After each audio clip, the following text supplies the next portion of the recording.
hello, hello, hello, hello.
ಎಲ್ಲರಿಗೂ ನಮಸ್ಕಾರ.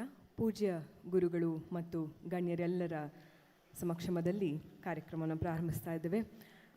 Ladies and gentlemen, very good morning to one and all present here. The timeless science of life, Ayurveda, is the greatest gift of India to the global health. As India stands tall as the home for Ayurveda, it is indeed a great honor and pleasure for us to host World Summit for this ancient wisdom on the soil of Ayurveda.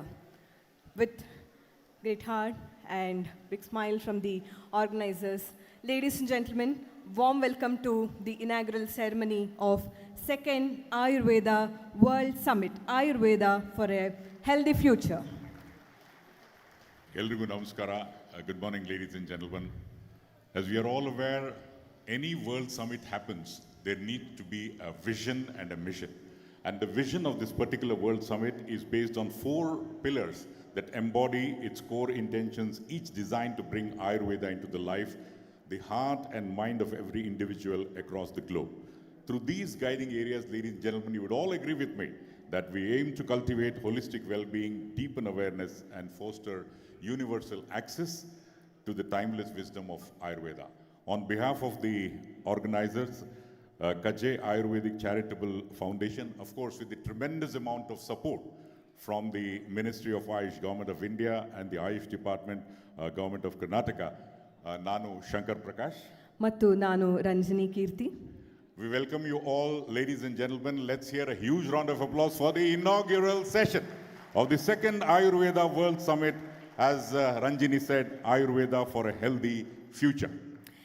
We take immense pleasure in welcoming these dignitaries who are present on the dais.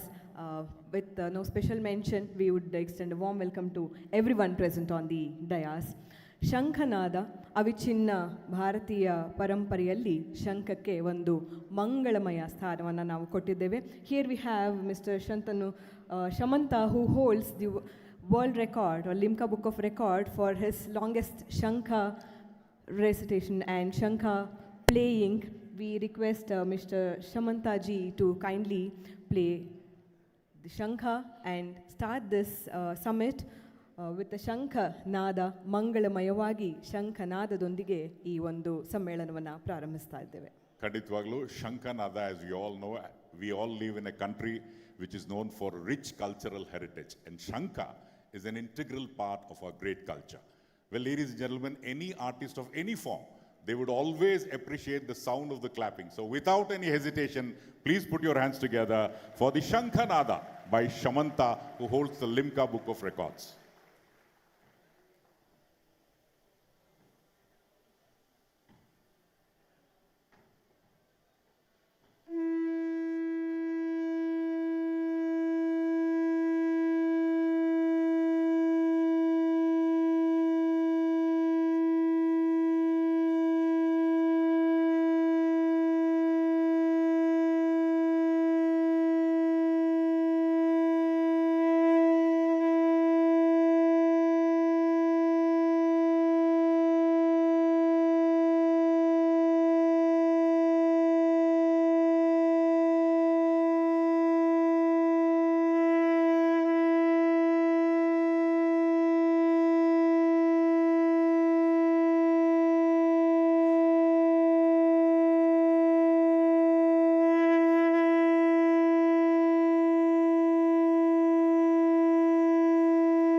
Well, ladies and gentlemen, Shankhanada. Now, what this has done to all of us, probably if we introspect, it has sent in a sense of positive energy in all of us. Sakaratmaka energy, it has percolated throughout the hall. So let's give an extra round of applause and thank him for setting the tone for a wonderful start for the session. Well begun is half done, they say. What better beginning can we expect for summit of the gift of nature, Ayurveda, and Shankha being the best gifted instrument of nature itself. May I now request Kumari Satyam Kaje to kindly present her offering for the Almighty with a prayer. Devata Prarthane, Kumari Satyam Kaje.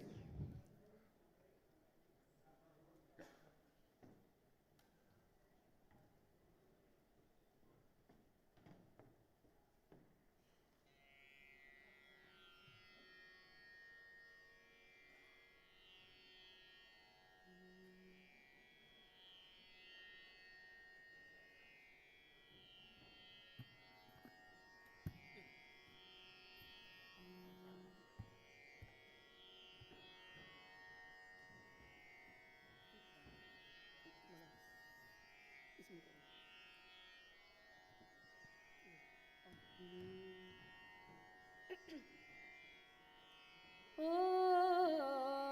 नमो भगवते वासुदेवाय ॐ नमो भगवते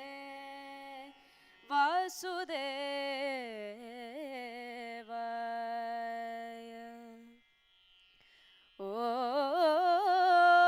ॐ नमो भगवते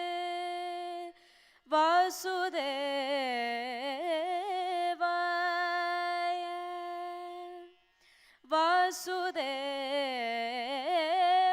वासुदेवाय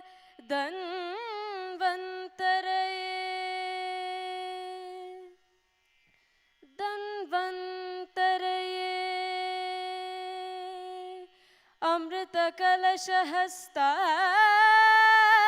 अमृतकलशहस्ताय धन्वन्तरये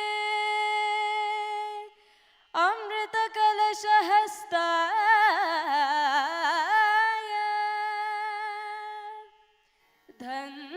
धन्वन्तरये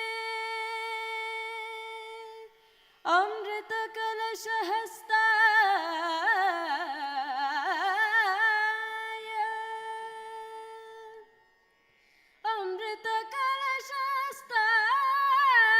अमृतकलशहस्ताय धन्वन्तरये अमृतकलशहस्ताय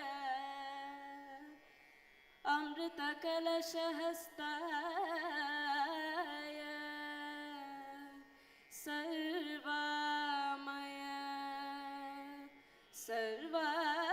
सर्वामय विनाशनाय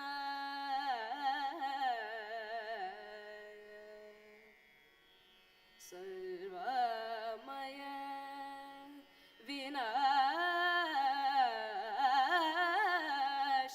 विनाशनाय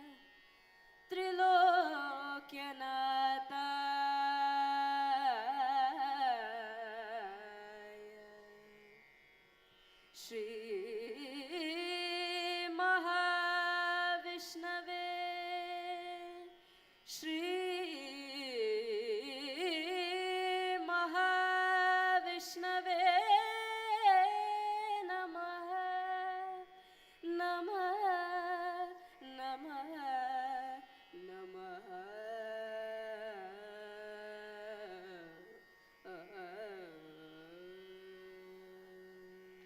Thank you.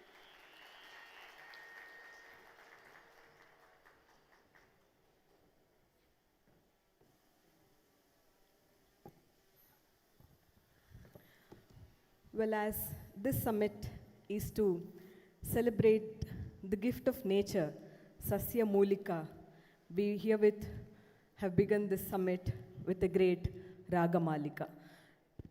Once again, I request all of you to give a round of applause for Kumari Sakhyam Kaje for this awesome and highly devotional beginning for the program with a melodious rendition of Prarthana. Well, ladies and gentlemen, Dr. Giridhar Kaje. Well, he needs no introduction. We all know he has taken Ayurveda to the world. More importantly, he has brought back smiles into the faces of lakhs and lakhs of patients who today, probably when they get up in the morning, they remember Dr. Giridhar Kaje. And this World Summit, the entire team has strived day in and day out to turn this into reality. So please put your hands together for Dr. Giridhar Kaje for the opening remarks and welcome address. Swagata Hagu Arambika Nudigalu, Dr. Giridhar Kaje.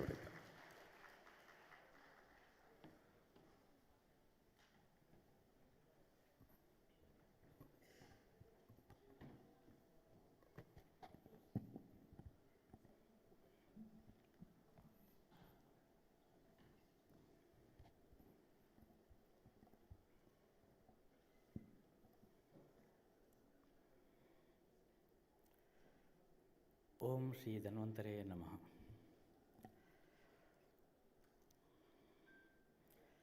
My humble pranams to the Swamijis, Shri Raghveshwara Bharati Swamiji, who is a very great inspiration for me.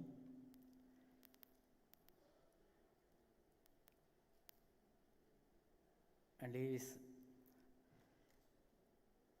living legend for the mankind in all the respects. I heartily welcome Paramapuja Sri Raghveshwara Bharati Swamiji on this great occasion. Pranams.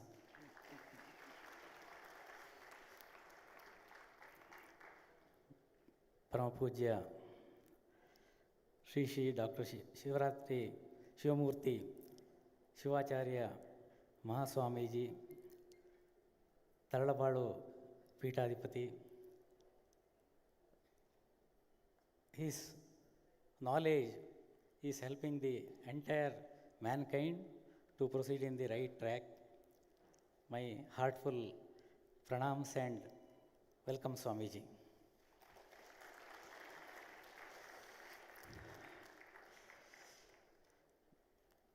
Shri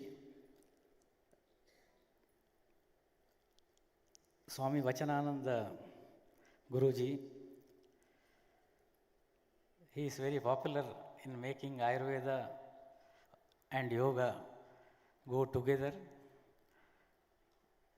and his contribution is very great, where lakhs of people are inspired by him to practice yoga in daily life and thereby practicing Ayurveda Dinacharya also.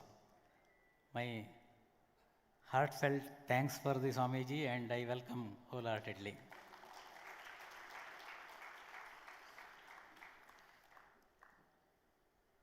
Paramapuja Dr.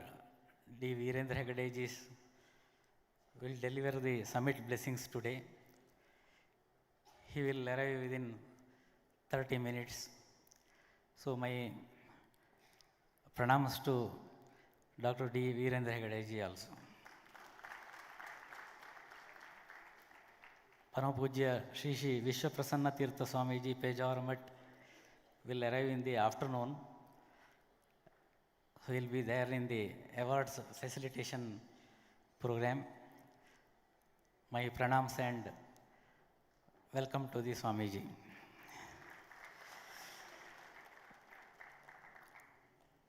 Srimati Shobha Karanlaje also will join the World Summit in the afternoon.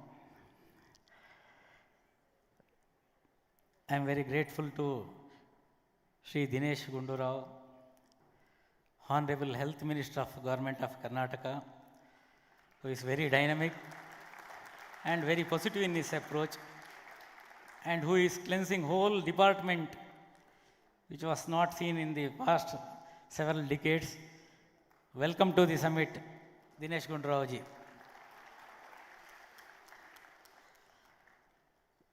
Shri Ravindra Bhatt Ainakai.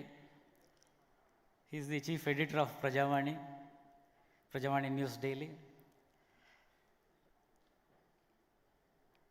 Since a long time,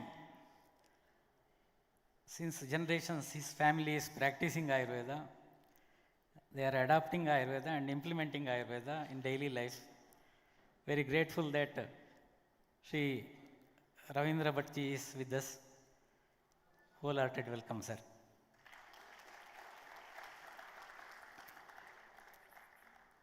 Dr. Kaustubha Upadhyaya,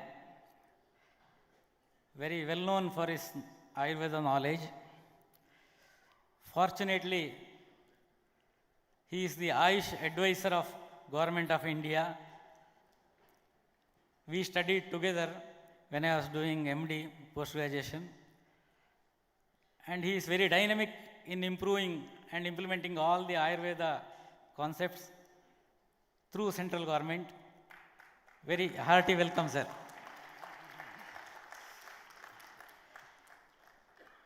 Vaidya Pradeep Kumar Prajapati ji. He is director of All India Institute of Ayurveda, run by Government of India, New Delhi. He is very inspiration for a whole Ayurveda field. Very dynamic, very enthusiastic, very inspirational figure in Ayurveda. So I welcome Prajapati ji to this Ayurveda World Summit.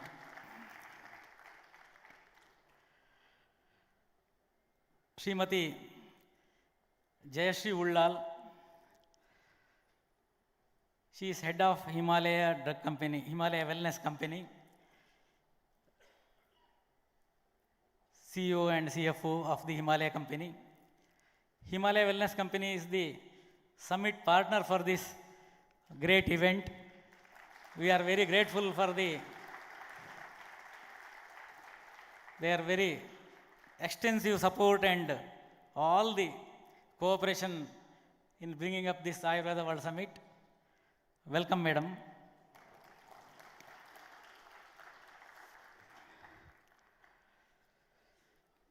Ayurveda, as you know, our own system of medicine. It is not alternative system of medicine. It is native system of medicine. It is not alternative, it is native system of medicine. It is choice for crores of people in India. They first opt Ayurveda for any medicine purpose. Ayurveda cannot be alternative. Ayurveda is the choice for very huge population in the world. 3 decades back, World Health Organization came out with one slogan, Health for all by 2000 AD. Slogan is very wonderful, intention was very good. But the path taken was very wrong. To implement the slogan, they took very wrong path. They thought by supplying medicine to every individual, health can be established. By implementing the medicine in each and every home, health cannot be established. To obtain health for all, concepts of Ayurveda is very much essential. Ayurveda is only the solution. At any point of time, if you do some survey, lesser than 25% of the people are suffering. Only 25%. Any point of day, any point of time. 75% of the population is healthy. They are not taking any medicine. They are doing all their routine works.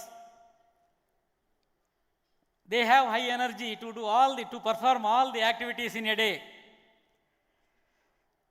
For those 75% of the population, there are more than 250 therapies and medical systems in the world. Some 7-8 are front runners among them. Ayurveda is only the option for all those 75% of the people, because few years back, some 3-4 years back, our union government came out with one slogan on Ayurveda Day, Har Din Ayurveda, Har Ghar Ayurveda. Every day, one should practice Ayurveda, one should implement Ayurveda, Har Ghar Ayurveda. In every home, one should practice Ayurveda. This slogan is applicable only for Ayurveda system of medicine. For no other systems of medicine, you can apply this slogan. Har Din Allopathy, Har Ghar Allopathy means everybody is patient. Har Din Allopathy, Har Din Homeopathy, whatever you say, so then everybody is patient. All the other systems of medicines are very much needed when one is suffering. When one is healthy, no other system is helpful. To maintain our health, maintain in the long run, to prevent all the diseases, to escape from major illness, to retain the strong vitality of the body, Ayurveda is the only one solution in the world. Dinacharya, Rutucharya, Sadvrutta, Swasthavrutta, Ratricharya, all these are for the mankind, given by our God Dhanvantari. If you implement all those things, people will be healthy. That is the reason behind this great Ayurveda, second Ayurveda World Summit, where people should come to know that by implementing all such procedures, people can remain healthy and they can stay healthy in long run. That is why the theme, Ayurveda for a healthy future. For a healthy future, Ayurveda is needed. For everybody, Ayurveda is needed. It is not for one person or the other person. For every human being, it is for the humanity. With this background, I welcome all the delegates. 4,500 delegates are registered, which is the world record for any of the Ayurveda conference. And for 3,000 delegates, we have provided free accommodation facility. And all will reach here within some 1 or 2 hours. All of them reached Bangalore. They are getting ready and they are reaching out here within 1.5 hours time. So this is huge gathering of the delegates. Public will participate in very big way in this summit. Very high number of stalls are there, medical stalls. Ayurveda Expo is there. 200 Swadeshi stalls are there. 400 awards will be presented to very great individuals, those who worked for the Ayurveda since long run, who contributed Ayurveda to very great extent. All of them will be honored here. In another stage, in Charaka Auditorium, Charaka Sabha, scientific sessions will be going on throughout the summit period. Today at 11 o'clock it will start there. Then onwards, continuously it will run.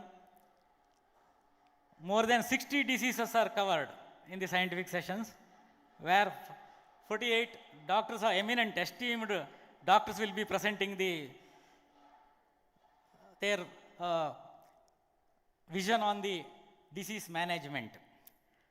And some 16 chairpersons will carry out the scientific sessions throughout. I am very glad to inform all of you that more than 957 scientific papers were presented in this Ayurveda World Summit. Presentation was held online and they are complete. This is very record paper presentation, case presentation and thesis presentation compared to any of the Ayurveda conferences, or take for the matter, even in the field of medicine itself, this is very huge number. This will be the biggest ever event in the history of Ayurveda. Not only in the history of Ayurveda, in all respects, this will be biggest ever event in the history of medicine. So we all should feel proud for that. Why? Why? Because we are creating history by taking Ayurveda to everyone. We will be respecting all the other systems of medicine.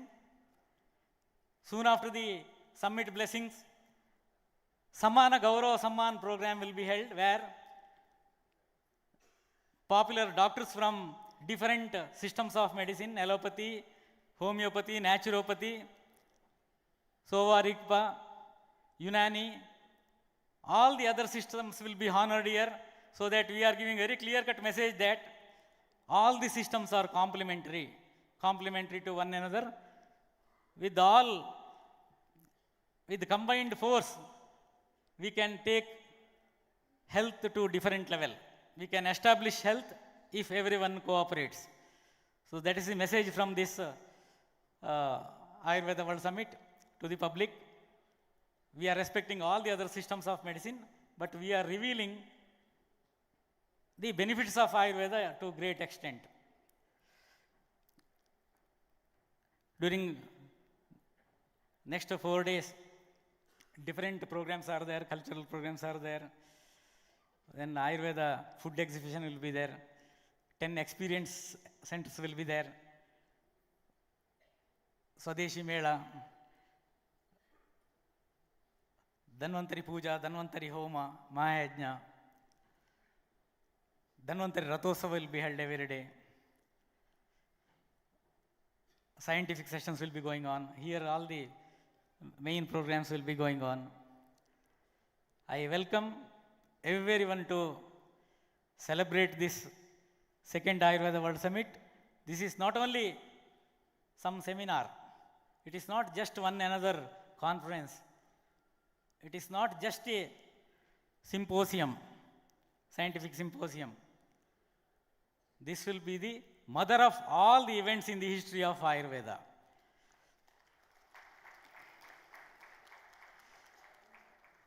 This will be Ayurveda festival. Let us celebrate Ayurveda and take Ayurveda to each and every individual, each and every mind. With this prayer, I welcome every one of you. Every person who loves health should participate in this. I welcome all of you, all the team behind this very big Ayurveda World Summit. From November 24th onwards, 2 Ratha Yatras were held, where it traveled, each Ratha traveled 2000 kilometers and covered 7 southern states of India. Pre-summit programs were held in 127 Ayurvedic colleges of southern India. This is another history. And historic, the welcome was given to in all the places for this Ratha Yatra, and well received by the public also. I thank every Ayurveda colleges for their great support in making this Ayurveda Ratha Yatra very successful. And both Rathas are there in the palace ground right now. Enjoy these 4 days. Enjoy health. Celebrate health. Be peaceful. Be calm. Understand Ayurveda. Implement Ayurveda. Otherwise, it will not serve any purpose. Till now, people are for Ayurveda largely. People believe in Ayurveda, but people are not with the Ayurveda. When it comes to medicine, people are with the modern medicine or modern medicine. This is not the right path. People should be for Ayurveda, and they are for Ayurveda, and people should be with the Ayurveda. That is my humble request with the whole population in the country and abroad. Lot of guest speakers will be speaking. More than 10 allopathic doctors will be speaking on Ayurveda in this summit. Why Ayurveda is needed today. With this introduction, with this welcome speech, I conclude my opening remarks. My humble, heartfelt welcome to each and every individual. Namaskar.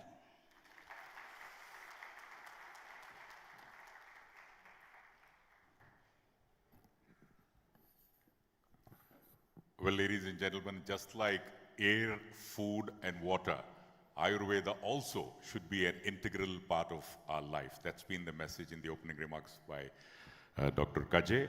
And at the same time, he extended a very cordial welcome to the dignitaries on the dais, to all of you. Let's give a round of applause and tell Dr. Shashidhar Kajay, ನಾವು ನಿಮ್ಮೊಂದಿಗಿದ್ದೇವೆ. We are with you, doctor. Thank you, sir, for your highly inspiring opening remarks. As the belief in Sanatana Dharma, it's our practice to see the Trimurtis in the form of Jyoti, as the lines depict. Deepamule Stito Brahma, Deepamadhye Janardana, Deepagre Shankara Prokta, Deepa Jyoti Namostute. Here we request all the dignitaries to kindly commence the summit formally by lighting the lamp, Jyoti Prajwalana, by all the dignitaries, Reverend Swamijis and all the dignitaries on the dais.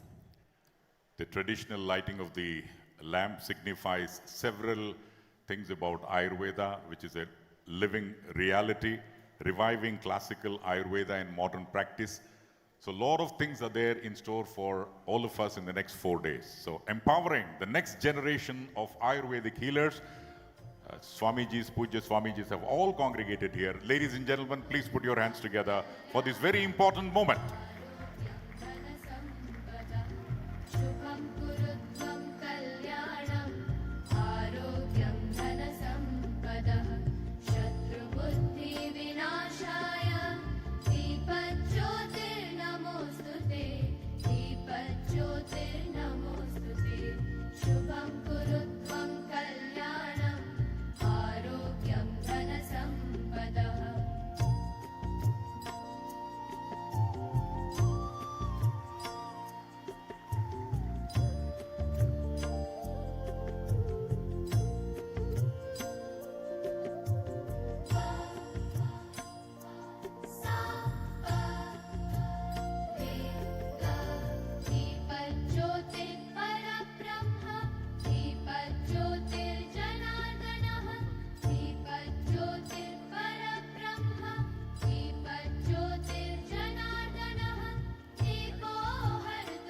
The first doctor of every home, Tulasi Mata. We now request the dignitaries to kindly water the sapling of Tulasi, the best medicine, the best gift of nature to the mankind.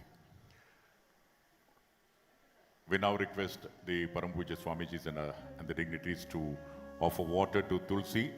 Ladies and gentlemen, Dr. Kajay mentioned about the 125 Ayurvedic colleges. Mannu, the Mannu of the locations of all these colleges have been congregated here, and on that the Tulsi is there, so that let Tulsi spread the message of Ayurveda and health to all of them. So give a huge round of applause for this great gesture, the Ratha living up to its true tradition of India, and Ayurveda will grow from strength to strength.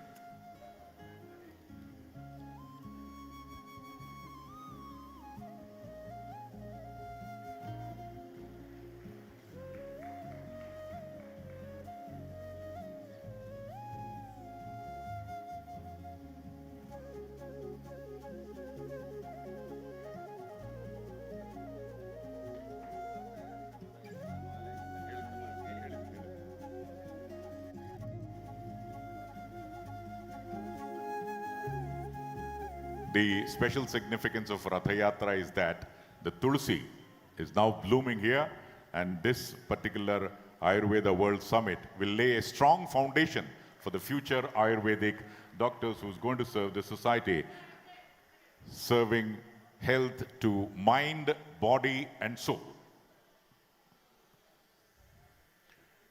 For those of you who have forgotten to clap earlier, here is an opportunity now. We now request the dignitaries for Pushparchane. I would request Dr. Kajay to kindly take in all dignitaries for the Pushparchane. Dhanvantri, as we see, the god of health, we request all the Parama Pujya Swamijis and the dignitaries to kindly offer flowers to this god of health, Dhanvantri Pushpa Archane.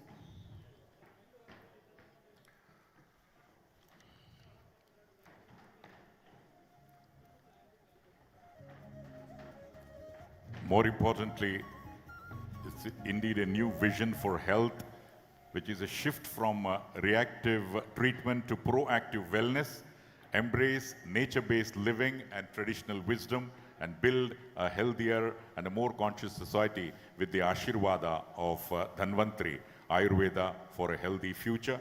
And also, when we offer flowers to Dhanvantari, it goes without saying that let him guide the spirit of Ayurveda and live up to what exactly Ayurveda means to the entire world. At this point of time, we would also take this opportunity to mention our co-sponsors and prime sponsors of the summit, organized by Kajay Ayurvedic Charitable Foundation, as already said, and the summit partner being Himalaya Wellness. We have prime sponsors, Dr. Kajay's Ayur Pharma Limited, and also we have Plant Science, and we have Ayurveda One as a co-sponsor.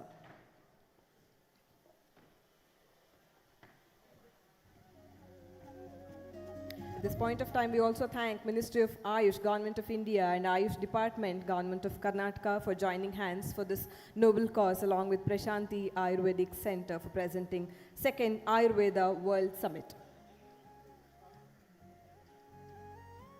We would like to thank all the Paramapuja Swamijis and also the Honorable Minister, Sri Dinesh Gundurao, and the other dignitaries for lighting the lamp, offering water to Tulsi and also Pushparchane for Dhanvantari. Well, it's indeed a matter of great pride and privilege that the Paramapuja Swamijis have come here to bless the event. It's our bounden duty now to offer our offerings to Gurujis. We take immense pleasure in offering Phala Samarpana to the Gurujis. We would first offer our Phala Samarpana to Sri Sri Raghaveshwara Bharati Mahaswamiji for his presence. We also extend our gratitude for his presence, and he'll be presenting Ashirvachana also as continuation of this morning session.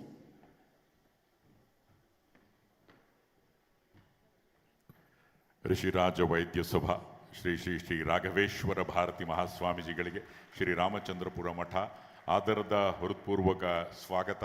ಸ್ವಾಮೀಜಿಗಳ ಆಶೀರ್ವಾದ ನಿರಂತರವಾಗಿ.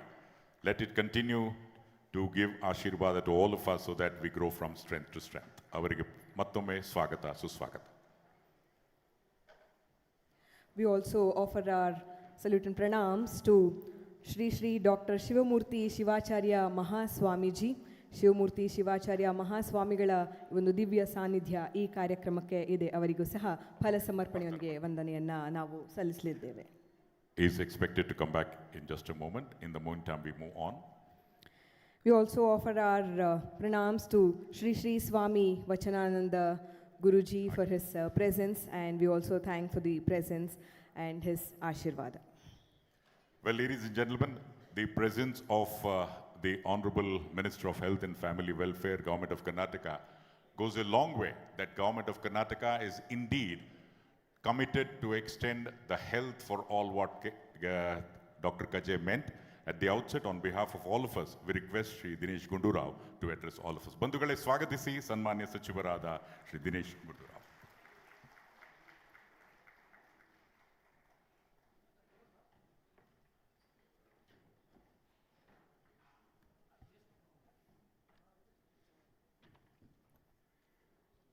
ವಿಶ್ವ ಆಯುರ್ವೇದ ಸಮ್ಮೇಳನದ ಸಮಾರಂಭದ ದಿವ್ಯ ಸಾನ್ನಿಧ್ಯವನ್ನು ವಹಿಸಿರ್ತಕ್ಕಂಥ ಪರಮಪೂಜ್ಯ ಶ್ರೀ ಶ್ರೀ ರಾಘವೇಶ್ವರ ಭಾರತಿ ಮಹಾಸ್ವಾಮೀಜಿಗಳ ಪಾದಗಳಲ್ಲಿ ನಮಸ್ಕರಿಸುತ್ತಾ, ಹಾಗೆಯೇ ಮತ್ತೊಬ್ಬರು ಪರಮಪೂಜ್ಯ ಶ್ರೀ ಶ್ರೀ ಡಾಕ್ಟರ್ ಶಿವಮೂರ್ತಿ ಶಿವಾಚಾರ್ಯ ಮಹಾಸ್ವಾಮೀಜಿಗಳ ಪಾದಗಳಲ್ಲಿ ನಮಸ್ಕರಿಸುತ್ತಾ, ವೇದಿಕೆ ಮೇಲೆ ಆಸೀನರಾಗಿರುವಂಥ ನಮ್ಮ ಯೋಗಾಗೆ ಬಹಳಷ್ಟು ಹೆಸರುವಾಸಿಯಾಗಿರ್ತಕ್ಕಂಥ ಶ್ರೀ ಶ್ರೀ ಸ್ವಾಮಿ ವಚನಾನಂದ ಗುರುಜಿಯವರೇ, ಹಾಗೂ ನಮ್ಮ ಪ್ರಜಾವಾಣಿಯ ಮುಖ್ಯ ಸಂಪಾದಕರಾದಂಥ ಸನ್ಮಾನ್ಯ ರವೀಂದ್ರ ಭಟ್ ಅವರೇ, ಆಯುಷ್ ಇಲಾಖೆಯ ಸಲಹೆಗಾರರಾದಂಥ ಕೇಂದ್ರ ಸರ್ಕಾರದ ಡಾಕ್ಟರ್ ಕೌಸ್ತುಭ ಉಪಾಧ್ಯಾಯ ಅವರೇ, ಮತ್ತು ಹಿಮಾಲಯ ವೆಲ್ನೆಸ್ ಕಂಪನಿಯ ಅದರ ಮುಖ್ಯಸ್ಥರಾದಂಥ ಜಯಶ್ರೀ ಉಳ್ಳಾಳ್ ಅವರೇ, ಹಾಗೂ ಮತ್ತೊಬ್ಬರು ಖ್ಯಾತ ವೈದ್ಯರಾಗಿರ್ತಕ್ಕಂಥ ಆಯುರ್ವೇದದ ವೈದ್ಯರಾದಂಥ ಡಾಕ್ಟರ್ ಪ್ರದೀಪ್ ಕುಮಾರ್ ಪ್ರಜಾಪತಿ ಅವರೇ, ಮತ್ತು ಈ ಥರ ಎಲ್ಲ ಈ ಒಂದು ಸುಂದರ ಸಮಾರಂಭ ಮತ್ತು ಅತ್ಯಂತ ಭವ್ಯವಾಗಿರ್ತಕ್ಕಂಥ ರೀತಿಯಾಗಿ ಆಯೋಜನೆ ಆಗಿರತಕ್ಕಂಥ ಈ ವಿಶ್ವ ಆಯುರ್ವೇದ ಸಮ್ಮೇಳನದಲ್ಲಿ ಭಾಗವಹಿಸೋದಕ್ಕೆ ಬಂದಿರತಕ್ಕಂಥ ಎಲ್ಲ ಗಣ್ಯರೇ, ಹಾಗೂ ಇದರ ರೂವಾರಿಗಳು. ಇಷ್ಟೊಂದೆಲ್ಲ ಆಗಬೇಕಾದ್ರೆ ಅನೇಕ ಜನ ಈ ಒಂದು ಕಾರ್ಯಕ್ರಮಕ್ಕೆ ಕೈ ಜೋಡಿಸಿರ್ತಾರೆ. ಆದರೆ ಅದಕ್ಕೆ ಒಂದು ನಾಯಕತ್ವವನ್ನು ಕೊಟ್ಟಿರ್ತಕ್ಕಂಥ ಮತ್ತು ಒಂದು ವಿಷನನ್ನು ಇಟ್ಕೊಂಡು ಇಷ್ಟು ದೊಡ್ಡ ಮಟ್ಟದಲ್ಲಿ ಆಯೋಜನೆ ಮಾಡೋದಕ್ಕೆ the person who is responsible for this event, I think this is a historic event, the world Ayurveda summit. So the man responsible for this event, Dr. Giridhar Kajay avare, my congratulations to you. And all the other delegates who have come to participate from various parts of the country, and all the other people who have come to see and understand what Ayurveda is and how it can contribute to a person's well-being and wellness. And all the media, friends from the media. So, first of all, the way this World Ayurveda Summit has been organized, I think this is something that is a remarkable achievement by itself. I saw so many people who have come over here, a lot of youngsters have come over here to see and understand so many things.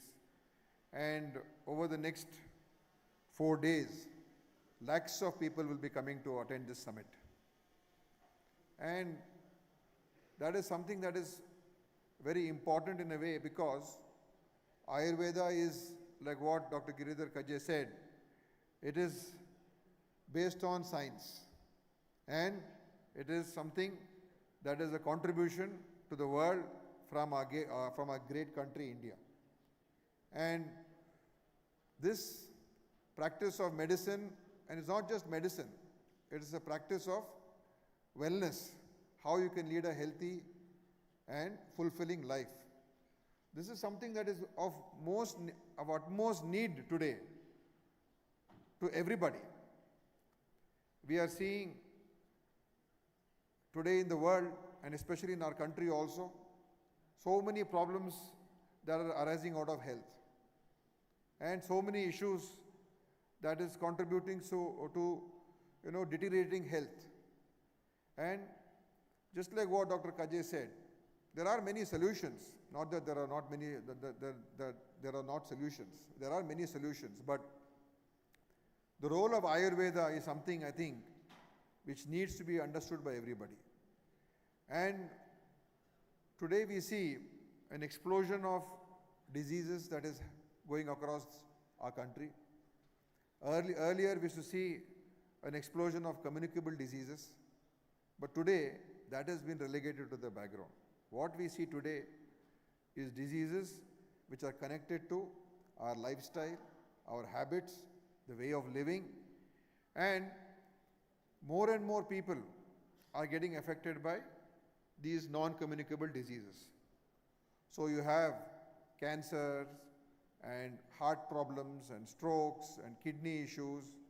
All these things are increasing in number. So there are many reasons for that. One is, of course, our lifespan has increased. Earlier, when India got freedom, the average lifespan of a person was about 30 to 32 years. Today, the average lifespan of an individual is almost 70 years. So people are able to live longer due to, of course, advances in medicine, advances in healthcare. They are able to live longer. But at the same time, the diseases which are now becoming rampant, the roots of those diseases cannot be only addressed by taking modern medicine or having surgeries or organ replacements. It can be only tackled by understanding the fundamental principles of wellness. And where does this fundamental principle of wellness come from? That is, I think, if you want to look into what is the fundamental principles of wellness, that you will definitely find in Ayurveda. And anybody who can practice Ayurveda in its truest and sincerest form, they'll have a very, very high chance of living a complete life, and a life, not just a long life, but a very healthy life. And that is what I think we need to tell today to the people, that there are other solutions, not just going and popping medicines or going to the hospital and getting surgeries done. There are other forms of treatment that is available, and Ayurveda is one of the, I think, most important available route to this to find a proper cure for your health issues. So this World Ayurveda Conference, I was just seeing the number of people, experts who have come over here, who are going to be deliberating and who are going to be discussing. This is very important because ultimately, like I said earlier, Ayurveda is a science.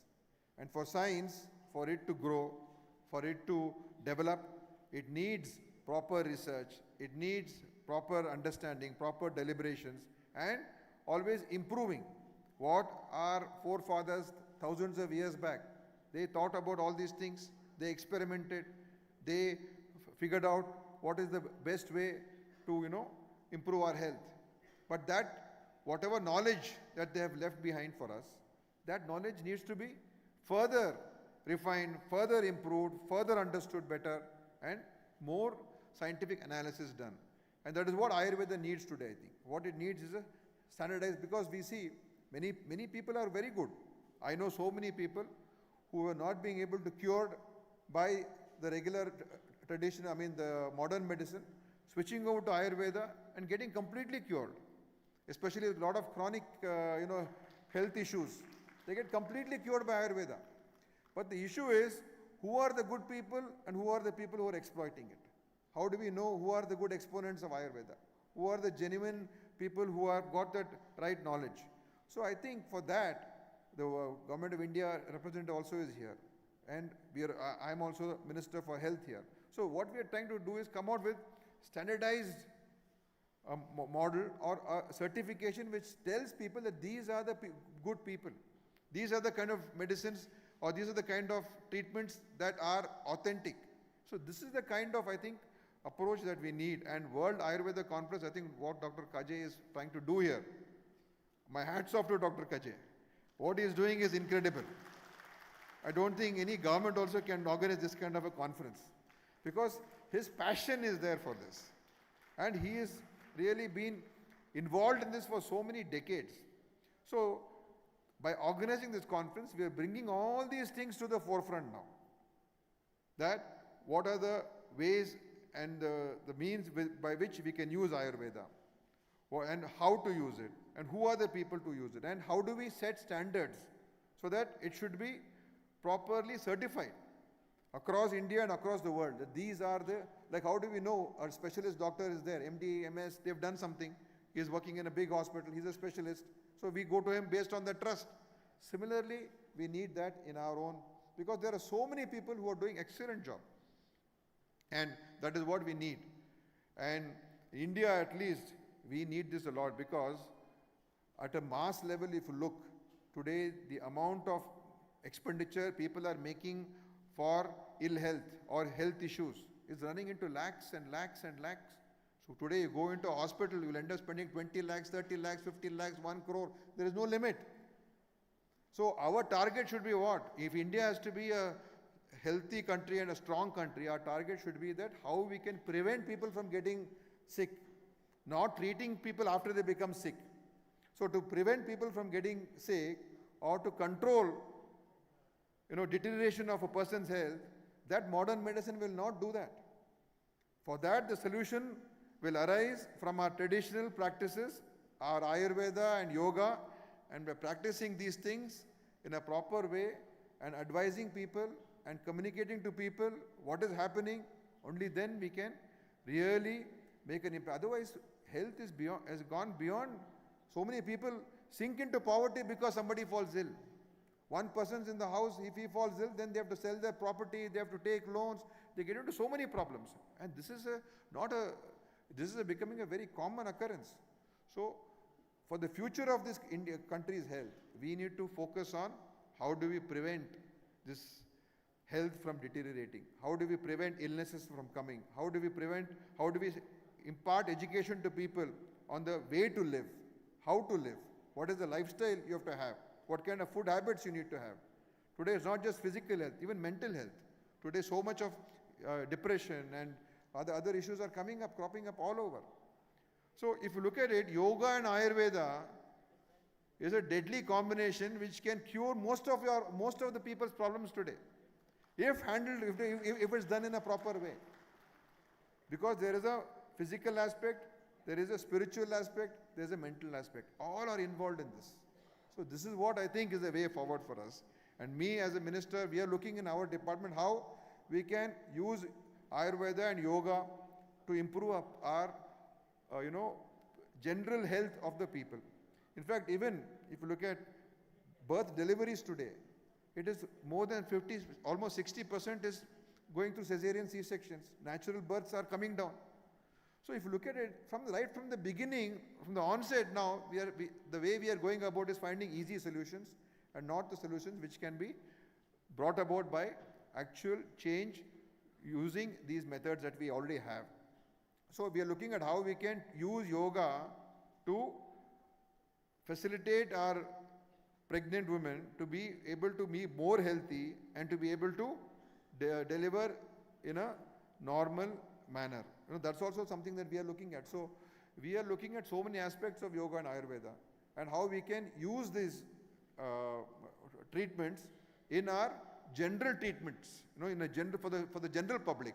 So as a minister, I assure the Ayurveda World Summit that in Karnataka, whatever you discuss here the next 4 days, and any solutions and any advice that we can that you have for us as a department to improve the way that we are doing things and how we can facilitate using of Ayurveda to the common people in a mass way, because ultimately we have to treat crores of people, lakhs of people. So how we can bring about that, and whatever suggestions you have, we will take it very positively, and whatever good advice you have, I will definitely try to implement it in Karnataka through my department. That assurance I want to give Dr. Kaje and his team. So I would not want to take too much time. There are a lot of other dignitaries, and I want to take the permission of Pujya Swamijis, because I have to go for another program. So don't just simply curse us politicians because we come and we go when we want, but I'm definitely committed to another place which I have to go, to Nimans. So I'm seeking their permission, and it has been a great honor for me to be on this dais and to be participating in this historic event. And I think this will be not just a beginning, but this is going to bring about a lot of change. I feel these deliberations will bring about a lot of change in our health systems, and I'm looking forward to doing more along with all the experts who are there over here. So thank you very much, and I wish this conference all the best. Thank you.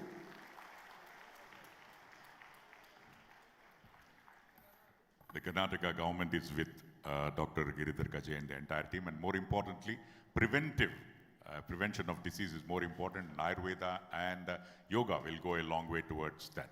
Let's give a round of applause and thank the Honorable Minister. I would request Dr. Giridhar Kaje to kindly felicitate Shri Dinesh Gundurao for taking time off and being present here. ಸನ್ಮಾನ್ಯ ಸಚಿವರಿಗೆ ಎಲ್ಲರ ಪರವಾಗಿ ಅನಂತ ವಂದನೆಗಳು.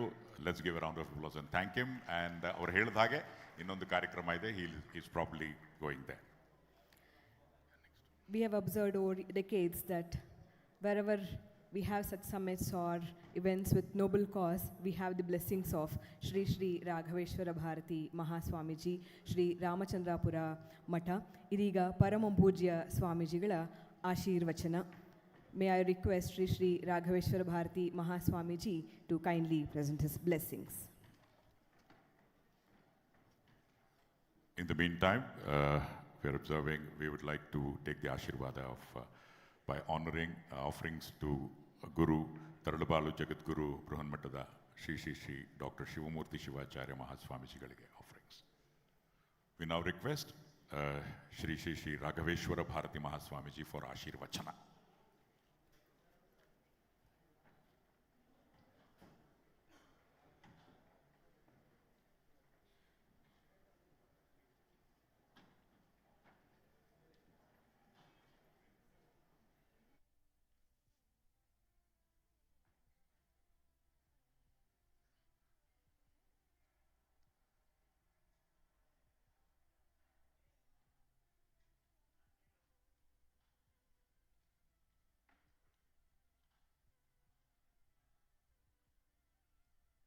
ಹರೇ ರಾಮ.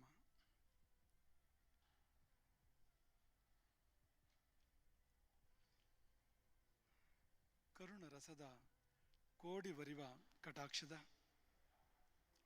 ಪರತತ್ವ ವರುಪ ವಾಲಾಪದ ವರ ಪುಣ್ಯಮಯ ಶರೀರದ ನಿರಾಭಾರಿ ಗುರುವಿರಲೆನ್ನ ಮಾನಸದಿ, ಆ ಸದ್ಗುರುವಿರಲಿ ಎಲ್ಲರ ಮಾನಸದಿ.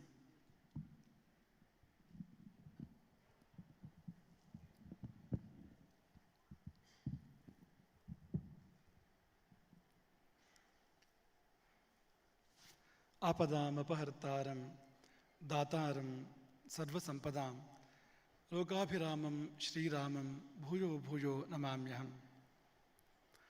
ನಮಾಮಿ ಧನ್ವಂತರಿ ಮಾದಿದೇವಂ ಸುರಾಸುರೈರ್ವಂದಿತ ಪಾದಪದ್ಮಂ ಲೋಕೆ ಜರಾರುಗ್ಭಯ ಮೃತ್ಯುನಾಶಂ ದಾತಾರಮೇಶಂ ವಿವಿಧೌಷಧೀನಾಂ. ಮೊತ್ತ ಮೊದಲು ಆಯುರ್ವೇದವನ್ನು ಜಗತ್ತಿಗೆ ಕರುಣೆಯಿಂದ ಕೊಟ್ಟ ಎಲ್ಲ ಪೂರ್ವಾಚಾರ್ಯರಿಗೆ ನಿಮ್ಮೆಲ್ಲರೊಡಗೂಡಿ ಕೋಟಿ ಕೋಟಿ ನಮನಗಳನ್ನು ಸಲ್ಲಿಸ್ತೇವೆ. ಸೃಷ್ಟಿಯಲ್ಲಿ ಎರಡು ಬಗೆಯ ಶಕ್ತಿಗಳಿದ್ದಾವಂತೆ. ಕೊಲ್ಲುವ ಶಕ್ತಿಗಳು ಮತ್ತು ಕಾಯುವ ಶಕ್ತಿಗಳು. ಕೊಲ್ಲುವ ಶಕ್ತಿಗಳಿಗೆ ರಾಕ್ಷಸರು ಅಂತ ಹೆಸರು, ಕಾಯುವ ಶಕ್ತಿಗಳಿಗೆ ದೇವತೆಗಳು ಅಂತ ಹೆಸರು. ದೇವತೆಗಳಿಗೂ ರಾಕ್ಷಸರಿಗೂ ಏನು ವ್ಯತ್ಯಾಸ? ಕೋರೆದಾಟ ಕರಿ ಬಣ್ಣ ಮಾತ್ರ ಅಲ್ಲ, ನಿಜವಾದ ವ್ಯತ್ಯಾಸ ಏನಂದರೆ, ದೇವತೆ ಅಂದರೆ ಅವನು ರಕ್ಷಣೆ ಮಾಡೋ ಪ್ರಯತ್ನ ಮಾಡ್ತಾ ಇರ್ತಾನೆ ಎಲ್ಲ ಜೀವಗಳನ್ನು, ಪ್ರಪಂಚವನ್ನು. ರಾಕ್ಷಸ ಅಂದರೆ ವ್ಯವಸ್ಥೆಯನ್ನು ಹಾಳು ಮಾಡೋ ಪ್ರಯತ್ನ ಮಾಡ್ತಾ ಇರ್ತಾನೆ, ಜನರನ್ನು ಪೀಡಿಸೋ ಪ್ರಯತ್ನವನ್ನು ಮಾಡ್ತಾ ಇರ್ತಾನೆ. ಇದೇ ಮೂಲಭೂತವಾಗಿರ್ತಕ್ಕಂಥ ಅಂತರ ದೇವತೆಗಳಿಗೂ ಮತ್ತು ರಾಕ್ಷಸರಿಗೂ. ಶಕ್ತಿಗಳು ಹೇಗೆ ಎರಡು ಬಗೆಯೋ, ವ್ಯಕ್ತಿಗಳು ಕೂಡ ಎರಡು ಬಗೆ, ಮನುಷ್ಯರು ಕೂಡ ಎರಡು ಬಗೆ. ಹೇಗೆ ಅಂದರೆ ಅಳಿಸುವವರು ಮತ್ತು ಉಳಿಸುವವರು. ಅಳಿಸುವವರು ಅಂದರೆ ಎರಡು ಅರ್ಥದಲ್ಲಿ ಹೇಳ್ತಾ ಇರೋಂಥದ್ದು ನಾವು. ಅಳಿಸುವವರು ಅಂದರೆ ಅಳುವಂತೆ ಮಾಡುವವರು, ಕಣ್ಣೀರಿಗೆ ಕಾರಣ ಆಗ್ತಕ್ಕಂಥವ್ರು, ನೋವು ದುಃಖ ಕೊಡ್ತಕ್ಕಂಥವ್ರು, ಅವರು ಅಳಿಸುವವರು.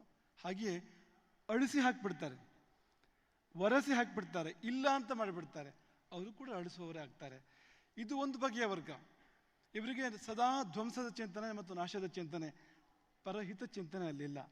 ಈ ಉಳಿಸುವ ವರ್ಗ ಅವರಿಗೆ ಉಳಿಸೋದ ಕಾಯಕ. ಅವರಿಗೆ ಹೇಗೊಂದು ಜೀವ ಉಳಿಸ್ಬೋದು, ಹೇಗೊಂದು ಜೀವನ ಉಳಿಸ್ಬೋದು, ಹೇಗೆ ಒಬ್ಬರನ್ನು ಚೆನ್ನಾಗಿಡ್ಬೋದು ಅನ್ನೋ ಬಗ್ಗೆ ಅವರು ಸತತವಾಗಿ ಕೂಡ ಕಾರ್ಯರತರಾಗಿರ್ತಾರೆ. ಈ ಎರಡು ಬಗೆಯ ವರ್ಗ ಮನುಷ್ಯರಲ್ಲಿ ನಾವು ಕಾಣ್ತಾ ಇರ್ತೇವೆ ಎಲ್ಲ ಕಾಲದಲ್ಲಿಯೂ. ಕೃತಯುಗ ಕಲಿಯುಗ ಅಂತಲ್ಲ, ಎಲ್ಲ ಯುಗದಲ್ಲಿಯೂ ಕೂಡ ಎರಡು ಬಗೆಯ ಮನುಷ್ಯರು ಇದ್ದೇ ಇದ್ದಾರೆ. ಕೃತಯುಗದಲ್ಲಿ ಹಿರಣ್ಯಕಶಿಪು ಇದನಂತೆ. ಹಾಗಾಗಿ ಕೃತಯುಗದಲ್ಲಿ ಯಾರೂ ಕೆಟ್ಟವರಿಲ್ಲ ಅಂತ ಅನ್ನೋಕ್ಕಾಗೋದಿಲ್ಲ, ಆಗಲೂ ಕೂಡ ಇದ್ದರು, ಈಗಲೂ ಕೂಡ ಇದ್ದಾರೆ. ಆದರೆ ಈ ಉಳಿಸುವ ವರ್ಗ ಇದೆಯಲ್ಲ, ಇದು ಪ್ರಪಂಚಕ್ಕೆ ತುಂಬ ಮುಖ್ಯವಾಗಿರ್ತಕ್ಕಂಥದ್ದು. ನೀವೆಲ್ಲ ಆ ವರ್ಗಕ್ಕೆ ಸೇರಿರ್ತಕ್ಕಂಥವ್ರು. ಇಲ್ಲಿ ಸೇರಿರ್ತಕ್ಕಂಥ ಎಲ್ಲ ವೈದ್ಯರುಗಳು, ವೈದ್ಯ ವಿದ್ಯಾರ್ಥಿಗಳು, ನಾವೆಲ್ಲ ಇಲ್ಲಿ ಪ್ರಸ್ತುತ ಅಲ್ಲ, ತುಂಬ ನಾವುಗಳು ಇಲ್ಲಿ ಸಾಂದರ್ಭಿಕವಾಗಿ ಪ್ರಸ್ತುತ ಮಾತ್ರ. ಈ ಸಮ್ಮೇಳನದ ಜೀವಾಳ ಯಾರು ಅಂದರೆ ವೈದ್ಯರುಗಳು ಮತ್ತು ವೈದ್ಯ ವಿದ್ಯಾರ್ಥಿಗಳು ಅಂತ. ನೀವು ಯಾವ ವರ್ಗಕ್ಕೆ ಸೇರ್ತೀರಿ ಅಂದರೆ, ನೀವು ಉಳಿಸುವ ವರ್ಗಕ್ಕೆ ಸೇರ್ತೀರಿ, ಹೆಮ್ಮೆ ಪಡಿ. ನಾವು ಮೊದಲು ಹೇಳಿರ್ತಕ್ಕಂಥ ಶಕ್ತಿಗಳಿವೆಯಲ್ಲ, ಜಗತ್ತನ್ನು ಕಾಯುವ ಶಕ್ತಿಗಳು, ಅವು ಸ್ವತಃ ಬಂದು ಕೆಲಸ ಮಾಡೋದಿಲ್ಲ, ಅವು ಯಾರ ಮೂಲಕವೋ ಕೆಲಸ ಮಾಡ್ತವೆ ಆ ಶಕ್ತಿಗಳು. ದೇವತೆಗಳು ಬಂದು ಕಣ್ಣಿಗೆ ಕಾಣಿಸ್ಕೊಳ್ತಾರೆ ಅಂದರೆ ಕಾಣಿಸ್ಕೊಳ್ಳೋದಿಲ್ಲ ಅಂತ, ಅವರು ಮನುಷ್ಯರ ಮೂಲಕ ಕೆಲಸ ಮಾಡ್ತಾರೆ. ಹೇಗೆ ಅಂದರೆ, ಒಬ್ಬ ವೈದ್ಯನೊಳಗೆ ದೇವತೆಗಳು ಸನ್ನಿಹಿತರಾಗಿ ರೋಗಿಯ ಪ್ರಾಣವನ್ನು ಉಳಿಸ್ತಾರೆ ಅಂತ. ಹಾಗಾಗಿ ಒಬ್ಬ ವೈದ್ಯ ಅಂದರೆ ಅವನು ದೇವತೆಗಳ ಸನ್ನಿಧಾನ ಅಂತ. ಅವನಲ್ಲಿ ದೇವತೆಗಳು ವಾಸ ಮಾಡ್ತಾರೆ. ಈಗ ಈ ನಮ್ಮ ಪರಂಪರೆಯಲ್ಲಿ ಕೈಗೊಂದು ದೇವ ಬೇರೆ ಇದ್ದಾನೆ, ಕಾಲಿಗೊಂದು ದೇವತೆ ಬೇರೆ ಇದೆ, ಕಣ್ಣಿಗೆ ಬೇರೆ ಇದೆ, ಕಿವಿಗೆ ಬೇರೆ ಇದೆ. ಈ ಒಂದೊಂದು ಅಂಗವನ್ನು ಸರಿಪಡಿಸ್ಬೇಕು ಅಂದರೆ ಆ ದೇವತೆಗಳ ಕರುಣೆ ಹರಿಬೇಕು ಅಂತ, ಅದಿಲ್ಲದೆ ಆ ಅಂಗ ಸರಿಯಾಗೋದಿಲ್ಲ ಅಂತ. ಹಾಗಾಗಿ ದೇವತೆಗಳ ಲೀಲೆ ಅದು. ಮನುಷ್ಯನ ದೇಹ ಯಂತ್ರ ನಡೆಯೋದು ಅನ್ನೋದು ದೇವತೆಗಳ ಲೀಲೆ ಅದು. ಒಂದೊಂದು ಅಂಗಕ್ಕೆ ಒಂದೊಂದು ದೇವತೆಗಳು ಅಂತ. ಈ ವೈದ್ಯರ ಮೂಲಕವಾಗಿ ದೇವತೆಗಳು ಕಾರ್ಯವನ್ನು ಮಾಡ್ತಾರೆ. ಹಾಗಾಗಿ ನೀವೆಲ್ಲ ದೇವತೆಗಳ ಆವಾಸ ಸ್ಥಾನ ಎಂಬುದನ್ನು ನಾವು ಈ ಸಮಯದಲ್ಲಿ ನೆನಪು ಮಾಡ್ಕೊಳ್ತೇವೆ. ಹಾಗಾಗಿ ನಮ್ಮ ದೃಷ್ಟಿಯಿಂದ ಆಯುರ್ವೇದದ ವಿಶ್ವ ಸಮ್ಮೇಳನ ಅಂದರೆ ಇದು ದೇವತೆಗಳ ಸಮ್ಮೇಳನ. ದೇವತೆಗಳ ಸಮ್ಮೇಳನ ಇದು. ವೈದ್ಯರುಗಳು ದೇವತೆಗಳು. ಈ ಸಮ್ಮೇಳನ ದೇವತೆಗಳ ಅದ್ಭುತವಾಗಿರ್ತಕ್ಕಂಥ ಒಂದು ಸಮ್ಮೇಳನ ಎಂಬುದಾಗಿ ನಾವು ಭಾವಿಸುವಂಥದ್ದು. ಈ ದೇವತೆಗಳನ್ನು ಕೂಡಿಸುವ ದೇವತೆ ಅಂತ ಇದ್ರೆ ಅದು ನಮ್ಮ ಗಿರಿಧರ ಕಜ ಆಗ್ತಾರೆ ಅಂತ. ಎಲ್ಲ ದೇವತೆಗಳನ್ನು ಕೂಡಿಸೋ ಶಕ್ತಿ ಇರೋದಿಲ್ಲ. ಅವ್ರ ಪಾಡಿಗೆ ಅವ್ರು ಒಳ್ಳೇದು ಮಾಡ್ತಾ ಇರ್ತಾರೆ. ಎಲ್ಲ ದೇವರನ್ನು ಕೂಡಿಸಿ ಒಂದು ಹಾರ ಮಾಡಬೇಕಲ್ಲ, ಮಣಿ ಹಾರ ಮಾಡಬೇಕಲ್ಲ. ಆ ಕೆಲಸ ಮಾಡಬೇಕಾದ್ರೆ ವಿಶೇಷ ದೈವ ಕೃಪೆ ಬೇಕಾಗ್ತದೆ ಅಂತ.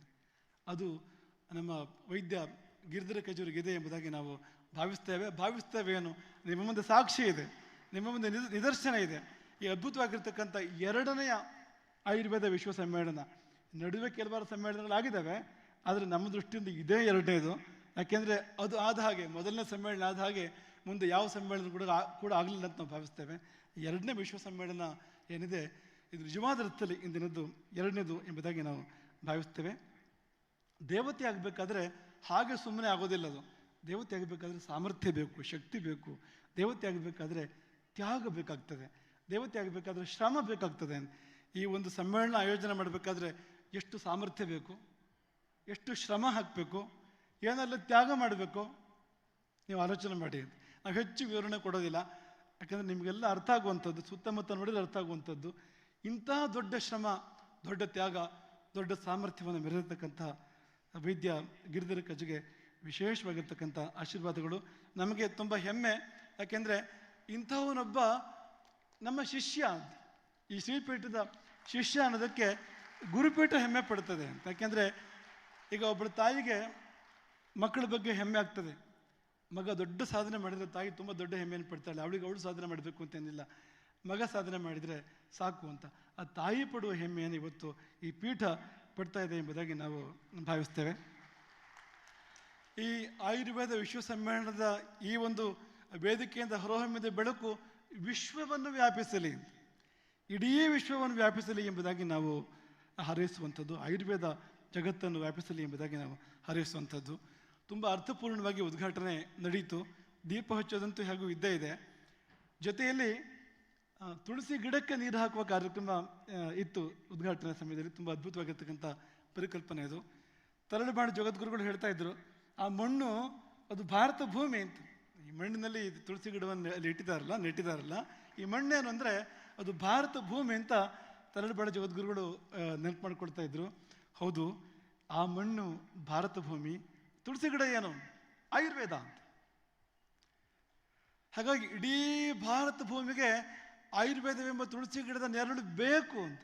ಇಡೀ ಭಾರತ ವರ್ಷಕ್ಕೆ ಆಯುರ್ವೇದದ ಒಂದು ನೆರಳು ಖಂಡಿತವಾಗಿಯೂ ಬೇಕು ಎಂಬುದಾಗಿ ನಾವು ಈ ಸಮಯದಲ್ಲಿ ನೆನಪು ಮಾಡಿಕೊಳ್ಳುವಂಥದ್ದು. ವಿಶ್ವಕ್ಕೆ ಬೇಕು, ಜಗತ್ತಿಗೆ ಬೇಕು ಖಂಡಿತವಾಗಿಯೂ, ಆದರೆ ಭಾರತಕ್ಕೆ ತುಂಬ ಮುಖ್ಯವಾಗಿ ಬೇಕು. ನಾವು ಆಯುರ್ವೇದದ ತವರು ಮನೆ ಅಂತ, ಆಯುರ್ವೇದ ನಮ್ಮಲ್ಲಿ ಹುಟ್ಟಿದೆ ಅಂತ. ಹಾಗಾಗಿ ನಾವು ಮೊಟ್ಟ ಮೊದಲು ಆಯುರ್ವೇದ ಕಡೆ ನೋಡಬೇಕು, ಆಮೇಲೆ ಉಳಿದ ವೈದ್ಯ ಪದ್ಧತಿಗಳು. ನಾವೇ ಮಾಡದಿದ್ರೆ ಮತ್ತೆ ಬೇರೆ ಯಾರಪ್ಪ ಮಾಡಬೇಕು ಅಂತ, ಬೇರೆ ಯಾರು ಮಾಡಬೇಕು ಅಂತ. ದೀಪವನ್ನು ಭಾರತದವ್ರು ಹಚ್ಚಿದೆ, ಪಾಕಿಸ್ತಾನದವ್ರು ಹಚ್ತಾರಾ? ದೀಪ ಹಚ್ಚೋ ಪರಂಪರೆ ನಮ್ಮದಲ್ವಾ, ನಾವು ಮೊದಲು ಮಾಡಬೇಕಲ್ವಾ ಅಂತ. ಹಾಗಾಗಿ ನಮ್ಮ ಬಹುದೊಡ್ಡ ಸಂಪತ್ತು, ಅತ್ಯಂತ ದೊಡ್ಡ ಸಂಪತ್ತು ಈ ಆಯುರ್ವೇದ ಇದೆ. ಒಂದೇ ಕಾರಣಕ್ಕೆ ನಾವು ಹೇಳ್ತೇವೆ ಭಾರತ ಶ್ರೀಮಂತ ದೇಶ. ಭಾರತ ಬಡ ದೇಶವೂ ಅಲ್ಲ, ಅಭಿವೃದ್ಧಿಶೀಲ ದೇಶವೂ ಅಲ್ಲ, ಅಭಿವೃದ್ಧಿ ಹೊಂದಿರತಕ್ಕಂಥ ಮುಂದುವರೆದ ದೇಶ ಭಾರತ. ಯಾಕೆಂದರೆ ಆಯುರ್ವೇದ ನಮ್ಮಲ್ಲಿದೆ. ಆಯುರ್ವೇದ ಇಂದು ನಿನ್ನೆ ಅಲ್ಲ, ಸಾವಿರಾರು ವರ್ಷಗಳಿಂದ ನಮ್ಮಲ್ಲಿದೆ ಅನ್ನೋ ಕಾರಣಕ್ಕೆ ನಾವು ಇಡೀ ಭಾರತ ಹೆಮ್ಮೆ ಪಡಬೇಕು. ಬರೀ ಬಾಯಿ ಮಾತ್ರ ಹೆಮ್ಮೆ ಸಾಲದು, ಜೀವನದಲ್ಲಿ ನಾವು ಆಯುರ್ವೇದವನ್ನು ತಂದುಕೊಳ್ಳಬೇಕು ಪ್ರತಿಯೊಬ್ಬ ಭಾರತೀಯನು ಕೂಡ ಎಂಬುದಾಗಿ ಈ ಸಮಯದಲ್ಲಿ ನಾವು ನೆನಪು ಮಾಡ್ಕೊಳ್ತೇವೆ. ಇನ್ನು ತುಂಬ ಮಾತನಾಡ್ತಕ್ಕಂಥ ಇಚ್ಛೆ ನಮಗಿಲ್ಲ, ಯಾಕೆಂದರೆ ಅನೇಕರು ಮಾತನಾಡುವಂಥವ್ರು ಇದ್ದಾರೆ, ಮತ್ತು ಬಲ್ಲವರು ಮಾತನಾಡುವಂಥವ್ರು ಇದ್ದಾರೆ. ನಾವಿಲ್ಲಿ ಆಯುರ್ವೇದ ಓದದೆ ಮಾತಾಡ್ತಕ್ಕಂಥವ್ರು.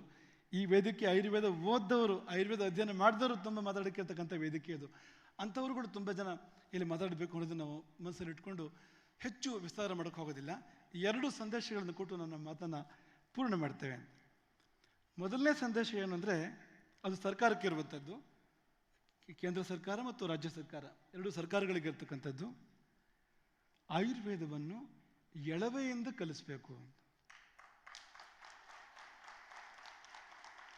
ಈಗ ಹೇಗಿದೆ ಅಂದರೆ, 12ನೇ ತರಗತಿ ಆದಮೇಲೆ ಯಾರು ಆಯುರ್ವೇದನ ಆಯ್ಕೆ ಮಾಡ್ಕೊಳ್ತಾರೋ ಅವರು ಆಯುರ್ವೇದನ ಓದ್ತಾರೆ. ಎಷ್ಟು ಕಾಲ ಓದ್ತಾರೆ ಅಂದರೆ, ಕೆಲವು ವರ್ಷಗಳ ಕಾಲ ಅವರು ಅದನ್ನು ಓದ್ತಾರೆ. ಸಾಕ ಅಂತ ಈ ಸಮಯ, ಈ ಕೆಲವಾರು ಒಂದು 5-6 ವರ್ಷಗಳು, 6-7 ವರ್ಷಗಳು ಸಾಕ ಅಂತ. ಆಯುರ್ವೇದ ಎಂಬ ಮಹಾಸಮುದ್ರವನ್ನು ನಾವು ಪಾನ ಮಾಡೋದಕ್ಕೆ, ಅರಗಿಸಿಕೊಳ್ಳೋದಕ್ಕೆ ಈ ಸಮಯ ಸಾಕ ಅನ್ನೋದು ನೀವೆಲ್ಲ ಉತ್ತರ ಕಂಡುಕೊಳ್ಬೇಕಾಗಿರ್ತಕ್ಕಂಥ ಪ್ರಶ್ನೆ. ಆಯುರ್ವೇದವನ್ನು ಕರಗತ ಆತ್ಮಗತ ಮಾಡ್ಕೊಳ್ಳದೆ ಅವನು ಚಿಕಿತ್ಸೆ ಮಾಡೋಕ್ಕೆ ಶುರು ಮಾಡಿದರೆ ನಾವು ಸುರಕ್ಷಿತವಾ ಅಂತ 2ನೇ ಪ್ರಶ್ನೆ ಅದು. ಹಾಗಾಗಿ ಆಯುರ್ವೇದವನ್ನು ಎಳೆಯ ವಯಸ್ಸಿನಿಂದ, ಅತ್ಯಂತ ಎಳೆಯ ವಯಸ್ಸಿನಿಂದ, ಆಯುರ್ವೇದನ 1ನೇ ತರಗತಿಯಿಂದ ಪ್ರಾರಂಭ ಮಾಡಿ. ಸಾಧ್ಯ ಇದೆ. ಯಾಕೆಂದ್ರೆ ಆಯುರ್ವೇದ ಹೇಗಿದೆ ಅಂದರೆ, ಅದು ಅರ್ಥವಾಗದೇ ಇರುವಂಥ ವಿದ್ಯೆ ಅಲ್ಲ. ಅರ್ಥ ಮಾಡ್ಕೊಂಡ್ರಷ್ಟು ಕೂಡ ಅರ್ಥ ಮಾಡ್ಕೊಳ್ಳಿಕ್ಕಿದೆ ಅದರಲ್ಲಿ. ಆದರೆ ತುಂಬ ಚಿಕ್ಕ ಮಗುವಿಗೆ ಕೂಡ ಹೇಳ್ಕೊಡ್ಬೋದು ಅಂತ, ಅಷ್ಟು ಸರಳವಾಗಿರ್ತಕ್ಕಂಥ ಒಂದು ವಿದ್ಯೆ ಅದು ಅಂತ. ಅತ್ಯಂತ ಎಳವೆಯಿಂದ ಆಯುರ್ವೇದದ ಕಲಿಕೆಯನ್ನು ನಾವು ಪ್ರಾರಂಭ ಮಾಡಿಸಬೇಕು. ನಮ್ಮ ಪಠ್ಯಕ್ರಮದ ಅಂಗ ಆಗಬೇಕು ಆಯುರ್ವೇದ. ಈ ವಿಶ್ವ ಸಮ್ಮೇಳನ ಆ ಸಂದೇಶವನ್ನು ಸಾರಬೇಕು. ಈ ವಿಶ್ವ ಸಮ್ಮೇಳನ ಅಂತ ನಿರ್ಣಯವನ್ನು ಕೈಗೊಳ್ಳಬೇಕು ಅಂತ. ಚಿಕ್ಕ ವಯಸ್ಸಿನಿಂದ ಆಯುರ್ವೇದವನ್ನು ಹೇಳ್ಕೊಡೋಕೆ ಪ್ರಾರಂಭ ಮಾಡಿ. ಆಗ ಅವನು 12ನೇ ತರಗತಿ ಹೊತ್ತಿಗೆ ಆಯುರ್ವೇದದ ಮೂಲಭೂತ ಜ್ಞಾನ ಅವನಿಗೆ ಆಗಿರ್ತದೆ. ಮುಂದೆ ಮಾಡುವಂಥದ್ದು ಉನ್ನತ ಅಧ್ಯಯನ ಅಂತ. ಅವನು ಆಯುರ್ವೇದದ ಪದವಿ, ಸ್ನಾತಕೋತ್ತರ ಪದವಿ ಮಾಡ್ತಾನಲ್ಲ, ಉನ್ನತ ಅಧ್ಯಯನವನ್ನು ಮಾಡಬೇಕಾಗಿರುವಂಥದ್ದು ಹೊರತು ಆಮೇಲೆ ಇವು ಶುರು ಮಾಡೋದಲ್ಲ ಅಂತ. ಇದು ಒಂದು ಸಂದೇಶ. 2ನೇ ಸಂದೇಶ ವೈದ್ಯರಿಗೆ ಮತ್ತು ವೈದ್ಯ ವಿದ್ಯಾರ್ಥಿಗಳಿಗೆ ಇರುವಂಥದ್ದು ಅಂತ. ಅದೇನು ಅಂದರೆ, ನೀವು ಕೇವಲ ಆಯುರ್ವೇದ ಒಂದನ್ನು ತಿಳ್ಕೊಂಡ್ರೆ ಸಾಲದು, ಬೇರೆ ಬೇರೆ ವಿದ್ಯೆಗಳನ್ನು ಕೂಡ ತಿಳ್ಕೊಳ್ಬೇಕು ಅಂತ. ರಾಮಾಯಣದಲ್ಲಿ ವಸಿಷ್ಠರನ್ನು ವೈದ್ಯ ಅನ್ನೋ ಶಬ್ದದಿಂದ ಕರೆದಿದ್ದಾರೆ. ತತಃ ಪ್ರಕೃತಿಮಾನ್ ವೈದ್ಯ ಅಂತ. ವಸಿಷ್ಠರನ್ನು ರಾಮಾಯಣ ಕರೆದಿದ್ದು ವೈದ್ಯ ಅಂತ. ಹಾಗಂದ್ರೆ ಏನು? ವಸಿಷ್ಠರನ್ನ ಯಾಕೆ ವೈದ್ಯ ಅಂತ ಕರಿಬೇಕು ಅಂದರೆ, ಆ ವೈದ್ಯ ಶಬ್ದಕ್ಕೆ ವಿದ್ಯೆಗಳನ್ನು ಬಲ್ಲವನು ಅಂತ ಅರ್ಥ ಅಂತ.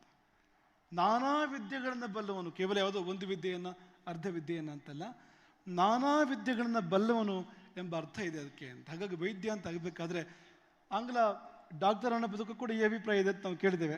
ವಿದ್ಯೆ ಅನ್ನೋ ಹಿನ್ನೆಲೆಯಲ್ಲಿ ಬಂದಿರತಕ್ಕಂಥದ್ದು ಅಂತ ಡಾಕ್ಟರ್ ಗಿರಿಧರಕಜೆ ಹೇಳಿದ ನೆನಪು ನಮಗೆ ಹಿಂದೊಮ್ಮೆ. ಹಾಗಾಗಿ ನಾನಾ ವಿದ್ಯೆಗಳನ್ನು ಬಲ್ಲವನು ಮಾತ್ರವೇ ವೈದ್ಯ, ಒಂದು ವಿದ್ಯೆಯನ್ನು ಬಲ್ಲವನು ವೈದ್ಯ ಅಲ್ಲ ಅಂತ. ಸುಶ್ರುತ ಸಂಹಿತೆ ನಾವೇನು ಹೇಳೋದು ನಿಮಗೆ ಗೊತ್ತಿದೆ. ನೀವೆಲ್ಲ ಅದನ್ನು ಬಲ್ಲಂಥವ್ರು, ಅದನ್ನು ಕಂಠಸ್ಥ ಮಾಡಿರ್ತಕ್ಕಂಥವ್ರು, ಹೃದಯಸ್ಥ ಮಾಡಿರ್ತಕ್ಕಂಥವ್ರು ಇಲ್ಲಿರ್ತಕ್ಕಂಥದ್ದು.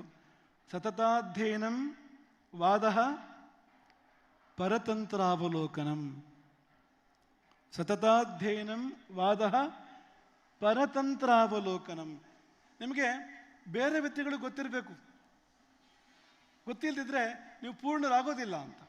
ಪಾರಂಪರಿಕ ವಿದ್ಯೆಗಳಂತ ತುಂಬ ಅಗತ್ಯ. ಉದಾಹರಣೆಗೆ ಜ್ಯೋತಿಷ ಇದೆ. ಜ್ಯೋತಿಷ ಈ ಆಯುರ್ವೇದಕ್ಕೆ ತುಂಬ ಪೂರಕವಾಗಿರ್ತಕ್ಕಂಥದ್ದು. ಒಂದು ಔಷಧವನ್ನು ಯಾವಾಗ ಕೊಡಬೇಕು ಅಂತ ಕಾಲವೂ ಅನುಕೂಲಿಸಬೇಕು. ಕಾಲದಲ್ಲಿ ರೋಗಪ್ರದವಾದ ಕಾಲಗಳು ಇವೆ, ಆರೋಗ್ಯಪ್ರದವಾದ ಕಾಲಗಳು ಕೂಡ ಇವೆ ಅಂತ. ನೀವು ಆರೋಗ್ಯಪ್ರದವಾದ ಕಾಲದಲ್ಲಿ ಔಷಧ ಕೊಡಬೇಕು. ಹಾಗೆ ಮಾಡದಿದ್ದರೆ ಔಷಧದ ಪರಿಣಾಮ ಕಡಿಮೆ ಆಗುತ್ತೆ. ಔಷಧವನ್ನು ಯಾವಾಗ, ಆ ಮೂಲಿಕೆಯನ್ನು ಯಾವಾಗ ಸಂಗ್ರಹ ಮಾಡಬೇಕು ಅದಕ್ಕೆ ಕಾಲ ಇದೆ. ನೀವೆಲ್ಲ ಕಾಲದಲ್ಲಿ ಹೋದರೆ ಅದೇ ಮೂಲಿಕೆ ಫಲ ಕೊಡುತ್ತೆ ಅಂತಿಲ್ಲ ಅಂತ. ಯಾಕೆಂದ್ರೆ ಮೂಲಿಕೆಗೆ, ಪ್ರತಿಯೊಂದು ಗಿಡ ಮೂಲಿಕೆಗೆ ಅದಕ್ಕೆ ಜಾಗೃತ ಕಾಲ ಇದೆ, ಸ್ವಪ್ನ ಕಾಲ ಇದೆ, ಸುಷುಪ್ತಿ ಕಾಲ ಇದೆ, ಬೇರೆ ಬೇರೆ ಕಾಲಗಳಿದೆ. ನೀವು ಸುಷುಪ್ತಿ ಕಾಲದಲ್ಲಿ ಆ ಮೂಲಿಕೆಯನ್ನು ಸಂಗ್ರಹ ಮಾಡಿದರೆ ಜಾಸ್ತಿ ಪರಿಣಾಮವನ್ನು ಮಾಡೋದಿಲ್ಲ ಅದು ಅಂತ. ಆ ಮೂಲಿಕೆಯ ಜಾಗೃತ ಕಾಲದಲ್ಲಿ ನಮಗೆ ಹೇಗೆ ಎಚ್ಚರಾಣ ಇದೆಯೋ, ಸ್ವಪ್ನ ಇದೆಯೋ, ಅದಕ್ಕೂ ಕೂಡ ಇದೆ ಅಂತ. ಅಂತಹ ಕಾಲದಲ್ಲಿ ನೀವು ಸಂಗ್ರಹ ಮಾಡಿದರೆ ಅತ್ಯಧಿಕ ಫಲವನ್ನು ಅದು ಮೂಲಿಕೆ ಕೊಡೋಕ್ಕೆ ಸಾಧ್ಯ ಇದೆ ಅಂತ. ಕಾಲದ ಮಾತು ತುಂಬ ಇದೆ ಅಂತ. ಆಯುರ್ವೇದವಂತೂ ಜ್ಯೋತಿಷ್ಯವನ್ನು ಒಳಗೊಂಡಿದೆ ಅದು ಅಂತ. ಹೇಗೆ ಅಂದರೆ ಅವನು ರೋಗಿ ಅಥವಾ ರೋಗಿಯ ದೂತ ಯಾವ ಸಮಯದಲ್ಲಿ ಬಂದ ಅಂತ, ಅವನ ಲಕ್ಷಣಗಳೇನು ಅಂತ, ಆ ರೋಗಿಯ ದೂತನ ಯಾರು ರೋಗಿಯ ಒಂದು ಸಮಾಚಾರ ತಂದು ಹೇಳ್ತಾರೆ ಮೊದಲನೇದಾಗಿ ವೈದ್ಯನಿಗೆ, ಅವನ ಲಕ್ಷಣಗಳ ಮೂಲಕವಾಗಿ ರೋಗಿಯ ಪರಿಸ್ಥಿತಿಯನ್ನು ಅವಲೋಕನ ಮಾಡ್ಬೋದು. ಹೋಗಬೇಕೋ ಬೇಡವೋ ತೀರ್ಮಾನ ಮಾಡ್ಬೋದು ಅಂತ, ಹೋದರೆ ಉಪಯೋಗ ಇದೆಯೋ ಇಲ್ವೋ ಅಂತ ತೀರ್ಮಾನ ಮಾಡ್ಬೋದು ಅಂತ ಅನ್ನೋ ಮಟ್ಟಿಗೆ ಜ್ಯೋತಿಷ್ಯವನ್ನು ಆಯುರ್ವೇದ ಒಳಗೊಳಿಸಿಕೊಂಡಿದೆ ಅಂತ. ಅರಿಷ್ಟ ಲಕ್ಷಣಗಳನ್ನು ಹೇಳ್ತಾರಲ್ಲ, ಚರಕ ಸಂಹಿತೆಯಲ್ಲಿ 12 ಅಧ್ಯಾಯ ಇದೆಯಲ್ಲ, ಅರಿಷ್ಟ ಲಕ್ಷಣಗಳು, ಅದು ಜ್ಯೋತಿಷ್ಯದ ಒಂದು ಭಾಗ, ಅದು ಜ್ಯೋತಿಷಕ್ಕೆ ತುಂಬ ಹತ್ತಿರ ಇರ್ತಕ್ಕಂಥದ್ದು ಅಂತ. ಹಾಗಾಗಿ ಜ್ಯೋತಿಷ ಗೊತ್ತಿದ್ದರೆ ಆಯುರ್ವೇದವನ್ನು ತುಂಬ ಚೆನ್ನಾಗಿ ನಾವು ಪರಿಣಾಮಕಾರಿಯಾಗಿ ಉಪಯೋಗ ಮಾಡೋಕ್ಕೆ ಸಾಧ್ಯ ಇದೆ ಅನ್ನೋದೊಂದು. ಯೋಗ ಇದೆ, ತುಂಬ ಹತ್ತಿರ ಇದೆ ಆಯುರ್ವೇದಕ್ಕೆ, ತುಂಬ ಹತ್ತಿರ ಇದೆ, ಗೊತ್ತಿದ್ರೆ ತುಂಬ ಅನುಕೂಲ ಆಗುತ್ತೆ. ಧರ್ಮಶಾಸ್ತ್ರ ಇದೆ, ಧರ್ಮಶಾಸ್ತ್ರ ಅಂದರೆ ಬೇರೆ ಏನಲ್ಲ, ಆಯುರ್ವೇದದ ಜೀವನಾನ್ವಯನ ಅಂತ. ಆಯುರ್ವೇದನ ಜೀವನಕ್ಕೆ ತಂದ ಧರ್ಮಶಾಸ್ತ್ರ ಅಂತ ಹೆಸರು, ಅದಕ್ಕೆ ಬೇರೆ ಏನೂ ಅಲ್ಲ ಅಂತ. ಬೇರೆ ಆಯಾಮ ಕೂಡ ಇದೆ ಧರ್ಮಶಾಸ್ತ್ರ ಅನ್ನುವಾಗ, ಅದಕ್ಕೆ ದೇವತೆಗಳ ಆಯಾಮ ಇದೆ, ದೈವಿಕತೆ ಅಥವಾ ಧರ್ಮದ ಆಯಾಮ ಇದೆ, ಅದು ಬೇರೆ ಮಾತು. ಆದರೆ ಆಯುರ್ವೇದ ಧರ್ಮಶಾಸ್ತ್ರ ಗಮನಿಸ್ಕೊಂಡ್ರೆ, ನೀವು ಧರ್ಮಶಾಸ್ತ್ರದ ನಿಯಮಗಳನ್ನು ಸರಿಯಾಗಿ ಪಾಲನೆ ಮಾಡಿದರೆ ಆಯುರ್ವೇದದ ಪ್ರಕಾರ ನೀವು ಜೀವನ ಮಾಡ್ತಾ ಇರ್ತೀರಿ ಅಂತ, ಏನೇನು ವ್ಯತ್ಯಾಸ ಇಲ್ಲ ಅಂತ. ಹೀಗೆ ಆಯುರ್ವೇದವು ಈಗ ಒಂದು ಇಡೀ ಪುರುಷನ ಬೇರೆ ಬೇರೆ ಅಂಗಗಳಿದ್ದ ಹಾಗೆ ನಮ್ಮ ವಿದ್ಯೆಗಳು, ನಮ್ಮ ಶಾಸ್ತ್ರಗಳು ಅಂತ. ಈಗ ಜ್ಯೋತಿಷ ಒಂದು ಅಂಗ ಆದರೆ ಆಯುರ್ವೇದ ಇನ್ನೊಂದು ಅಂಗ ಅಂತ. ಎಲ್ಲ ಅಂಗಗಳು ಕೂಡ ಗೊತ್ತಿರಬೇಕು. ಒಂದು ಅಂಗವನ್ನು ಪರಿಣಾಮಕಾರಿಯಾಗಿ ನಾವು ಉಪಯೋಗ ಮಾಡಬೇಕು ಅಂದರೆ ಎಲ್ಲ ಅಂಗಗಳು ಕೂಡ ಗೊತ್ತಿರಬೇಕು ಅನ್ನೋದು ಒಂದಾದರೆ, ಈ ಹೊರಗಿನ ವಿದ್ಯೆಗಳು, ಉದಾಹರಣೆಗೆ ಆಯುರ್ವೇದ ವೈದ್ಯ ಅವನು ಅಲೋಪತಿಯನ್ನು ಚೆನ್ನಾಗಿ ತಿಳ್ಕೊಂಡಿರಬೇಕು, ಆಧುನಿಕ ವೈದ್ಯ ಪದ್ಧತಿ ಚೆನ್ನಾಗಿ ತಿಳ್ಕೊಂಡಿರಬೇಕು. ಆದರೆ ಚೆನ್ನಾಗಿ ತಿಳ್ಕೊಂಡಿರಬೇಕು ಮಾತ್ರ ಔಷಧ ಕೊಡಬೇಕಾದ್ರೆ ಆಯುರ್ವೇದದ ಔಷಧನ ಕೊಡಬೇಕು. ಔಷಧ ಕೊಡಬೇಕಾದ್ರೆ ನೀವು ಆಧುನಿಕ ವೈದ್ಯ ಪದ್ಧತಿ ಔಷಧ ಕೊಟ್ಟರೆ ನೀವು ಆಯುರ್ವೇದ ವೈದ್ಯರು ಅಂತ ಅನ್ಸ್ಕೊಳ್ಳೋದಿಲ್ಲ ಅಂತ. ನಿಮ್ಗೆ ನಿಮ್ಮ ವಿದ್ಯೆ ಬಗ್ಗೆ ಅಭಿಮಾನ ಇಲ್ಲದೆ ಇದ್ರೆ ನೀವೇನು ಆಯುರ್ವೇದ ವೈದ್ಯರು ಅಂತ. ಇವತ್ತು ದೊಡ್ಡ ಪಿಡುಗು ಇದು ಅಂತ. ಆಯುರ್ವೇದ ವೈದ್ಯರಿಗೆ ಆಯುರ್ವೇದದ ಬಗ್ಗೆ ಅಭಿಮಾನ ಇಲ್ಲದೆ ಇದ್ದರೆ, ಆಯುರ್ವೇದದಲ್ಲಿ ವಿಶ್ವಾಸ ಇಲ್ಲದೆ ಇದ್ದರೆ, ನೀವು ಇನ್ನೊಂದು ವೈದ್ಯ ಪದ್ಧತಿಗೆ ಶರಣಾದರೆ ಏನು ಉಪಯೋಗ ಅಂತ. ಹಾಗಾಗಿ ನೀವು ಔಷಧ ಕೊಡುವಂಥದ್ದು, ಚಿಕಿತ್ಸೆ ಮಾಡುವಂಥದ್ದು ಆಯುರ್ವೇದದ ಪ್ರಕಾರವೇ, ಆದರೆ ಆಧುನಿಕ ವೈದ್ಯ ಪದ್ಧತಿಯನ್ನು ತಿಳ್ಕೊಂಡಿರಬೇಕು ಅಂತ. ಇನ್ನೊಂದು ಮುಖ ನಿಮಗೆ ಗೊತ್ತಿರಬೇಕು ಅಂತ, ಚೆನ್ನಾಗಿ ಗೊತ್ತಿರಬೇಕು ಅಂತ. ಈ ವೈದ್ಯ ಗಿರಿಧರ ಕಜೆ ತುಂಬ ಯಶಸ್ಸಾಗೋಕೆ ಏನು ಕಾರಣ? ಅತ್ಯದ್ಭುತ ಯಶಸ್ಸು ಹೊಂದಿರತಕ್ಕಂಥ ಒಬ್ಬ ವೈದ್ಯ ಡಾಕ್ಟರ್ ಗಿರಿಧರ ಕಜೆ. ಮುಖ್ಯ ಕಾರಣ ಏನು ಅಂದರೆ ಆಯುರ್ವೇದವನ್ನೇ ಅಭ್ಯಾಸ ಮಾಡುವಂಥದ್ದು, ಆಯುರ್ವೇದೀಯ ಪದ್ಧತಿಯಲ್ಲೇ ಚಿಕಿತ್ಸೆ ಮಾಡುವಂಥದ್ದು, ಅದರ ಮೇಲೆ ತುಂಬ ವಿಶ್ವಾಸ ಇಟ್ಕೊಂಡಿರ್ತಕ್ಕಂಥದ್ದು, ಅದೊಂದು ಪ್ರಧಾನವಾಗಿರ್ತಕ್ಕಂಥ ಕಾರಣ ಎಂಬುದಾಗಿ ನಾವು ಭಾವಿಸ್ತೇವೆ. ಹಾಗಾಗಿ ವಿವಿಧ ವಿದ್ಯೆಗಳನ್ನು ಬಲ್ಲವರಾಗಿ ಆಯುರ್ವೇದದ ಜೊತೆಗೆ ಬೇರೆ ಭಾರತೀಯ ಪಾರಂಪರಿಕ ವಿದ್ಯೆಗಳನ್ನು ಕೂಡ ತಿಳ್ಕೊಂಡವರಾಗಿ ಎಂಬುದಾಗಿ ವೈದ್ಯರಿಗೂ ಮತ್ತು ವೈದ್ಯ ವಿದ್ಯಾರ್ಥಿಗಳಿಗೂ ಕೂಡ ಒಂದು ಸಂದೇಶ ಕೊಡೋಕೆ ನಾವು ಇಷ್ಟಪಡ್ತೇವೆ. ಇದು ನಿಮ್ಮ ವೈದ್ಯರಾಗಿ ನೀವು ತುಂಬ ಯಶಸ್ಸಾಗ್ತೀರಿ ಇದರ ಮೂಲಕವಾಗಿ ಎಂಬುದು ನಾವು ಹೇಳೋಕ್ಕಿರುವಂಥದ್ದು. यहाँ बहुत लोग उपस्थित हैं जो कन्नड़ नहीं जानते, विद्यार्थी भी हजारों विद्यार्थी जो यहाँ उपस्थित है वो कन्नड़ भाषा नहीं जानते, हम जानते हैं. इसलिए एक संदेश उनके लिए हिंदी भाषा में, वैद्य बनने के लिए हमारे दृष्टि से 2 चीज़ें चाहिए, दया और ज्ञान. ये दोनों होने से वैद्य बनेगा. केवल ज्ञान से वैद्य नहीं बनेगा, साथ में दया भी होने से वैद्य बनेगा. क्योंकि शास्त्र दया पर आधारित है, आयुर्वेद शास्त्र दया पर आधारित है. केवल दया होने से भी वैद्य नहीं बनेगा. क्या करेगा वो? कुछ नहीं कर पाएगा. केवल ज्ञान होने से भी वैद्य नहीं बनेगा. दोनों होने से, ज्ञान और दया दोनों होने से वैद्य बनेगा. ज्ञान की साधना हो सकती है, साधना करना पड़ेगा, परंतु दया अपने आप आना चाहिए. दया सहजता से होना चाहिए हमारे हृदय में दया और मस्तिष्क में ज्ञान दोनों होने से वैद्य पूर्ण रूप में बनेगा. यह संदेश हम देना चाहेंगे. वीरेंद्र जी हेगड़े यहाँ इस समय में उपस्थित है. शुभ सूचना हम समझते हैं इस सम्मेलन के लिए वो, क्योंकि स्वयं आयुर्वेद विद्या संस्था चलाते हैं, आयुर्वेद शिक्षा संस्थान वो चलाते हैं. आयुर्वेद के लिए बहुत बड़ा प्रोत्साहन उनके ओर से मिलता है. इसलिए उनका आगमन एक शुभ सूचना, एक शुभ लक्षण, शुभ शकुन हम समझते हैं.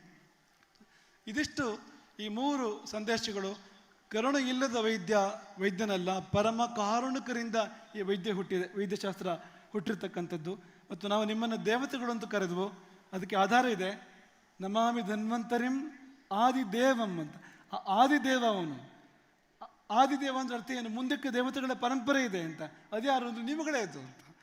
ಆ ಆದಿದೇವನ ಮುಂದಿರತಕ್ಕಂಥ ದೇವತೆಗಳ ಪೀಳಿಗೆ ನೀವುಗಳು ವೈದ್ಯರು ಮತ್ತು ವೈದ್ಯ ವಿದ್ಯಾರ್ಥಿಗಳು ಆಗಿದ್ದೀರಿ ಎಂಬುದನ್ನು ಈ ಸಮಯದಲ್ಲಿ ನೆನಪು ಮಾಡಿಕೊಂಡು, ದೇವತೆಗಳಿಗೆ ಸಹಜವಾಗಿರ್ತಕ್ಕಂಥ ಕರುಣೆ ಇಟ್ಟುಕೊಂಡು ಈ ಒಂದು ಆಯುರ್ವೇದದ ಅಭ್ಯಾಸವನ್ನು, ಆಯುರ್ವೇದದ ಪ್ರಯೋಗವನ್ನು ಮಾಡೋಣ ಎಂಬುದಾಗಿ ಭಾವಿಸ್ತಾ, ಮತ್ತೊಮ್ಮೆ ಎಲ್ಲ ವೈದ್ಯರಿಗೂ, ವೈದ್ಯ ವಿದ್ಯಾರ್ಥಿಗಳಿಗೂ, ಈ ಸಮ್ಮೇಳನಕ್ಕಾಗಿ ದುಡಿದಿರ್ತಕ್ಕಂಥ ಎಲ್ಲ ಕಾರ್ಯಕರ್ತರಿಗೂ, ಕೈ ಜೋಡಿಸಿರ್ತಕ್ಕಂಥ ಎಲ್ಲ ಸಹೃದಯರಿಗೂ, ಮತ್ತು ವಿಶೇಷವಾಗಿ ಈ ಸಮ್ಮೇಳನದ ರೂವಾರಿಯಾಗಿರ್ತಕ್ಕಂಥ ವೈದ್ಯ ಗಿರಿಧರ ಕಜಿ ಅವರಿಗೂ ತುಂಬ ಹೃದಯದ ಅಭಿನಂದನೆಗಳನ್ನು, ಆಶೀರ್ವಾದಗಳನ್ನು ಹೇಳ್ತಾ, ಈ ಸಮ್ಮೇಳನ ಸಂಪೂರ್ಣ ಯಶಸ್ಸಾಗಲಿ. ಅದರ ಪರಿಣಾಮವಾಗಿ ದೇವತೆಗಳು ಜಗತ್ತನ್ನು ಆಳಲಿ. ದೇವತೆಗಳು ಅಂದರೆ ಆ ವ್ಯಾಖ್ಯಾನ ಕೊಟ್ಟಾಗಿದೆ. ಹಾಗಂದ್ರೆ ಏನು ಅಂತ, ಈ ಜಗತ್ತನ್ನು ಮತ್ತೊಮ್ಮೆ ದೇವತೆಗಳು ಆಳುವ ಕಾಲ, ಇಡೀ ವಿಶ್ವವನ್ನು ದೇವತೆಗಳು, ವೈದ್ಯ ದೇವತೆಗಳು ಆಳುವ ಕಾಲ, ಆಯುರ್ವೇದದ ವೈದ್ಯರೆಂಬ ದೇವತೆಗಳು ಆಳುವ ಕಾಲ ಬರಲಿ ಎಂಬುದಾಗಿ ಹಾರೈಸ್ತೇವೆ. ಎಲ್ಲರಿಗೂ ಶ್ರೇಯಸ್ಸು ಮತ್ತು ಪ್ರೇಯಸ್ಸುಗಳು ಉಂಟಾಗಲಿ. ಎಲ್ಲರಿಗೂ ಸ್ವಸ್ಥತೆ ಮತ್ತು ಅಸ್ವಸ್ಥರಿಗೆ ಆತುರಸ್ಯ ವಿಕಾರ ಪ್ರಶಮನಂ, ಅದೆರಡೂ ಕೂಡ ಭಗವಂತ ಧನ್ವಂತರಿ ಒದಗಿಸಲಿ, ಎಲ್ಲರಿಗೂ ಒಳಿತಾಗಲಿ ಎಂಬುದಾಗಿ ಹಾರೈಸಿ ನಮ್ಮ ಮಾತುಗಳನ್ನು ಪೂರ್ಣ ಮಾಡ್ತೇವೆ. ಹರೇ Rama.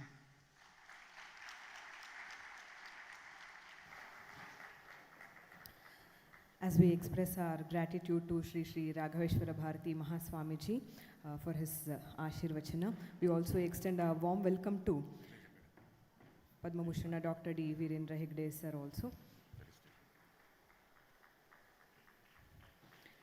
For those friends and connoisseurs of health from other states and country to consolidate his Ashirvachana, in a nutshell, I would like to mention 3 points. He mentions that this summit is not just the summit of health, but also summit of God and Goddess, as we believe that Vaidyo Narayano Harihi. We see God in every doctor who treats us. He also mentioned that doctors and students of medicine in Ayurveda domain are need of the hour. He urges government to implement Ayurveda in fundamental years of education in rudimentary lessons. Well, ladies and gentlemen, let's give a round of applause and welcome Padma Bhushana Dr. D. Virendra Hegde, Dharmadhikari Dharmasthala. And I would request Dr. Giridhar Kache and Mrs. Kache and to kindly offer offerings to Dr. Virendra Hegde and welcome him.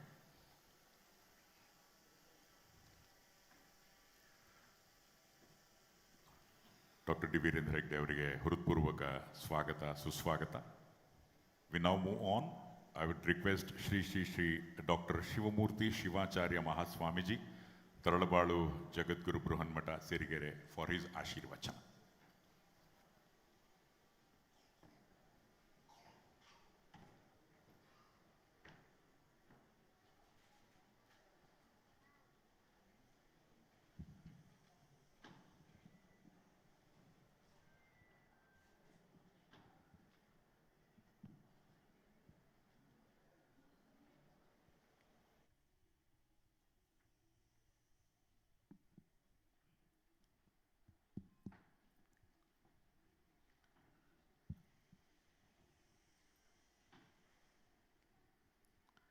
It gives me immense pleasure in participating in this second Ayurveda World Summit. At the outset, I would like to pay my respects to revered Swamiji Sri Raghavendra Bharati Swamiji and Sri Vachanananda Swamiji, honorable dignitaries on the dais, and the delegates from across the nation and the world. I was in a dilemma whether to speak in Kannada or in English. After listening to the Swamiji's address in Hindi, I concluded that I should speak in English so that the participants who do not know Kannada will be, I could communicate my thoughts with them also. I would like to share an interesting episode regarding the word Ayurveda. About 10 or 15 years back, we have many schools. We are running, and our Matha, more than 250 education institutions. About 50,000 students are studying in our schools and colleges. While making the recruitments for the vacancies in our high schools, we had conducted written tests for the candidates in addition to the other interview. We had given several questions for the candidates. One very simple question was, how many Vedas are there? Vedagalu eshtu? Yavyavu? What are they? I happened to read one answer paper written by a candidate. I was surprised to see that he had answered to the question, how many Vedas? He had written, his answer was 5. There are 5 Vedas. We all know there are only 4 Vedas, but this candidate had answered there are 5 Vedas. And I was very curious to know what are those.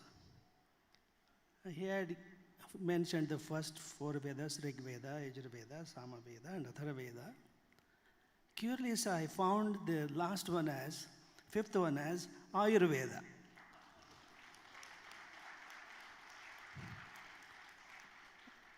Though his answer is wrong, I think we should welcome his answer in today's World Summit.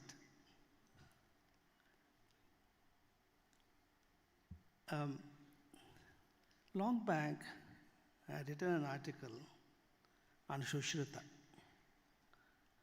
the first surgeon of plastic surgery. He is the first surgeon of surgery, not plastic. First surgeon of our country or of the whole world. I want to narrate one incident during British times. You know, in Mysore, in Srirangapatnam,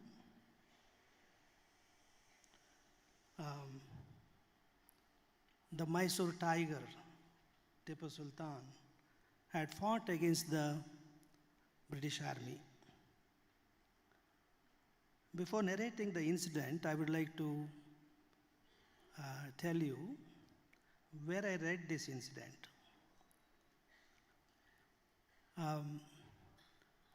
In the British Museum and India Office Library and Royal Society, many documents are preserved belonging to the British times.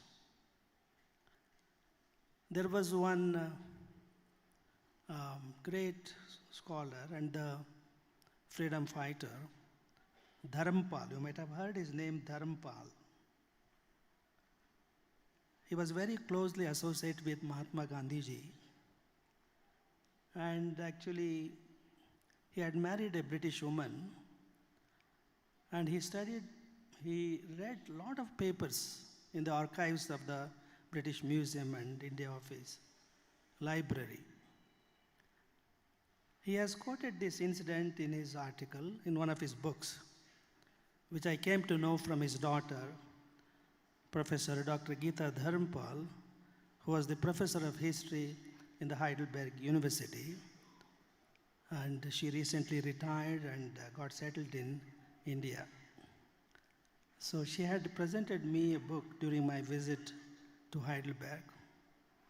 Very interesting episode is recorded, which I will narrate.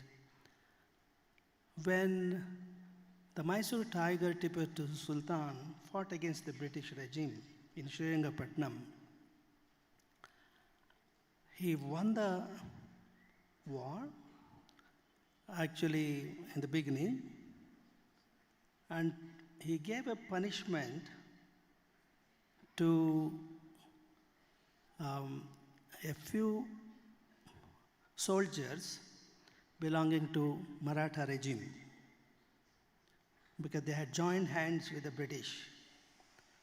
You know the punishment what he gave? He cut the nose of those enemy soldiers who had joined the enemy soldiers and sent them alive. And the British army officer noticed it. He took pity on them. After some days, the British army officer met with a merchant who had a typical nose, some triangular mark on his nose. And he asked him, what is it? From him, he came to know that that merchant was punished and his nose was cut because of his immoral activities. In the olden days, the punishment for immoral activities was to cut the nose. I don't know whether you are aware of that. There's a lot of the Basavana of the 12th century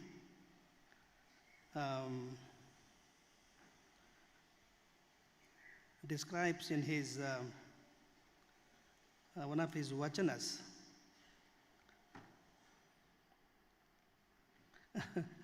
Very meaningful vachana it is. Uuduva, udisuva, gandanidante. The language is very powerful. I'm just quoting what Basavana has written in Kannada in one of his vachanas. Uuduva, udisuva, gandanidante, jode mindange kanna chelluvala, kedinge beragade nanu. ನಮ್ಮ ಕೂಡಲ ಸಂಗಮ ದೇವನು ಸಿಂಗಾರದ ಮೂಗ ಬಣ್ಣಿಸಿ ಹಲುದವರೆ ಕೊಯ್ಬ. Did you understand it? I think Kannada knowing people, you all understood it. How powerful it is. ಊಡುವ ಉಡಿಸುವ ಗಂಡನಿಂದ ಇದ್ದಂತೆ. When there is a husband who takes well care of you, if she falls in love with another person, you know what the husband will do after coming to know? He will come to his wife, he will praise her beauty and hold her nose, praise her beauty, and he will just cut it off. That is the meaning of this, Arjuna. In what context Basavana writes this? You must believe in one God. If you don't have faith in one God, it would be like this. It is like falling in love with some other person. ಅನೈತಿಕ ಜೀವನ ಅಂತ ಪರಿಭಾವಿಸ್ತಾ ಇದ್ರು. ನಂಬಿದ ಹೆಂಡತಿಗೆ ಗಂಡನೊಬ್ಬ ಕಾಣಿರೋ, ನಂಬಬಲ್ಲ ಭಕ್ತಂಗೆ ದೇವನೊಬ್ಬ ಕಾಣಿರೋ.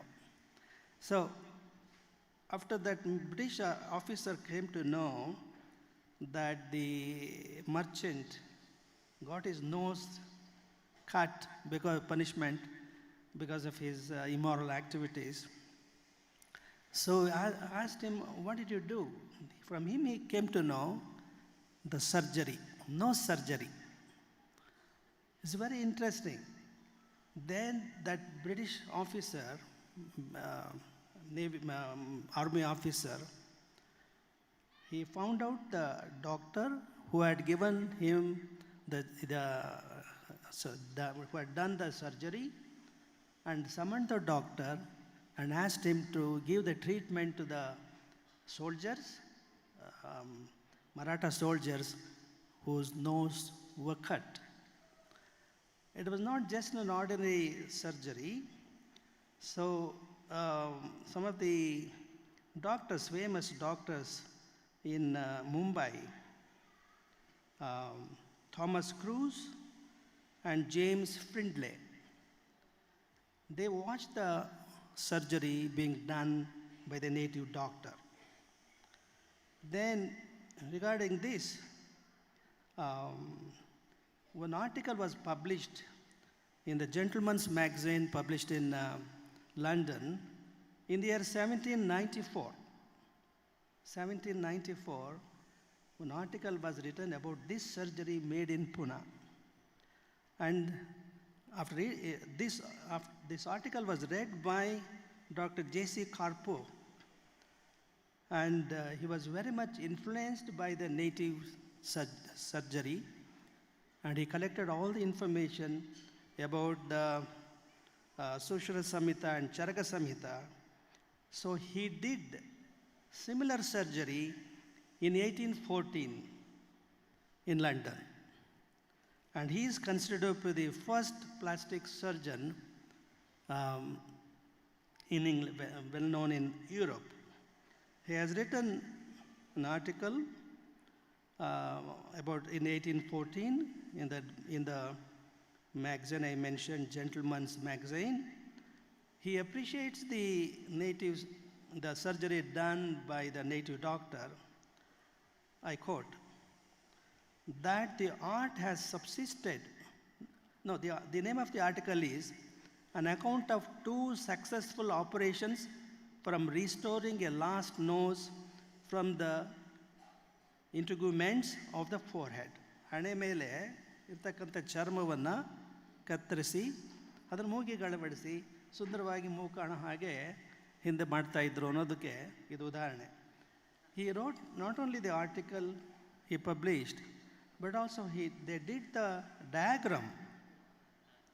They got it written by an artist, how the surgery is done, how the person's nose appears. So it is published in that magazine. You can see it if you go to London. So he appreciates that this art has subsisted from the most ancient period in India. The addition of divided parts, however, little understood till lately in France or England, was one of the first spectacles presented to mankind by India. Really, it is a great appreciation. I think we should all be proud to read this article written by a British doctor appreciating the wisdom of the ancient India. In Kannada, the Mugu, the nose, there are several words, very interesting words expressing human feelings using the word. If I quote those expressions, I think you will all enjoy listening to those expressions. Mugu muriyuvudu. You can make out the meaning, I need not translate. Mugu muriyuvudu, ಮೂಗು ತೂರಿಸುವುದು, ಮೂಗು ದಾರ ಹಾಕುವುದು, ಮೂಗಿನ ಮೇಲೆ ಬೆರಳಿಡುವುದು, ಮೂಗಿನ ತನಕ ನೆಗಡಿ ತಪ್ಪದು, ಮೂಗಿರುವ ತನಕ ನೆಗಡಿ ತಪ್ಪದು, ಸಿಟ್ಟು ಅವನ ಮೂಗಿನ ಮೇಲೆಯೇ ಇದೆ, ಸಿಟ್ಟಿನಲ್ಲಿ ಕೊಯ್ದ ಮೂಗು ಅಂಟಿಸಿಕೊಳ್ಳಲು ಬರುವುದಿಲ್ಲ, et cetera et cetera. How the word ಮೂಗು, just one ಮೂಗು, has different expressions of human feelings, right? This country, India, is a wonderful country. The more I travel outside the country, once I had been to New Zealand, the host had taken me to a temple, Hindu temple. He asked me to write something on the visitor's book. I just wrote something like this. The more I travel outside the country, outside India, the more I understand my own India. It's a wonderful,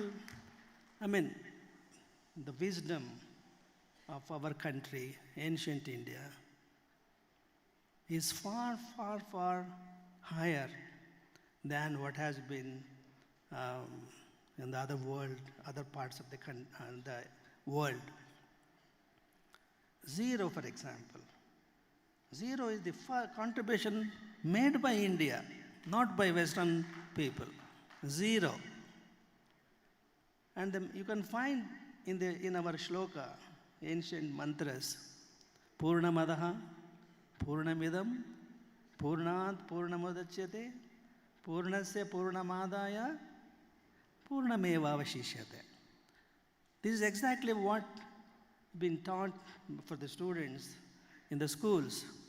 0 plus 0 is 0. 0 minus 0 is 0. 0 divided by 0 is 0. 0 multiplied by 0 is 0. Isn't it?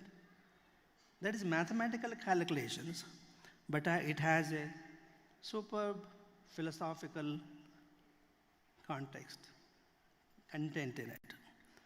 I'm very glad to see this second World Summit organized by the organizers here. The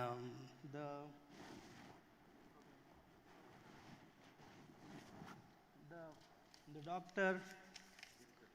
Giridhar Kaje, he made a wonderful welcome speech. It was both welcome as well as speech. This was actually the second welcome. The first welcome given to all of us was at the entrance, when the cultural troupe, they played on the instruments.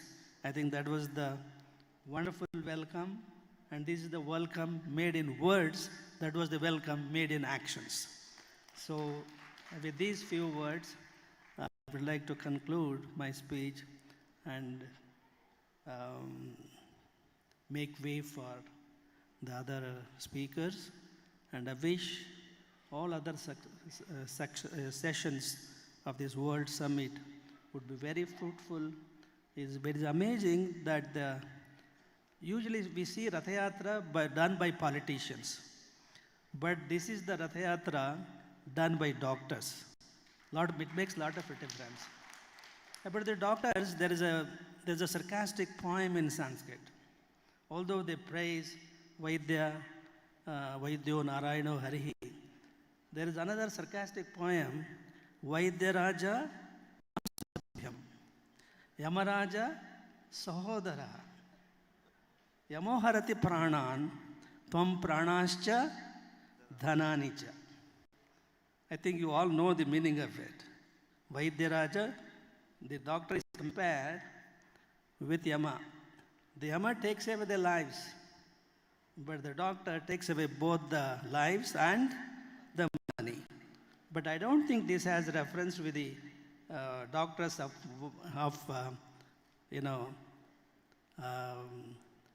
Indian medicine, Ayurveda. I don't think. I think in the olden days, no patient would pay any Ayurveda doctor. Am I right? I think if you go back to the historical history, taking money for giving treatment was considered one of the sins, if I'm right? Right? I think this has reference to the modern medicines and hospitals, not with reference to the Indian Ayurveda doctors. Anyhow, with these few words, I would like to conclude and wish for the success of the next 4 days programs. God bless you all.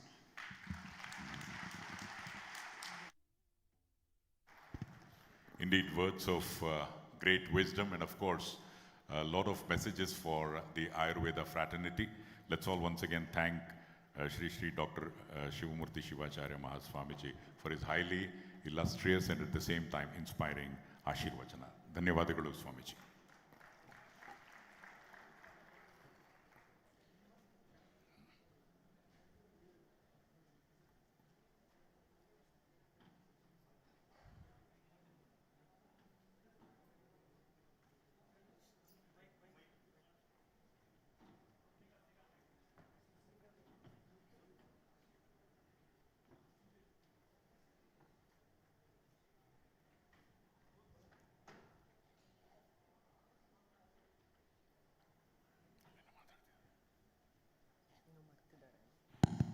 I just forgot to tell you, when I was studying in the University of Vienna, I happened to meet one Buddha bhikshu from Thailand. I want to share it with you all. When you get hiccups, I don't know what treatment you give. And Karnataka women, the mothers, ಅವರಿಗೆ ಗಾಳಿ ನೀರು ಕುಡಿಸೋದು ದೀರ್ಘವಾಗಿ ಉಸಿರಾಡೋದು like that. The best medicine, you know that, I want to share that. The best medicine is just eat raw sugar, spoonful of sugar, and chew it, and that's all, gulp it down. Within seconds, the hiccups will be vanished. Do you know this? Do you know it? I don't know whether you know this. This is what I learned from the Buddha bhikshu from Thailand. Just 1 spoon of sugar, just chew it, don't drink water, chew it and eat it, swallow it. Within seconds you will be cured. Your children will be cured. I think the mothers will make note of this and try. I'm sure you will be successful and your child will be very happy. God bless you. One more astra in the Battalike of mothers. Thank you, Swamiji. May we now request Shri Shri Swami Vachanananda Swamiji, Guruji, to kindly present Ashirvachana. ಸ್ವಾಮಿ ವಚನಾನಂದ ಗುರೂಜಿಯವರ ಆಶೀರ್ವಚನವನ್ನು ಈ ಹೊತ್ತಿನಲ್ಲಿ ನಾವು ಬಿಡ್ತಾ ಇದ್ದೇವೆ. ಬಂಧುಗಳೇ, ಸ್ವಾಗತಿಸಿ ಶ್ರೀ ವಚನಾನಂದ ಗುರೂಜಿ ಶ್ವಾಸ ಗುರುಗಳೇ.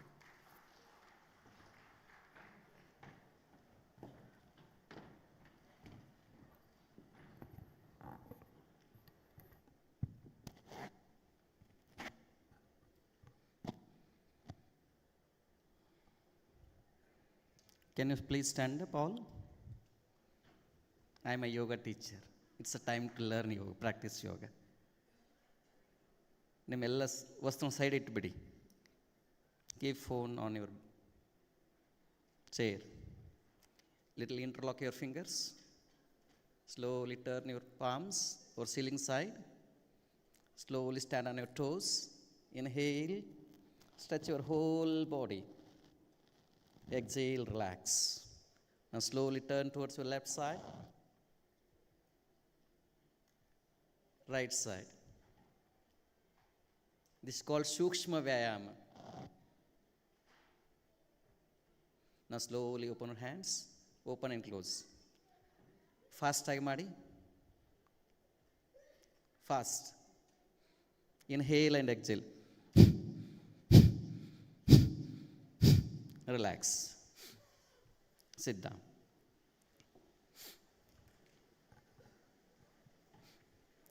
ನಾವೆಲ್ಲರೂ ಒಂದು ನಿಮಿಷ ಧ್ಯಾನ ಮಾಡೋಣ. We'll all practice a minute meditation. Sit straight. Gently close your eyes.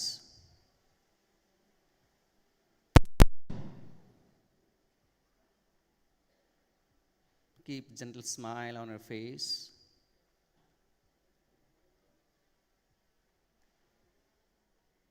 Bring your mind attention to the temple of divinity, that is your body.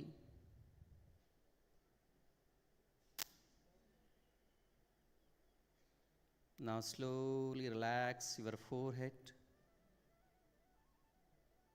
Relax all your facial muscles.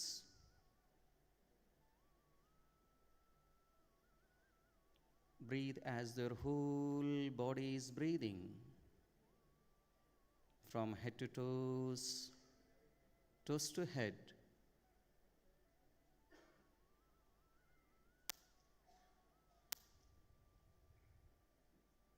Now slowly bring your awareness to the tip of the nose.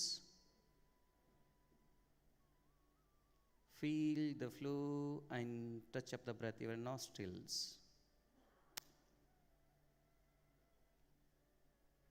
ನಿಮ್ಮ ಮನಸ್ಸನ್ನು ನಾಸಿಕ ಹತ್ತಿರ ತೆಗೆದುಕೊಂಡು ಬಂದು ಒಳಬರುವ ಹೊರ ಹೋಗುವ ಉಚ್ಛ್ವಾಸ ನಿಶ್ವಾಸವನ್ನು ಗಮನಿಸ್ತಾ ಹೋಗಿ.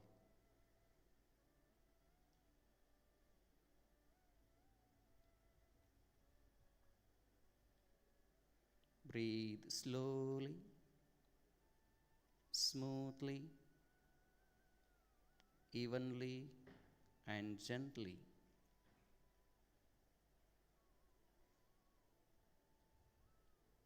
Now, maintaining the same awareness of your breath, slowly join your palms in front of your heart center with Namaskara Mudra.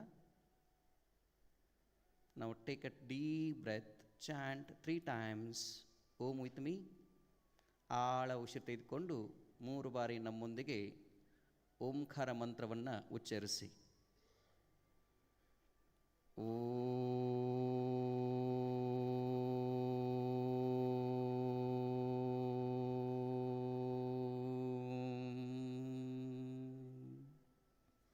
Again.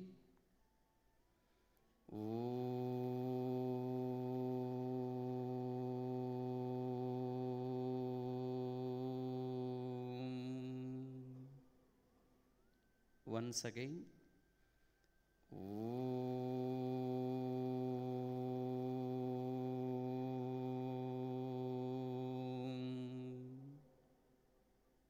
Now gently open your eyes. ಎಲ್ಲರಿಗೂ ನಮಸ್ಕಾರಗಳು. ಭಜ ಗೋವಿಂದಂ ಅಂತ ನಾವೆಲ್ಲ ಚಾಂಟ್ ಮಾಡುವಾಗ ನಮಗೆ ನೆನಪಾಗೋದು ಶಂಕರರು. ಹಾಗೆ ಕಜೆ ಆಯುರ್ವೇದಂ ಅಂದಾಗ ನಮಗೆ ನೆನಪಾಗೋದು ಗಿರಿಧರ್ ಅವರು.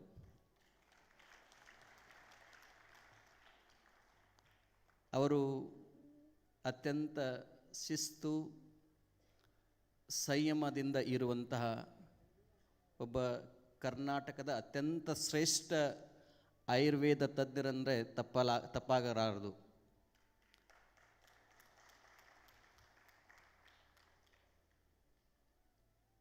Every ill has a pill.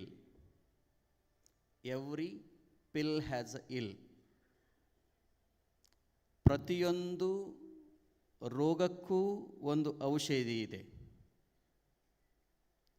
ಪ್ರತಿಯೊಂದು ಔಷಧಿಯಿಂದ ಒಂದು ರೋಗ ಇದೆ. Every ill has a pill, every pill has a ill. Before ill and pill kill, practise yoga, adopt Ayurveda. This is my message. Allopathy is like a lower court. Homeopathy, naturopathy are like a high court. Yoga and Ayurveda are like a supreme court. Ayurveda says, tell me what you eat, I will tell you what you are ಅಂತ.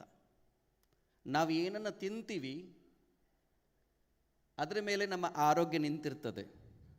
ಆ ಹಿನ್ನೆಲೆಯಲ್ಲಿ ಬರುವ 3 ದಿನಗಳ ಕಾಲ ಈ ಆಯುರ್ವೇದ ಸಮ್ಮೇಳನ ಏನು ನಡೀತಾ ಇದೆ, ಇದಕ್ಕೆ ಮೂಲ ಕರ್ತೃ ಅಂತಂದರೆ ನಮ್ಮ ಗಿರಿಧರ್ ಕಜೆಯವರು.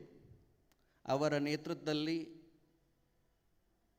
ಇಡೀ ಆಯುರ್ವೇದದ ಶ್ರೇಷ್ಠ ವೈದ್ಯರು, ಈ ಆಯುರ್ವೇದದ ವಿಶೇಷತೆ ಅಂತಂದರೆ, ಈ ಸಮ್ಮೇಳನದ ವಿಶೇಷ ಅಂತಂದರೆ, ನಾವು ಯಾವಾಗ ಆಯುರ್ವೇದವನ್ನು ಮಾತಾಡ್ತೀವಿ, ಯಾವಾಗ ನಾವು ಯೋಗದ ಬಗ್ಗೆ ಮಾತಾಡ್ತೀವಿ, ಇವತ್ತೇನಾಗಿದೆ ಅಂತಂದರೆ ನಾವು ಅಲೋಪತಿಯನ್ನು ಹೇಟ್ ಮಾಡೋದು ಒಂದು ಕಡೆಗೆ ನಡೀತಾ ಇದೆ.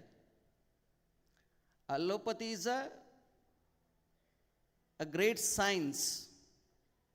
ಅಲೋಪತಿ, ಆಯುರ್ವೇದ, ಯೋಗ ನಾವೆಲ್ಲ ಹೇಗೆ ಹೋಗಬೇಕು ಅಂದರೆ ಒಂದಕ್ಕೊಂದು ಜೋಡಿಯಾಗಿ ಕೆಲಸವನ್ನು ಮಾಡಬೇಕು. ಎಲ್ಲರ ಮೂಲ ಉದ್ದೇಶ ಏನಪ್ಪ? ನಾವೆಲ್ಲರೂ ಆರೋಗ್ಯವಂತರಾಗಬೇಕು. ಆದರೆ ನಮ್ಮ ಸಂಕಲ್ಪ ಏನಪ್ಪ ಅಂತಂದರೆ ಔಷಧಿ ಇಲ್ಲದ ಆರೋಗ್ಯ ನಮ್ಮದಾಗಬೇಕು. ಆರೋಗ್ಯಂ ಧನ ಸಂಪದಂ ಅಂತ ಆಗಬೇಕು. ಆ ಹಿನ್ನೆಲೆಯಲ್ಲಿ ಇವತ್ತು ನಮ್ಮೊಂದಿಗೆ ಮಾತನಾಡುವ ಮಂಜುನಾಥ ಬಂದಿದ್ದಾರೆ. ಅವರು ಮತ್ತಾರು ಅಲ್ಲ, ನಮ್ಮ ವೀರೇಂದ್ರ ಹೆಗಡೆಯವರು. ನಾವೊಂದು 25 ವರ್ಷಗಳ ಹಿಂದೆ ಡಾಕ್ಟರ್ ವೈ ರುದ್ರಪ್ಪ ಅವರು ಅಂತಿದ್ದರು.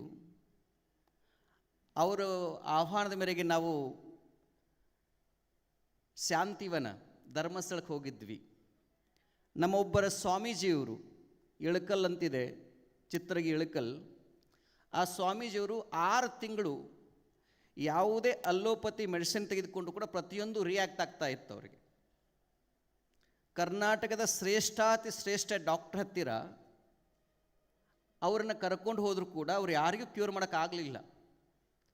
ಕೊನೆಗೆ ನಮಗೆ ನೆನಪಾಗಿದ್ದು ಡಾಕ್ಟರ್ ವೈ ರುದ್ರಪ್ಪನವರು. ಅವರು ಸಲಹೆ ಮೇರೆಗೆ ಅಲ್ಲಿ 15 ದಿನಗಳ ಕಾಲ ಅಲ್ಲಿ ಶಾಂತಿವನದಲ್ಲಿದ್ದಾಗ ಕೇವಲ 15 ದಿನದಲ್ಲಿ ನ್ಯಾಚುರೋಪತಿ ಚಿಕಿತ್ಸೆ ಮೂಲಕ ಸಂಪೂರ್ಣವಾಗಿ ಆ ಸ್ವಾಮೀಜಿಯವರು ಗುಣಮುಖರಾಗಿದ್ದರು. ಇವತ್ತು ಆ ಸ್ವಾಮೀಜಿಯವರು ನಮ್ಮ ಜೊತೆಗಿದ್ದಾರೆ. ಅವತ್ತು ಅವರು ಪ್ರತಿದಿನ 38 ಮಾತ್ರೆಗಳನ್ನು ತೆಗೆದುಕೊಳ್ತಾ ಇದ್ದರು ಅವರು. ಬಟ್ ಕೇವಲ 15 ದಿನ ನಮ್ಮ ಶಾಂತಿವನ ನಿಸರ್ಗ ಚಿಕಿತ್ಸೆಯಲ್ಲಿ ತೆಗೆದುಕೊಂಡಂಥ ಪದ್ಧತಿಯಿಂದ ಕೇವಲ 15 ದಿನದಲ್ಲಿ ಇವತ್ತು ಆ ಸ್ವಾಮೀಜಿ ಸುಮಾರು ಒಂದು 65 ವರ್ಷ ಯಾವೊಂದು ಮಾತ್ರೆಯನ್ನು ತೆಗೆದುಕೊಳ್ಳೋದಿಲ್ಲ ಅವರು. ಸಂಪೂರ್ಣ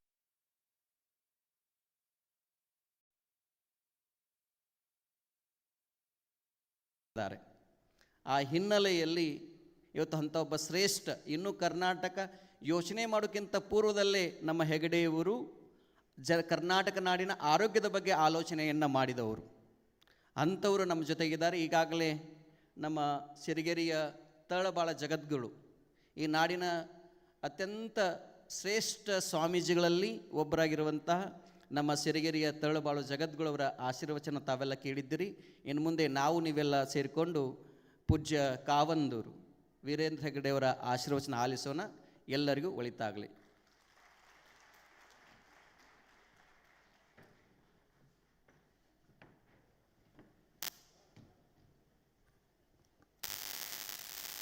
many thanks to Shri Shri Swami Vachanananda ಗುರೂಜಿಯವರ ಆಶೀರ್ವಚನಕ್ಕೆ ನಿಮ್ಮೆಲ್ಲರ ಪರವಾಗಿ ಹೃತ್ಪೂರ್ವಕ ಧನ್ಯವಾದಗಳನ್ನ ಅರ್ಪಿಸ್ತಾ ಇದ್ದೇವೆ.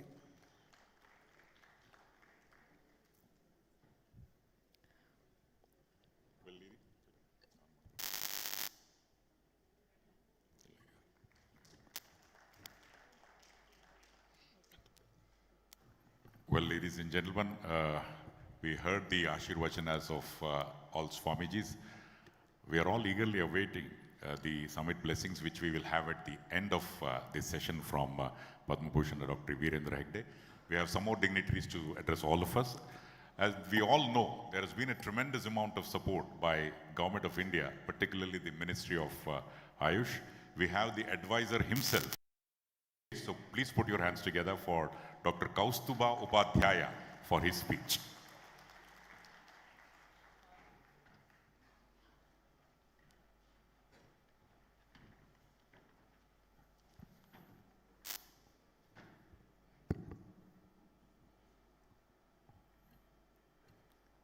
Namaskara. Respected Swamiji, Pujya Virendra Hegde ji, Taralbaru Jagadguru ji, Vachananda Swamiji, Raghaveshwar Swamiji, my pranams to all Swamiji. Respected Honorable Minister of Health, Government of Karnataka, Shri Dinesh Gundu Rao ji, he has just addressed us and left. I just want to convey whatever the messages given by the Honorable Swamiji and Honorable Minister. What is the development going on in the government side from the policy aspect that I will want to convey. First, Pujya Raghaveshwaraji conveyed that the education regarding Ayurveda should start from the early days in the basic education. Already NCERT has introduced Ayurveda in the textbooks. The second part, whether those knowledge which is there in the textbook can reach to the minds of the students, that rests with all of us. In Karnataka only, since 25 years, there is one institution, the president is there only, Dr. Jayaprakash Narayan, Ayurveda Academy. It is conducting health education program and health propagation program since 1988, continuously in all schools they will conduct health education program for 5 days and they will conduct some exams. That is going on in a limited numbers, but I expect this whole participants to actively participate. Even Government of India has declared Ayurveda Day and 23 September, and during that time, 1 month, every school of this state and this country has to be reached by Ayurveda doctors, and Ayurveda education has to be transferred. At least those who want to choose Ayurveda for their lifetime practice, let them be aware what is Ayurveda, and they should be confident that this suits me and I can do something in this field. So that is one thing. Second,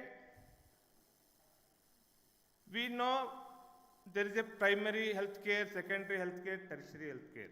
Now Government of India is conceptualizing a fourth tier of health, that is the household. Health is not the responsibility of the government or somebody else. It is the responsibility of the individual. We as an individual should take care of our health. So for that, every household should be a basic thing to start with our health. That's why as a part of Ayushman Arogya Mandir, we have introduced yoga in all Ayushman Arogya Mandir across the country. It is 1.5 lakh Ayushman Arogya Mandir. It's from allopathy or Ayurveda. All the health centers should have a yoga instructor. And also now we are introducing the concept of kitchen garden. So every health center will have a garden, medicinal plants garden around it, so that the people visiting the healthcare center will be aware what are the medicinal plants, whether it is available in my neighborhood or nearby my house or within my garden, and whether I can utilize for small purposes. This is fourth tier, and now Government of India is launching one big program. It is underway. I will not announce it now. Once it is up, you will be all aware of. So Ayurveda and yoga should be a part and parcel of every individual's life. Telling about the health policy programs. During my visit under national mission in Mysore, I saw the villagers. In each villages, there is a competition. Be yoga instructor for us, and we should get yoga education in our village. That competition was there, and I suggested, why don't you target all the villages in Mysore district and make it as a yoga village.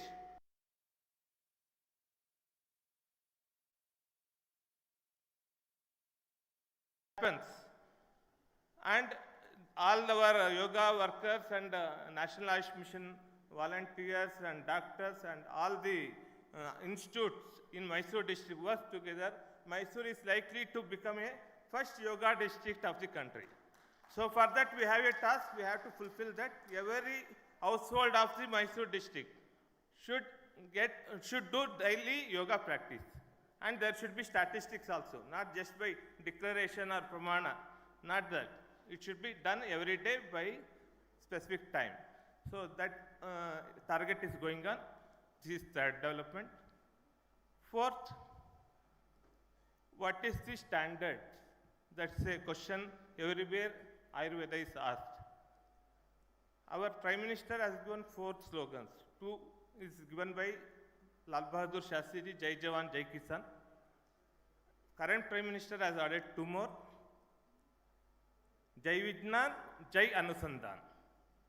So whatever Ayurveda says, it has to be evidenced by the science.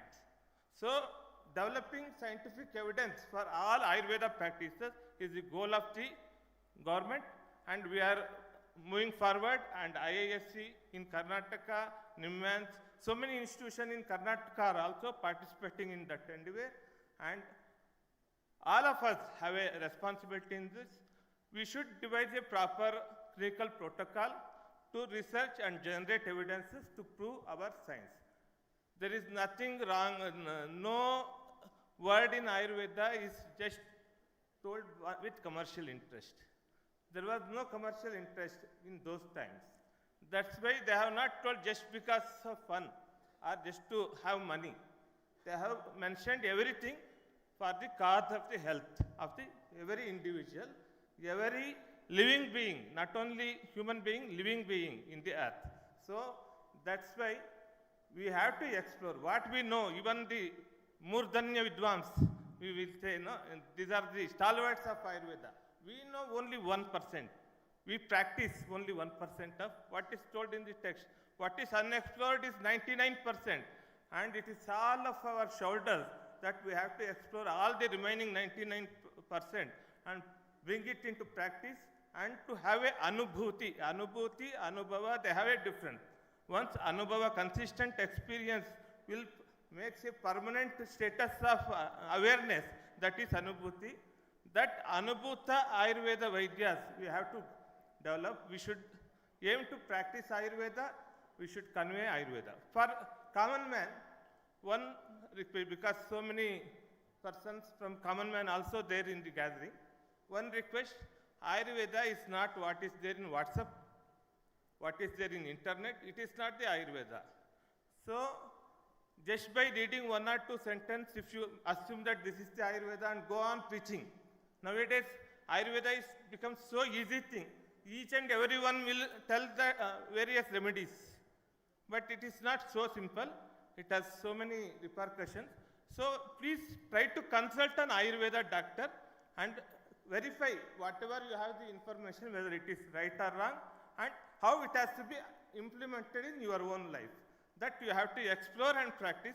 Don't blindly accept whatever there in the WhatsApp. You have to parikshakari. It is even in Ayurveda we say parikshakari. You have to verify. You may be giving inputs of some thoughts given in some textbooks or some Ayurveda text or some Ayurveda preacher. But whether it is suitable for yourself, that you have to explore yourself. These are all the policy initiatives made by the government. There is a Magic Remedies Act where you cannot make a claim which is going to be misleading the patients or common man. So misleading claims should not be made both by the doctors as well as by the common man. We have to see that there should not be misleading. We should practice through Ayurveda for our own benefit and to have benefit of whole family, society and whole world. Thank you. Namaste.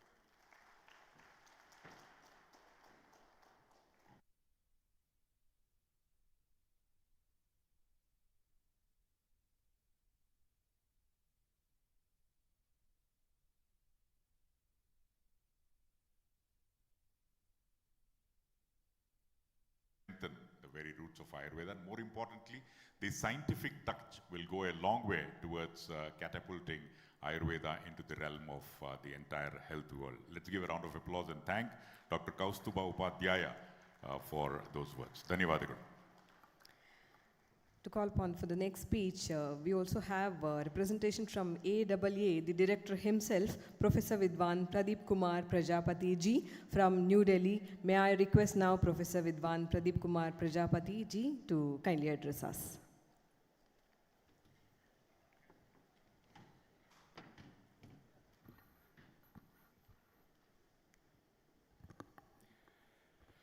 Om Namo Namah. Namaskaram to all of you. Honorable distinguished dais with the three Swamijis in the form of Guru, our Swami Sri Raghveswar Bharati Mahaswamiji, Sri Dr. Shivamurti Sivacharya Mahaswamiji, Sri Swami Vachananand Guruji, our Padma Shri Dr. Virendra Hegde ji, our Health Minister Sri Dinesh Gundu Rao ji, our advisor Ayurveda Dr. Kaustuba Upadhyaya ji, and Jayasri ji, the Himalaya Wellness Center, and Sri Ravindra Bhatt ji, the Chief Editor, our whole soul sponsor of this program, Dr. Girdhar Kajare ji, and the distinguished speakers and distinguished members sitting on the dais. Of the dais, there are so many persons, senior faculty members, dear students. Today, so many things have been told by our Swamijis. regarding the education, regarding the practice and how to practice. My theme is only one, in 2 words.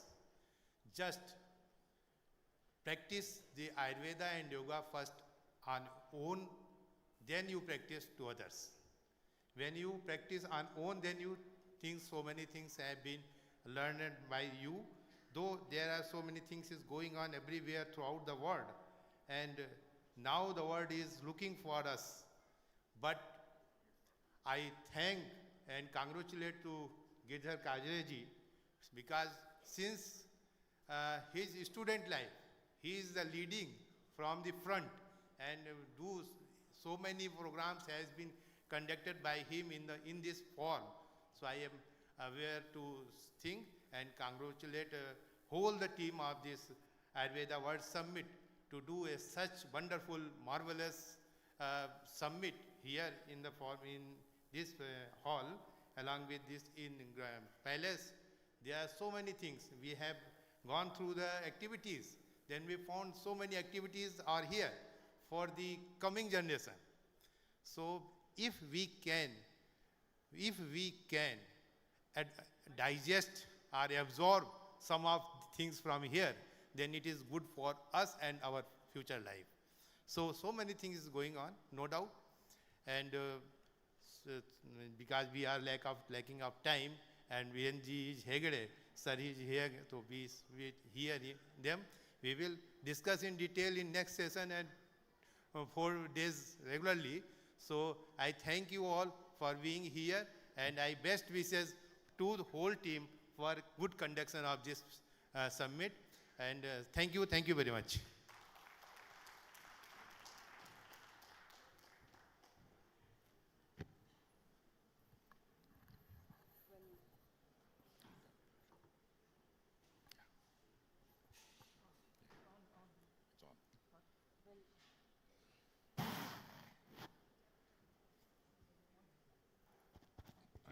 Well, when it comes from the director of All India Institute of Ayurveda himself, the weight of the talk is something really different. We thank Professor Vidwan Pradeep Kumar Prajapati ji for his crisp yet very needed talk for the hour.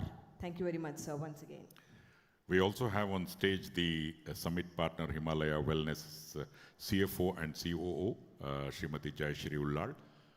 We would like to hear from her about her feelings to be here. A few words, madam. Put your hands together. Support sponsors are the ones who will probably run the whole show. So, Srimati Jayashri Ullal.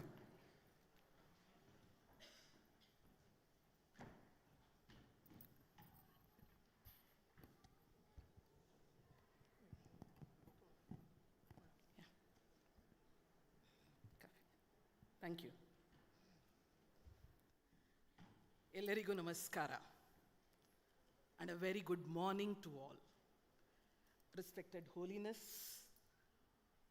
respected dignitaries on the dais, esteemed delegates, distinguished guests,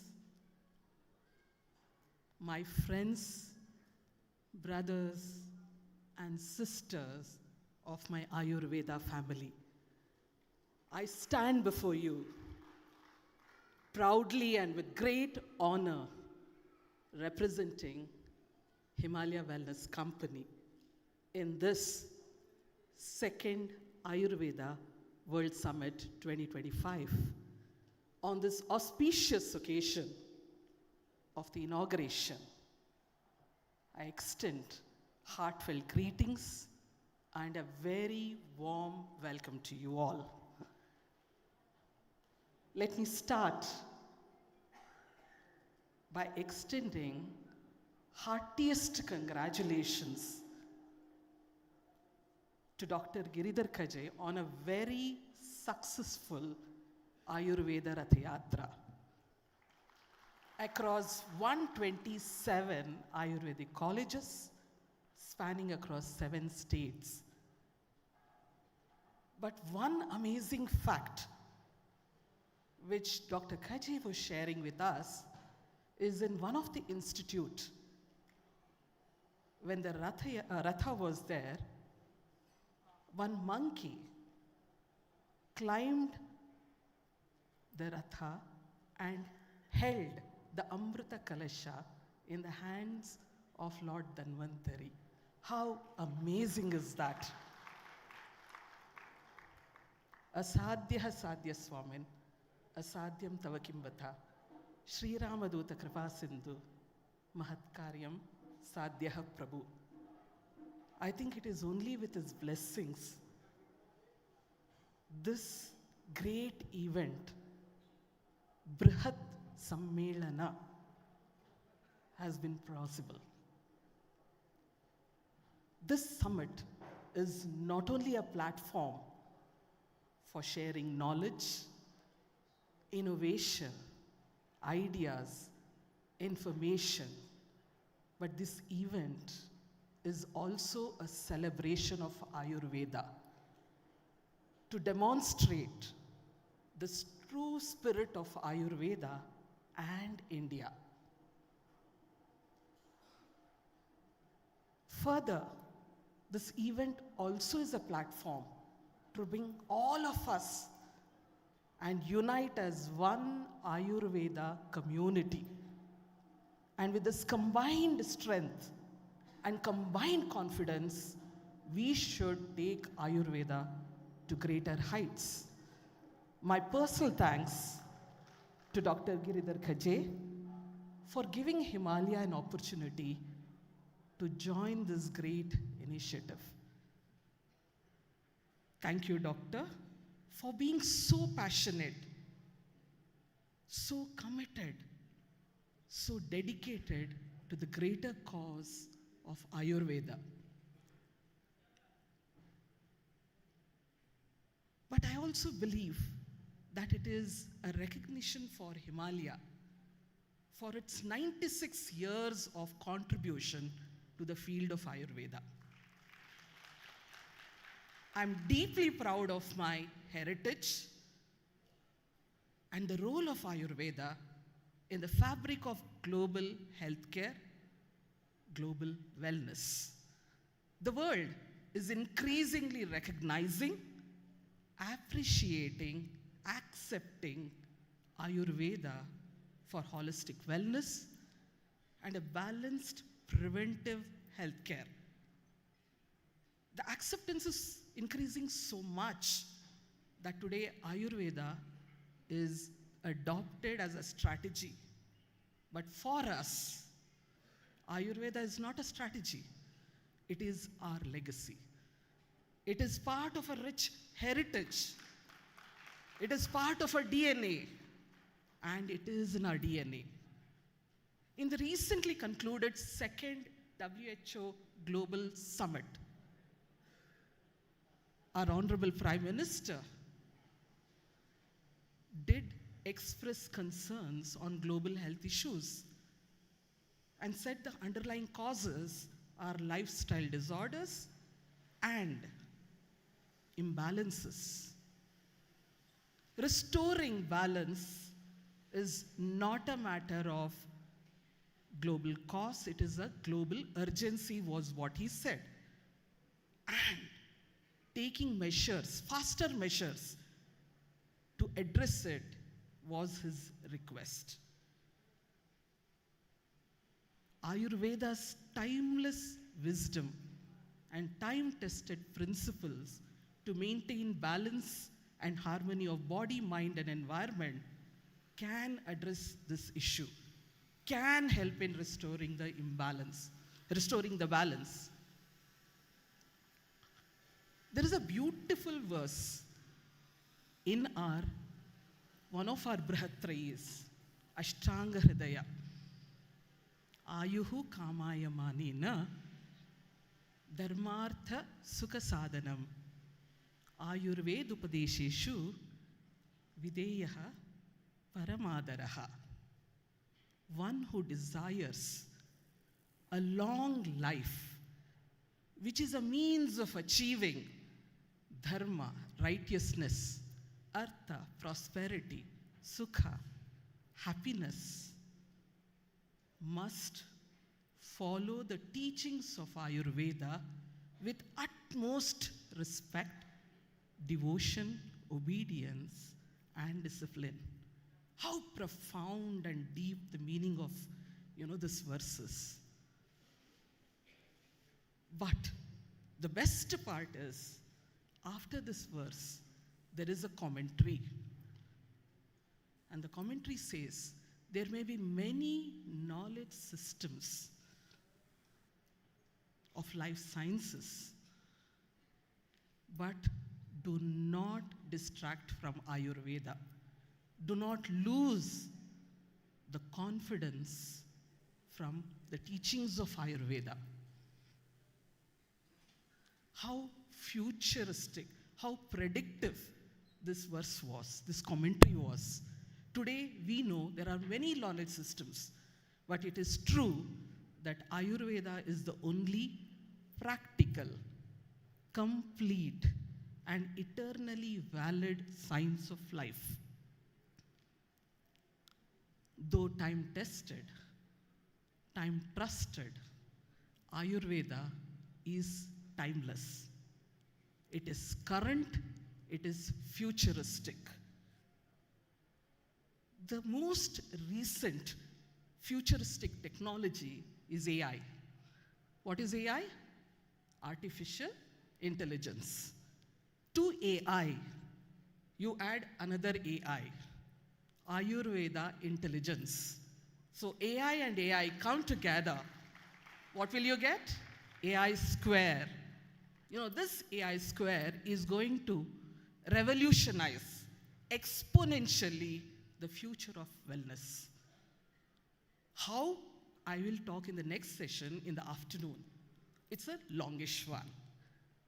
But not only AI and technology, adopting technology, the current issue is on sustainability and social responsibility.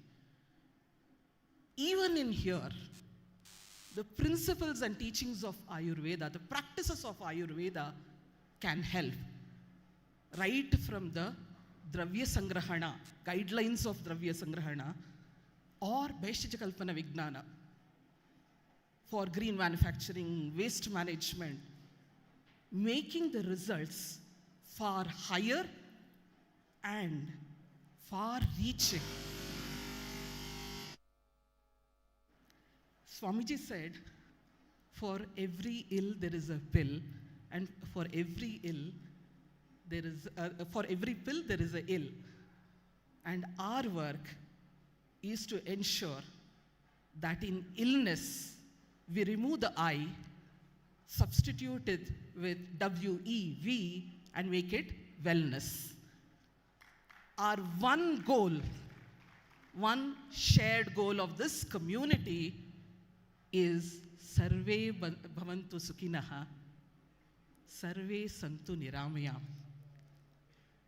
May all be happy. May all be free from illness. Wellness in every home.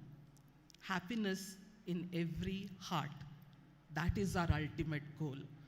With the blessings of Lord Dhanvantari, I wish all of us here the very best of health, happiness, peace, and prosperity. Thank you so much. Jai Hind.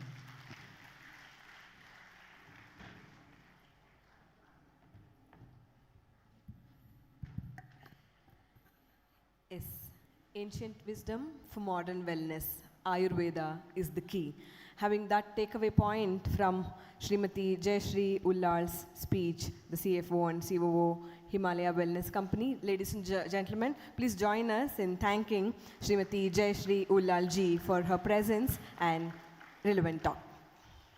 Indeed, it was a comprehensive overview by Srimati Jayashree Ullal. Thanks for that. We also have on stage one of the most respected newspaper of the country and the world, Prajavani. The chief editor himself is on stage, Shri Ravindra Bhatt Ainakai. I would request Bhattji to address all of us. Bandhugale swagatisi Shri Ravindra Bhatt Ainakai.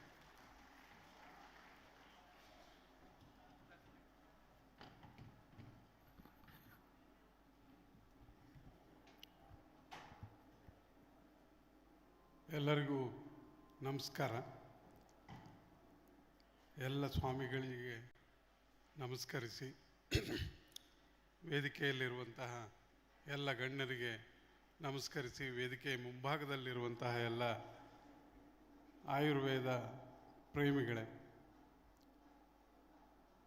ನಾನೊಬ್ಬ ಇಲ್ಲಿ ಸ್ವಲ್ಪ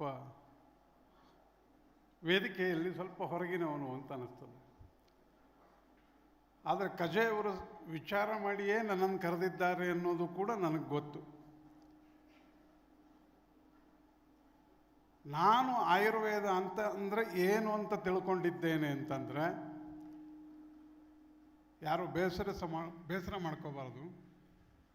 ಕರ್ನಾಟಕದಲ್ಲಿ ಕನ್ನಡದಲ್ಲಿ ಮಾತಾಡೋದು ಆಯುರ್ವೇದ ಅಂತ ಅಂದ್ಕೊಂಡಿದ್ದೇನೆ ನಾನು. ಯಾಕೆ ಆ ಮಾತನ್ನು ಹೇಳ್ತೇನೆ ಅಂತಂದರೆ, ನನಗೆ ತಿಳಿದ ಮಟ್ಟಿಗೆ ಆಯುರ್ವೇದ ಅಂತಂದರೆ ಔಷಧಿ ಕೊಡೋದಲ್ಲ, ಔಷಧಿ ಇಲ್ಲದೆ ಬದುಕೋದು ಹೇಗೆ ಅನ್ನೋದು. ಆಯುರ್ವೇದಕ್ಕೂ ಆಧುನಿಕ ವೈದ್ಯ ಪದ್ಧತಿಗೂ ಇರುವ ಭಾಳ ದೊಡ್ಡ ವ್ಯತ್ಯಾಸ ಏನು ಅಂತಂದರೆ, ಆಧುನಿಕ ವೈದ್ಯ ಪದ್ಧತಿ ಹತ್ರ ಯಾವುದೇ ವೈದ್ಯರ ಹತ್ರ ಹೋಗಿ ನೀವು ಆರೋಗ್ಯ ಅಂತಂದರೆ ಏನು ಅಂತ ಕೇಳಿದರೆ ಅವ್ರಿಗೆ ಗೊತ್ತಿಲ್ಲ.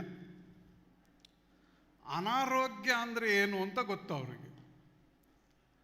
ಆಯುರ್ವೇದದವರಿಗೆ ಮಾತ್ರ ಆರೋಗ್ಯ ಅಂದರೆ ಏನು ಅಂತ ಗೊತ್ತಿರುತ್ತೆ. ಕರ್ನಾಟಕದಲ್ಲಿ ಕನ್ನಡ ಮಾತಾಡೋದು ಆಯುರ್ವೇದ ಅಂತ ಯಾಕೆ ನಾನು ಹೇಳ್ತೇನೆ ಅಂತಂದರೆ, ಆಯುರ್ವೇದ ಅನ್ನೋದು ಔಷಧಿ ಕೊಡೋ ಪದ್ಧತಿ ಅಲ್ಲ, ಅದೊಂದು ಆಲೋಚನಾ ವಿಧಾನ, ಅದೊಂದು ಜೀವನ ವಿಧಾನ ಅನ್ನುವ ಕಾರಣಕ್ಕಾಗಿ ಹೇಳ್ತೇನೆ. ಈ ಬ್ರಹ್ಮಾಂಡದಲ್ಲಿ ಟ್ಯಾಬ್ಲೆಟ್ಸ್ ತಗೊಳ್ಳುವ ಏಕೈಕ ಜೀವಿ ಅಂದರೆ ಮನುಷ್ಯ. ಮತ್ತು ಯಾವ ಪ್ರಾಣಿಗಳು ಟ್ಯಾಬ್ಲೆಟ್ಸ್ ತಗೊಳ್ಳಲ್ಲ, ಏಕೈಕ ಪ್ರಾಣಿ ಅದು. ಈ ಪ್ರಾಣಿಗೂ ಮೊದಲು ಔಷಧಿ ತಗೊಳ್ಳುವಂತಹ ಪರಿಸ್ಥಿತಿ ಇರಲಿಲ್ಲ.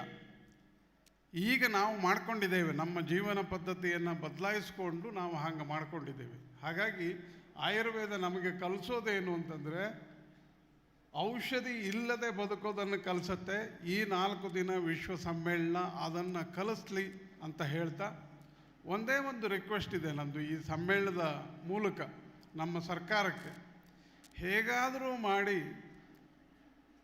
ಸಾಮಾಜಿಕ ಜಾಲತಾಣದಲ್ಲಿ ಬರುವ ಆಯುರ್ವೇದ ಟಿಪ್ಸ್ಗಳನ್ನು ನಿಲ್ಲಿಸಿದರೆ ಒಂದಿಷ್ಟು ಜೀವ ಉಳಿಬೋದು, ಒಂದಿಷ್ಟು ಜನ ಆರೋಗ್ಯವಾಗಿ ಇರ್ಬೋದು ಅಂತ ಅಂದ್ಕೊಳ್ತೇನೆ ನಾನು. ಗಿರಿಧರ್ ಕಜೆಯವರು, ವೀರೇಂದ್ರ ಹೆಗ್ಡೆ ಅವರು, ದಿನೇಶ್ ಗುಂಡೂರಾವ್ ಅವರು ಆ ಕೆಲಸ ಮಾಡ್ತಾರೆ ಅಂತ ನಾನು ಅಂದ್ಕೊಳ್ತೇನೆ. ಗಿರಿಧರ್ ಕಜೆ ಅವರು ಮೂರ್ತಿ ಬಹಳ ಚಿಕ್ಕದು, ಆದರೆ ಅವರು ಆಲೋಚನೆ ಮಾಡೋದೆಲ್ಲ ವಿಶ್ವದ ಮೇಲೆ. ವಿಶ್ವ ಹವ್ಯಕ ಸಮ್ಮೇಳನ, ವಿಶ್ವ ಆಯುರ್ವೇದ ಸಮ್ಮೇಳನ, ಆ ದೃಷ್ಟಿಯಲ್ಲಿ ಅವರನ್ನು ವಿಶ್ವಮಾನವ ಅಂತ ಕರೀಬೋದು ನಾವು. ಅವರು ನಮ್ಮನ್ನು, ಈ ಅಲ್ಪ ಮಾನವನನ್ನು ಈ ವೇದಿಕೆಗೆ ಕರೆಸಿ 4 ಮಾತಾಡಲಿಕ್ಕೆ ಅವಕಾಶ ಮಾಡಿಕೊಟ್ಟಿದ್ದಕ್ಕಾಗಿ ವಂದಿಸಿ ನನ್ನ ಮಾತು ಮುಗಿಸ್ತೇನೆ. ನಮಸ್ಕಾರ.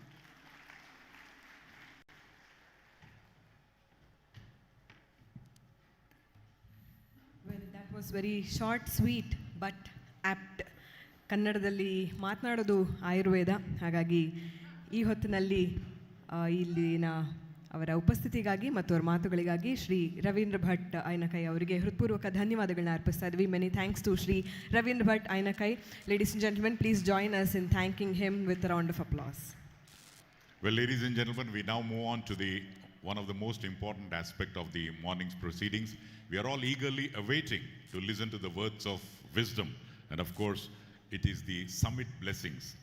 Please put your hands together for the honorable member of Rajya Sabha, Dharmadhikari, Dharmasthala, Padma Bhushana, Dr. D.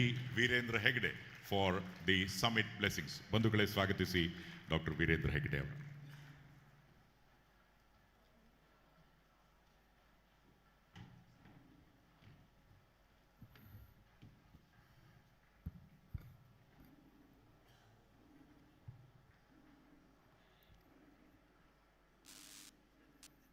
ಓಂ ಶ್ರೀ ಮಂಜುನಾಥ ನಮಃ.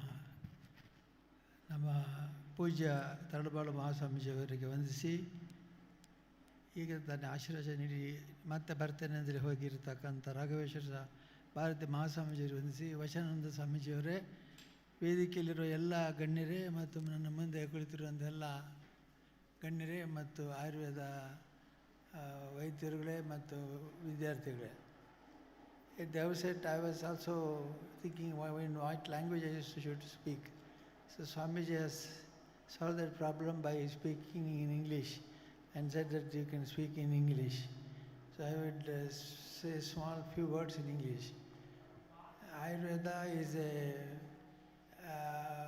I need not say what it is said by all the guests on the dais today. But scientific evidence, as said by one of our speakers, is the most important thing in Ayurveda. In Ayurveda, like Girijal Kaje, he was very active during COVID disease. But COVID could be cured by Ayurveda. Is it true? Is it possible? But the only thing is we could not prove it scientifically. So scientific evidence was necessary for Ayurveda treatments.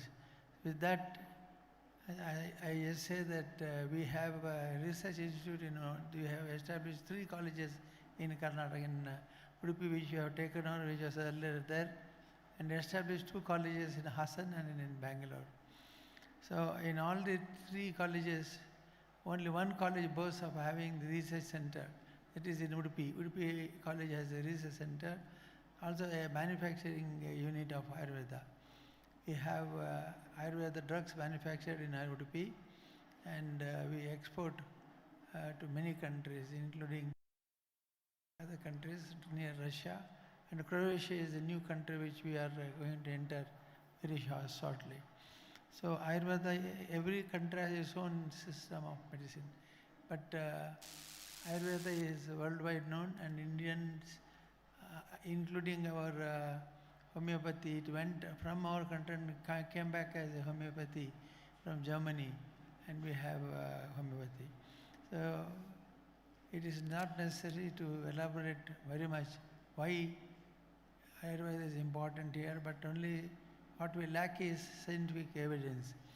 So we have to have research centers in many places, and government also should give research, and that's one way with which we can have scientific evidence for all our treatments. Otherwise, our Honorable Sri Kaje is no less than anybody. He should have been a world figure with that research and potential. So I wish that research should be done on his drugs given by him and treatment given by him, and that is what we expect from this conference, World Summit. We call it as Ayurveda World Summit just because this is a worldwide program. Many countries have participated in it. So all those who have participated in this conference will be very sure that Ayurveda is a system with which we can heal any diseases. I just tell my students, don't feel inferior to any other system. But today I'm very happy to inform you that many students opted first Ayurveda and then opted the allopathy. So we have many students with above 90% marks who opted first for natural Ayurveda and naturopathy colleges, and then they opted for other colleges. Of course, allopathy system has many advantages, and it has a upper hand than these systems. So this type of conferences will give us a more confidence to face the world, and research has to be done in many areas where we lack confidence in our students. The students should have more confidence in giving treatment. It is said that they mix allopathic drugs and they give medicine. So I don't think it is true, but if that is so, that is because of lack of evidence. So I wish that the Government of India and Government of Karnataka will give more priority for this system and give scientific evidence for all the treatments given by the Ayurvedic Pandits. And Ayurveda need not be a secondary. Ayurveda Pandits are all known in the country.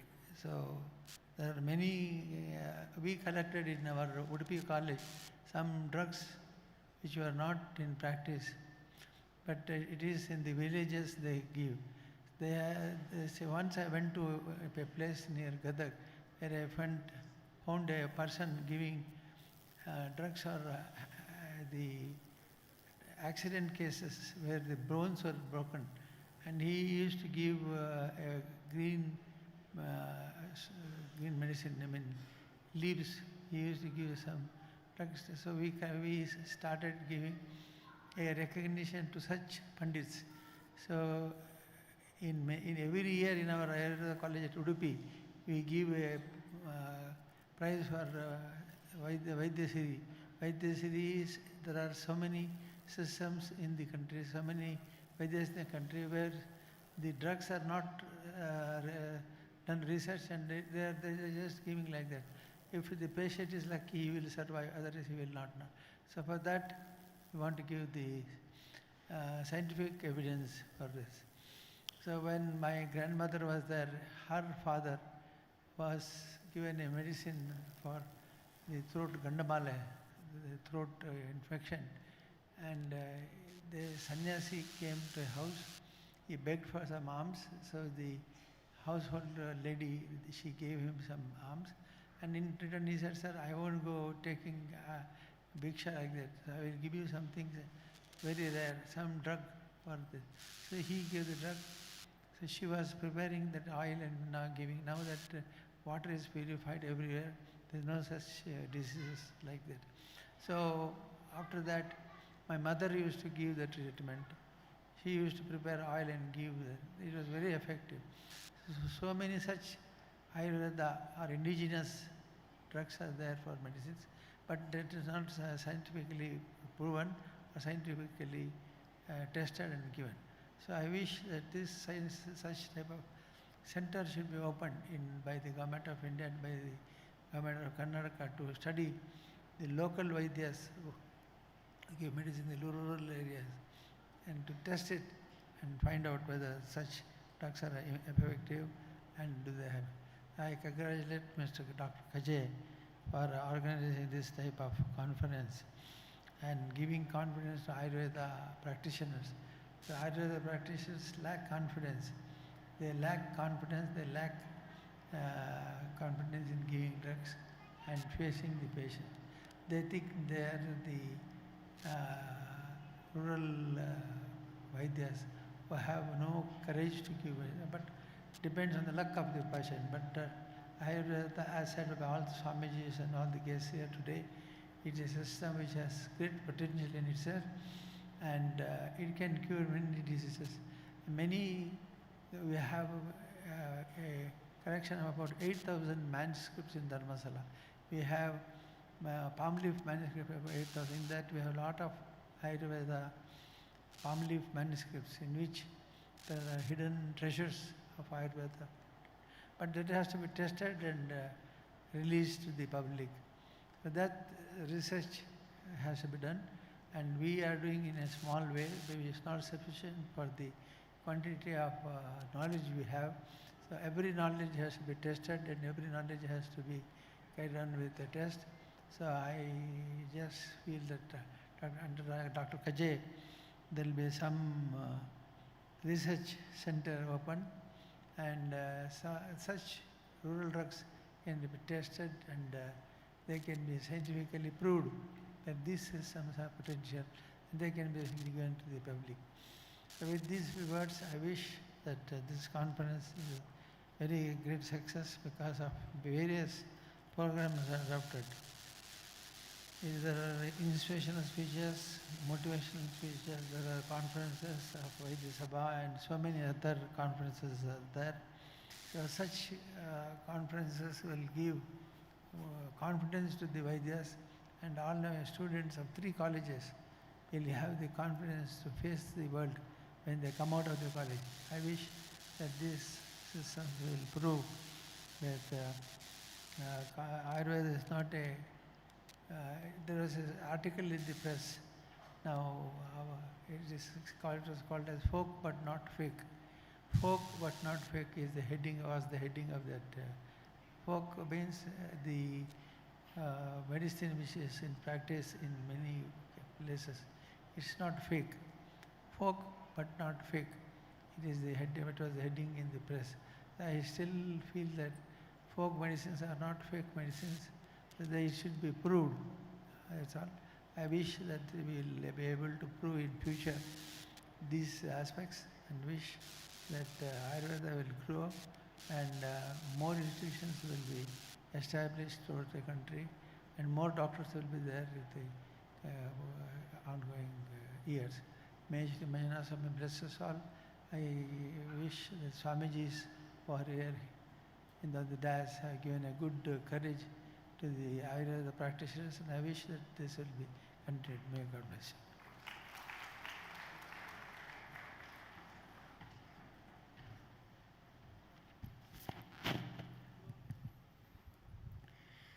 When science meets spirituality, the result is extraordinary. I think this talk illustrated and reinforced the idea of this culmination. On behalf of all of you and the organizers present here, we extend our heartfelt thanks to Padma Bhushan awardee Dr. D.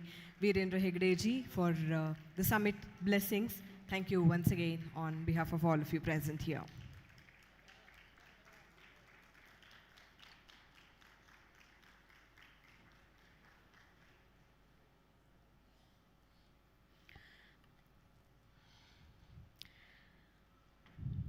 We have a lot of insights to be shared from the same platform going forward in the first half of the presentation and the program today. In the later session, we'll have a keynote address by Dr. Bhaswati Bhattacharya ji, and we also would like to honor doctors from different disciplines, Samana Gaurava Samman, in the further presentation of the podium program today. But at this point of time, for this inaugural ceremony, we would like to conclude with a vote of thanks from Dr. Shashidhar Kaje ji. Shri Guru Bhyo Namaha. My respectful pranams to Shri Raghaveshwara Bharati Mahaswami ji, Taralabalu Jagadguru Shri Shivamurti Shivacharya Mahaswami ji, Swami Vachanananda Guru ji, Padma Bhushana Shri Virendra Hegde ji, and all the Mahodayas on the dais. On this historic event of Second Ayurveda World Summit, it gives me immense pleasure to thank all of you for your presence and blessings in this inaugural program of this historic Second Ayurveda World Summit. My thanks to all the dignitaries, guests and delegates present here to witness the 4 days Ayurveda World Summit. A big thanks to summit partner Himalaya Wellness, prime sponsors Dutapapeshwar and Kaje Ayur Pharma, co-sponsors Atrimed and Ayurveda One, and all the sponsors of this summit. Cherish your knowledge, experience the World Summit, enjoy for 4 days. Namaskar.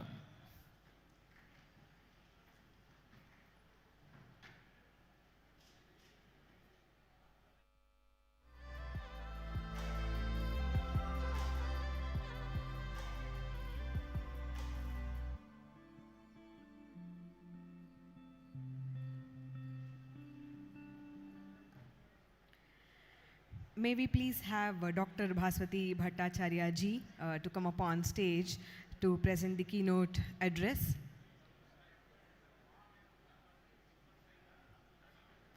We might take a few seconds, a few moments here to continue with the stage programs. In this next half of the program, next phase, we would be commencing with keynote address by Dr. Bhaswati Bhattacharya ji, USA MD, MPH, PhD in Ayurveda. May I request Dr. Bhaswati Bhattacharya ji to kindly come up on stage.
Namaste. Good afternoon, ladies and gentlemen. After this inspiring beginning, we now move to one of the most anticipated segments of today's program, the keynote address. Dr. Bhaswati Bhattacharya is a Harvard-educated MD physician in practice. She is also a senior Fulbright scholar, an awarded educator, best-selling author, and published scientist trained in pharmacology, neuroscience, public health, community medicine, nutrition, and Ayurveda. Ma'am has completed PhD in ancient Indian chemistry, Ayurvedic pharmaceutics, and pharmacology from the prestigious Banaras Hindu University in India. We welcome you, ma'am.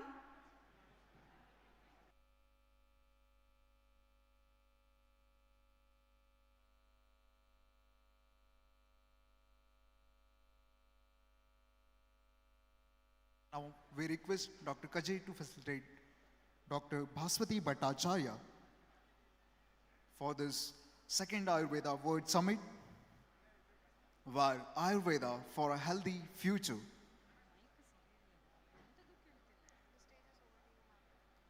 Now we are heading towards an inspiring session of keynote address, Dr. Bhaswati Bhattacharya, USc, MD, and PhD Ayurveda.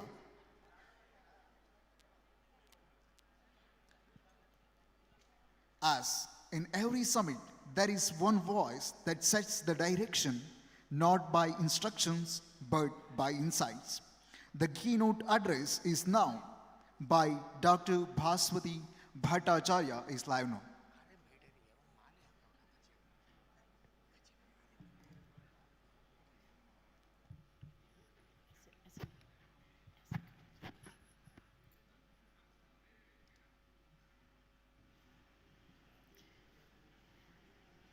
Good afternoon to everyone.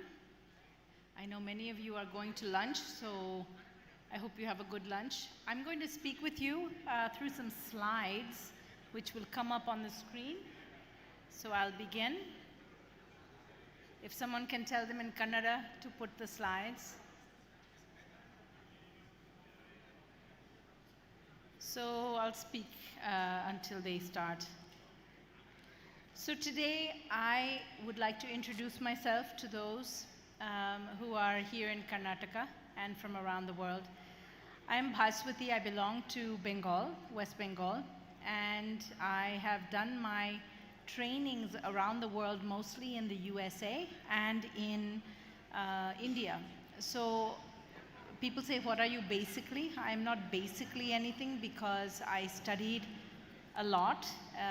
I did my first degree in neuroscience and pharmacology, so I'm very interested in evidence-based. And then I traveled around the world in medical missions where I learned that most people do not use modern medicine. Sometimes it's an issue of price, but many times it's an issue of preference.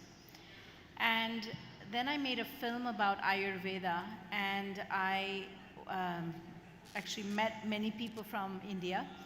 In addition to the people in the north, I met more people in the south, and they said, come and see Ayurveda as it is lived. So I also, after doing my medical missions, went to medical school, allopathic medical school. So with a science and a allopathic background, when I came to do a film through National Geographic on Ayurveda, I found that there were many things that were very much, how do I move the slides forward? Is there a clicker or? It's, okay. So I came and I realized that allopathy does not have the solutions, even though I trained in very good schools in the US.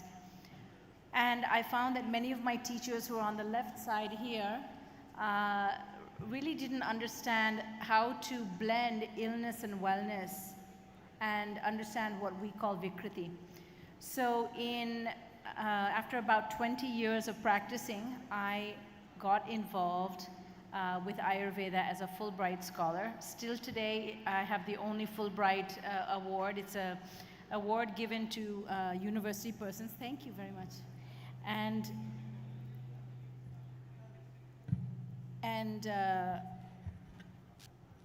I found that what I learned in Ayurveda added to my practice. And so I've been practicing integrative medicine in the US for about 25 years. The guru that I found after doing the film was the head of AVP, which is in Coimbatore, and he taught me Ayurveda in Gurukul style. So you'll see him on the bottom right side. And he imparted to me not to give up allopathic medicine for many reasons, one of which is that most people are more familiar with it, but that Ayurveda is actually the way forward. And so I'm going to talk with you. The title is actually of this talk is Ayurveda Forward. So as we discuss some points, I thought what would be best is I give you some of my thoughts on how to take Ayurveda forward.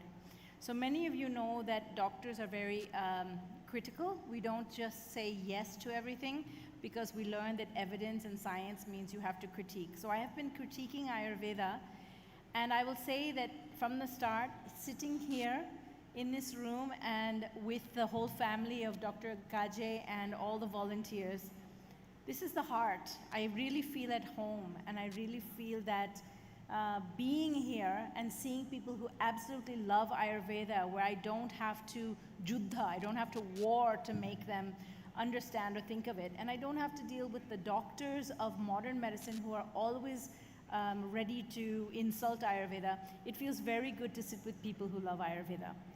That said, we have work to do, because my sister lives in Bangalore, and she and her husband are very much proponents of allopathy, and they think Ayurveda is nice, like tulsi tea, little triphala, but they don't really trust Ayurveda. And I've spent 20 years thinking about why they don't trust it. So I'm going to take you through some of this. I hope that English is the better language. I can also speak Bangla. Banglate jodi shobai kotha bolte paren. But I don't think here most people will know Hindi, so I'll continue in English. I hope that's okay. To begin, so I have some 20 items and I'll follow the time. Let's see how many of these I can share with you. The first is for all of you who are Ayurvedic doctors in the room or are involved in Ayurveda, the first way to take it forward is at home. So become a student again. So I started my PhD in Ayurveda at BHU after the Fulbright, and I was nearly 50 years old at that time. And I found that becoming a student again and learning physiology anew, and then learning it as Kriya Sharir and seeing the difference between the dosha theory presented in Ayurveda versus the way that we just name things and understand things in allopathy, where it changes regularly. There's something very profound about a physiology that has been true for 5,000, 10,000, actually, archaeological evidence says that this was around at the time of the Ramayana, so tens of thousands of years we've had Ayurveda growing and developing and working for the people. So that seems to be a better way to understand the body than a kind of scientific base, which has some science, but that science keeps changing. So when I speak at places like the NIH or the FDA in the US, I say to them that Ayurveda does have evidence. You want scientific evidence. Well, what is evidence? Most people who are not allopathic or Ayurvedic doctors do not understand what evidence is. It is pramana, but there are ways to measure evidence that the lay person wants. So you could put as much very good level 1 evidence, which is double-blind, placebo-controlled clinical trials in front of them, and they still won't believe it. For example, homeopathy has many very good trials, and the allopaths will not believe it because they don't want to believe it. And that is the fundamental issue. It's about your BS, your belief systems. So if you don't believe in something, there's no way to convince you. And so I encourage all of you to become students again and ready yourself as a student. Some of my Ayurveda colleagues complain that they never found a guru. I will tell you that the people that I have seen who practice Ayurveda the best have had the privilege, like myself, of having a guru to teach you. So people will say, well, how do I find a guru? I can get enrollment in an Ayurveda college, but how do I find a guru? So for the older people in the room and also for the very young people, I will say, get yourself ready. When the student is ready, the teacher appears and the guru will find you because it's a karmic relationship. And when you have a guru, you learn Ayurveda at a very different level because the way it's taught in the schools today has been designed by people who are not Ayurvedists. And I think we all know that from the new National Education Policy and the NCIM. Sorry to the people who are here that are in those groups, but I know many of them and I'm friends with them, and they're basically pushing together agendas that other people have set, even though they themselves might have studied Ayurveda. So I think it's so important that you go back to the granthas, and every day, if you can, read every week one chapter, one adhyaya of some grantha. Maybe you've always wanted to read Shushruta Samhita. Just start reading. There is a magic from the aptas that comes as you read. And I think some of you who have done this understand that. Those who haven't are the people that I'm reaching out to, because when the magic of Ayurveda can strike your heart, you will transform your practice. And becoming a student again in your own person is a way to take the entire Ayurveda forward. Find good teachers. There are people who are not such good teachers. I'll talk about that in a bit. But if you can find good teachers and emulate them, that will also help you. So because I studied at BHU, Banaras Hindu University in Varanasi, and I had some difficulties there, and I'm not dependent like most of you on the system in India that if you're not nice, then they won't recommend you or they will sabotage you. I was able to be vocal. And so many students still, in fact, as recently as last month, come to me and tell me about the things that they go through with bad teachers. And I know the names, I know the people who have a lot of, we'll just say abuse that they do. Those are not the people that you need to emulate. You need to know that they're there, but find some good teachers. They will open your heart. Also, I find that many doctors today say, well, it's not in the Grantha, it's not in the Ayurvedic chapter. So they will not accept it as real Ayurveda.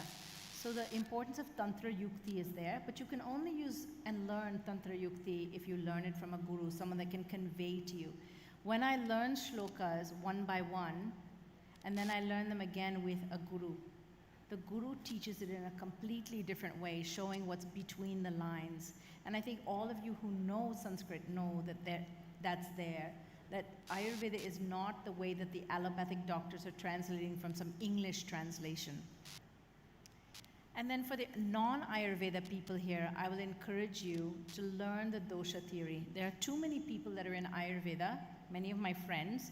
They are either commercial people, they're government people, they are people who are interested in Ayurveda from different angles. It doesn't take more than a couple of hours to learn dosha theory, Vata, Pitta, Kapha.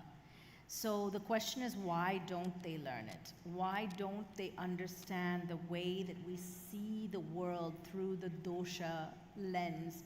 And if you can learn that, it actually transforms. So I would encourage all of you who are young and established Ayurvedic doctors to move Ayurveda forward by teaching people dosha theory. We have some people who will teach dosha theory by saying it doesn't exist. Doshas don't exist, there's no proof for it, which is very confusing.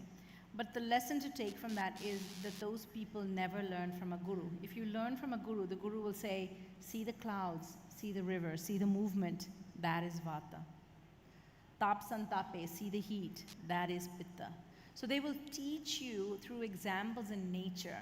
And for all of you who are teachers, you should find ways to teach like that, and you will find that Ayurveda will come alive in your heart, and it will shift the way that India sees Ayurveda. I've also put some ideas here that are practical suggestions. Volunteer at your child's school to teach some Ayurveda. and teach dosha theory to your children, to your grandchildren, to your cousins, nieces, and nephews. Because when you can actually describe Vata Pitta Kapha to your young people who are uninitiated, you will have a much more integrated understanding of doshas yourself. Also learn from good teachers, learn their techniques if you can. Third is develop an internal compass. Instead of listening to the teachers telling you what to be, think about what you are and develop your instinct. Developing that instinct is something very important, and I lost my internal compass when I was at BHU because I was trying to listen to the teachers. Learn from the bad teachers of what they're doing that instinctively feels not correct for you. Watch the good teachers. Find good guidance from real clinicians. So I spent time, yes, at school, but I also find that the best teachers that I know in Karnataka, Kerala, in the south, they all had during their first year of medical college, they found people in the community and they would go to their clinics on Friday, Saturday, Sunday. They would volunteer. Maybe Dr. Gaje has some young students who volunteer with him. Just once a week, it will give you enough heart so that you can continue with your studies during the years of school. And if you are older and you're practicing and you kind of don't feel authentic, go and meet with an older doctor or a colleague and learn. I practice Ayurveda in the US. I'm one of the few people that can because I have a license to practice modern medicine, which includes anything that I want to use to diagnose, treat, and cure patients. So I'm allowed to use homeopathy and Ayurveda as part of my license. It's not the standard of care in the US, but I'm legally allowed to do it. But sometimes I don't feel like I know enough, so I come back to India and I spend time with my Gurukul at AVP and I learn more. So if you're older, go back to being a student, go back to learning, and go back to including your internal compass and your instinct with what you have learned. Also observe Ayurvedic people who don't know doshas. Watch how they live in the world and how you can explain it to them. The next part is to recognize falsified data. There's a lot of stuff where studies are published, but the people in Ayurveda are trying to convey in scientific terms which don't make sense. The variables don't make sense. So if you are in Ayurveda and you're blindly doing studies in protocols that modern medicine wants, you're never going to create good studies. And so those don't come out looking authentic, and we cite them when they're convenient, but they don't touch what real Ayurveda is.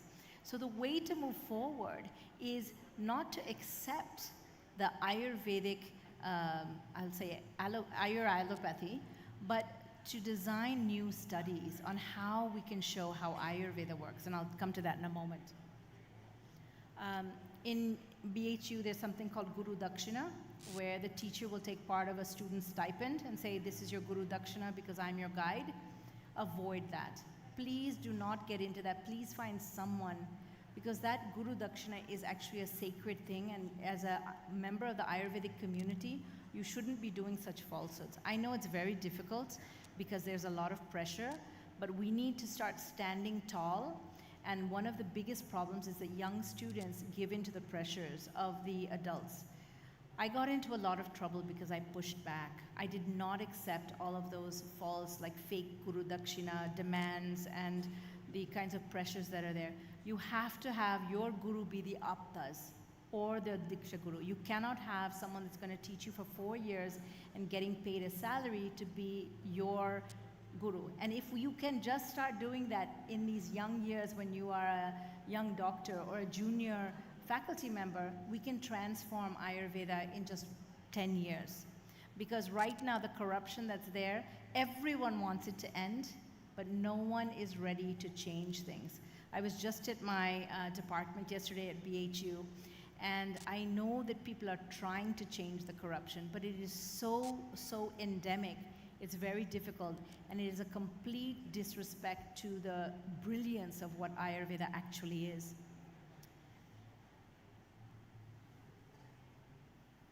Because I'm from the Rasa Shastra field, I'll say one of the things that all Ayurvedic people should do, which I see in many people in the South, is that you should learn about the body's minerals and physiology and get to know it and teach it to the allopathic doctors. Many allopathic doctors do not realize that bhasmas are one of the boons of Ayurveda and should be propagated. So I've promised Ranjit Puranik that I'm going to help take bhasmas to the USA, and many people in the ministry, I've just said, you know, the laws can be changed by us. We just have to be able to communicate the importance of minerals. So, Mritani Lohani Rasabhavanti, we have 4 metals that can't be taken outside of India, but they are in India. So I encourage people to come to India and get the treatment with Rasa Oshadhis. And the ones which are not, the arsenic, lead, mercury, and cadmium, I take them to the US and I use them because they are legal. And if anyone stops me, I remind them that bhasmas are not illegal. So some of this has to evolve as we move forward, and then we can move Ayurveda forward and give this amazing tool of bhasmas and proper Ayurvedic medicines to the world. So the main thing is to learn what heavy metals are defined as and to be articulate about what heavy metal, most of the periodic chart is heavy metal, so we just need to educate people more clearly. Learn to interface with the hegemony of modern science. So I go to a conference every year called the International Conference on the Science of Botanicals, and what they're trying to do is take Ayurvedic medicines, take away the Rasa Panchaka, and just consider it to be chemicals. And a lot of Indian Ayurvedic doctors are saying, yeah, that's the way forward. When you get rid of the energy of the Ayurvedic drugs, it is no longer Ayurvedic science. It has now become chemistry.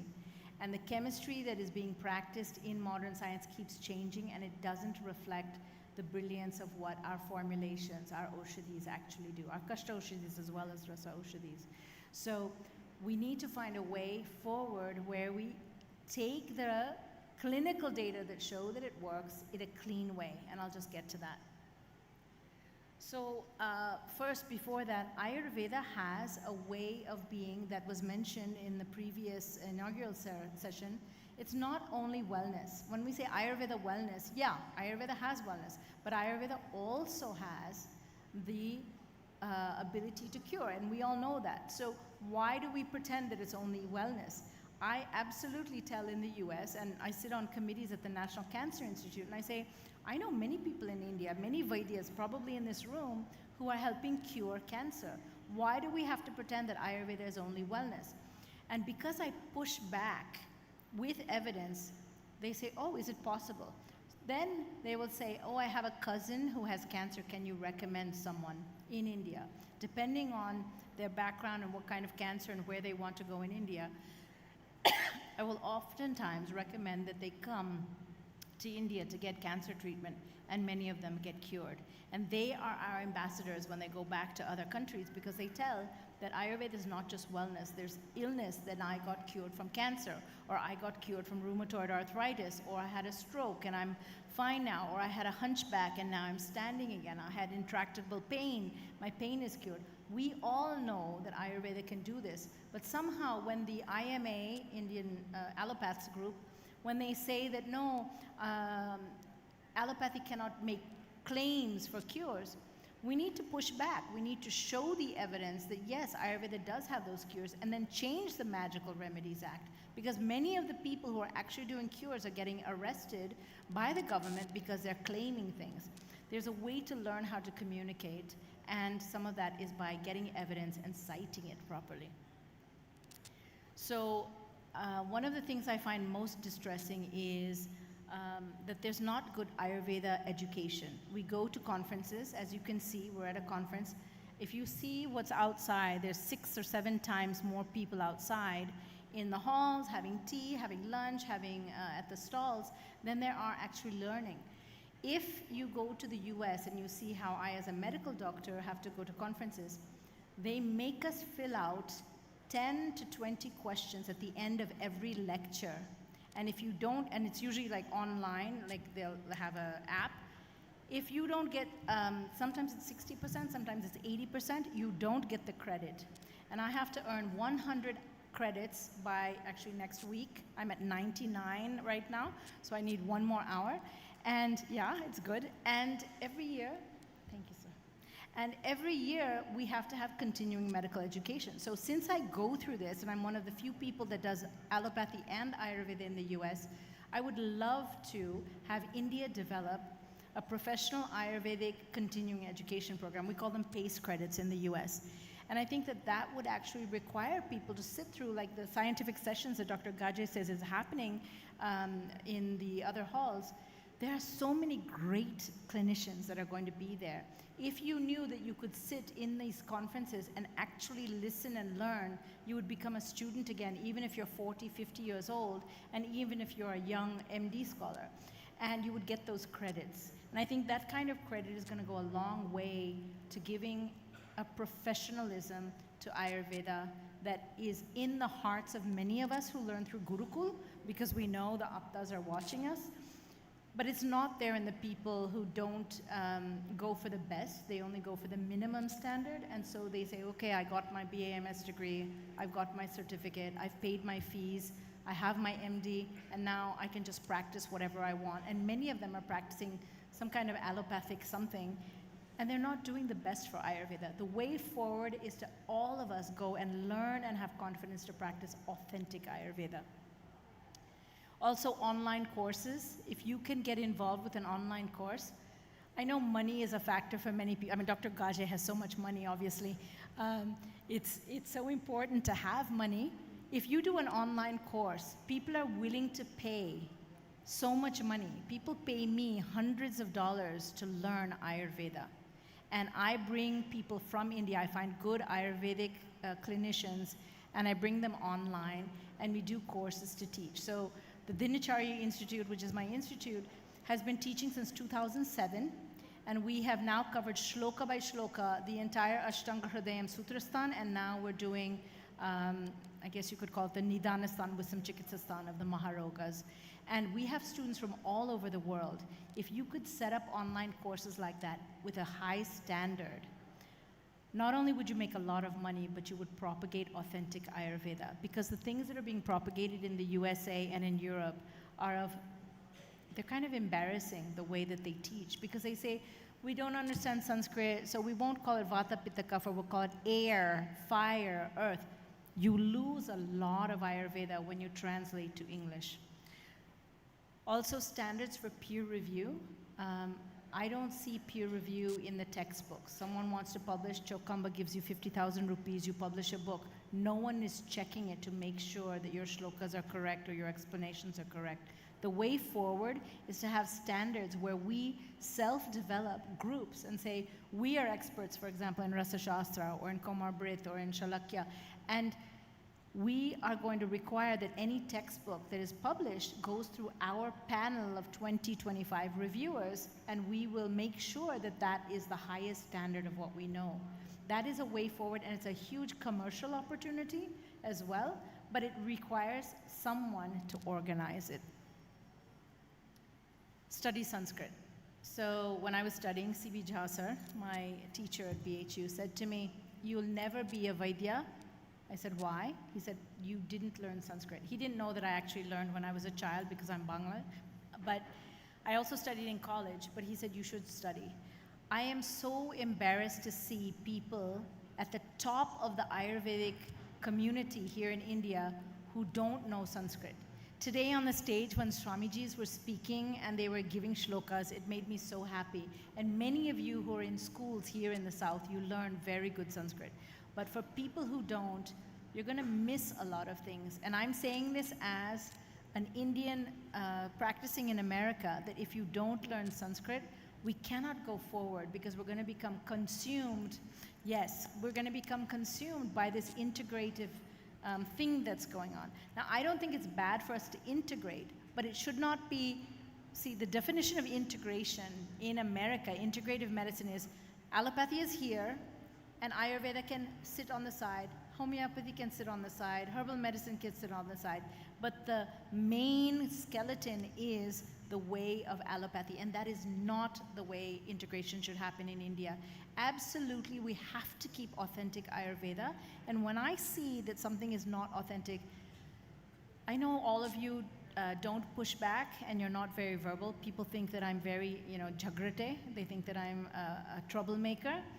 You know, Steve Jobs was a troublemaker, and that's why many of us are holding iPhones, because he disrupted what was going on. We need disruptors who are going to go in and change those who are trying to take authentic Ayurveda and make it into some kind of kitchery of allopathic translations, and taking out the things from the syllabus that teach that flow that is an integral part of the sutras. And we all know that sutra means a thread that is uninterrupted. That's why people wear cloth that is not cut, because the sutras are not cut. So the subtle energy of your being will carry the thread across your body in dhoti, veshti, sari, which you don't get when you wear suits and pants. That subtle energy being continuous keeps your vata down and makes the sattva in your body and your ability to learn better. And that is why students sit in dhoti when they learn the shastras. Many of you know this already, but for those who don't, learn the subtle energy reasonings behind Ayurveda, and you will see that your Sanskrit learning, your Ayurveda learning will be so much greater.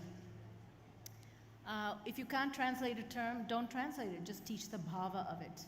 I don't translate vata as air. I talk about the principles of movement and I show them, and then they understand. My students who are new to Ayurveda understand it. Same with any term, whether it's ojas or dhatu. Teach the bhava. Don't adopt modern medicine blindly. Make Ayurveda Gen Z relevant. So these are some data that show that there's a lot of money in wellness and in alternative medicines, and people are choosing to go away from modern medicine because they know that it's not working for them. Might you know, allopathic medicine is the number 3 cause of death in the USA. These scientific studies, when you want to talk evidence, here's some evidence. Number 3 cause of death is allopathy. Not wrong allopathy, but the allopathy that's prescribed. It kills people. Not just hair loss, it kills people. Out of over 3,000 of the main recommendations of allopathic medicine, only 18% are evidence-based. So when you want to talk about evidence, there's a lot of arguments you could have if you know how to describe the data. Learn how to explain Ayurveda's brilliance. I give this slide as an example of the different modalities of Ayurveda. All of you who practice these, don't think that in America, just because you can't have all the Aushadhis, that you need them. There are textbooks that show that you need only a few remedies, and there's a book in Kerala that shows you can use Haritaki in 108 different ways and get so many effects. You don't have to have every single formulation, but you need to know how to shift doshas using lifestyle and foods, as well as Aushadhis and different procedures. Soft skills. My biggest problem with Ayurvedic doctors is that they don't have soft skills. I don't question that you don't know the granthas. Of course you know, you've learned, you've studied, but the ability to communicate, the ability to go online, the ability to use the tools, the ability to behave professionally, dress properly, speak. Most of the people that I invite to my institute shout, so I don't want to mimic it, but they are, you have to learn soft skills, you have to learn. You cannot speak with a loud voice like that, otherwise people will shut down. And in the USA, they demand a refund for lectures from Ayurvedic doctors who don't know how to teach properly. It's not the knowledge, it's not the content, it's the way they deliver it. So I beg of all of you to learn good communication skills, because then people will come and sit at your feet to learn the wisdom that you have. So this is talking kindly, teaching patients at their level, being generous, and also knowing that Ayurveda begins with Manaschikitsa. When people say, oh, Ayurveda is going to explore mental health, let's do a collaboration with Nimhans.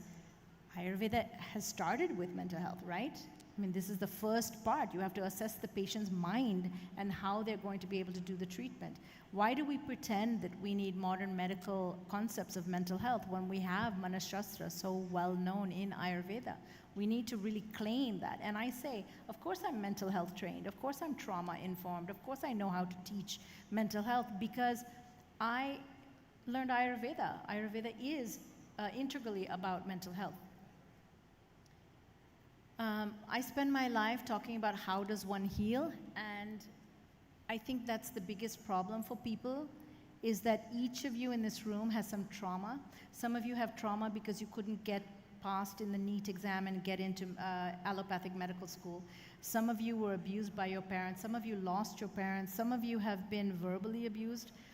People who have been traumatized do not have the self-esteem to stand tall. And if every Ayurvedic doctor, especially the senior ones who are abusive to the students, if you could just get healed and learn how to heal yourself, you would be an amazing tool and you would take Ayurveda forward. If every doctor in this room were to heal their personal insecurities and immaturities, how do you do that? There are a lot of tools. Sattva Vijaya Chikitsa, Daiva Vipashraya. There are so many tools in Ayurveda and in modern medicine to get healed. Health is wealth. So I could spend a lot of time on ethics, but I won't because I think it's a very negative topic right now in Ayurveda fraternity. There's a lot of harassing of students going on. I see it, I hear about it, and I don't know how to address it. I see it in almost every department when I visit, the way the professors snap their fingers at the students, go and pay here's the money, go and pay the fees for my child's tuition, pick up my dry cleaning, go and take my car for service. This is not the way to use MD and PhD scholars or UG students, and I see it as common as though people in Ayurvedic colleges think that that's how they should use their students. And I can name names, I've seen it.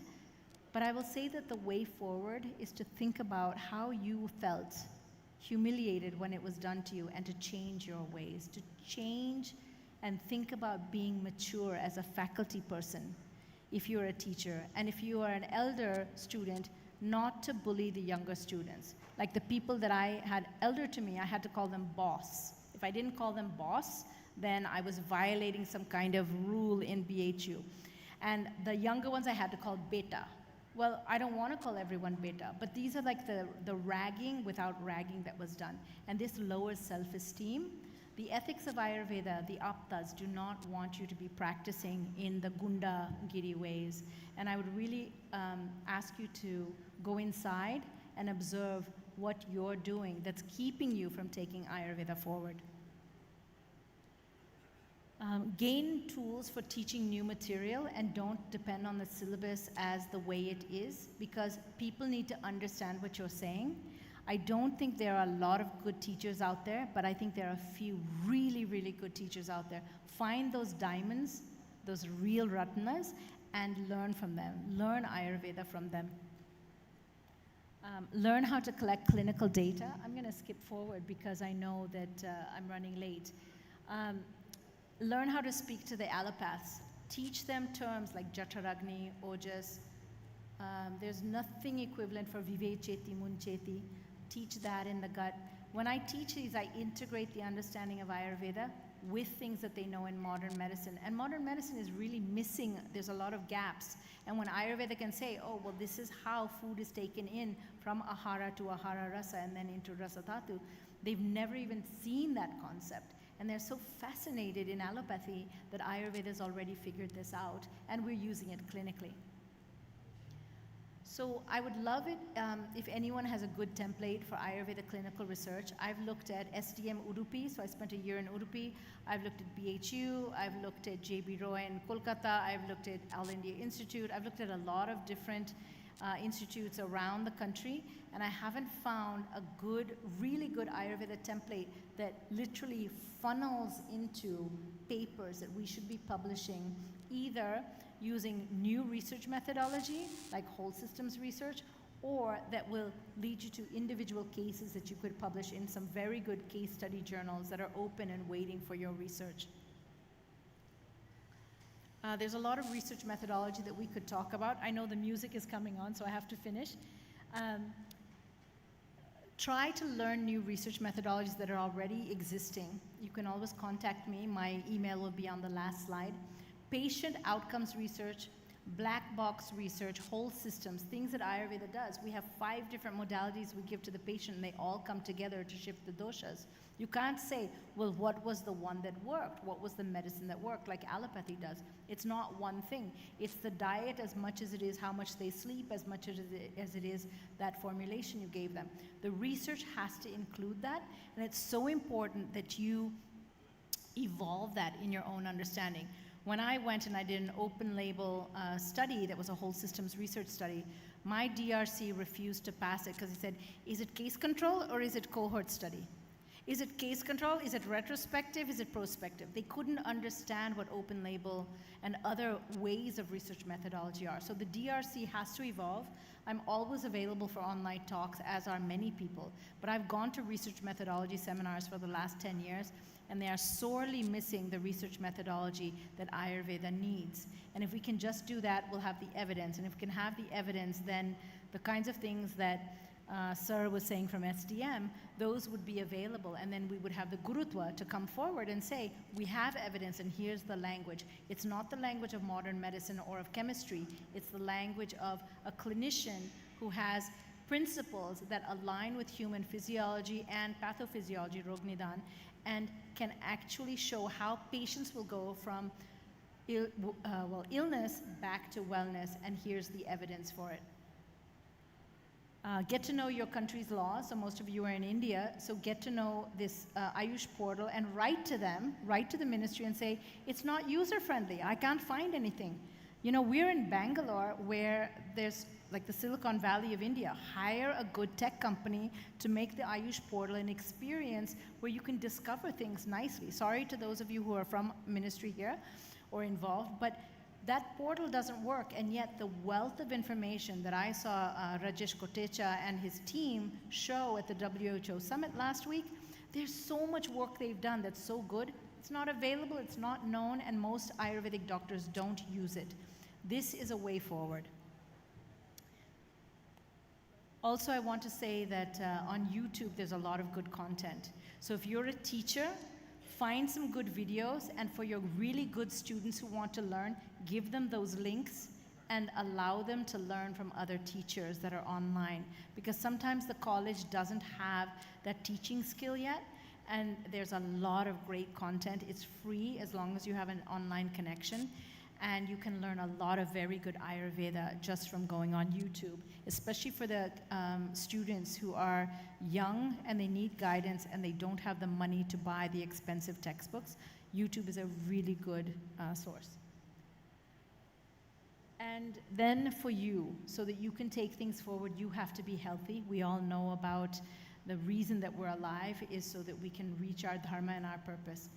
There's too many doctors who don't eat well. Know ahara, know what's in your food, understand the 7 deadly foods, and eat good food. But also for all of you, get into the kitchen and start preparing your own meals. There's too many Vaidyas that get up on the stage and talk about how to treat patients, and they themselves don't know how to cook. Every Vaidya in this room, man, woman, young, old, rich or poor, should know, yes, should know how to cook. Get into nature each and every day. Care for your own self as a caregiver. Develop relationships. Forgive people. The man that harassed me at BHU, I forgave him. It was a pretty big move for me, and I feel that that has really opened my heart again. And I feel that many people in Ayurveda hold grudges because there were mean people, the bullies. If you can forgive people and develop good relationships again, your own practice of Ayurveda will come forward. Walk every day, even around here. Please walk around, get your 5,000 steps every day. Sleep, please tonight, instead of staying up late with your friends, please do rest and sleep. And then be an inspiration. Do the work on yourself and mature yourself, because the way forward for Ayurveda is not to wait for the government to do something or for grants. Most of you who get grants probably don't know how to spend the proper money in the right way, and half of it goes for, you know, other expenses. Do the work on yourself, and you will find that Ayurveda will move forward with each of us in this room taking our own steps to develop our own maturity and learning the lessons of Ayurveda. I know that's very simple to say and very hard to do, but I wish for you that you will take yourself forward and mature and learn Ayurveda, and then Ayurveda will move forward as a group. Thank you very much for listening to me.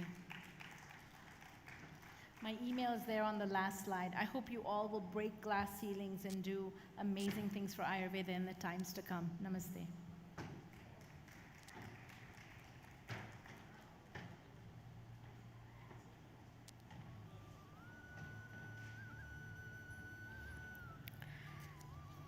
That was educative and elucidative. Thank you so much, Madam, for the insightful presentation and your talk here. May I request Dr. Kaustubha Upadhyayaji, Advisor, Ministry of Ayush, Government of India, to kindly come upon stage to honor the speaker.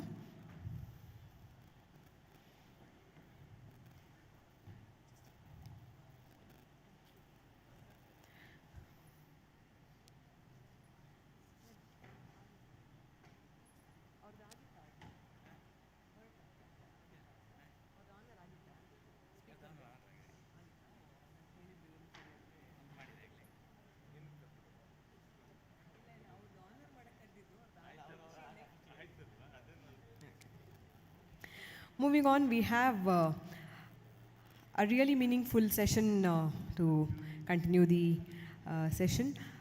To honor the achievers from other systems of medicine, from other disciplines, it's a great honor, and we take this opportunity to honor representation from each system of medicine. May we have on stage all these dignitaries and eminent doctors amidst us today. So in this order, I would request all these achievers and doctors in their own system of medicine to kindly come up on stage to join us for the next round of presentation. To represent allopathy system of medicine, Dr. C. N. Manjunath sir to join us on the platform, Member of Parliament and cardiologist. May we request Dr. B.T. Rudresh sir to represent the system homeopathy to kindly join us on the stage.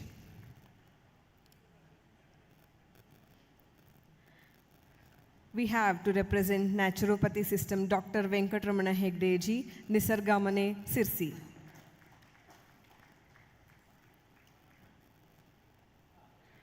To represent Sova Rigpa system of medicine, Dr. Dorji Raptain Nesher, Tibetan medicine expert, to join us.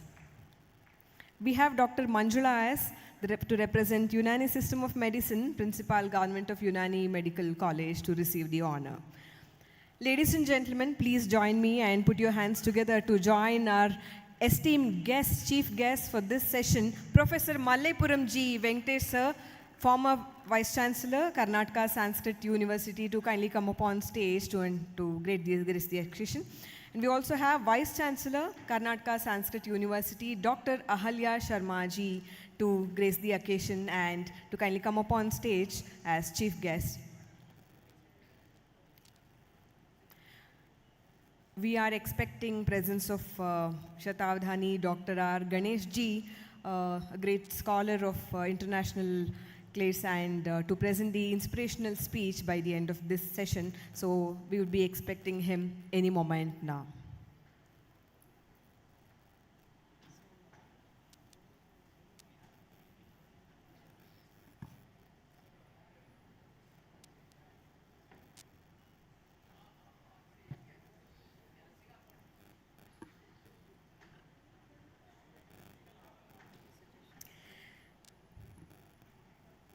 So this is a conglomeration of all the systems of medicine. Ladies and gentlemen, I know this is lunchtime, but some of you might have already had lunch but must be waiting. But why don't you join us with a round of applause to join and welcome all the systems of, all major systems of medicine, and we have the representation from all these major systems. Samana Gaurava Sammana. ಈ ಒಂದು ಎಲ್ಲ ಕ್ಷೇತ್ರಗಳಿಂದ, ಎಲ್ಲ ರೀತಿಯಾದಂಥ ಪ್ರಕಾರಗಳಿಂದ, ವೈದ್ಯಕೀಯ ಪ್ರಕಾರಗಳಿಂದ ಒಬ್ಬೊಬ್ಬರನ್ನು ನಾವು ಗುರುತಿಸಿ ಈ ಒಂದು ವಿಶ್ವ ಸಮ್ಮೇಳನದಲ್ಲಿ ಗೌರವಿಸುವಂಥ ಒಂದು ಕೈಂಕರ್ಯವನ್ನು ಇದೀಗ ಮಾಡ್ತಾ ಇದ್ದೇವೆ. I request professor Mallepuram G Venkatesh ಅವರು ಮತ್ತು doctor Ahalya Sharma ji to kindly join hands to honour these achievers and as representation of this particular discipline of medicine. First to receive the honor, Dr. C.N. Manjunath sir. I request Dr. Seema ji to kindly share few lines about Dr. C.N. Manjunath. Dr. C.N. Manjunath sir is a renowned Indian cardiologist, has served for many years as the director of Sri Jaideva Institute of Cardiovascular Sciences and Research, Bangalore.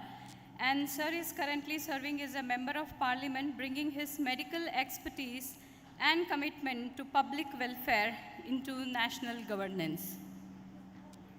We are very much honored with your presence, sir.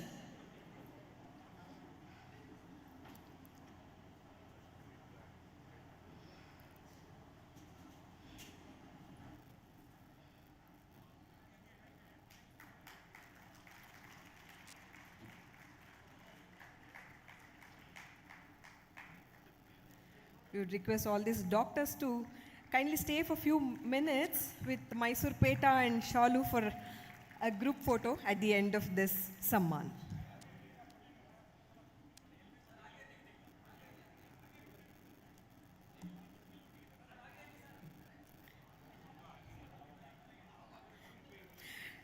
Now, may I request from Homeopathy System of Medicine, Dr. B.T. Rudresh sir, to kindly receive the honor. Dr. B.T. Rudresh sir is a well-known homeopathy practitioner with over 3+ decades of dedicated service with over 20 lakh patients he has treated. Sir has received Naroja title, honorary doctorate, Rajyotsava award and many such laurels. He is an author, leader and has authored many inspiring books and many lives with his great clinical expertise. Hearty congratulations to Dr. B.T. Rudresh ji also. May we now request Dr. Venkatramana Hegde sir from Naturopathy System of Medicine, Nisarga Mane Sirsi, to kindly receive this honor. Dr. Venkataramana Hegde, a naturopath, wellness expert, and holistic healing advocate focused on natural health and lifestyle. Sir is widely known as the founder of Nisargamane and Kanaka Nisargamane Wellness Institutions in Karnataka, Sirsi. He is a public speaker, educator, influencer, and moving the society for the wellness with yoga and naturopathy.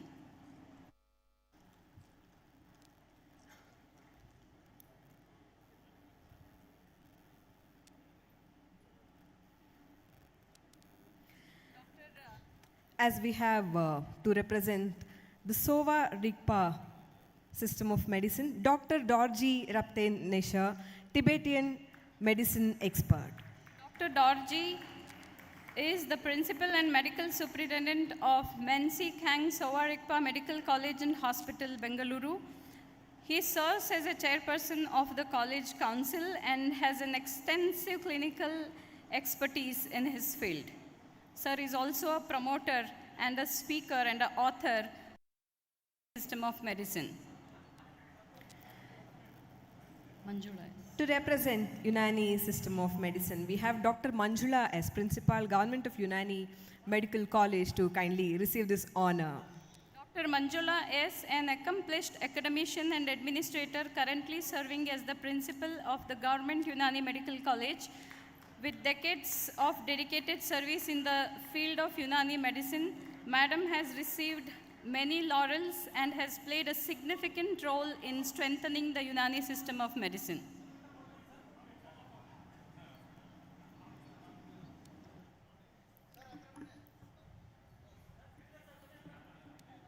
Well, as the photographers guide the posters, may we request you to kindly join us in congratulating all these doctors to receive the honor at Second Ayurveda World Summit, Ayurveda for a Healthy Future. We have Dr. C.N. Manjunath, Dr. B.T. Rudresh, Dr. Venkatramana Hegde, Dr. Dorji Rapteneshar, and Dr. Manjula S. to receive the Samana Gaurava Samman at the second World Ayurveda Summit. Expertise of the field of Ayush.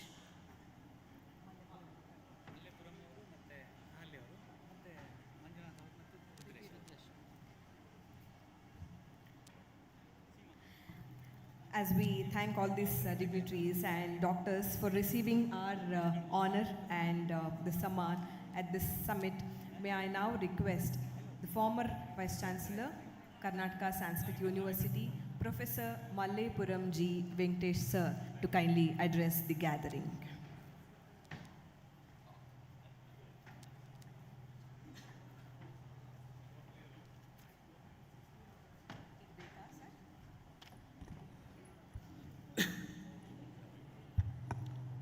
Shri ಗುರುಭ್ಯೋ ನಮಃ. ಹರಿ ಓಂ. ವೇದಿಕೆ ಮೇಲಿರುವ ಇಂದಿನ ಗೌರವವನ್ನು ಸ್ವೀಕಾರ ಮಾಡಿದ ಎಲ್ಲ ವಿವಿಧ ವೈದ್ಯಕೀಯ ಪದ್ಧತಿಗಳ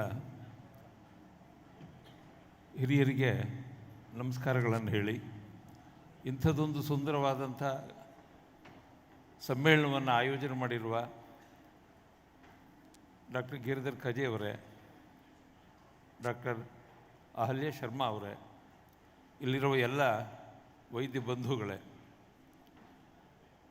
ಭಾರತ ಆಯುರ್ವೇದ ತವರು ಮನೆ.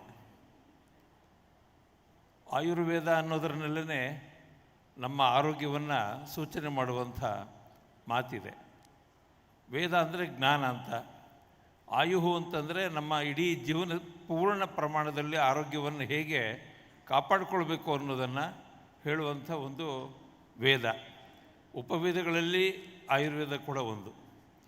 ಆಯುರ್ವೇದಕ್ಕೆ ಇಷ್ಟು ಮಹತ್ವದ ಸ್ಥಾನ ಇದೆ ಅಂದರೆ, ನಮ್ಮ ಆಹಾರ ಪದ್ಧತಿಯನ್ನೇ ಯಾವುದೋ ಇವತ್ತೊಂದು ಮೆಡಿಸಿನ್ ಅಂತ ಹೇಳ್ತೀವೋ ಅದನ್ನು ನಮ್ಮ ಸಹಜವಾಗಿ ಸ್ವಾಭಾವಿಕವಾಗಿ ಪ್ರಾಕೃತಿಕವಾಗಿ ಸಿಗುವಂಥ ಪದಾರ್ಥಗಳನ್ನೇ ತಗೊಂಡು ಮಾಡ್ತಾಯಿದ್ದು.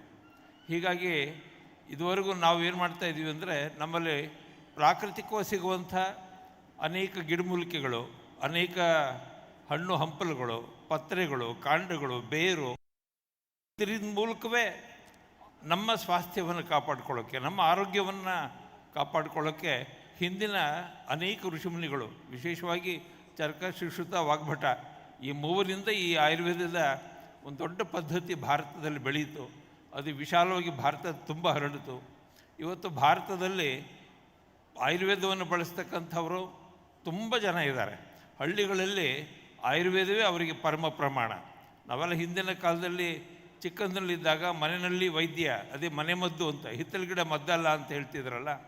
ಹಾಗಾಗಿ ಪ್ರತಿಯೊಂದು ಹಳ್ಳಿಗಳಲ್ಲೂ ಪಾರಂಪರಿಕವಾದ ವೈದ್ಯರು ಇರ್ತಿದ್ರು. ಅವರೆಲ್ಲ ನಮಗೆ ಅನುಪಾನಗಳಲ್ಲಿ, ಗುಳಿಗೆಗಳಲ್ಲಿ ಕೊಟ್ಟು ನಮ್ಮನ್ನು ರಕ್ಷಣೆ ಮಾಡ್ತಾಯಿದ್ರು.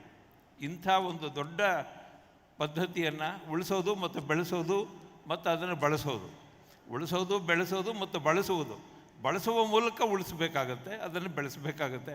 ಅಂಥ ಕಾರ್ಯಕ್ಕೆ ಒಂದು ವಿಶಾಲವಾದಂಥ ಒಂದು ಭಿತ್ತಿಯನ್ನು ನಮ್ಮ ಡಾಕ್ಟರ್ ಗಿರಿಧರ್ ಕಜೆ ಅವರು ಇವತ್ತು ನಾಳೆ ನಾಡಿದ್ದು ಇನ್ನು 3 ದಿನಗಳ ಕಾಲ ಇಂಥದ್ದೊಂದು ಮಹಾಸಮ್ಮೇಳನದಲ್ಲಿ ಆಯುರ್ವೇದಿಕ್ಕಿರುವಂಥ ಒಂದು ದೊಡ್ಡ ಸ್ಥಾನವನ್ನು ಅವರು ಸಮೀಚನೆ ಮಾಡ್ತಾ ಇದ್ದಾರೆ. ಅದೇ ಹೊತ್ತಿನಲ್ಲಿ ಹೋಮಿಯೋಪತಿಯಲ್ಲಿ, ಇತರ ನಮ್ಮ ಅಲೋಪತಿಯಲ್ಲಿ, ಯುನಾನಿನಲ್ಲಿ ಮತ್ತು ಟಿಬೆಟಿಯನ್ ಮೆಡಿಸಿನ್, ಬೇರೆ ಇತ್ಯಾದಿ ಇವುಗಳಲ್ಲೂ ಇರತಕ್ಕಂಥ ಹಿರಿಯರನ್ನು ಸನ್ಮಾನ ಮಾಡೋ ಮೂಲಕ ಆಯುರ್ವೇದ ಎಲ್ಲರನ್ನೂ ತನ್ನ ಜೊತೆಗೆ ಒಳಗು ಮಾಡಿಕೊಳ್ಳುತ್ತೆ ಅನ್ನೋದಕ್ಕೆ ಒಂದು ಸಂಕೇತವಾಗಿ ಈ ಕಾರ್ಯಕ್ರಮ ನಡೀತಾ ಇದೆ. ಇಂಥದ್ದೊಂದು ಒಳ್ಳೆಯ ಕಾರ್ಯಕ್ರಮವನ್ನು ಆಯೋಜನೆ ಮಾಡೋದಕ್ಕಾಗಿ ಡಾಕ್ಟರ್ ಗಿರಿಧರ್ ಕಜೆ ಅವರಿಗೆ ನಾನು ನಿಮ್ಮೆಲ್ಲರ ಪರವಾಗಿ ಅಭಿನಂದನೆ ಸೂಚಿಸ್ತೀನಿ. ನಮಸ್ಕಾರ.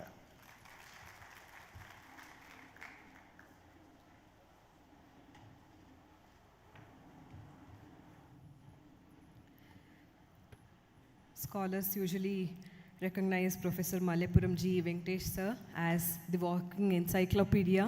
To have his presence and him to address the gathering, we feel really blessed to have his presence in this, on this occasion. It's really nice to have Venkatesh sir as chief guest, and thanks for addressing the gathering, sir. Now let us, with respect, welcome Dr. Ahalya Sharma, Vice Chancellor, Karnataka Sanskrit University, to address the gathering.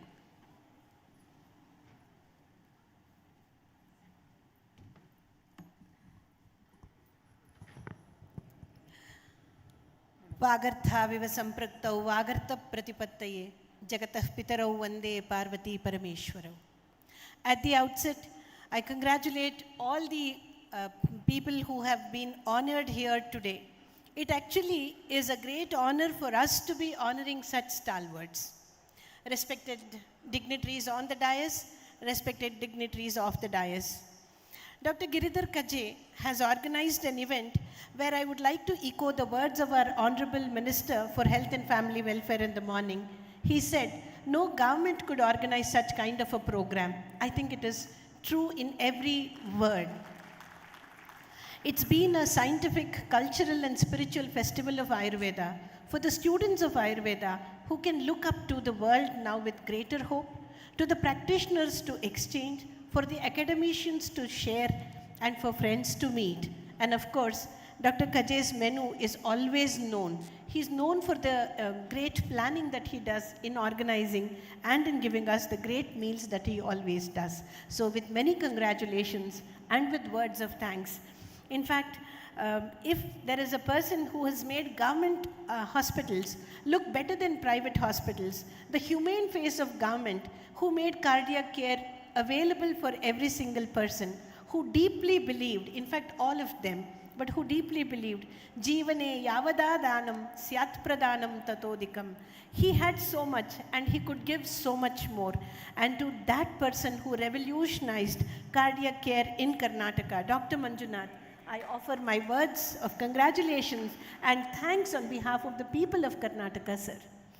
To Dr. Rudresh, the lion of homeopathy as we call him, who says with his never die spirit, if not us, who? If not now, when? So with that spirit, he's been conquering every single aspect of homeopathy, of healthcare. And sir, this must be your umpteenth award, and to your spirit, sir, I bow down with your knowledge and dedication.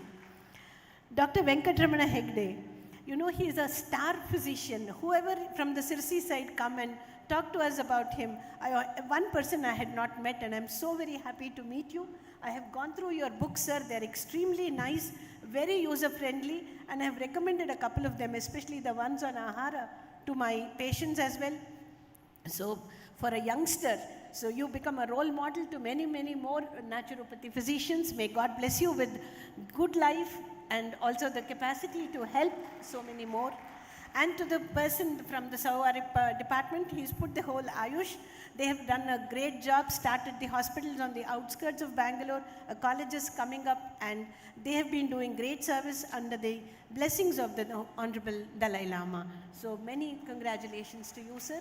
And to our own little girl who today is the Joint Director, also the Principal of Government Unani Medical College, Dr. Manjula. It's such a proud moment for me to honor you, Dr. Manjula. So very proud of you. She's been doing a wonderful service at the college and also at the Directorate.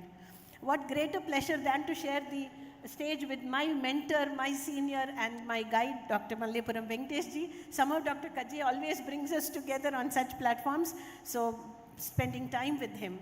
And Kaustuba, the right person to advise, to give the right advice to the right government. So he is the right man at the right time, at the right place. So we all look up to you to give the right guidelines to the government, Dr. Kaustuba. Students look up to you, patients look up to you, because your policies is what will determine the course which we take forward. And Dr. Kaje, on behalf of everyone, the student, the practitioner, the connoisseur of Ayurveda, I congratulate you and thank you. And many, many thanks to each one of you here. Jayatu Samskritam, Jayatu Bharatam, Jayatu Ayurvedam. Namaste.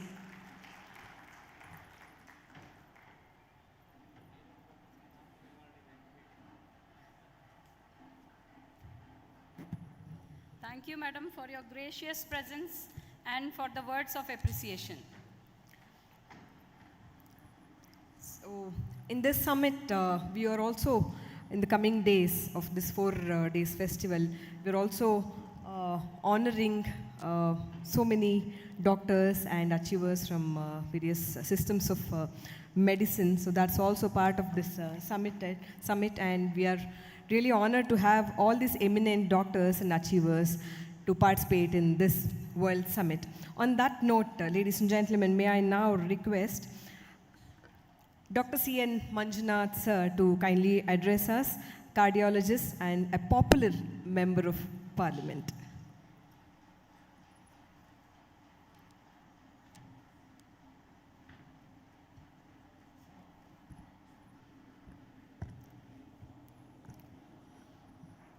ಎಲ್ರಿಗೂ ನಮಸ್ಕಾರ.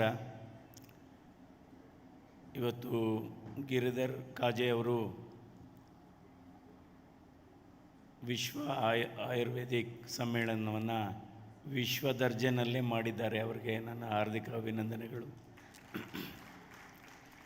ವೇದಿಕೆಯ ಮೇಲೆ ಇರತಕ್ಕಂಥ ಎಲ್ಲ ಗಣ್ಯಾತಿ ಗಣ್ಯರೇ ಮತ್ತು ಇವತ್ತು ಪ್ರಶಸ್ತಿಗೆ ಭಾಜನರಾದ ಎಲ್ಲ ಸ್ನೇಹಿತರೆ, ಇಲ್ಲಿ ನೆರೆದಿರ್ತಕ್ಕಂಥ ಎಲ್ಲ ನಮ್ಮ ವೈದ್ಯಕೀಯ ಬಂಧುಗಳೇ, ಅಂದರೆ ಕಳೆದ 2 ದಿನದಿಂದ ನನ್ನ ವಾಯ್ಸ್ ಸ್ವಲ್ಪ ಹೋಗಿದೆ, ಕ್ಷಮಿಸಬೇಕು. ಇವತ್ತು ನಮ್ಮ ವೈದ್ಯಕೀಯ ಪದ್ಧತಿಯಲ್ಲಿ ಆಯುರ್ವೇದ ಇದೆ, ಆಲೋಪತಿ ಇದೆ, ನ್ಯಾಚುರೋಪತಿ ಇದೆ, ಹೋಮಿಯೋಪತಿ ಇದೆ. ಯಾವುದೇ ಆಗಲಿ ಬಹಳ ಮುಖ್ಯವಾಗಿದ್ದು ಸಿಂಪತಿ ಇರಬೇಕು. Whether it is naturopathy, whether it is Ayurveda, whether it is allopathy, we should have sympathy for the patients. ಇದು ಬಹಳ ಮುಖ್ಯವಾದದ್ದು. ಇವತ್ತು ಭಾರತ ದೇಶದಲ್ಲಿ ಸುಮಾರು 14 ಲಕ್ಷ ಆಲೋಪತಿ ಡಾಕ್ಟರ್ಸ್ ಇದ್ದಾರೆ, ಸುಮಾರು 7.5 ಲಕ್ಷ ಆಯುಷ್ ಡಾಕ್ಟರ್ಸ್ ಇದ್ದಾರೆ. ಅಂದರೆ ಈ ಪದ್ಧತಿಗಳು ಅದರದೇ ಆದ ವೈಶಿಷ್ಟ್ಯತೆ, ಅದರದೇ ಆದ ಇಂಡಿಕೇಷನ್ಸು, ಅಪ್ಲಿಕೇಶನ್ಸ್ ಇದೆ. ಅದರಿಂದ ಇಲ್ಲಿ ಯಾರು ಸರಿ ಯಾರು ತಪ್ಪು ಅನ್ನುವ ವಾದ ಅಲ್ಲ. ಅದಕ್ಕೆ ತಕ್ಕಂತೆ ವೈದ್ಯಕೀಯ ಪದ್ಧತಿಗೆ ತಕ್ಕಂತೆ ನಾವು ಚಿಕಿತ್ಸೆಯನ್ನು ಕೊಡ್ತಾ ಹೋಗ್ಬೋದು. ಈಗ ನೋಡಿ, ಈಗ ಫಿಗರ್ ಈ ನಂಬರ್ 6 ಇದೆ, ಅದು ಈ ಕಡೆಯಿಂದ ನೋಡಿದರೆ 6 ಆಗಿ ಕಾಣುತ್ತೆ, ಆ ಕಡೆಯಿಂದ ನೋಡಿದರೆ 9 ಆಗಿ ಕಾಣುತ್ತೆ. So that is each discipline as its own glamour and flavour, but what is important is applications, indications ಬಹಳ ಮುಖ್ಯವಾದದ್ದು. ಹಾಗೆಯೇ ಇವತ್ತು ಜೀವನ ಶೈಲಿ ಬದಲಾಗಿದೆ, ಆಹಾರ ಪದ್ಧತಿ ಬದಲಾವಣೆ ಆಗಿದೆ, ಆಹಾರ ಪದಾರ್ಥಗಳು ಬದಲಾವಣೆ ಆಗಿದೆ. 65% ಇವತ್ತು ಬದಲಾದ ಜೀವನ ಶೈಲಿ ಹಿನ್ನೆಲೆಯಲ್ಲಿ ಭಾರತ ದೇಶದಲ್ಲಿ 65% ಸಾವುಗಳು ಬದಲಾದ ಜೀವನ ಶೈಲಿ, ಬದಲಾದ ಆಹಾರ ಪದ್ಧತಿ, ಆಹಾರ ಪದಾರ್ಥಗಳಿಂದ ಆಗ್ತಾಯಿದೆ. ಇದು ಹೃದಯಾಘಾತ, ಹಾರ್ಟ್ ಅಟ್ಯಾಕ್ ಅಥವಾ cardiac disease, high blood pressure, brain stroke, cancer and also diabetes. ಇವಾಗ ಇದಕ್ಕೆ 2 ಸೇರಿಕೊಂಡಿದೆ. ಈಗ ಹೇಳ್ತೀವಿ ಧೂಮಪಾನ, ಮದ್ಯಪಾನ, ಸಕ್ಕರೆ ಕಾಯಿಲೆ ಮತ್ತು ಸೋಮಾರಿತನ ಇವೆಲ್ಲ ರಿಸ್ಕ್ ಫ್ಯಾಕ್ಟರ್ಸು. ಇವಾಗ 2 ರಿಸ್ಕ್ ಫ್ಯಾಕ್ಟರ್ಸ್ ಯಾವುದಪ್ಪ ಅಂದರೆ ಸೋಷಿಯಲ್ ಮೀಡಿಯಾ ಮತ್ತು ಸ್ಕ್ರೀನ್ ಅಡಿಕ್ಷನ್. ಅವು ಕೂಡ ಇವತ್ತಿನ ರಿಸ್ಕ್ ಫ್ಯಾಕ್ಟರ್ಸ್. ಸೋಷಿಯಲ್ ಮೀಡಿಯಾ ಮತ್ತು ರಿಸ್ಕ್ ಫ್ಯಾಕ್ಟರ್ಸು. ಒಂದು ಕಾಲ ಇತ್ತು, ಮಕ್ಕಳು ತಂದೆ ತಾಯಿಗಳನ್ನ ಚಿಕಿತ್ಸೆಗೆ ಕರ್ಕೊಬರ್ತಾಯಿದ್ರು. ಇವತ್ತು ತಂದೆ ತಾಯಿಗಳು ಮಕ್ಕಳನ್ನ ಈ ಚಿಕಿತ್ಸೆಗೆ ಕರ್ಕೊಬರ್ತಾ ಇದ್ದಾರೆ. ಅದರಿಂದ ಅಂದರೆ ಹೆಲ್ತ್ ಫಾರ್ ಆಲ್, ಸರ್ವರಿಗೂ ಆರೋಗ್ಯ. ಯಾವಾಗ ಅಂದರೆ ಚಿಕಿತ್ಸೆ ಒಂದೇ ಅಲ್ಲ, ಆಸ್ಪತ್ರೆ ಒಂದೇ ಅಲ್ಲ, ಸರ್ವರಿಗೂ ಆರೋಗ್ಯ ಅಂದರೆ ನಾವು ಕ್ಲೀನ್ ಏರ್ ಕೊಡಬೇಕು. ಗಾಳಿ, ಶುದ್ಧವಾದ ಗಾಳಿ, ಶುದ್ಧವಾದ ನೀರು, ಶುದ್ಧವಾದ ಆಹಾರ ಪದಾರ್ಥಗಳು, ಜೊತೆಗೆ ಶುದ್ಧವಾದ ಮನಸ್ಸು ಬಹಳ ಮುಖ್ಯ. ನಾವು ಮನೆ ಕಟ್ಟಬೇಕಾದ್ರೆ ವಾಸ್ತು ಕೇಳ್ತೀವಿ, ಆದರೆ ಮನೆಯ ವಾಸ್ತುಗಿಂತ ಮನಸ್ಸಿನ ವಾಸ್ತು ಬಹಳ ಮುಖ್ಯ. ಈಗ ನಮ್ಮ ಆಲೋಚನೆಗಳು ನಮ್ಮ ನಿರೀಕ್ಷೆಗಳು, ನಮ್ಮ ಭಾವನೆಗಳು ಕೂಡ ಕಾಯಿಲೆಗಳನ್ನು ತಂದೊಟ್ಟುತ್ತೆ.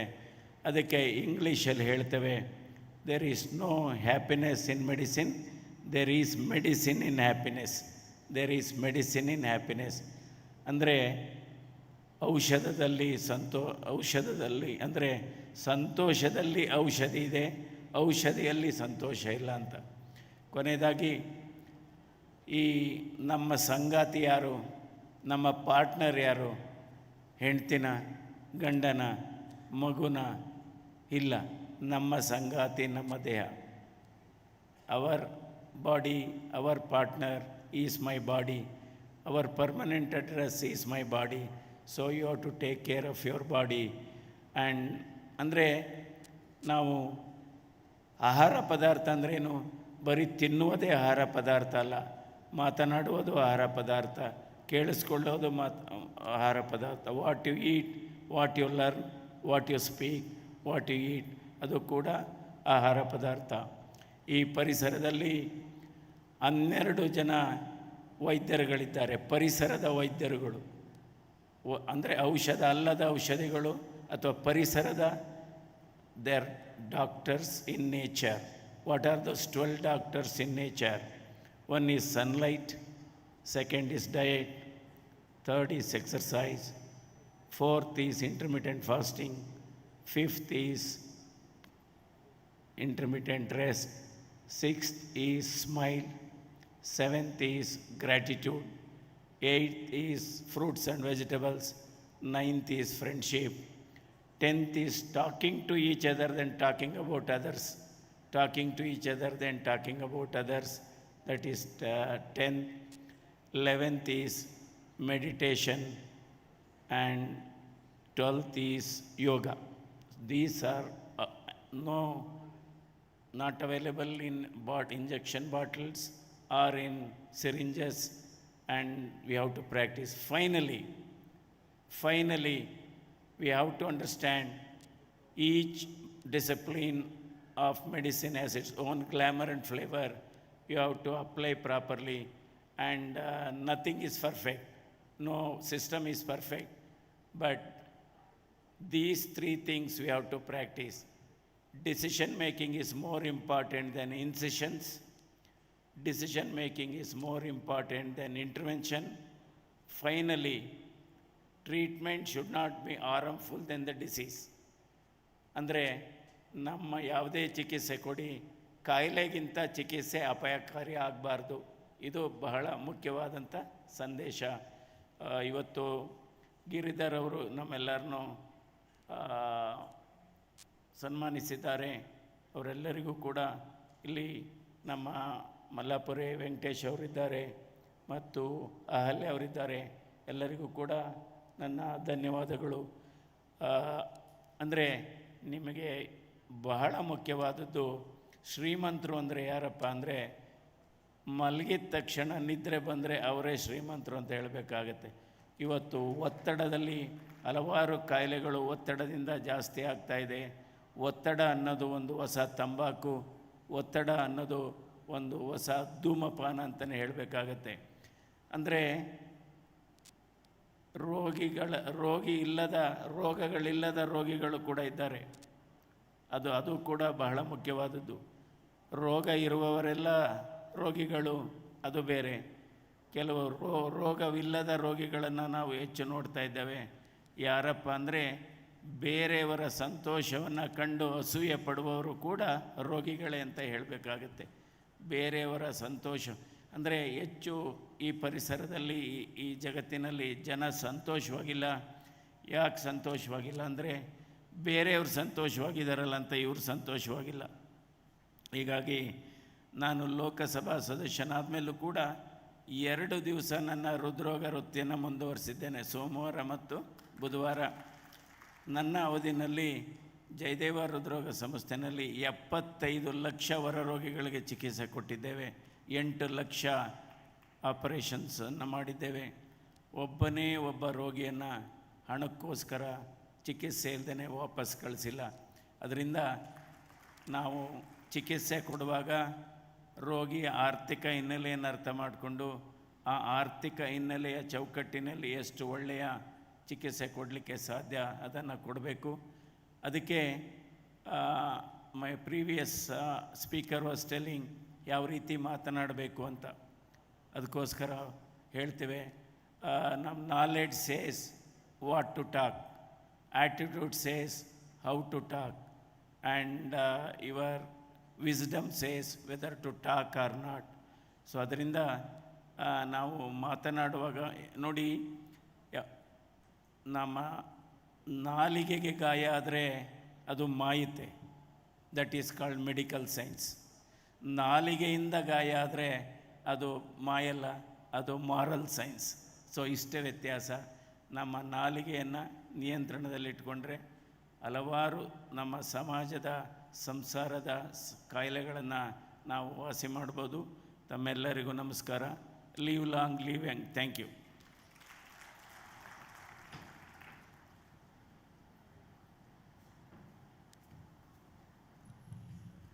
ಡಾಕ್ಟರ್ CN ಮಂಜುನಾಥ್ ಅವರ ಹೃತ್ಪೂರ್ವಕ ಮಾತುಗಳಿಗೆ ನಮ್ಮ ತುಂಬು ಹೃದಯದ ಧನ್ಯವಾದಗಳು. It gives an immense pleasure to share that 400 Ayurveda scholars will be awarded and felicitated on this dais of 2nd Ayurveda World Summit. Well, on that note, we would definitely like to hear all the recipients of Samana Gaurava Samman speaking on this platform, but keeping the time constraint, we would request Dr. B.T. Rudresh sir to represent the recipients of this Samman and to kindly address us. With that, we'll be winding up this session. May I now request Dr. B.T. Rudresh sir to kindly address us, representing the recipients of Samana Gaurava Samman.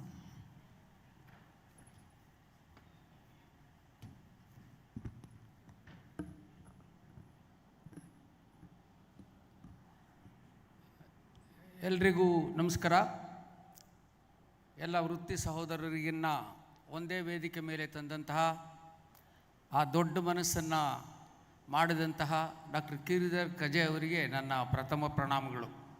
ಕಾರಣ ಇಷ್ಟೇ, ಆಯುರ್ವೇದ ಸಮ್ಮೇಳನದಲ್ಲಿ ಒಬ್ಬ homeopathy ಡಾಕ್ಟ್ರನ್ನೂ ಕರೀತಾರೆ ಅಂತ ನಾನು ಅಂದ್ಕೊಂಡೇ ಇರಲಿಲ್ಲ. ಅದು ನನ್ನನ್ನು ಕರೆದುಬಿಟ್ರು ಅದಕ್ಕೋಸ್ಕರ ದೊಡ್ಡವರು ಅಂತ ಅಲ್ಲ, ಅಬ್ಸಲ್ಯೂಟ್ಲಿ. ತನ್ನಂತೆ ಪರರ ಬಗೆದೊಡೆ ಕೈಲಾಸ ಭಿನ್ನಾಣ ಒಕ್ಕು ಸರ್ವಜ್ಞ ಅದು ಹೇಳ್ತಾರೆ. ಅದನ್ನು ಕಜೆಯವರು ಮಾಡಿದ್ದಾರೆ. ಐ ಥಿಂಕ್ ನಾನು ಆಯುರ್ವೇದದಲ್ಲಿ ನಾನು ಕಳೆದ 50 ವರ್ಷಗಳಿಂದ ಬೆಂಗಳೂರಿನಲ್ಲಿದ್ದೀನಿ. 45 ವರ್ಷದಿಂದ ಪ್ರಾಕ್ಟೀಸ್ ಮಾಡ್ತಾಯಿದ್ದೀನಿ. ಒಂದು 45 ಲಕ್ಷ ಜನ ನೋಡಿದ್ದೀನಿ. ಆಯುರ್ವೇದದಲ್ಲಿ ಇಷ್ಟು ದೊಡ್ಡ ನಾನು ನೋಡಿಲ್ಲ sir, absolutely. Let me be very clear. ನಿಮ್ಮನ್ನೇನು ಹೊಗಳಬೇಕಾಗಿಲ್ಲ, ನೀವು ಅದೆಲ್ಲವನ್ನು ಮೀರಿ ದಾಟಿ ಹೊರಗಡೆ ಬಂದಿದ್ದೀರಾ. ಆದರೂ ನನ್ನ ಆತ್ಮಸಂತೃಪ್ತಿಗೋಸ್ಕರ ನಿಮ್ಮನ್ನು ಅಭಿನಂದಿಸಲೇಬೇಕು. ಎಲ್ಲರೂ ಗಿರಿಧರ್ ಕಜೆ ಥರ ಆಗಬೇಕು. ಗಿರಿಧರ್ ಕಜೆ ಅವ್ರನ್ನ ಹೊಗಳ್ಬಿಟ್ಟು ನಾವೆಲ್ಲ ಹೆಗಲ ಮೇಲೆ ಟವಲ್ ಹಾಕೊಂಡು ಮನೆಗೆ ಹೋಗೋದು. ನಾನು ಬರ್ತಾ ನೋಡಿದೆ, almost 1000 people are outside. None of them are interested to be seated here. ಎಲ್ಲೆಲ್ಲ ಬಹುಶಃ ಅವರ old girlfriends, new girlfriends ಇವ್ರ ಜೊತೆ ಸುತ್ತಾ ಇದ್ದಾರೆ ಹೊರಗಡೆ. ನೋಡಿದೆ ಯಾರಿಗೂ ಎನಿವೇ ದಟ್ ಅಪಾರ್ಟ್. ನನ್ನ ಸಂಕ್ಷಿಪ್ತವಾಗಿ ನನಗೆ ಕೊಟ್ಟಿರೋ 5 ನಿಮಿಷ ನಾನು ಮುಗಿಸ್ಬಿಡ್ತೀನಿ. What cures is medicine, that's what Hippocrates said. ಯಾವುದೇ ವೈದ್ಯಕೀಯ ವಿಜ್ಞಾನ, ವೈದ್ಯಕೀಯ ಪದ್ಧತಿ ಆ ನೆಲದ ಅಗತ್ಯ ಮತ್ತು ಅನಿವಾರ್ಯಗಳಿಗೆ ಒಡ್ಕೊಳಂಗಿರಬೇಕು. ನಾನೊಂದು ಔಷಧಿ ಕಂಡಿಡ್ದು ಬಿಟ್ಟಿದ್ದೀನಿ, ಇದೊಂದು ಗುಳಿಗೆ ನುಂಗ್ಬಿಟ್ರೆ ನಿಮಗೆ ಈ ಜನ್ಮದಲ್ಲಿ ಬರೋದಿಲ್ಲ ಕಾಯಿಲೆ ಅಂಥೇಳಿ ಅದಕ್ಕೆ 2 ಲಕ್ಷ ರೂಪಾಯಿ ಚಾರ್ಜ್ ಮಾಡೋಕ್ಕಾಗಲ್ಲ ನಾವು. ಆ ನೆಲದ ಅಗತ್ಯ ಭಾರತದಂಥ ದೇಶದಲ್ಲಿ 1/3 ಪಾಪ್ಯುಲೇಷನ್ ಒಂದೊತ್ತಿನ ಊಟ ಇಲ್ಲದೆ ಇರೋ ಕಾಲದಲ್ಲಿ ನಾವು ಲಕ್ಷಾಂತರ ರೂಪಾಯಿ ಇನ್ಶೂರೆನ್ಸ್ ಇದೆಯಾ ಅಂತ ಕೇಳೋಕ್ಕಾಗಲ್ಲ. ಆ ನಿಟ್ಟಿನಲ್ಲಿ ಹೋಮಿಯೋಪತಿ ಮತ್ತು Ayurveda land medicine of the land, and it can become poor man's medicine. ನಾವು ರಿಚ್ ಮ್ಯಾನ್ಸ್ ಮೆಡಿಸನ್ನು ಮಾಡ್ತೀವ ಅನ್ನೋದನ್ನು ನಿಮ್ಮ ಯೋಗ್ಯತೆ ಅಯೋಗ್ಯತೆಗೆ ಅನುಗುಣವಾಗಿಬಿಟ್ಟಿದ್ದೀವಿ. ಈಗ ನಾನು ಮಾತಾಡಬೇಕು ಅಂತ ಏನು ಅನ್ಕೊಂಬಂದಿದ್ದೆ, ಐ ಥಿಂಕ್ ನನ್ನ ಸ್ನೇಹಿತರು ಡಾಕ್ಟರ್ ಮಂಜುನಾಥ್ ಅವರು ಎಲ್ಲ ಮುಗಿಸ್ಬಿಟ್ಟಿದ್ದಾರೆ. ಬಹುಶಃ ನಾನು ನೀವು ಹೆಂಗಿರಬೇಕು ಅಂತ ಹೇಳೋಷ್ಟು ದೊಡ್ಡಸ್ಟಿಗೆ ಹೋಗಲ್ಲ. ಆದರೆ ನಾನು ಹೆಂಗೆ ಅರ್ಥ ಮಾಡ್ಕೊಂಡಿದ್ದೀನಿ, ಔಟ್ ಆಫ್ 45 lakhs ಒಬ್ಬನೇ ನೋಡಿದ್ದೀನಿ, ಕಳೆದ 45 ವರ್ಷದಿಂದ ನೋಡಿದ್ದೀನಿ. ಅದು ಇಷ್ಟಂತೂ ನನಗೆ ಗೊತ್ತಾಗಿದೆ.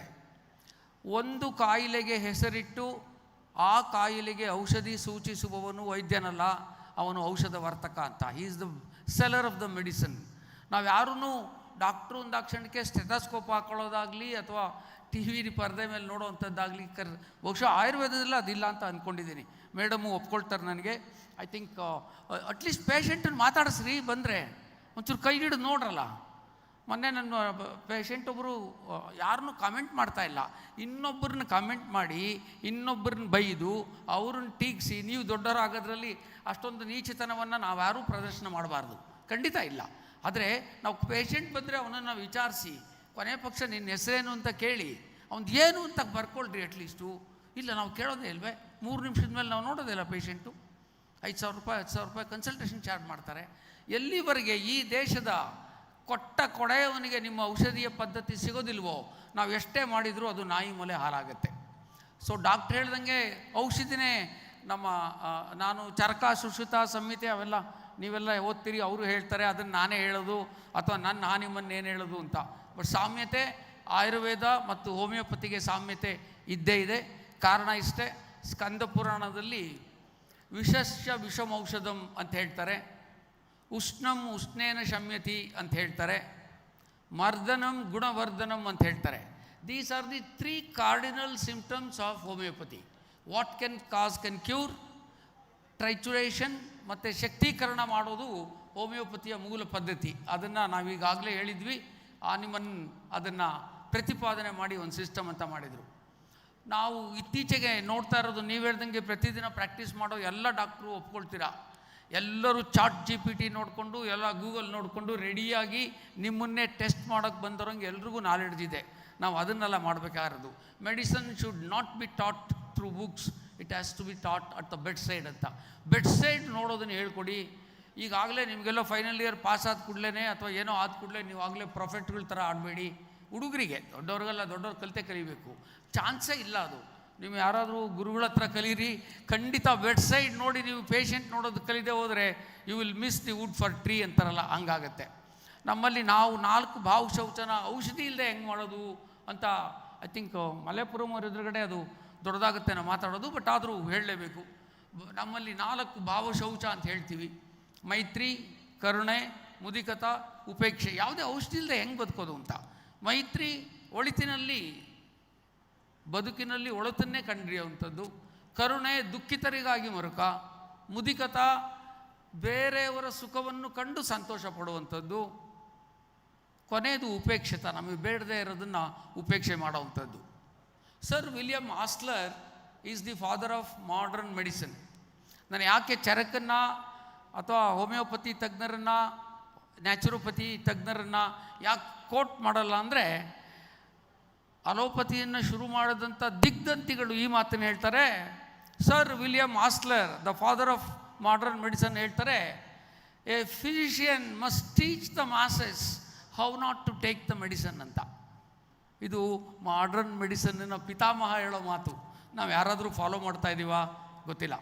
ಅವರು ಮುಂದುವರೆದು ಇನ್ನೂ ಹೇಳ್ತಾರೆ, ನಮ್ಮವ್ರಿಗೆಲ್ಲ ಆಯುರ್ವೇದವ್ರಿಗೆ, ನಮ್ಮ ಹೋಮಿಯೋಪತಿಯವ್ರಿಗೂ ಇದೆ, ನಾವು ಸೈಂಟಿಫಿಕ್ಕಾ ನಾವು ಸೈಂಟಿಫಿಕ್ ಅಲ್ಲ ಅಂಥೇಳಿ ಹಿಂಜರಿಕೆ ಇದು ಅವ್ರ ಥರ ನಮ್ಮ ಹತ್ರ ಏನೂ ಇಲ್ಲ.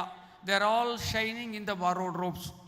If you take down all the textbooks of the world, Price, text, Davidson, Hutchinson, ಯಾವ್ಯಾವ ಸನ್ನಿದ್ದಾನೆ ಎಲ್ಲ ಸಂದು ನೀವು ಟೆಕ್ಸ್ಟ್ ಬುಕ್ ತೆಗೆದು ನೋಡ್ರಿ, 175% ಕಾಯಿಲೆಗೆ ಕಾರಣ ಗೊತ್ತಿಲ್ಲ. If A system does not know 75% of the causes are unknown, how do you call yourself as a science? Why are you fooling the public? This modern science is certainly shining in the borrowed lives. ನಿಮ್ಮ TV, ನಿಮ್ಮ biochemical ಟೆಸ್ಟ್ಗಳು, ನಿಮ್ಮೆಲ್ಲ ಏನು ಮಾಡ್ತೀರಾ ಅದೆಲ್ಲ ಎರವಲು ಪಡೆದಿದ್ದು ಟೆಕ್ನಾಲಜಿಯಿಂದ. You have advanced in technology. Medicine is still in pre-Darwinian, pre-Newtonian era. If anybody tells you I am scientific, I am sure they are bullying you. I am sure that you are bullying the public. ಅದು ನಮಗೆ ಗೊತ್ತಿರಲಿ ಅಂತ. Sir William Osler ಮುಂದೆ ಹೇಳ್ತಾನೆ, medicine is science of uncertainty, art of probability. ಇದನ್ನು ನನ್ನ ವೈದ್ಯ ಮಿತ್ರರು ಗಮನದಲ್ಲಿ ಇಟ್ಕೊಂಡಿದ್ರೆ ನಾವು ಯಾರೂ ಠೇಂಕಾರಗಳನ್ನು ಮಾಡೋದಿಲ್ಲ. ಪೇಷಂಟ್ಸು ನಾನು ಎಷ್ಟೇ ಕಿಂಗ್ ಆಫ್ ಬೆತ್ಲೆಹಮ್ ಅಂತ ಹೇಳ್ಕೊಂಡ್ರು ಯಾರೂ ಕೇಳಲ್ಲ. Patients are result oriented. ನಮ್ಮ ಮನೆಯಲ್ಲೂ ಯಾರಿಗಾರು ಏನಾದ್ರು ಹೆಚ್ಚು ಕಮ್ಮಿ ಆದರೆ ಇಲ್ಲೇ ಕೂತಿದ್ದಾಗ ಹಾರ್ಟ್ ಅಟ್ಯಾಕ್ ಆದರೆ ನಾನು ಫಸ್ಟು ನಮ್ಮ ಆಯುರ್ವೇದ ಆಸ್ಪತ್ರೆಗೆ, ಹೋಮಿಯೋಪತಿ ಆಸ್ಪತ್ರೆಗೆ ಕರ್ಕೊಂಡೋಗಲ್ಲ. Let us not forget this. Practicality is more important. ಜನರಿಗೆ ಏನು ರೀ ಆಗಬೇಕಾಗಿದೆ, ನೀವು ಕೊಡಿ. ಆದರೆ ಆ ಹಾರ್ಟ್ ಅಟ್ಯಾಕ್ ಬರ್ದಂಗೆ ಮಾಡ್ತೀವಿ ಅಂತ ಹೇಳ್ತೀರಾ. ಮೊನ್ನೆ ಎಂಥದ್ದು ಮಡ್ರಾಸಲ್ಲಿ 37 year old man who has done 4,000 to 5,000 surgeries, heart surgeries. ದಿವಸಕ್ಕೆ 2 ಗಂಟೆ ಮಲಗ್ತಾ ಇದ್ದಾನೆ. ಅವನ ಅಸಿಸ್ಟೆಂಟ್ ಜೊತೆ ವಾಕ್ ಮಾಡಬೇಕಾದ್ರೆ ಕಾರಿಡಾರಲ್ಲಿ ಬಿದ್ದು ಸತ್ತೋದ. ಅವನಿಗೆ ಹಾರ್ಟ್ ಅಟ್ಯಾಕ್ ಬರುತ್ತೆ ಅಂತ ಗೊತ್ತಿರಲಿಲ್ವೇ ಹಾರ್ಟ್ ಸ್ಪೆಷಲಿಸ್ಟ್ಗೆ? ಕ್ಯಾನ್ಸರ್ ಸ್ಪೆಷಲಿಸ್ಟ್ಗಳು 1,000 ಜನ, 1,000 people on this globe, they die of cancer every year. Cancer is curable if detected early ಅಂತಾರೆ, ಗೊತ್ತಾಗಲಿಲ್ವೇ? So medicine cannot become political arithmetic. Political arithmetic ಅಂದ್ರೇನು? 51 ಜನ ಕೈ ಎತ್ತಿದರೆ ಪ್ರಧಾನಿ, 49 ಜನ ಮುಟ್ಟಾಡ್ರ.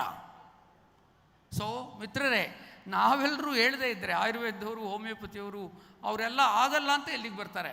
ಮತ್ತು ನೀವು ಅವ್ರ ಕಾಲಿಡಿಯೋಕ್ಕೆ ಹೋಗಬೇಡಿ, ನಾನು ಅದನ್ನೇ ಪ್ರಾಕ್ಟೀಸ್ ಮಾಡ್ತೀನಿ ಅಂತ. Integrative medicine is not A man practising, ಎಲ್ಲ ಆಧಾರ ಮಾಡೋದಲ್ಲ.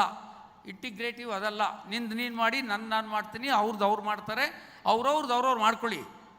ಇನ್ನು ಅದಕ್ಕೋಸ್ಕರ ಆಯುರ್ವೇದ ಕಾಲೇಜು, ಹೋಮಿಯೋಪತಿ ಕಾಲೇಜುಗಳು ಯಾಕೆ ತೆಗಿಬೇಕು? ಐ ಥಿಂಕ್ ಧನ್ಯವಾದ.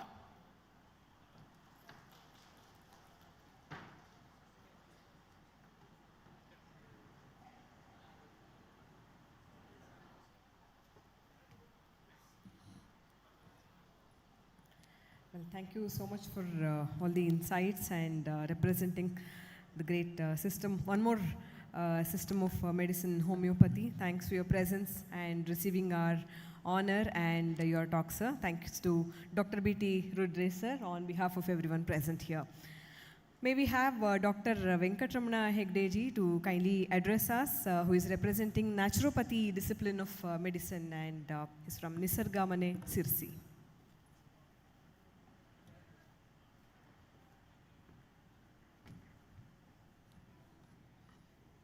ಎಲ್ರಿಗೂ ನಮಸ್ಕಾರ. ಒಂದೇ ನಿಮಿಷ ಮಾತಾಡಿ ಅಂತ ಹೇಳಿ ಕಳಿಸಿದ್ದಾರೆ.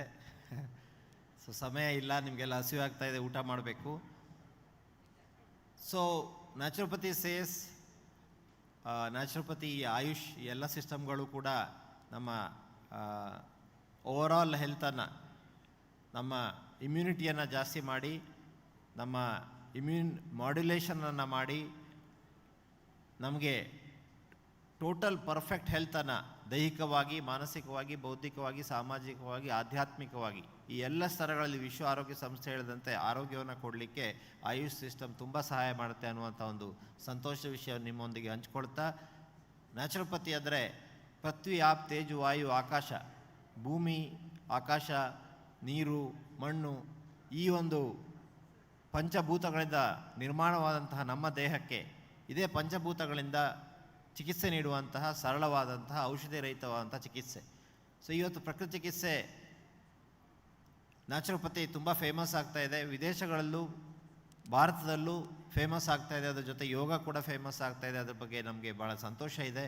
ಸೊ ನನ್ನನ್ನು ಈ ಒಂದು ಸಂದರ್ಭದಲ್ಲಿ ನಿಸರ್ಗಮನೆ, ಕನಕ ನಿಸರ್ಗಮನೆ, ಈ ಒಂದು ಆಸ್ಪತ್ರೆಗಳ ಮೂಲಕ ಹಾಗೂ ಉಚಿತ ಶಿಬಿರಗಳ ಮೂಲಕ ಸುಮಾರು 2-3 ಲಕ್ಷ ಜನರಿಗೆ ಯಶಸ್ವಿಯಾಗಿ ಚಿಕಿತ್ಸೆ ಕೊಡಲಿಕ್ಕೆ ನನಗೂ ಕೂಡ ಸಾಧ್ಯ ಆಗಿದೆ. ಸುಮಾರು 10 ಪುಸ್ತಕಗಳನ್ನು ಈ ಒಂದು ಔಷಧಿ ರಹಿತ ಚಿಕಿತ್ಸೆಗಳ ಬಗ್ಗೆ, ಆಯುರ್ವೇದ ಸರಳ ಔಷಧಿಗಳ ಬಗ್ಗೆ ಬರಲಿಕ್ಕೆ ನನಗೆ ಸಾಧ್ಯ ಆಗಿದೆ. ಸೊ ಈ ಒಂದು ಸಂದರ್ಭದಲ್ಲಿ ಈ ಕಾರ್ಯಕ್ರಮಕ್ಕೆ ನನ್ನನ್ನು ಕರೆದು ಹಾನರ್ ಮಾಡಿದ್ದಕ್ಕಾಗಿ ಧನ್ಯವಾದವನ್ನು ಹೇಳ್ತಾ, ಕೊನೆಯದಾಗಿ ಒಂದು ಸರಳವಾದ ಸೂತ್ರವನ್ನು ಹೇಳ್ತೇನೆ, 642211 ಅಂತ. ಸೊ ಇದನ್ನು ಅನುಸರಿಸಿದರೆ ಆರೋಗ್ಯ ನಮ್ಮ ಹತ್ರ ಇಟ್ಕೊಳ್ಳಿಕ್ಕೆ ಸಾಧ್ಯ ಆಗುತ್ತೆ. 6 to 8 hours of sound sleep, 6 means. 4 means 4 liters of water daily. One has to drink 3 to 4 liters of water. 2 means 2 intermittent fasting, Dr. Manjunath sir has said. 2 times food, 16 hours of fasting and 8 hours of eating. ಆ window ಆ ಥರ ಇಟ್ಕೋಬೇಕು. another 2 ಅಂದರೆ 2 times prayer, morning and night. 1 weekly once fasting. That day carbohydrate you have to stop and only take fruit juices or fruits or vegetables. +1 means 1 hour of yoga. 642211. Follow ಮಾಡ್ತೀರಾ? ಮಾಡ್ಬೋದಾ? ಸರಿಯಾಗಿದೆಯಾ? Okay, ಧನ್ಯವಾದಗಳು, thank you. So doctor ಕಜ್ಜೆ ಅವರಿಗೆ ವಿಶೇಷವಾಗಿ ಧನ್ಯವಾದವನ್ನು ಅರ್ಪಿಸ್ತಾ ಇಷ್ಟೊಂದು ಅದ್ಭುತವಾದ ಸಮ್ಮೇಳನವನ್ನು ಆರ್ಗನೈಸ್ ಮಾಡಿದಂಥ ಎಲ್ಲ ಆರ್ಗನೈಸಿಂಗ್ ಕಮಿಟಿಯವರಿಗೆ ಧನ್ಯವಾದವನ್ನು ಹೇಳ್ತಾ ನಮಸ್ಕಾರ.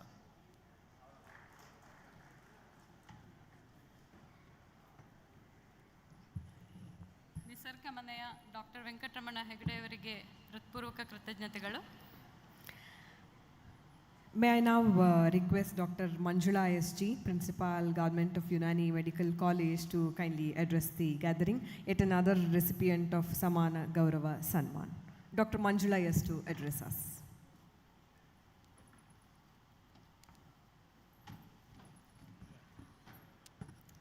Good afternoon, everyone. Respected dignitaries over the dais and off dais. It's been very pleasure and talking in front of this crowd, and I'm very thankful to Dr. Giridhar sir to give the opportunity for all the systems. So I am here to represent Unani system of medicine. So I'm damn sure that many of you are present over here doesn't know like exactly what is Unani system of medicine. So in short, I would like to say that Unani system, it's a very ancient medicine. It has come from Greece and also from the Arab and also from Egypt. So this medicine, basically, we have 4 humors, that is Aklat, that is Damvi, Safravi, Balgami, and Saudavi. So when this is nothing but blood, phlegm, and other 2 elements. So whenever there is imbalance in these 4 Aklat, so there is a result of the Mars, that is nothing but disease.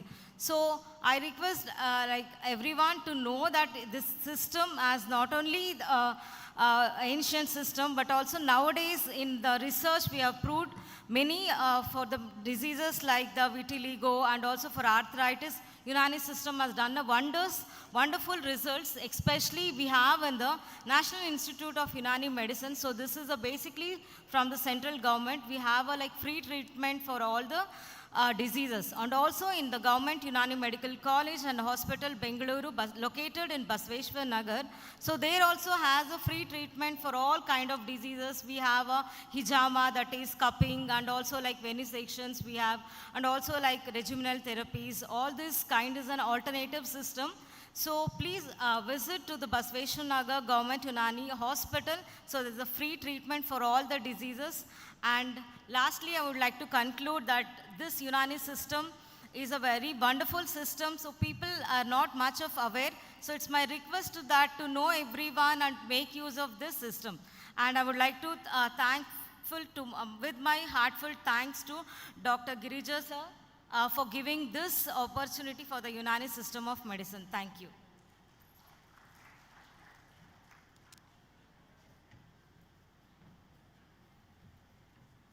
Thank you, Dr.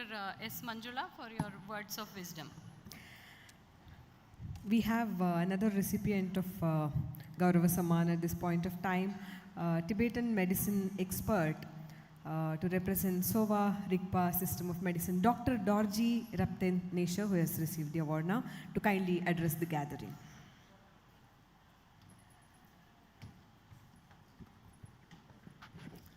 도저 로버 도저 좀된데 천점 퇴배 년도 동열죠 도숨 내셀 상계 맨jel라 벤도 라이올라 차체로. With my sincere prayer to the Buddha of the medicines for this auspicious large gathering of Ayurvedic summit, my best wishes and congratulations to all of you here.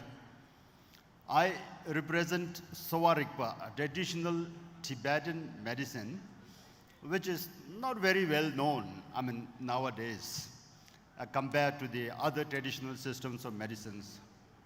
But actually, Sawarikpa is also very, very, very ancient, and since almost like 1st century, 2nd century, there was a historical record of the practice and a well-known practice of the Sawarikpa systems of medicines. So today I'm actually very glad that we, in this great summit of Ayurvedic physicians and all the achievers as well as physicians from the different kind of disciplines of the traditional systems of medicines. But I have a small message here, which concerns all of us, all the practitioners, all the physicians, and all those stakeholders, as well as those responsible for the holistic health of our kind of, the Mother Earth.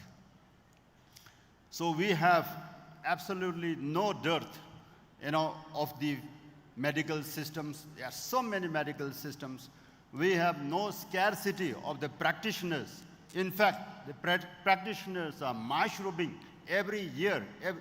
We also try to promote, many kind of, the students as well as practitioners to come forward. And in this age of science and technology, where the science has gone forward, extraordinary kind of, the advancement. We have almost everything, in our disposal. But still, we are not able to catch up with our suffering diseases.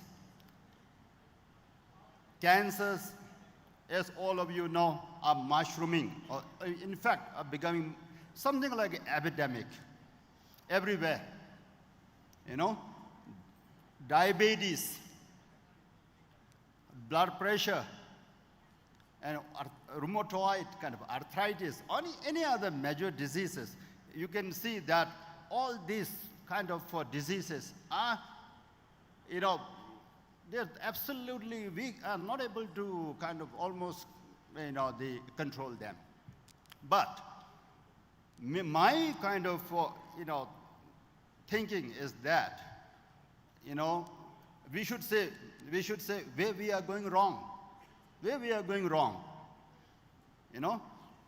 We are going wrong because we are concentrating our thoughts, our resources, our money, our research, everything on making medicines. Our focus is on making medicines and getting profit. And pharmaceutical companies, big pharmaceutical companies, and huge networks of, I would say, the drugs and drugs, very costly drugs. Now look at the modern kind of systems of medicine when it comes to the treatment of the cancer. One single drug, or one kind of cycle of chemotherapy can cost about 1.5 lakh. One tablet, chemo tablet, costs about 40,000 rupees. But are we, honestly speaking, we are not able to catch up with the progression of the diseases, control of the cancer. So where we are going wrong. So it is very important that we need, as the practitioner, we need to focus more attention on things where actually something is missing. We need to find that missing link. Then only we'll be able to give some justification as to the being a kind of, practitioners of the medicines, or, the responsible for the health and, happiness of our, all the sentient beings. In traditional Tibetan medicine, we don't call it our human, we call it sentient beings. Because we are not only the people, we are not only the being in this world, there are so many other beings in the world. So we call it sentient beings. Sowa Rigpa, actually in nutshell, we believe nutshell, Sowa Rigpa comprises of, understanding of 4 very important aspects. Number 1 is Soja. Soja is called our body system and the disease that comes with the human body and human life. Soja is a body system and the maladies, sicknesses, diseases. Soja And then the soje. Soje is a medicine. Soje is a medicine and a healing kind of various different types of healing kind of ingredients or medicines or treatments. Chidar Sova. Chidar Sova is very important. How do we heal? What is the approach towards the health? We believe that approach towards the health and sickness treatment is more important than the treatment itself. So approach is important. And the fourth one is the physician. Soja, Soje, Shidar, Soapo. Soapo is the physician. Physician himself, the healer himself or herself. You know, the quality of the healer, quality of being called as a physician, quality of being called as the responsible for taking the life of the patient in their hand. So quality and in the traditional Tibetan medicine, quality is not about education or knowledge or what do you call it, degree, certificates.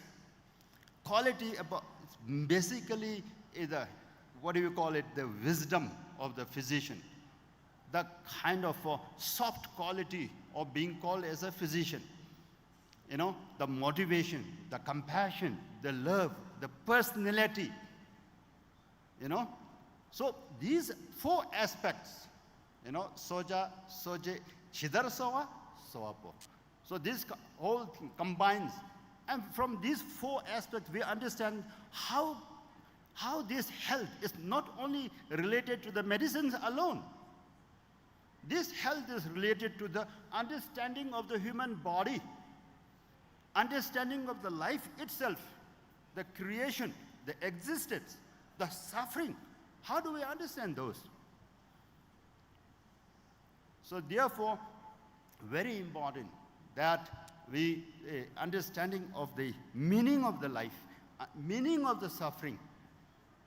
So maybe very, very crucial factors. And then understanding how we are related to our medicines are related to the human body. Human body is related to our environment. Our environment is nothing but made out of 5 cosmophysical elements called earth, water, fire, air, and space. And Ayurveda, you call it Pancha Mahabodhikas. And this Pancha Mahabodhika, you know, it actually, you know, is a crucial, very important essence of everything, essence of the life, essence of the kind of, human body, our body system itself. Then the nature of the disease, then the ingredients of the medicines itself. Everything is dependent on these 5 cosmophysical elements. So we see ourselves as a very close kind of, and dynamic relationship with our kind of environment, our mother nature, our universe. We are a simple product, an atomic kind of unit of what is our universe. But this atomic unit inside us, in our body system, can make a huge difference. It's like a powerhouse. You know, so in Sananda philosophy, a very ancient Vedic philosophy, they used to call, Yatha Pinda, Tatha Brahmande. In traditional Tibetan medicine, we call it what inside, so is outside. So we look at inside. You look at your own kind of human body. Look at your own actions. Look at your own personality. Then how you deal with our own external environment without which we cannot survive.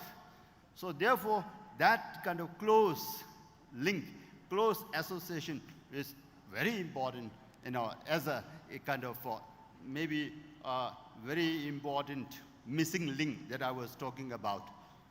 So we need to, understand, before going into so many kind of, advertisement about the medicines. We did this, we did that.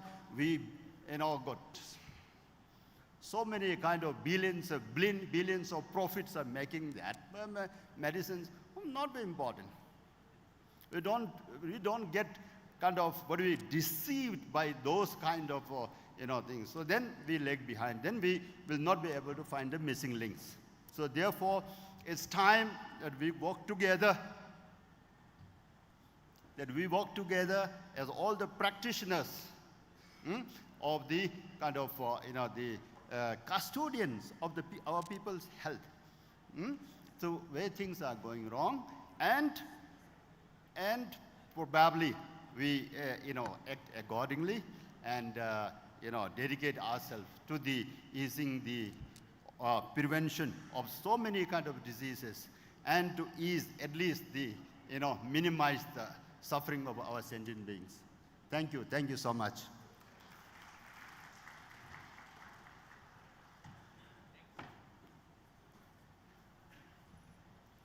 We take this opportunity to sincerely express our gratitude to all the awardees and the guests who have conducted the awarding ceremony.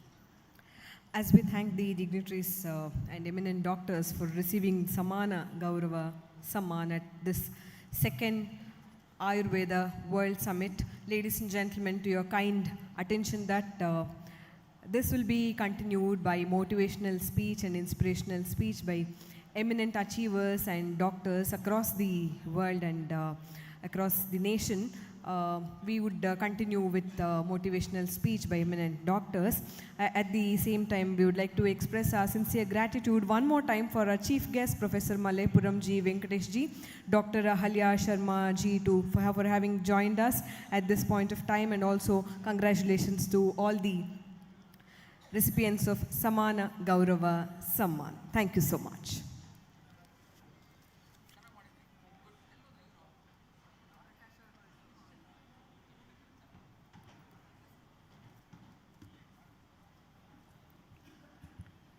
As part of this wonderful summit which is being organized, there is a set of speeches which is exclusively for the lovers of Ayurveda, especially this motivational speech is directed towards inspiring Ayurveda fraternity from someone who is in the field, who has worked from A to Z, who knows the nuances of the field and knows the hurdles and also how to overcome them from the field of Ayurveda itself. And now it's time to listen to Srimati Jayashree Ullal ma'am, who is going to deliver the motivational speech in this session. And we have two dignitaries with us to grace this occasion. Dr. Shrikant Perigu sir, I request Dr. Shrikant Perigu sir to kindly come over the dais. And also we have Dr. Devashish Panda sir, who is here on this occasion. So I request both the dignitaries to please come over the dais and take your seats. We request Srimati Jayashree Ullal, CFO and COO, Himalaya Wellness Company, to come on to the dais.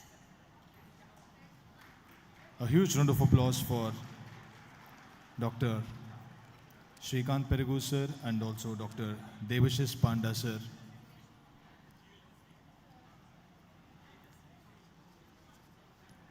Srimati Jayashree Ullal ma'am, ladies and gentlemen, it's my privilege to introduce Chief Financial Officer and Chief Operating Officer of Himalaya Wellness Company.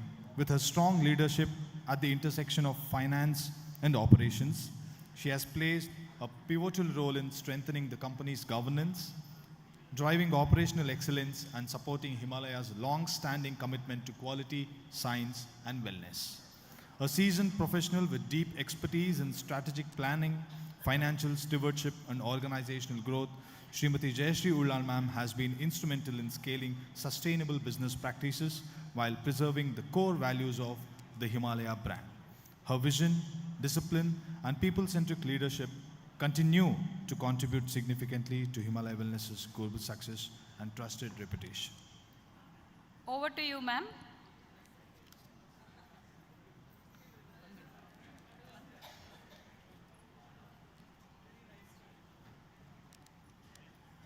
I request ma'am to kindly deliver the motivational speech.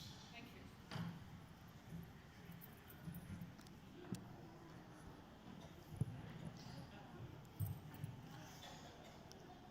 ಎಲ್ಲರಿಗೂ ನಮಸ್ಕಾರ and a very good afternoon to all. I think this is one of the toughest session after lunch or near lunch, and the theme is motivational.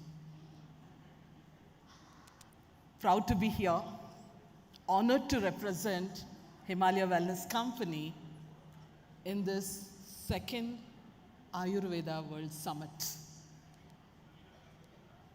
As I said in the morning, this summit is really blessed, and it is a platform not only for sharing knowledge, ideas, innovation, it is also to celebrate Ayurveda, to demonstrate the true spirit of Ayurveda and India. But more than that, it is a platform for us to come together as one community and give each other strength and confidence to take Ayurveda to greater heights. In the recently concluded second WHO Global Summit, our Honorable Prime Minister, the theme being restoring balance, science and practice of health and well-being. So our Honorable Prime Minister Modi ji, while celebrating the leadership of India and our pioneering initiatives, stressed upon certain global health concerns and diseases ranging from heart attacks, diabetes, depression, cancer. He also gave a list of imbalances which are the underlying causes of all these diseases. Work-life imbalance, diet imbalance, sleep imbalance, calorie imbalance, gut microbiome imbalance, and emotional imbalance. I think I've covered all. But he said, restoring balance is a matter of global cause today. But it is more a matter of global urgency. He has requested that steps be taken, faster steps be taken to address it. As I mentioned in the morning's session, Ayurveda's timeless wisdom and time-tested principles to bring balance, to maintain balance of body, mind, and environment can get to the root cause and help in restoring the balance.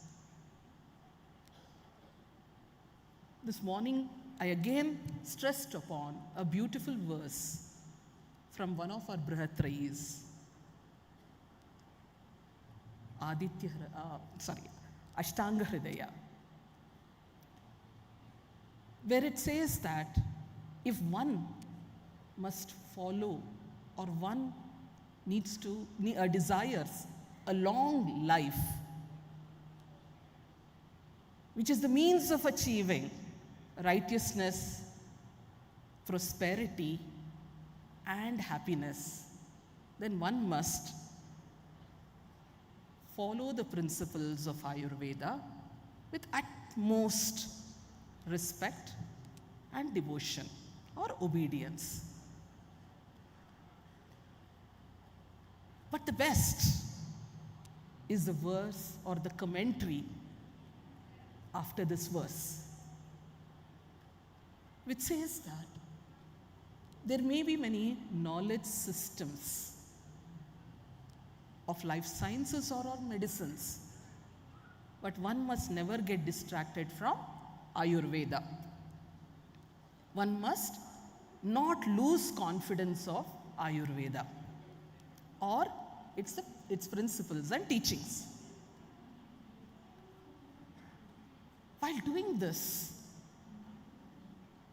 there is a huge, today there is a dearth of confidence.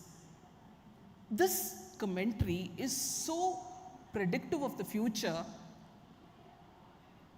that today there are many knowledge systems.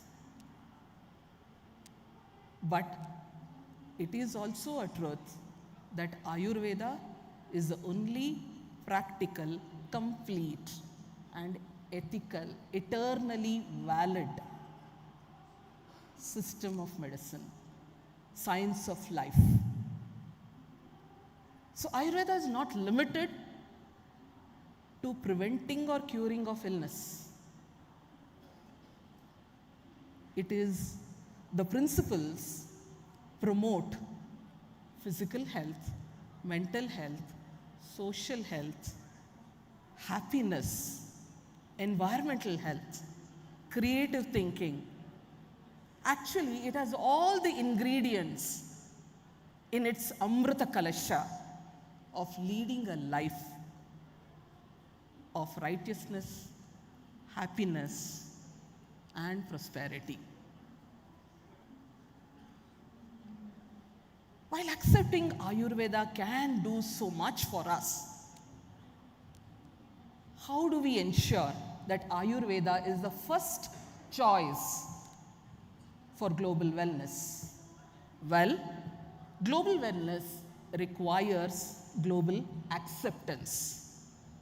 And what is global acceptance? It can be categorized into two main acceptance.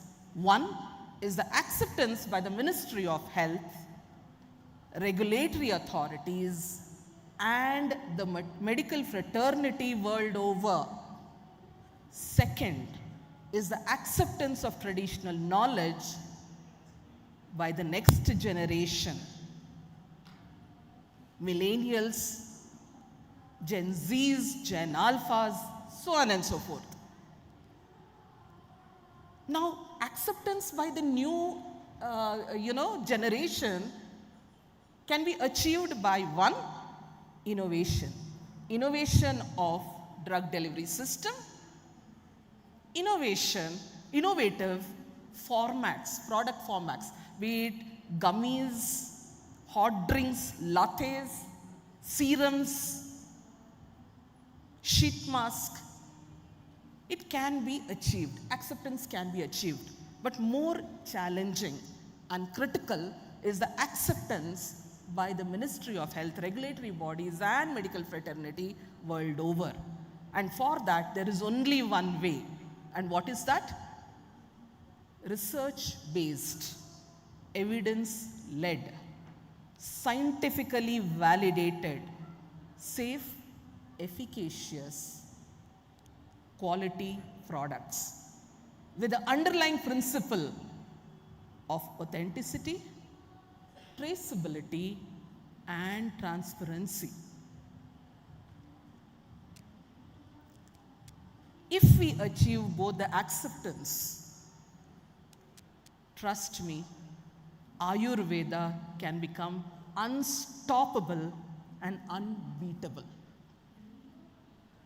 I always say India has two soft powers. One is yoga and one is Ayurveda in the global platform.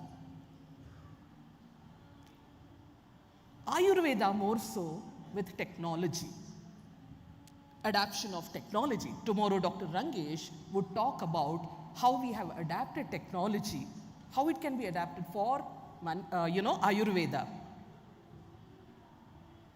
But with the new latest technology of AI, artificial intelligence, with Ayurveda intelligence, bringing both together, resulting in AI square, can exponentially accelerate the role of Ayurveda in our global healthcare, global wellness field. Especially R&D, starting with the drug discovery And how is that? All of us are aware of Nalanda University's fire, right? In 12th century, when Nalanda University was put on fire, it burned for 3 months, making us lose lot of information, scriptures, literature, evidences, the plunder and the destruction India has faced. Along with other treasures, we have lost lot of data, lot of rich literature. But still, in spite of all this, India has a vast wealth of classical texts, clinical experiences, case studies.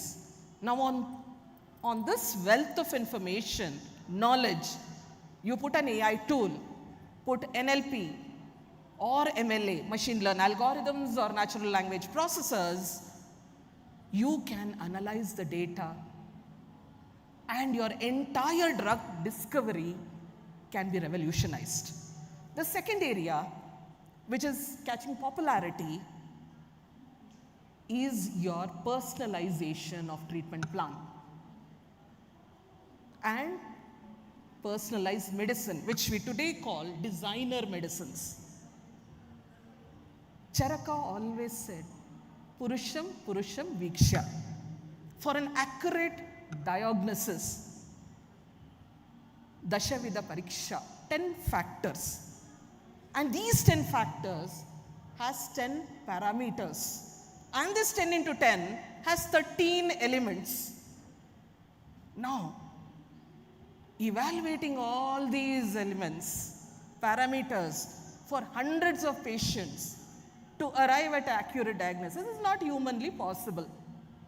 But put an AI on top of that, lo and behold, you will have qualitative and quantitative evaluation and accurate diagnosis, on the basis of which you can build a beautiful, effective, personalized treatment plan. Put predictive module on that.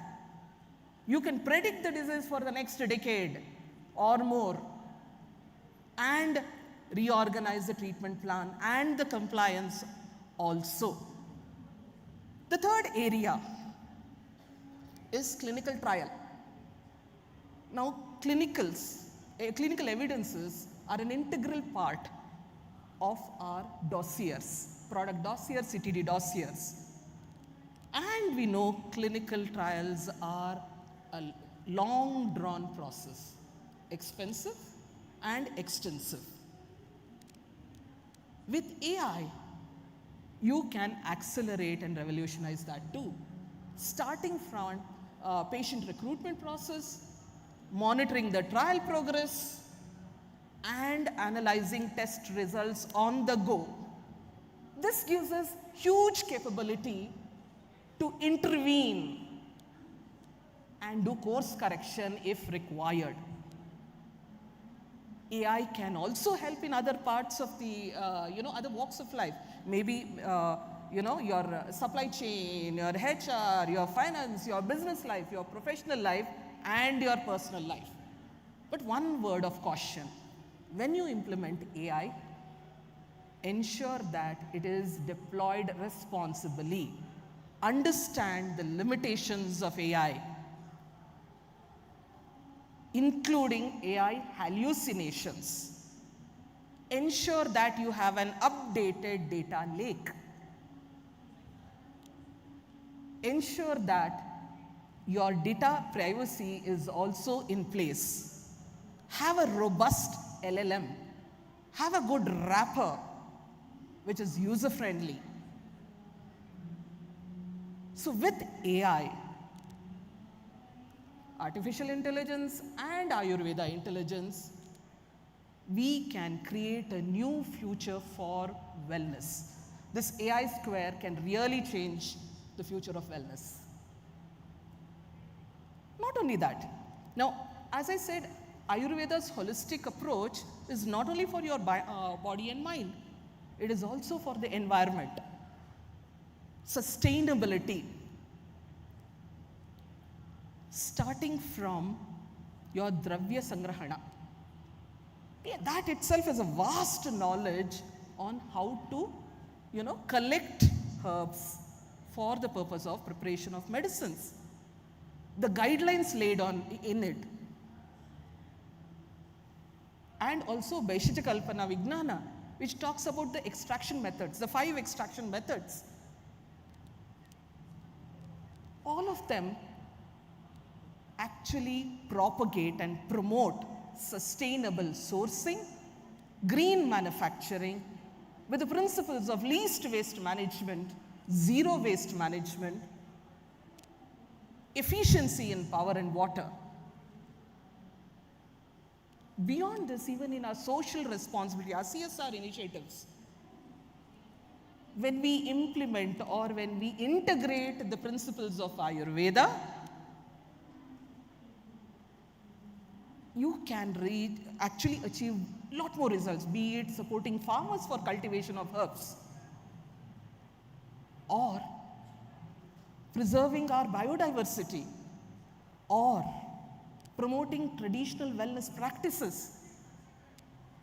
The potential is immense. Actually, this reminds me of an incident of Lord Buddha. A young boy from behind a tree used to always see Lord Buddha preaching to his disciples, and whenever the disciples used to ask questions, he used to answer them in a calm and a cool demeanor. Very nicely he used to answer all the questions. So he was curious, the boy was curious.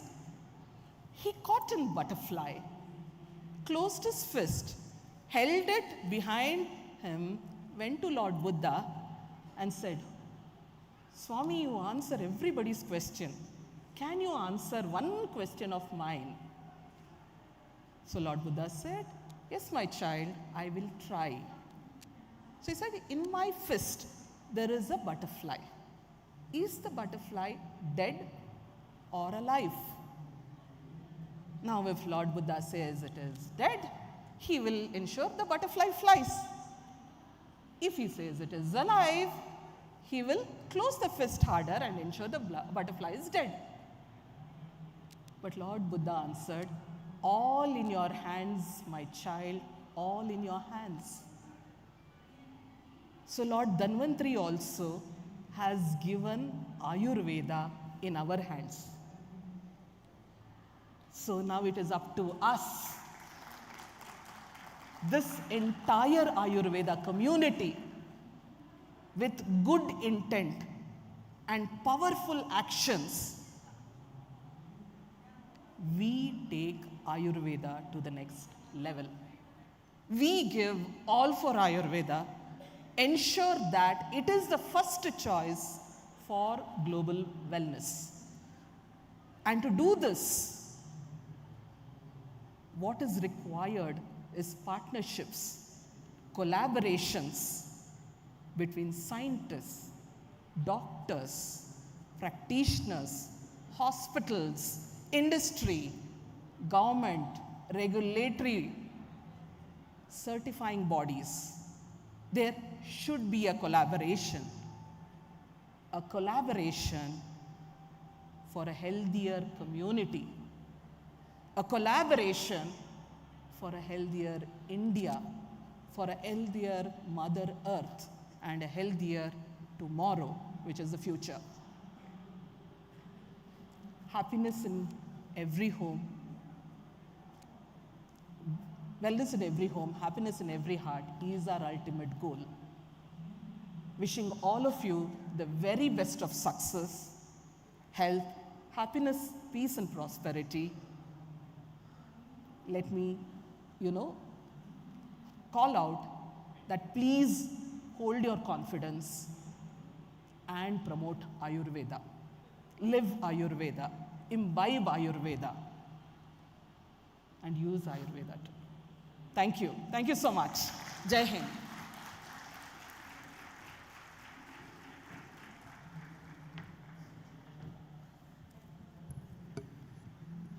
Thank you very much, ma'am, which was indeed apt for the name of the session, which is motivational in its true sense, touching all the corners of Ayurveda, starting from conventional methods of developing the science to artificial intelligence, and in the end, touching everyone's heart here in the audience.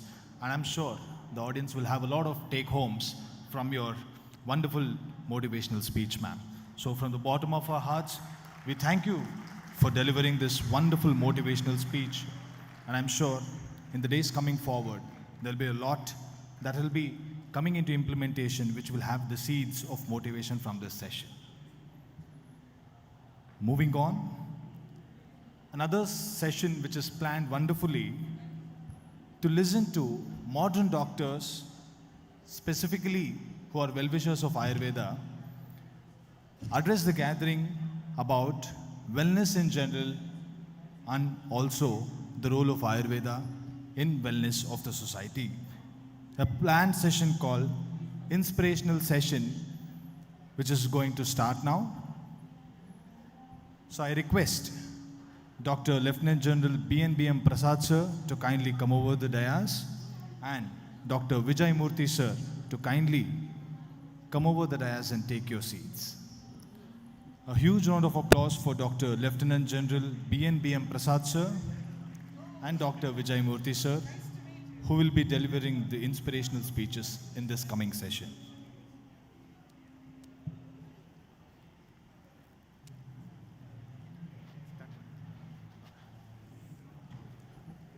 To give a brief about Dr. BNBM Prasad sir,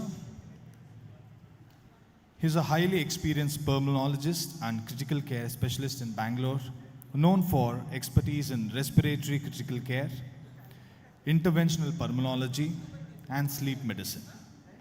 Sir is a former Lieutenant General retired in the Indian Armed Forces Medical Services. Sir is also recognized as a COVID warrior, author, and faculty at various medical conferences with extensive education. Sir has been the recipient of the very prestigious Sena Medal Award and also Vishishta Seva Medal Award. We are very glad and privileged to have you here, sir. So I request sir to please deliver the inspirational speech.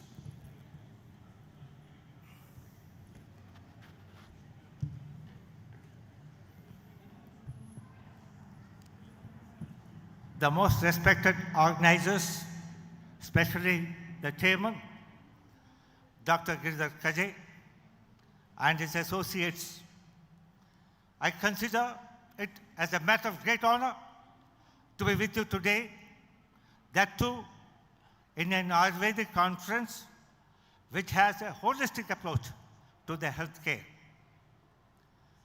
I am grateful to the organizers for this honor. When Dr. Kaje asked me to talk about this subject from the perspective of an allopathic doctor, I was wondering what I should talk. Is it an inspirational speech or focusing on those areas which has a relevance as far as your practice is concerned, so that you can take forward the Ayurveda to the greater heights? We have heard the previous speakers how we can be the global leaders in the healthcare, provided there is unity among us, there is collaboration, and we make use of the latest technologies. That is one way of looking at the things. But the best way to take forward is yourself. You have to be the author. You have to be the contributor. That means you should be sure about what you are dealing with, the fundamentals of Ayurveda. Ayurveda dates back to Vedic times. It has the distillation of the vision and the knowledge of eminent people. They are not just ordinary acharyas. They had the vision. They had the concept of health. They had the vision of human wellness. Disease is not a new phenomenon. The disease existed at the dawn of the civilization itself. Then they were wondering how to tackle the disease. and they contemplated on the whole issues.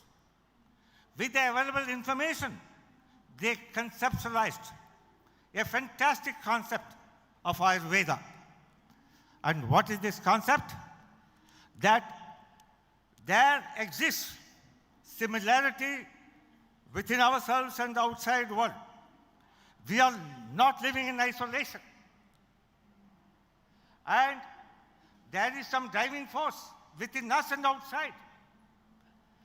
And the harmony between this, the equilibrium between this, the balance between this, that determines health and happiness. And each individual is different. No individual is, same. So therefore, they identified different factors, what we call the doshas. These are certain functional aspects. This functional aspect is not only confined to the physical structure. It is confined to the mental framework. It is confined to the social framework. It is confined to the spiritual framework. Health is not an absence of disease. Please remember that. Health is not an absence of disease, but a spiritual, mental, social well-being. So therefore, a healthy person is happy, contented, and can contribute to the society. So that is the concept of health. So our application of knowledge has to bring in this balancing. And this balancing is not an easy act. And for that, you have to have a sound understanding of the personality. Then you should know what are the methods by which we can bring this balancing. So therefore, they did not just depend on medications. They went in a holistic manner. They incorporated lifestyle approaches, and they also applied the spiritual practices, and they also used the local available resources which can bring this balance. So fundamentally, this is a brilliant science. It's a great science. And did it work? Yes, it worked. Disease was there. Epidemic was there. Emergency was there. And they did surgery. They did transplantation. They did wonderful things. Then, as the previous speaker spoke, the invaders destroyed our knowledge because they knew that the knowledge is the only one which will the greatest deterrent to that invasion. With the knowledge, you can conquer the entire world. So therefore, they destroyed all our universities, our learning. So the Ayurveda went into slumber. But then, thanks to some of the experts who maintained the tradition, and now we are coming out with a resurgence, renaissance. So that is the beauty and the greatness of the great science, Ayurveda. And that is the principle on which I was attracted to this. Although I'm a practitioner of modern medicine, but I also want to see it in a holistic approach. The modern medicine is the latest one. It had its own downfalls. It is not at its best. Why it is not at its best? Basically because our approach is syndromic. It is peripheral. It is superficial. When you approach the problem holistically, taking into all aspects of the personality of a patient, then you can achieve the result. So that is the fundamental principle. And the healthy living is a part of the culture. It is ingrained to a culture. You cannot separate both. You have to have a civilization values, you have to have a cultural heritage, and also you have to follow certain values that will only give you the health and happiness. And it cannot be just obtained by medication or by targeted therapy. That is extremely important. And the Hippocrates, the father of the medicine, had this brilliance, this knowledge. But then he did not have the blessings of the seers, the thinkers, the philosophers. And he was an advisor to the king. He was an advisor to the Greek Empire. But then he understood that the disease is a manifestation of this imbalance. Therefore, he came out with a humoral theory. Humoral theory means it's the imbalance of the chemicals, the body fluids, which leads to the disease process. What we call the black bile, the yellow bile, blood, and the phlegm. It is not similar to Vata, Pitta, and Kapha. They're different. So then he had a brilliant observational abilities. He could observe how to make a diagnosis. You all know Hippocrates' face. I'm sure some of the Ayurvedic students may be knowing what is Hippocrates' face. When the patient has got a severe peritonitis and the patient is in a state of septic shock, dehydrated, emaciated, toxemia is there, you have the near-death face, what is called the Hippocrates face. You have succussion splash. If there's a pneumothorax, how do you actually diagnose pneumothorax? Hydropneumothorax. You just shake the patient, you get the sound. And if I ask any one of the MBBS students, for that matter, one of this one, can you diagnose succussion splash clinically? They don't know. You want CT scan? You want ultrasonography? It was a brilliant observation of these great people. So he came out with wonderful observations. He laid down the foundation of the modern day medicine. And this was carried forward by Galen. But the problem with Galen was he was dominant figure. He did not accept any realities other than what he thought is right. The Galen percepts continued to dominate the thinking those times for millions of years, thousands of years. So that was the dark period. And as a result of which, again, what Hippocrates came out with, that brilliant vision, it got dimmed by the times. Then the Renaissance took place. This Andreas Vesalius, you must have understood his name, heard his name, who the present day Netherlands, he was born in Brussels in the 14th century, and then he dissected the human body and explained the human anatomy. A brilliant masterpiece, which laid the foundation stone for the modern day medicine. Then we came into circulation part, what we call the Pitta, Vata, whatever you say, that circulation part. William Harvey came out with a circulation theory. Then there was explosion in infection, understanding, in physics, chemistry, and so many other fields. And over the period of 200 to 300 years, we have come to a stage of genomics. This is an era of genomics. What is genomics? It is the human understanding of the human genes and the application and the effect of the other genes on the human existence. We are not living in isolation. We are influenced by the microbiota. We are influenced by hundreds of things. So don't ignore them. They decide your intelligence. They decide your regeneration. They decide everything about your personality. Human personality has got only 20,000 genes, whereas the microbiota has got billions of genes they influence. They are silently in your gut. They are in your system. Now, what is the problem with the modern day medicine? We destroy the microbiota. And therefore, you may have a carpet bombing, but you do not achieve the desired result. So because our approach is wrong. The approach of Ayurveda in that sense is superior. But the only problem with Ayurveda, as you understand, that we have not understood the real gift of Ayurveda. To understand the real gift of Ayurveda, you have to be a profound scholar of Ayurveda. And that is not so easy. It's not so easy. You have to have the blessings of your guru, who is a master in the field. So the previous speaker was talking that, we have used artificial intelligence and other things. It doesn't work. You have to conceptualize.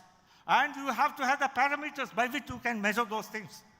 And the measurement is not similar to the modern day medicine. Please understand my words. So it has to be viewed with a different perspective, in a different prism. That's the most important thing.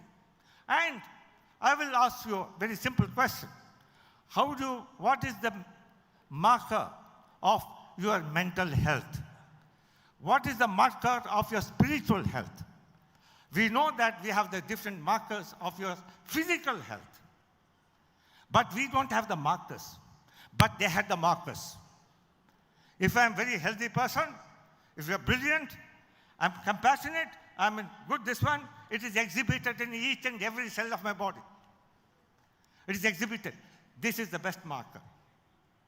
So that is the beauty of Ayurveda. It is holistic. You don't stick on to one particular markers and carried away by the fallacies of that marker. So we have to evolve a different approach in the understanding of Ayurveda. So to have that, you have to have the personality of a doctor. Charaka has told, in no uncertain terms, the doctor has to go deep into the personality. He has to get into the personality. It's not just observation. And this has been enunciated also by the modern day thinkers like William Osler. There's a greater responsibility, opportunity, which falls on a large number of people to become a physician. In the care of the patient, you have to have the skills. You have to have the technical abilities and sound scientific understanding. And it demands tact, sympathy, and understanding. Patient is not a bundle of syndromes, symptoms, damaged organs, disordered functions. It's something different. Patient is a human being. Patient expects sympathy. Patient expects solution. Patient expects commitment.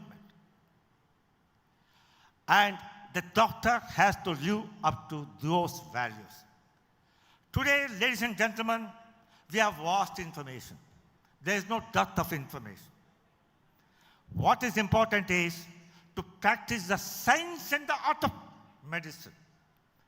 You have to become the masters in this art. Don't depend on artificial intelligence. Artificial intelligence is not going to be a solution to the science and the art of practice of medicine.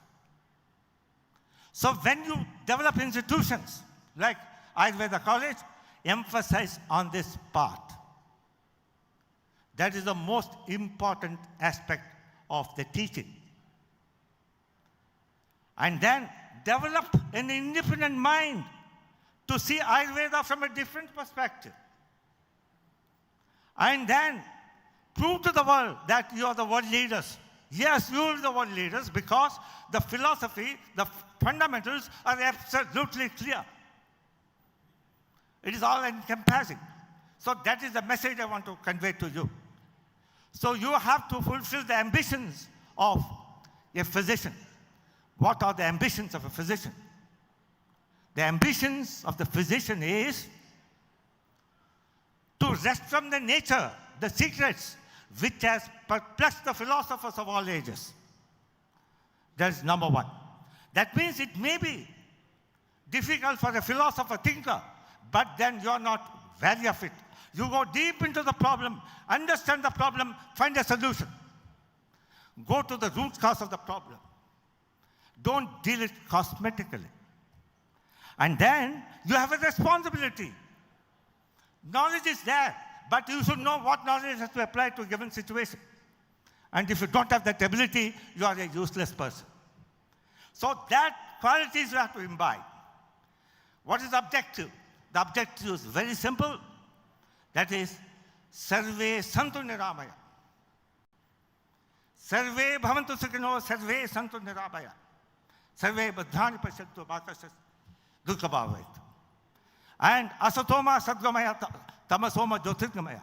Mrityoma Mritamaya Om Shanti Shanti Shanti. Sahana Bhavatu, Sahano Bhunaktu, Sahvejam Karavahe. Tejas Vinamadita Pastu Mavidushavai. These aphorisms will give the basic vision for you, how to achieve the goal. Thank you, Dr. Girdhar Kaje, for this wonderful opportunity.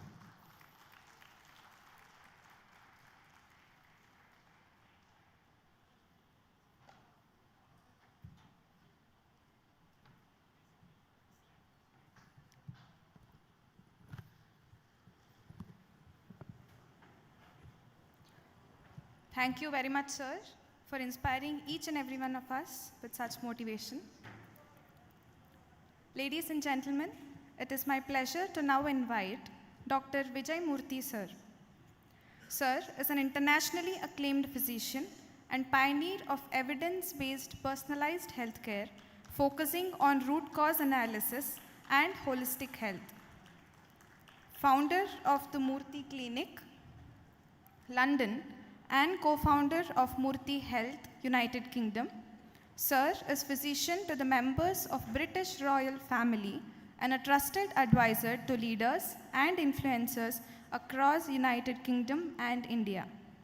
Trained in traditional Ayurveda in India, with masters in public health from New Zealand and a PhD in health services from University of Technology, Sydney, Sir integrates 3 decades of clinical expertise with groundbreaking research in health and integrative medicine. Practicing in London's prestigious Harley Street, Sir combines Ayurveda, functional medicine, and nutrition into a uniquely personalized approach. Sir has served as clinical lead and chief scientific officer for Ayurveda at the College of Medicine, United Kingdom, former Vice President of Ayurvedic Professionals Association, and currently acts as Global Scientific Advisor and Chief of Innovation for leading nutraceutical industries worldwide. Over to you, sir.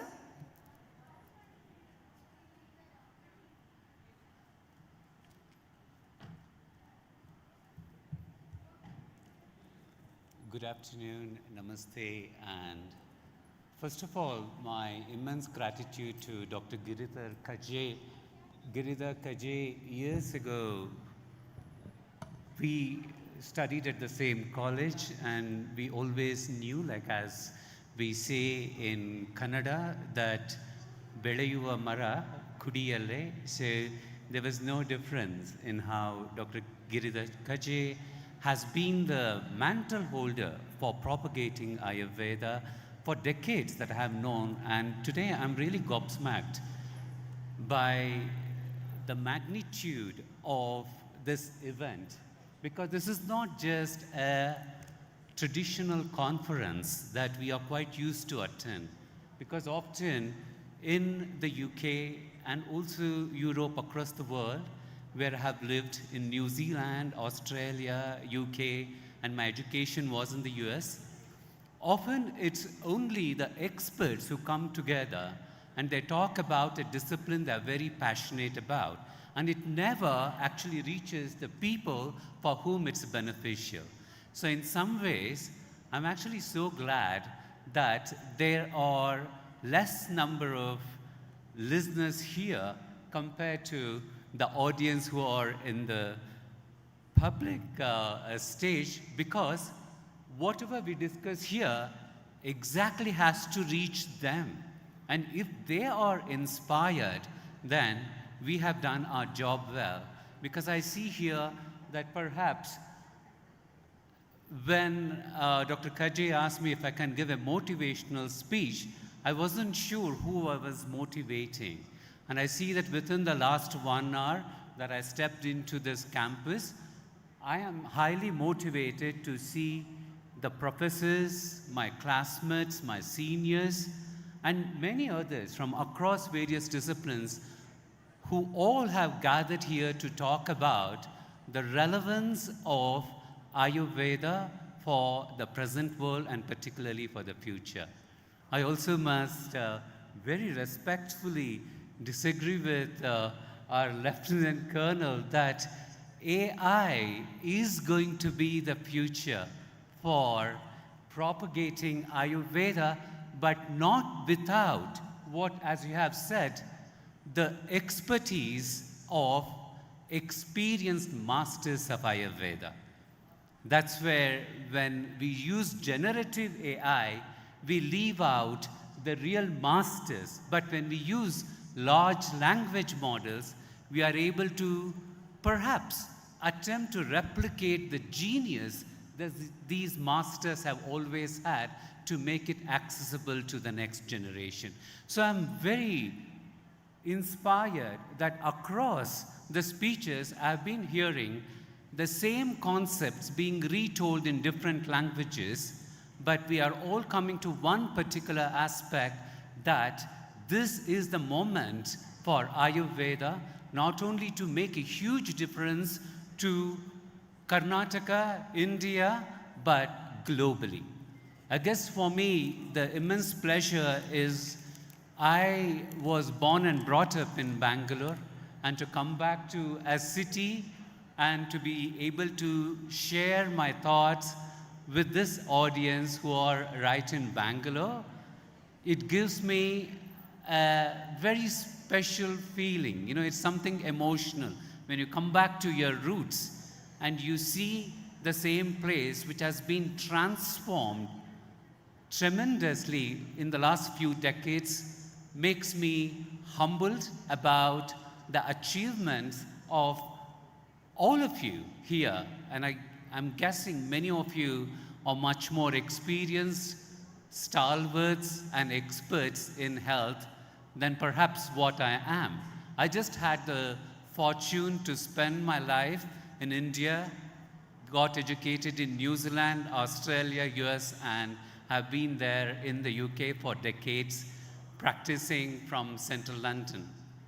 What I like to say is, see, Bangalore has a specific advantage because Bangalore is at the cutting edge of technology, but there is a very deep-rooted tradition. And I see that, like with my parents, they are not Ayurveda literates, but the application of Ayurveda perhaps is far greater when I observe their lifestyle than many of us who are preaching Ayurveda. And that's where I see that the tradition of Ayurveda is very deeply rooted in this land. But imagine if we are able to use technology and tradition together without losing the essence of tradition, this language of Ayurveda as the future language of health can become the language for health worldwide. I agree with the Lieutenant Colonel that we can't just go with technology, because technology gives us speed, but tradition gives us direction. So with technology, it's like a very efficient vehicle, but if I don't have a roadmap, if I don't have a guideline way to go, we can get lost. Unfortunately, that's also happening today because we are getting health information not necessarily from those who are experts in that field, not necessarily from those who are experienced in it, but those who are able to make health achievable within 90 seconds over a reel. So today perhaps is the era where we have a saturation of health information. Perhaps in the human history never has ever been a time when this much of health information was available to experts as well as the general public. And yet, the sad part is we are not calmer, we are not sleeping better, we are not getting thinner, we are not actually able to answer to the real burden of healthcare systems, which is chronic healthcare conditions. I was just going through the statistics that within Karnataka, there are about 12% of the population are diabetic, and about 20% of urban Karnataka report severe anxiety and depression. So whether it is physical conditions or mental health, there is a high prevalence of reversible conditions which we are not able to effectively manage despite the availability of technology and traditions like Ayurveda. What I'd like to say is that tradition of Ayurveda, which is largely text dependent, should become text anchored but it should not become text alone. And that's where technology can hugely help in translating the cryptic, complex, sophisticated knowledge system of Ayurveda to make it highly accessible and applicable to the general public who may not have the time, expertise, or passion to go so deep into understanding the complex knowledge system of Ayurveda. I liked what was said by one of the previous speakers, that if we can have AI square, Ayurvedic intelligence and artificial intelligence, and if this can be integrated, that there can be a fantastic future. What we need to really think about is Ayurveda is not an alternate, it is foundational. If we are thinking of Ayurveda as a language of health, we start to see why it makes a huge difference to our current health crisis. Because as one of the homeopathic doctors previously spoke about, he mentioned Sir William Osler, who was born in 1848, and he became the founder of St. Johns Hopkins Hospitals, one of the 4 founders. And what William Osler always said in his lectures, you can read his memoirs, is that it is more important to understand what kind of a person the patient is rather than to understand what kind of disease this patient has. And while in conventional medicine, experts have the intuition to know what kind of a person the patient is, Ayurveda actually has a formal structure of understanding what kind of a person we are looking at and which forms the tenets of what we in Ayurveda use as Prakriti and Vikriti. Even before we start to label a disease, we start to understand what is the phenotypic nature of this person, what is their blueprint, and what imbalances are they expressing. And imagine the gap that is there in current conventional medicine is exactly that we do not have a formal structural way of understanding the phenotypic expressions that predetermine the clinical outcomes. And if we can translate Ayurveda to exactly fill the gap of understanding a person in as much as we understand the diseases, the treatment decisions and clinical outcomes will be far superior. I think in that sense, Ayurveda, I would say, much like English. See, English is not, at least it's not my mother tongue. It's a foreign language that I learned, and I'm sure many of you could say from your heritage that we inherited English, but we still are able to function very well as Indians particularly, not just in one domain, but in multiple domains worldwide, because how well we have adapted the power of this language to make it to the top of organizations like Google and many other organizations that I can quote. What my wish is, don't think of Ayurveda as a domain, an alternative medicine, a form of medicine which sits alongside other forms of medicine. Think of Ayurveda as a language of health.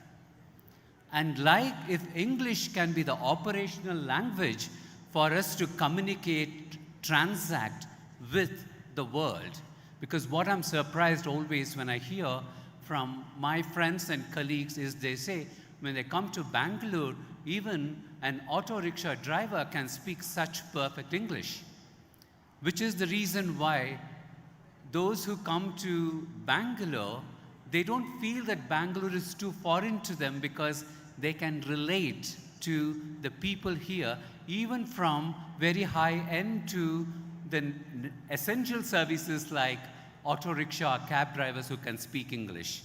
So language is everything. And let's think of Ayurveda as a language that helps us understand what the true human nature is, and what is Prakriti, what is Vikriti, and how these can be applied into any of the domains of medical services, whether it's conventional or complementary.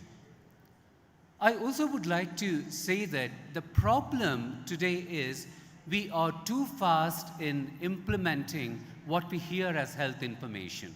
And it reminds me of the Sanskrit saying that Vivekam hi paramo jnanam, avivekastu bhadakaram. Intelligence without wisdom is dangerous. And what Ayurveda has offered to me, although I practice in an environment where majority of my patients and my colleagues do not understand Sanskrit, but they can recognize the wisdom that comes from Ayurveda, and that wisdom of Viveka is what Ayurveda can impart to the whole of healthcare systems today. And it was interesting in New Zealand that when I was a full-time academic, where we tried out the Ayurvedic Gurukula system of teaching clinicians to effectively listen to their patients, how to actually understand the person in as much as understanding their health condition. And I was thinking that this Gurukula model or apprenticeship model is just going to be relevant for my students in my university who are learning to become Ayurveda clinicians. But the New Zealand Qualifications Authority noticed something about these clinicians, and they said, the graduates of Ayurveda from this particular college, Velpa College of Natural Therapies, they have something which our modern conventional medical doctors are lacking. And I asked them, because I was on those curriculum committees, and they said, we believe the difference between a conventional doctor trained in New Zealand and an Ayurvedic clinician in New Zealand is that Ayurvedic clinicians have the art of intuition, whereas conventional doctors are lacking it. I'm not talking about, people like me and you who have had that gift of how to be intuitive because we are brought up in that culture. My grandmother used to say, okay, today I treat IBS, IBD, and I use many biological parameters like small intestinal bacterial overgrowth, small intestinal fungal overgrowth, microbiome testing, methylation testing. I have all these tools. But yet, when I think of the solution, I go back to what my grandmother used to say whenever I would say, oh, I can't have this food, this gives me bloating, that makes me constipated. Her mantra was, Vijay, just go and drink hot water. What I'm saying is, let's not reduce Ayurveda to home remedies, but the wisdom that hot water can be a lot more effective than a medical drug in treating such complex gastrointestinal functional disorders is intuitively inherent within the minds of Indians. And when you think of the same in the West, in New Zealand, my students were not Indians. My students were fascinated by India. They were fascinated by the Indian tradition. They were all of European origin, European heritage. They went through the same education as medical doctors, and the New Zealand Qualifications Authority saw that these students who were trained in Ayurveda had intuition, but our conventional doctors did not have intuition. And then they funded me to see how we can create intuitive skills in clinicians, and we use this apprenticeship model. Now I go back to what the Colonel has been saying, that you need a master. You need a master teacher who has that ability to show how to use intuition, because we don't learn from information. And this is true with any of the AI devices we use. It gives you information, but it doesn't have the thinking or the emotion behind it. Whereas when you are working with many Ayurvedic experts, like there are hundreds of them here today, is that you are not learning the information or knowledge they have. You are imitating them. You are learning their behavior. Like what we say in good parenting, children don't learn what parents teach. Children learn parents. And it is true for Ayurveda too. But imagine, we are at the crux of having such a complex, well-developed, intuitive, and deeply systematic system of Ayurveda, and we have the advantage of technology. And I hear that in the UK, they say, when I ask my colleagues, can we use technology in the UK for advancement of healthcare? They say, look to Bangalore, because Bangalore is the healthcare technology hub. This once was known to be as Silicon Valley, but now it is the healthcare hub. And Ayurveda sits right at the center of it. So what I would like to share with all of you is that let us make Ayurveda the language of health. If we could have been influenced and colonized to speak a language much better than what probably an average British person could speak, imagine the power of Ayurveda when that becomes the currency or language to be incorporated into global healthcare. We are sitting on a treasure that's not only going to make India, as already it is, economically one of the top nations, but we are going to be paying tribute to the exact legacy of Ayurveda that our acharyas like Charaka and Sushrita, who never propagated themselves but left that knowledge system for us.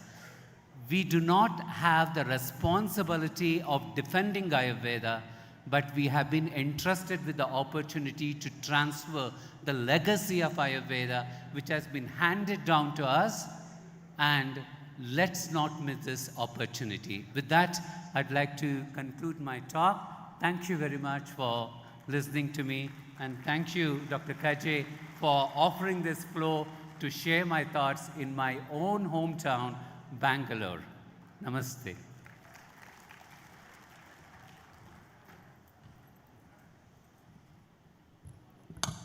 At times when it's difficult to convince your own family members about the principles of Ayurveda, we had someone who has taken the principles of Ayurveda not just across the country, but outside the country, especially in London, in a different geography, which is supposedly an unconventional geography for the flourishing of Ayurveda. But sir, having seen him speak now, we are sure that Ayurveda is in safe hands, especially in London.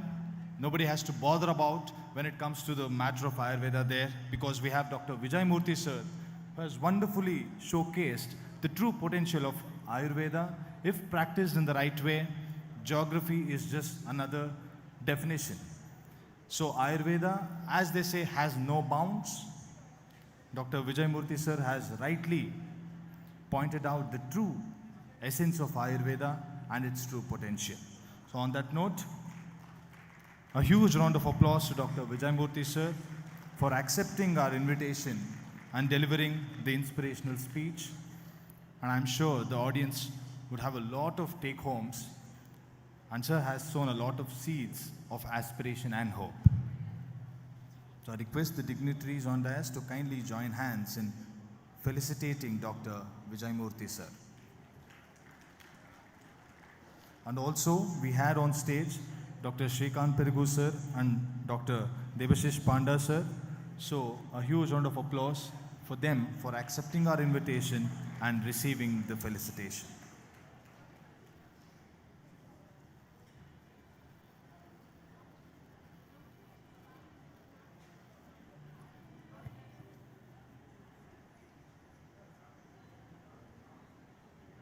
I request the dignitaries to please. We'll be moving on to the next session. after having listened to the wonderful speeches, it's now time for the sponsorship briefing and product launch. And we have a company who has been the summit partner for the second Ayurveda World Summit, Himalaya Wellness. After having reached every household with different products, they have now come up with new products in line, and also to brief about the line on the series of products that they have, which can benefit many households either in prevention or in curation. So I hand over the session to the team from Himalaya Wellness to kindly take over for the sponsorship briefing and also product launch.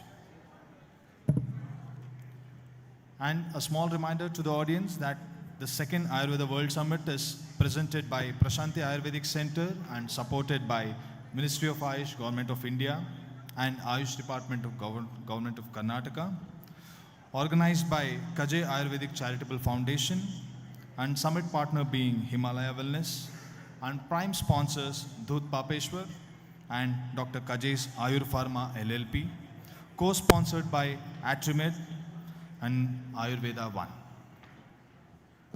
I now request the team from Himalayas to kindly take over.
As we move to the next session of product launch by Himalaya Wellness Company,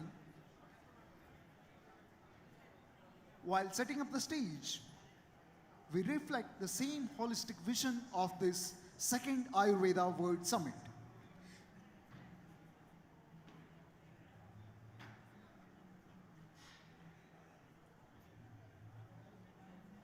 Ayurveda, from its very origin, never functioned in isolation. It evolved in dialogue with spirituality, governance, society, and science. The diversity you are seeing this day on the stage reflects the same holistic vision of Ayurveda. Each dignitary seated here brings decades of experience to the stage, discipline and service although. Not just to their respective fields, but to the society at large. This moment is very important as we move forward for the product launch, because it reminds us that health is not the responsibility of one system alone, but it's a shared civilization duty. In Ayurveda, awareness is the first medicine for any diseases. Now we are heading towards the product launch from Himalaya Wellness Company. Ayurveda World Summit 2025 is now witnessing a new product from Himalaya Wellness Company?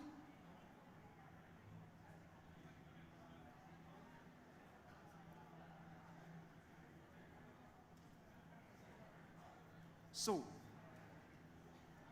with all your blessings, now we are going towards the product launch from Himalaya Wellness Company.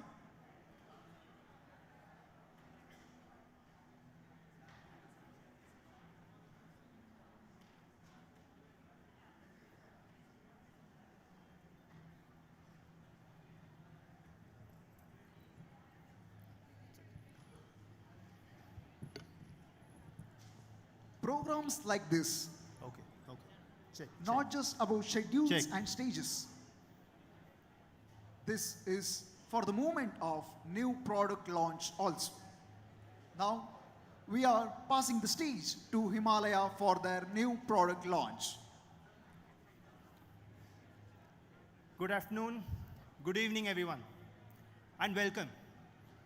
I am Vishnu, Category Manager at Himalaya Wellness Company India, and will be your host for this section. We are gathered here for a moment that marks a new chapter for Himalaya Wellness, an exciting innovation we are proud to unveil today.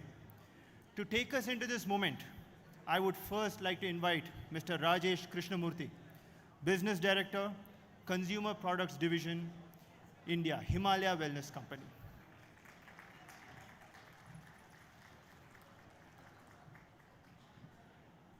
Good afternoon, everybody, and good evening. It's a privilege to be here at the second Ayurveda World Summit and to launch a product in Himalaya. It's even more exciting because Himalaya as a brand so deeply resonates with Ayurveda. Now, I think everybody here would know the brand Himalaya, but those of you who may not be aware, I want to take a little bit of time to take you through the history of where Himalaya was found and how Himalaya as a company has evolved over so many years. So it all began in 1930. Our chairman, our founder, Mr. Manal, while on his exploration trip to Burma, saw some elephants which were very agitated. And there was a man who was trying to calm them down, and he finally succeeded.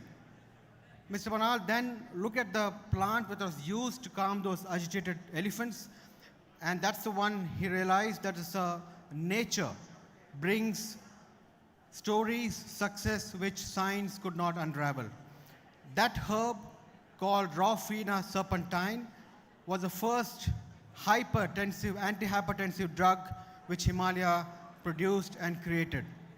That drug today and those days was called Serpinia, and that laid the foundation for Himalaya in bringing the wisdom of Ayurveda combined with modern science and technology. Now, from Serpinia, the world for Himalaya evolved around creating a lot more different products and drugs. And remember, Serpinia was the world's first herbal Ayurveda antihypertensive drug. From there, the story moved on to other products. In 1943, we created Cystone, which was a product to go against to solve kidney stones.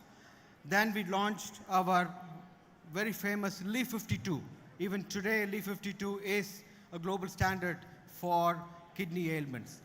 So those drugs have been created over the past so many years, and the bedrock of those things has always been combining the wisdom of Ayurveda and the modern science and technologies.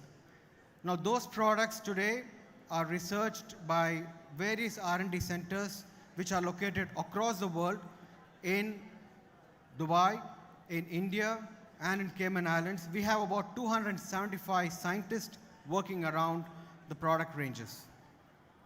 Now, as we moved around from 1955, if you look at it, Himalaya has now almost 95 years since the first drug was invented. And over the 95 years today, Himalaya has got a lot of range of products. We have a complete range of pharmaceutical products, a complete range of over-the-counter, a range of personal care and baby care products. And I want to take you through the journey of how these mass categories has been created.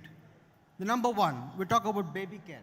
In baby care, we are able to create an Ayurvedic with modern science products that is gentle and effective on babies, and most importantly, has created and earned the trust of many pediatricians. Today, I'm very proud to say that Himalaya is the number one brand in baby care, recommended by doctors. The second one is where we started the journey, the DNA of Himalaya, which is pharma.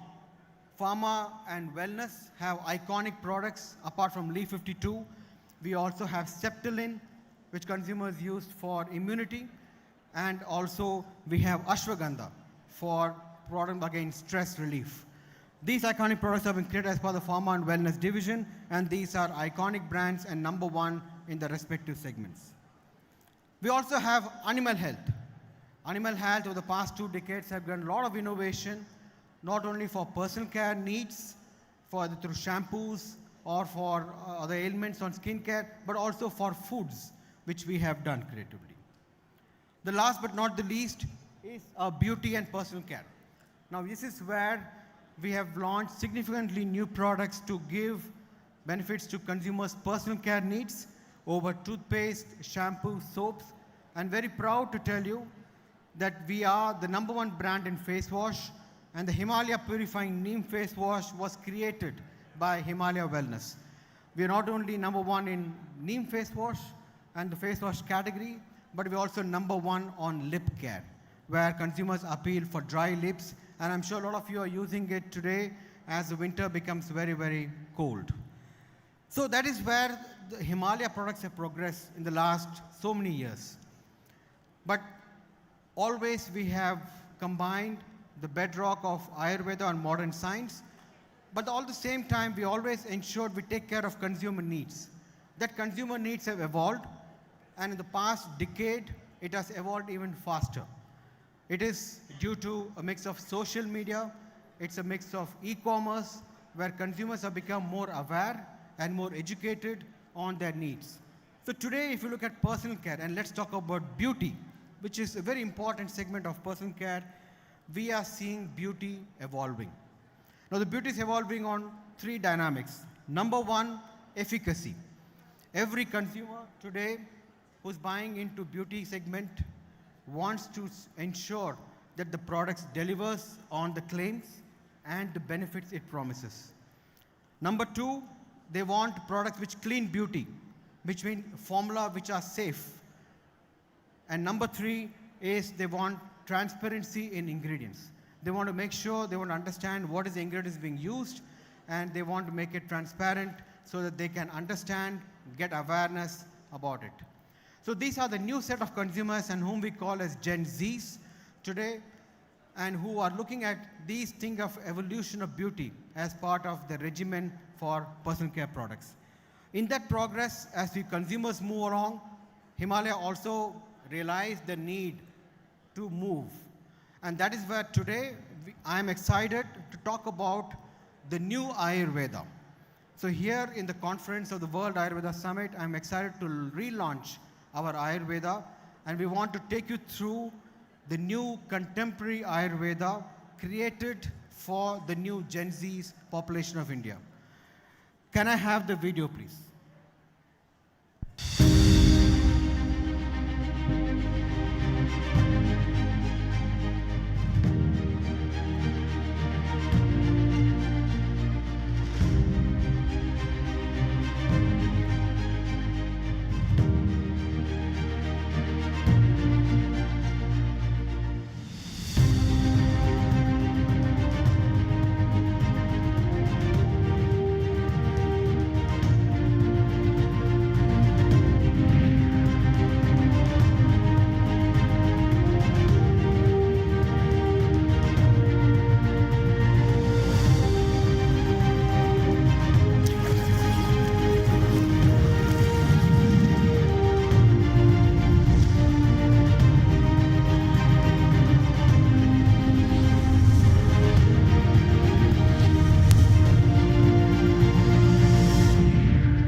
Ladies and gentlemen, we present to you Himalaya Ayurveda Secrets, a range inspired by the vidhis of Ayurveda, passed down through generations, crafted for the needs of today's beauty seekers.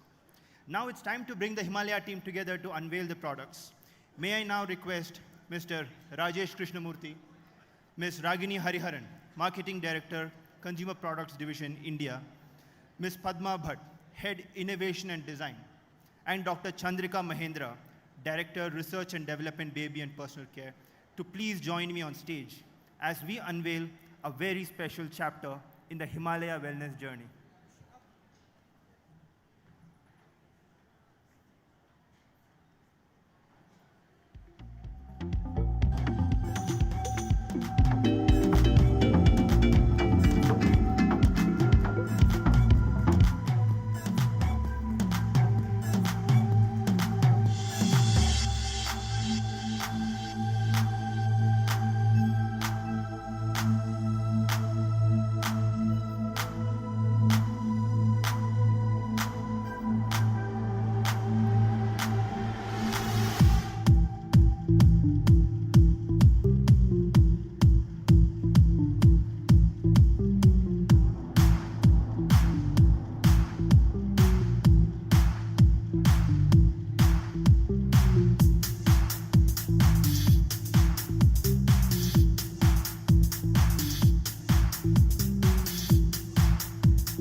Thank you.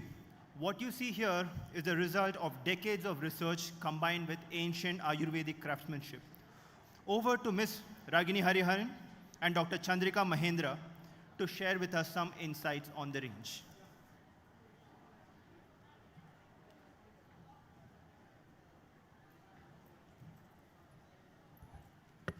Good evening, everyone. Good afternoon and good evening. Ladies and gentlemen, we are very proud to unveil Ayurveda secrets to you. But before we get to the range itself, I'd like to take a moment to tell you about the consumer for whom we've made this. We are living in a world today where products and beauty products are not defined by brands. They're defined by our consumers. These deep beauty seekers are looking for products that defines her, but she's also looking for authenticity. She aspires transparency. She's inspired by heritage, but she also wants something that keeps pace with her fast-paced modern lifestyle. These beauty seekers are today's progressive women who are rooted in tradition and who is going around this global world looking for products that define her. It's for these deep beauty seekers that we from Himalaya Wellness today present to you Ayurveda Secrets. It's a range, thank you. It's a range that has been born out of the beauty rituals of Ayurveda. Each and every product of this range has been crafted with traditional vidhis. You would see on our packaging that these vidhis have been brought to life very beautifully by our innovation head, Ms. Padma and her team. And the secret to what is inside those vidhis is going to be revealed by Dr. Chandrika, who is from our R&D team. So Dr. Chandrika, please take our audience through what is the secret behind these products. Absolutely, Ragini. This range is very close to our hearts because it represents real, uncompromised Ayurveda. Let me start with the first product. Ayurveda Secrets Damage Repair Shampoo. This is powered by the Taila Paka Vidhi, an ancient Ayurvedic process where herbs are slowly cooked in oils to extract maximum potency. It delivers 10x damage repair for stronger, smoother hair. The Ayurveda Secrets Hair Growth Oil is crafted using the Aditya Paka Vidhi, where the herbal blend is exposed to natural sunlight. The sunlight energizes the formulation and activates its growth promoting properties. With consistent use, it supports new hair growth in just 8 weeks. Wow. What I love about this hair oil is how effortlessly it blends Ayurveda and natural ingredients to give you maximum potency. Thank you so much, Dr. Chandrika, for bringing these to our life. And that brings us to skincare. We have an Ayurveda body lotion and an Ayurveda lip butter, which I believe combines the immersive Bhavna Vidhi. So Yes. can you talk a little bit more about this, Dr. Chandrika? Yes. So in this process, cow ghee and yashti madhu are heated gently and levigated until the phytoactives are fully released. This gives the lotion its rich, nourishing texture and delivers a healthy finish on the skin. And the Bhavana Vidhi also plays a role in one of product that I personally love. The Ayurveda Secrets Ghee Lip Butter deeply repairs and nourishes dry chapped lips, and it does this in just 7 days. So that's our full range. What you saw today for us is not just a product launch. It's the beginning of a new era of premium Ayurveda, a place where ancient wisdom meets the needs of today's consumer. So what I request all of you here today is that you will be able to see this range at our Experience Center. There is a Himalaya Experience Center booth right here. Please go, take a look at the range, see what it feels like, talk to our formulators there, experience the vidhis and the rituals and the love with which we bring this to the world. Thank you so much. On behalf of all of us at Himalaya Wellness, we thank our audience for being a part of this very special day with us. Thank you. Thank you.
Ladies and gentlemen, while we are moving towards the most interesting segment of second Ayurveda World Summit, we are having a short stage setup. Please cooperate with us. We are shortly moving towards 100 awards presentation to all Ayurveda Vishwa Ratna awardees.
For the next session,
ಬರ್ರಿ.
Check, check.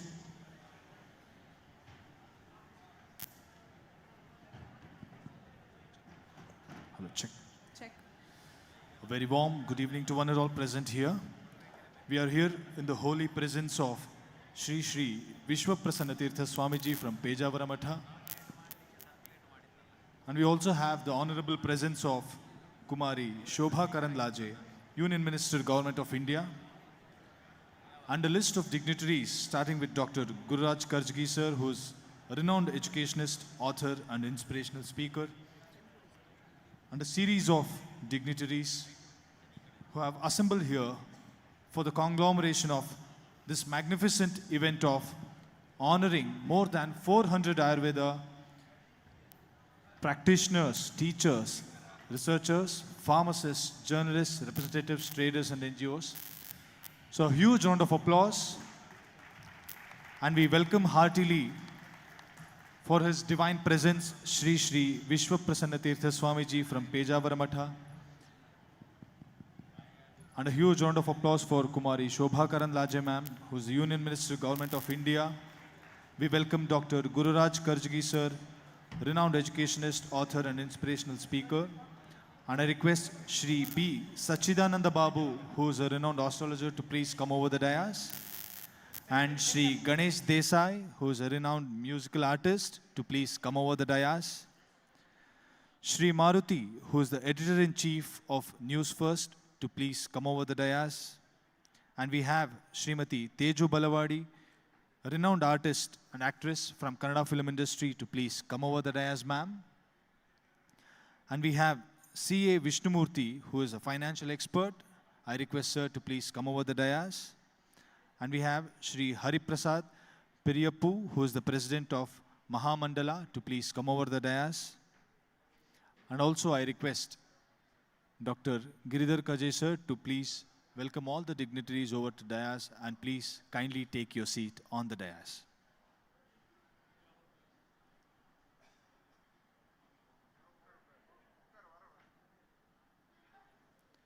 This event is marked for the felicitation and recognition for more than around 400 visionaries in the field of Ayurveda, which includes practitioners, teachers, researchers, pharmacists, journalists, representatives, traders, and NGOs who have served the field of Ayurveda globally and stand today in front of you for the wonderful reception of this award. I request Dr.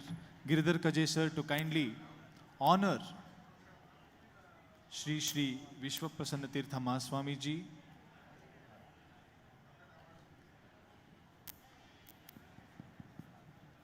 Vishwaprasannatirtha Swamiji is the Peethadhipati of Pejavara Matha, Udupi, and a respected spiritual leader known for his clarity of thought and progressive outlook. Rooted firmly in the Dvaita Vedanta tradition, Sir actively engages with contemporary, social, educational, and national issues, guiding society with a balanced blend of spirituality, rationality, and service-oriented leadership. ಫಲ ಸಮರ್ಪಣೆಯ ಮೂಲಕ ಗುರುಗಳನ್ನು ಸ್ವಾಗತಿಸಿ ಎಲ್ಲರೂ ಜೋರಾದ ಚಪ್ಪಾಳೆ ತಟ್ಟಬೇಕಾಗಿ ವಿನಂತಿ.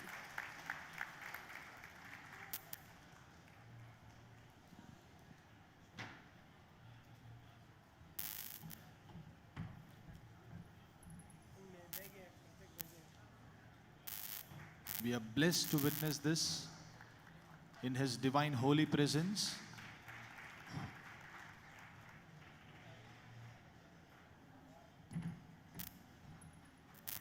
Now we request Dr. Giridhar Kajay sir to kindly honor Shobha Karandlaje ma'am, despite her busy schedule, who made time for this event and graced this occasion. We are very blessed and honored to have you here, ma'am.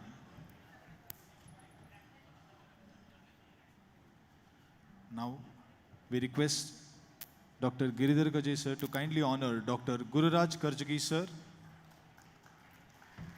who through his words has inspired hundreds and thousands and millions of students across Karnataka and the nation.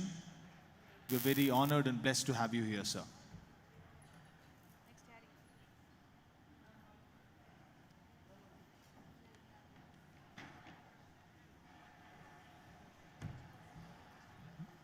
We are honored to have Shri B. Sachidananda Babu sir, who is a renowned astrologer. Through his guidance, has changed the lives of many. We are very blessed to have you here, sir.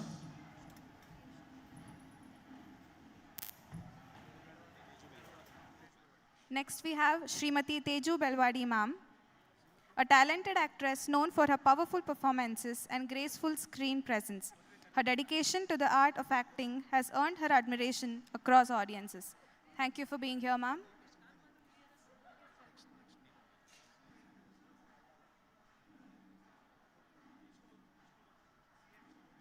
Next we have C.A. Vishnamurthy sir, a distinguished financial knowledge, strategic insight, and valuable contributions to the field of finance. Welcome, sir.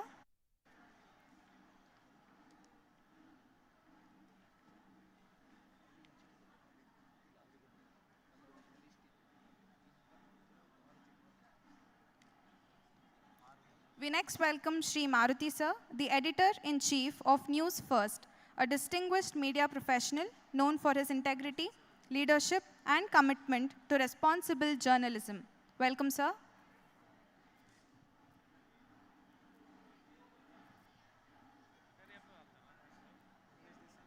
We now welcome Ganesh Desai sir, a talented musical artist known for his dedication to melody, rhythm, and expressive performance.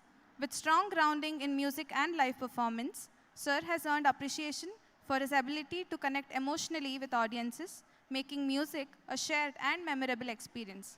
Welcome, sir.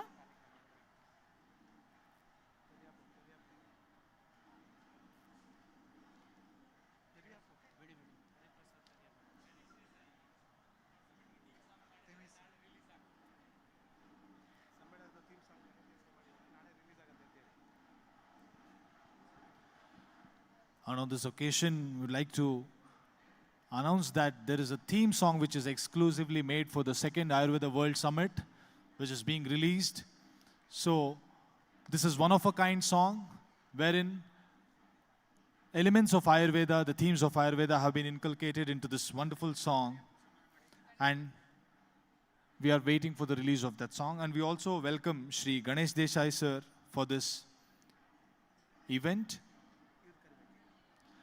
We request the dignitaries on the dais to kindly join hands in honoring more than 60 professionals in the field of Ayurveda. So we will be calling the names of the awardees one by one. We request the awardees to please come over the dais and take your seat and accept and receive the honoring.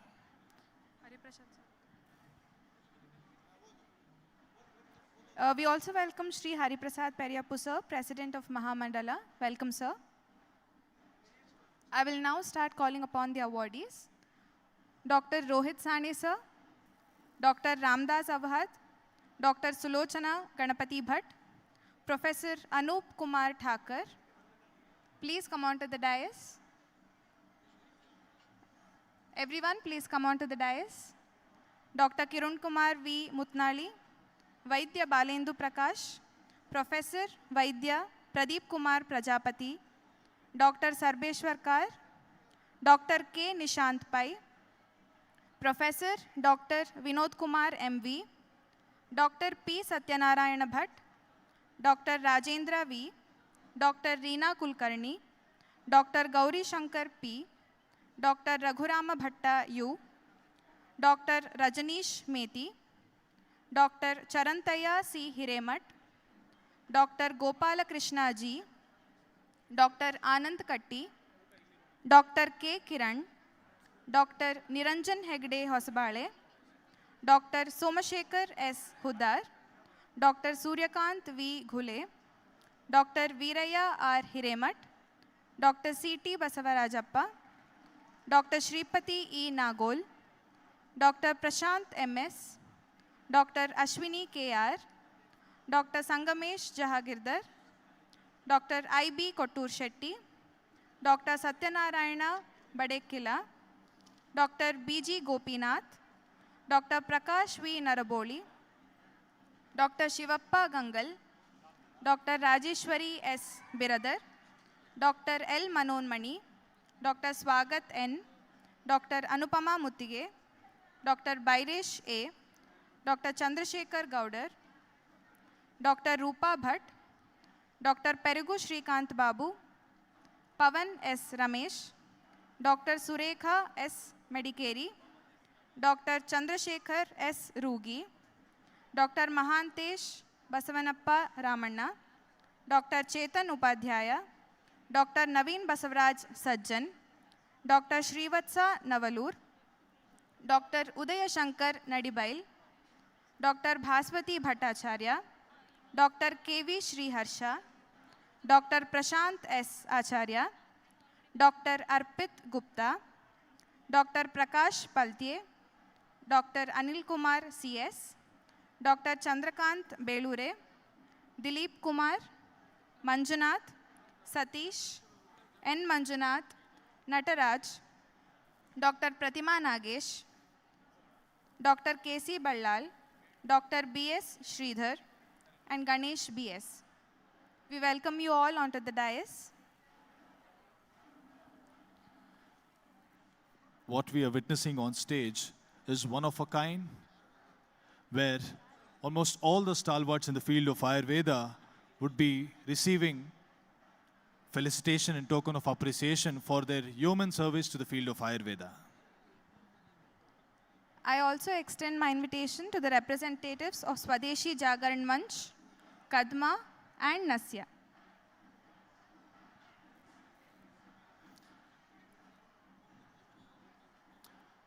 This is a rare scene in the field of Ayurveda.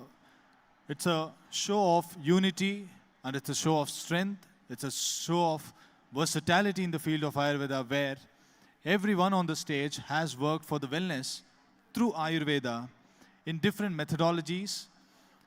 And we are blessed to witness this. And we are blessed to have the divine presence of Shri Shri Vishwaprasanna Tirtha Swamiji from Pejavara Matha. Now, we request Shri Shri Vishwaprasanna Tirtha Swamiji from Pejavara Matha to kindly address the gathering. ತಮ್ಮ ಆಶೀರ್ವಚನಕ್ಕಾಗಿ ನಾವೆಲ್ಲರೂ ಕಾಯುತ್ತಿದ್ದೇವೆ ಗುರುಗಳೇ.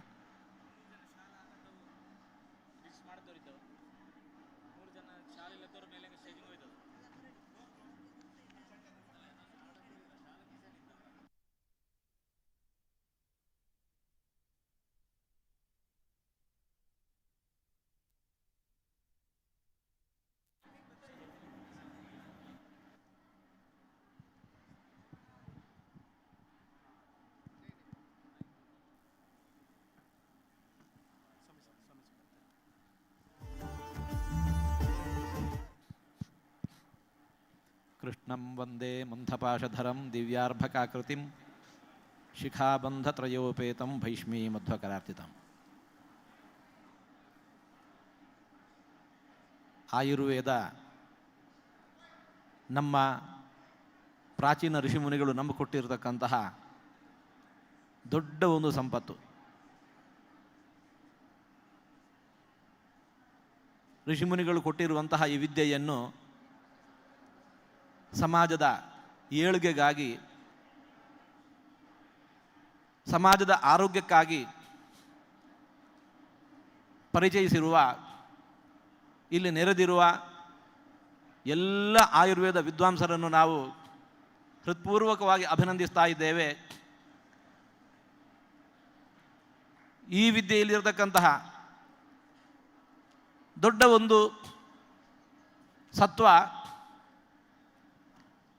ರೋಗ ಬರೋಗಕ್ಕೆ ಮುಂಚೆಯೇ ಅದನ್ನು ತಡೆಯುವ ಬಗೆ.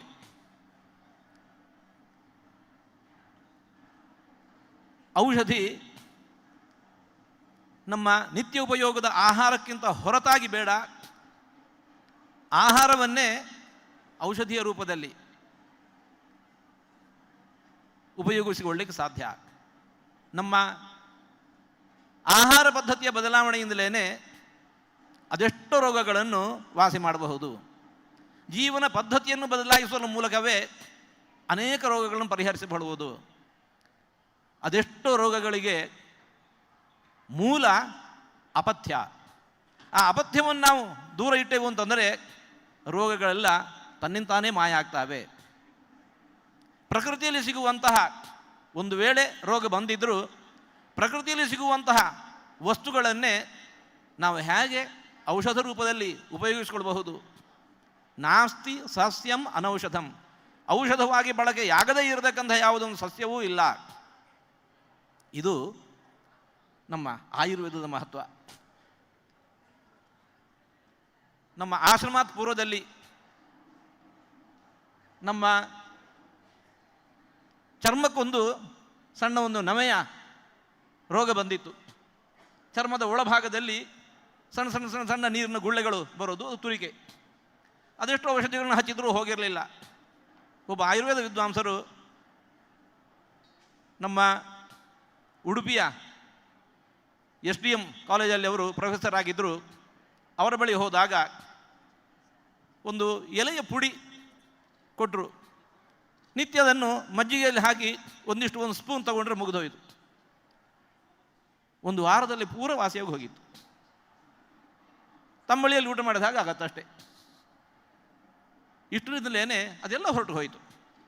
ಹೀಗೆ ಈ ಆಯುರ್ವೇದದಲ್ಲಿ ಪ್ರಕೃತಿದತ್ತವಾಗಿರತಕ್ಕಂತಹ ಗಿಡಮೂಲಿಕೆಗಳಿಲ್ಲದೇ ನಮ್ಮ ಆರೋಗ್ಯವನ್ನು ಹೇಗೆ ಸುಧಾರಿಸಿಕೊಳ್ಳಬಹುದು ಅನ್ನುವ ಅಪೂರ್ವವಾದ ವಿದ್ಯೆ ಅದು ಆಯುರ್ವೇದ ವಿದ್ಯೆ. ನಮ್ಮ ಋಷಿಮುನಿಗಳು ಅದನ್ನು ಕಂಡು ನಮಗೆ ಕೊಟ್ಟಿದ್ದಾರೆ.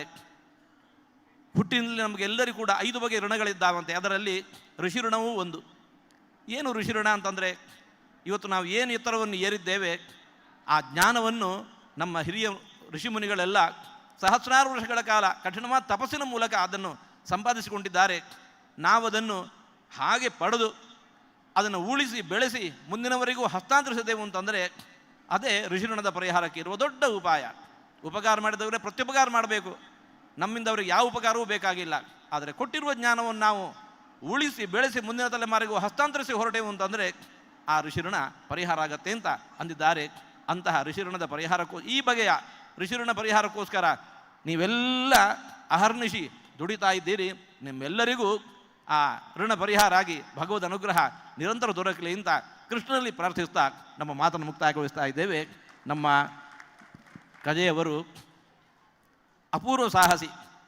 ಕಳೆದ ವರ್ಷ ತಾನೇ ಇಲ್ಲಿಯ ಇದೇ ಪ್ರದೇಶದಲ್ಲಿ ಹವ್ಯಕ ಸಮ್ಮೇಳನವನ್ನು ಬೃಹದಾಕಾರದಲ್ಲಿ ಮಹಾ ಸಮ್ಮೇಳನವನ್ನು ನಡೆಸಿ ಯಶಸ್ವಿಗೊಳಿಸಿದವರು ಮತ್ತು ಈ ವರ್ಷ ಇಂತಹ ಒಂದು ಉಪಕ್ರಮಕ್ಕೆ ಇಳಿದಿದ್ದೇವೆ ಅಂತಂದಾಗಲೇ ನಮಗೆ ಬಹಳ ಆಶ್ಚರ್ಯ ಆಗಿ ಹೋಯಿತು. ಇಂತಹ ಸಾಮರ್ಥ್ಯ ಅವರಲ್ಲಿದೆ. ಯೋಜಕ ಪುರುಷ ದುರ್ಲಭ ಅಂತಂತಾರೆ. ಆದರೆ ನಮ್ಮ ಗಿರಿಧರ ಕಜೆಯವರಲ್ಲಿ ಅಂತಹ ಆ ಸಾಮರ್ಥ್ಯವನ್ನು ನಾವು ಕಾಣ್ತಾ ಇದ್ದೇವೆ. ಇಂತಹ ಒಂದು ಸಮ್ಮೇಳನವನ್ನು ಆಯೋಜಿಸೋದಕ್ಕೋಸ್ಕರ ಅವರನ್ನು ಪೂರ್ವಕವಾಗಿ ಅಭಿನಂದಿಸಿ ಮಾತನ್ನು ಮುಕ್ತಾಯಗೊಳಿಸ್ತಾ ಇದ್ದೇವೆ. ದೂರದ ಇನ್ನು ಅಯೋಧ್ಯೆಗೆ ತೆರಳಬೇಕಾಗಿದೆ. ಅದರಿಂದಾಗಿ ನಾವು ತೆರಳಬೇಕಾಗಿದೆ. ಎಲ್ಲರ ಅನುಮತಿಯನ್ನು ಪಡೀತಾ ಇದ್ದೇವೆ.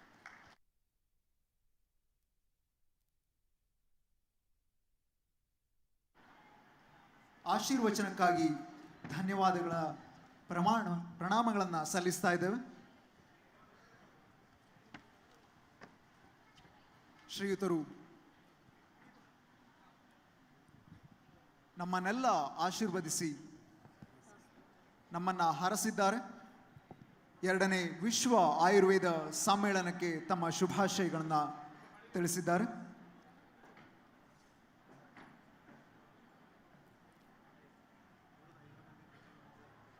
ದೂರದ ಹೈದರಾಬಾದ್ನಿಂದಾಗಿ ಈ ಕಾರ್ಯಕ್ರಮಕ್ಕಾಗಿಯೇ ಶ್ರೀಗಳು ಅಲ್ಲಿಂದ ಇಲ್ಲಿಯ ತನಕವೂ ಕೂಡ ಪ್ರಯಾಣಿಸಿ ಬಂದಿದ್ದಾರೆ. ಅವರಿಗೆ ನಾವು ನತಮಸ್ತಕರಾಗ್ತಾ ಇದ್ದೇವೆ. Now we are moving to the next session of Kumari Shobha Karandlaje's speech. Kumari Shobha Karandlaje is a senior Indian politician and a union minister, widely recognized for her assertive leadership and a strong advocacy of public causes. Known for her commitment to grassroots development, cultural values, and national interest, she has played a significant role in shaping policy and representing Karnataka at the national level with clarity and conviction. Now it's time to hear from her. Over to you, ma'am. 2ನೇ ವಿಶ್ವ ಆಯುರ್ವೇದ ಸಮಿತಿನ ನೇತೃತ್ವವನ್ನು ವಹಿಸಿರುವಂಥ doctor Giridhar ಕಜೆ ಅವರೇ, ನಮ್ಮೆಲ್ಲರಿಗೆ ಹೆಮ್ಮೆ ಅವರು ನಮ್ಮ ಜಿಲ್ಲೆಯವರು ಅಂತ ಹೇಳಿ, ಅದಕ್ಕಾಗಿ ಅವರಿಗೆ ಅಭಿನಂದನೆಯನ್ನು ಮತ್ತೊಂದು ಸಾರಿ ಸಲ್ಲಿಸ್ತಾ ಇದ್ದೀನಿ. ವೇದಿಕೆಯಲ್ಲಿರುವಂಥ ಎಲ್ಲರ ಗುರುಗಳು ಮತ್ತು ಕೆಲವರೆಲ್ಲ ಅವರ ಭಾಷಣ ಕೇಳೋಕ್ಕೆ ಬಂದಿದ್ದೀರಿ. ಡಾಕ್ಟರ್ ಗುರುರಾಜ್ ಕರ್ಜಿಗೆ ಅವರೇ, ರಾಜ್ಯದ ಮತ್ತು ದೇಶದ ಬಹಳ ಹೆಸರುವಾಸಿಯಾಗಿರುವಂಥ ಆಸ್ಟ್ರಾಲಜರ್ ಸಚ್ಚಿದಾನಂದ ಬಾಬು ಅವರೇ, ವೇದಿಕೆಯಲ್ಲಿರುವಂಥ ಸನ್ಮಾನ್ಯ ಮಾರುತಿ ಅವರೇ, ತೇಜು ಬೆಳವಾಡಿ ಅವರೇ, ವಿಷ್ಣುಮೂರ್ತಿ ಅವರೇ, ಹರಿಪ್ರಸಾದ್ ಅವರೇ, ಹಾಗೆಯೇ ಗಣೇಶ್ ದೇಸಾಯಿ ಅವರೇ, ದೇಶದ ನಾನಾ ಭಾಗಗಳಿಂದ ಬಂದಿರುವಂಥ ಎಲ್ಲ ಆಯುರ್ವೇದಿಕ್ ಡಾಕ್ಟರ್ಸ್ ಅವರೇ, ಇವತ್ತಿನ ಅವಾರ್ಡೀಸ್ ಅವರೇ, ಕೇವಲ ಇವತ್ತಿನ ಅವಾರ್ಡೀಸ್ ಅಲ್ಲ, Giridhar Kaje is honouring 400 doctors. Huge. Today we are honoring 100 doctors and every day 100, right? ರಾಜ್ಯದ ಮತ್ತು ದೇಶದ ಬೇರೆ ಬೇರೆ ಭಾಗಗಳಿಂದ ಬಂದಿರುವಂಥ ಎಲ್ಲ ಆಯುರ್ವೇದಕ್ಕೆ ಸಂಬಂಧಪಟ್ಟಂಥ ಎಲ್ಲ ಬಂಧುಗಳೇ, ಹಿತೈಷಿ ಬಂಧುಗಳೇ, ಮಾಧ್ಯಮದ ಸ್ನೇಹಿತರೆ,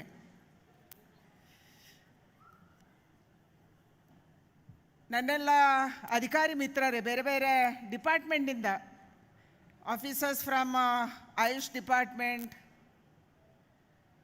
and research institutes, universities, all the officials. Ayurveda ನಮ್ಮ ದೇಶದ ಸ್ವತ್ತು, ನಮ್ಮ ದೇಶದ ಹೆಮ್ಮೆ,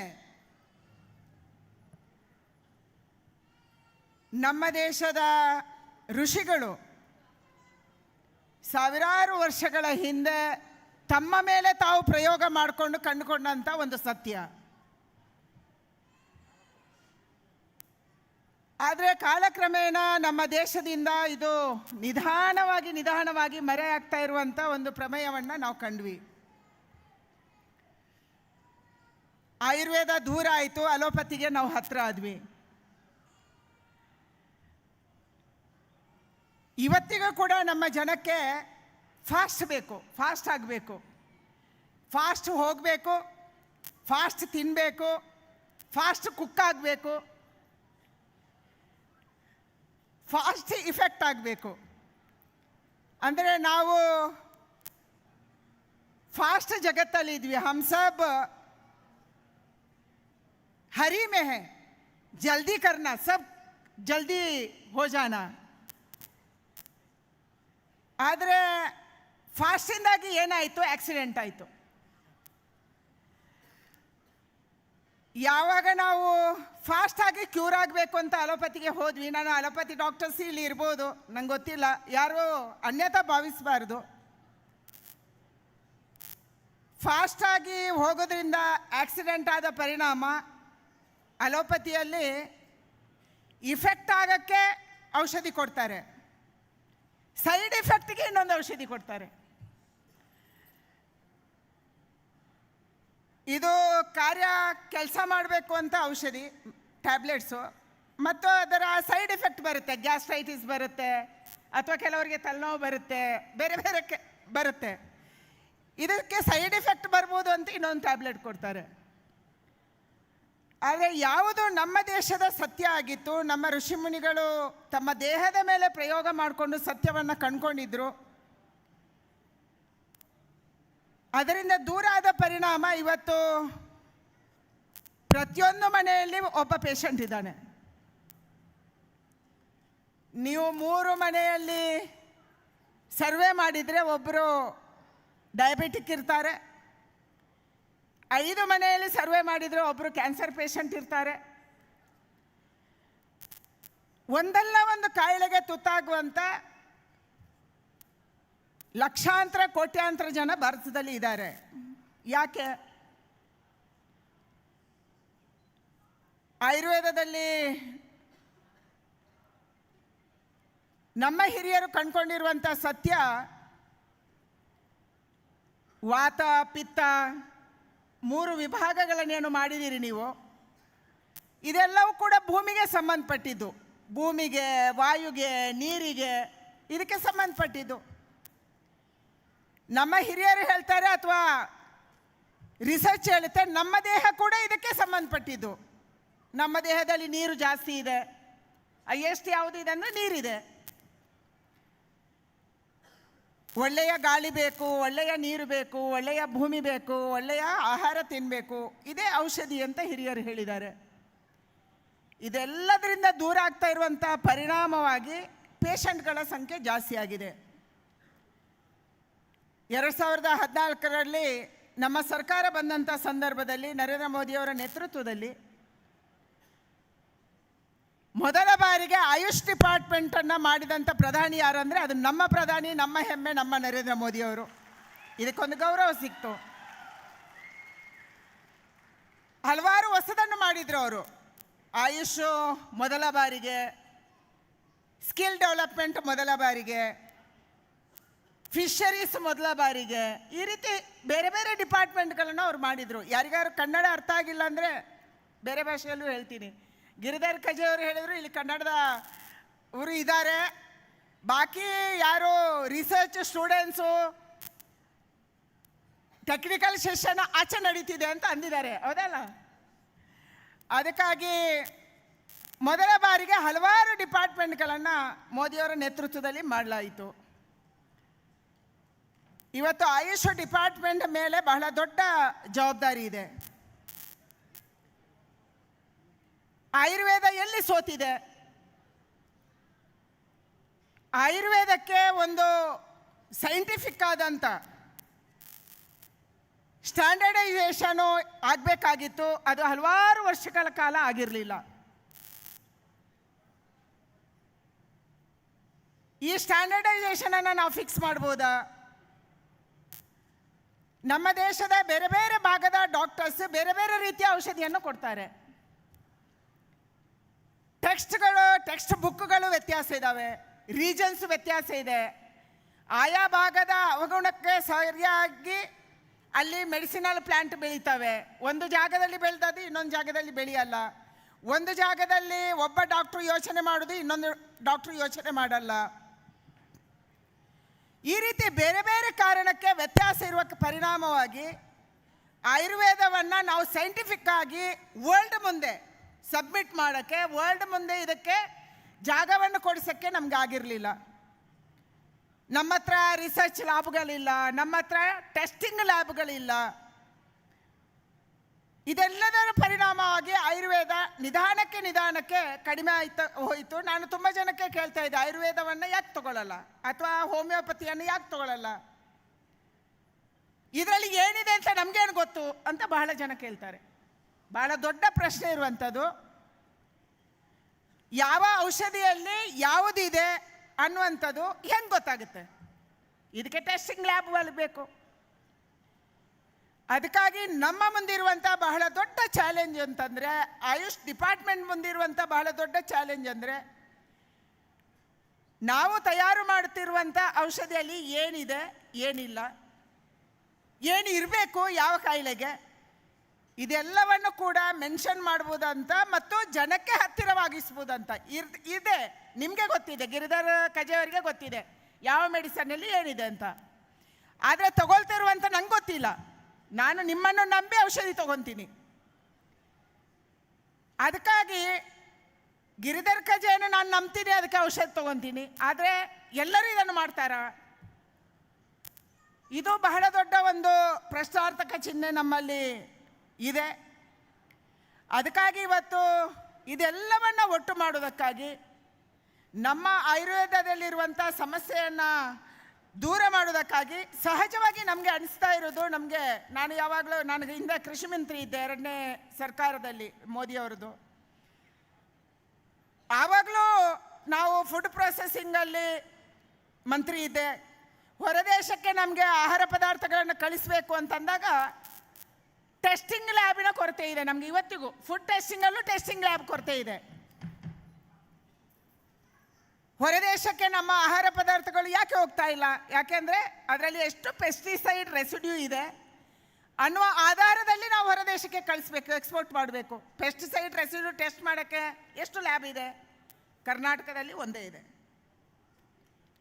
ಎಲ್ಲೋ ಬೀದರಲ್ಲಿ ಪ್ರೊಡಕ್ಷನ್ ಆಯಿತು, ಎಲ್ಲೋ ಕಲಬುರಗಿಯಲ್ಲಿ ಪ್ರೊಡಕ್ಷನ್ ಆಯಿತು, ಎಲ್ಲ ರಾಯಚೂರಲ್ಲಿ ಆಯಿತು, ಎಲ್ಲ ಗದಗಲ್ಲಾಯಿತು ಅಂತಂದರೆ ಅದನ್ನು ಟೆಸ್ಟ್ ಮಾಡೋಕ್ಕೆ ನಾವು ಇಲ್ಲೇ ತರಬೇಕು. ಈ ಕಾರಣಕ್ಕಾಗಿ ನಮ್ಮ ತಾಜಾ ಆಹಾರ ಪದಾರ್ಥಗಳಿರ್ಬೋದು, ಹಣ್ಣು ತರಕಾರಿ ಇರ್ಬೋದು, ಅಥವಾ ನಮ್ಮ ಫುಡ್ ಪ್ರೊಸೆಸ್ಡ್ ಇರ್ಬೋದು, ಅದನ್ನು ಹೊರದೇಶಕ್ಕೆ ನಮಗೆ ಹೆಚ್ಚು ಕಳ್ಸೋಕ್ಕಾಗ್ತಿಲ್ಲ. ಅದೇ ಪರಿಸ್ಥಿತಿ ಇವತ್ತು ಆಯುರ್ವೇದಕ್ಕೂ ಇದೆ. ನಾವು ಟೆಸ್ಟ್ ಮಾಡಿ ಇದನ್ನು ಕನ್ವಿನ್ಸ್ ಮಾಡೋಕ್ಕೆ ವರ್ಲ್ಡಿಗೆ ಸಾಧ್ಯ ಇದೆಯಾ? WHO ಇದನ್ನು ಟೆಸ್ಟ್ ಮಾಡಿ ನಾವು ಕನ್ವಿನ್ಸ್ ಮಾಡೋಕ್ಕೆ ಸಾಧ್ಯ ಇದೆಯಾ? ಇಂಥ ಬಹಳ ದೊಡ್ಡ ಒಂದು ಚಾಲೆಂಜು ಇವತ್ತು ಆಯುರ್ವೇದ ಫೀಲ್ಡಲ್ಲಿದೆ. ಬಹಳ ಖುಷಿ ಆಗ್ತಾ ಇರೋದು ಅಂತಂದರೆ ಆಯುಷ್ ಡಿಪಾರ್ಟ್ಮೆಂಟ್ ಮೇಲೆ ಮೊದಲೇ ಇತ್ತು, BMS ಡಿಗ್ರಿ ಸಹಜವಾಗಿ ಇದೆ. ಡಿಪಾರ್ಟ್ಮೆಂಟ್ ಆದಮೇಲೆ ಇದಕ್ಕೆ ರಿಸರ್ಚ್ಗೆ ದುಡ್ಡು ಕೊಡುವಂಥದ್ದು, ಇದರ ಬೆಳವಣಿಗೆ ದುಡ್ಡು ಕೊಡುವಂಥದ್ದು. ಇವತ್ತಿಗೆ ಕೂಡ ಔಷಧಿಗಳು ಹೆಚ್ಚು ಹೊರದೇಶಕ್ಕೆ ಎಕ್ಸ್ಪೋರ್ಟ್ ಆಗ್ತಾ ಇದೆ ಅಂದರೆ ಚೀನಾದಿಂದ ಆಗ್ತಾ ಇದೆ, ನನಗೆ ಗೊತ್ತಿರುವ ಹಾಗೆ. ಯಾಕೆಂದರೆ ಚೀನಾದವರು ಬಹಳ ದೊಡ್ಡ ಪ್ರಮಾಣದಲ್ಲಿ, ಚೀನಾಕ್ಕೆ ಹೇಗೆ ಹೋಯ್ತು ಆಯುರ್ವೇದ? ಬುದ್ಧಿಸಮ್ ಕಾರಣಕ್ಕೆ ಹೋಯಿತು. ನಮ್ಮ ದೇಶದಲ್ಲಿರುವಂಥ ಬುದ್ಧಿಸ್ಟು ಯಾರು ಚೈನಾಕ್ಕೆ ಶಿಫ್ಟ್ ಆದರು, ಯಾರು ಜಪಾನಿಗೆ ಹೋದರು, ಯಾರು ಇಂಡೋನೇಷ್ಯಕ್ಕೆ ಹೋದರು, ಯಾರು ಮಲೇಷ್ಯಕ್ಕೆ ಹೋದರು, ಯಾರು ಶ್ರೀಲಂಕಾಕ್ಕೆ ಹೋದರು, ಅವರು ಅವರ ಬುದ್ಧಿಸಮ್ ಜೊತೆಗೇ ಇಂಥ ಹಲವಾರು ಯೋಗವನ್ನು, ಆಯುರ್ವೇದವನ್ನು ಅಲ್ಲಿಗೆ ತೊಗೊಂಡೋದ್ರು. ಅಲ್ಲಿ ಅದರ ರಿಸರ್ಚ್ ಜಾಸ್ತಿ ಆಯಿತು, ಅಲ್ಲಿ ಔಷಧಿಯನ್ನು ಬೆಳೆಸೋದು ಜಾಸ್ತಿ ಆಯಿತು. ನಮ್ಮ ದೇಶದಲ್ಲಿ ಕಡಿಮೆ ಆಗ್ತಾ ಬಂತು. ಈ ಕಾರಣಕ್ಕಾಗಿ ಇವತ್ತು ಬರುವಂಥ ದಿನಗಳಲ್ಲಿ ಆಯುರ್ವೇದವನ್ನು ವರ್ಲ್ಡಿನ ಫೋರಮ್ ಮುಂದೆ, ಇವತ್ತು ಯೋಗ ಇಂಟರ್ನ್ಯಾಷನಲ್ ಯೋಗ ಡೇಯನ್ನು ನಾವು ಆಚರಣೆ ಮಾಡಿದ್ವಿ.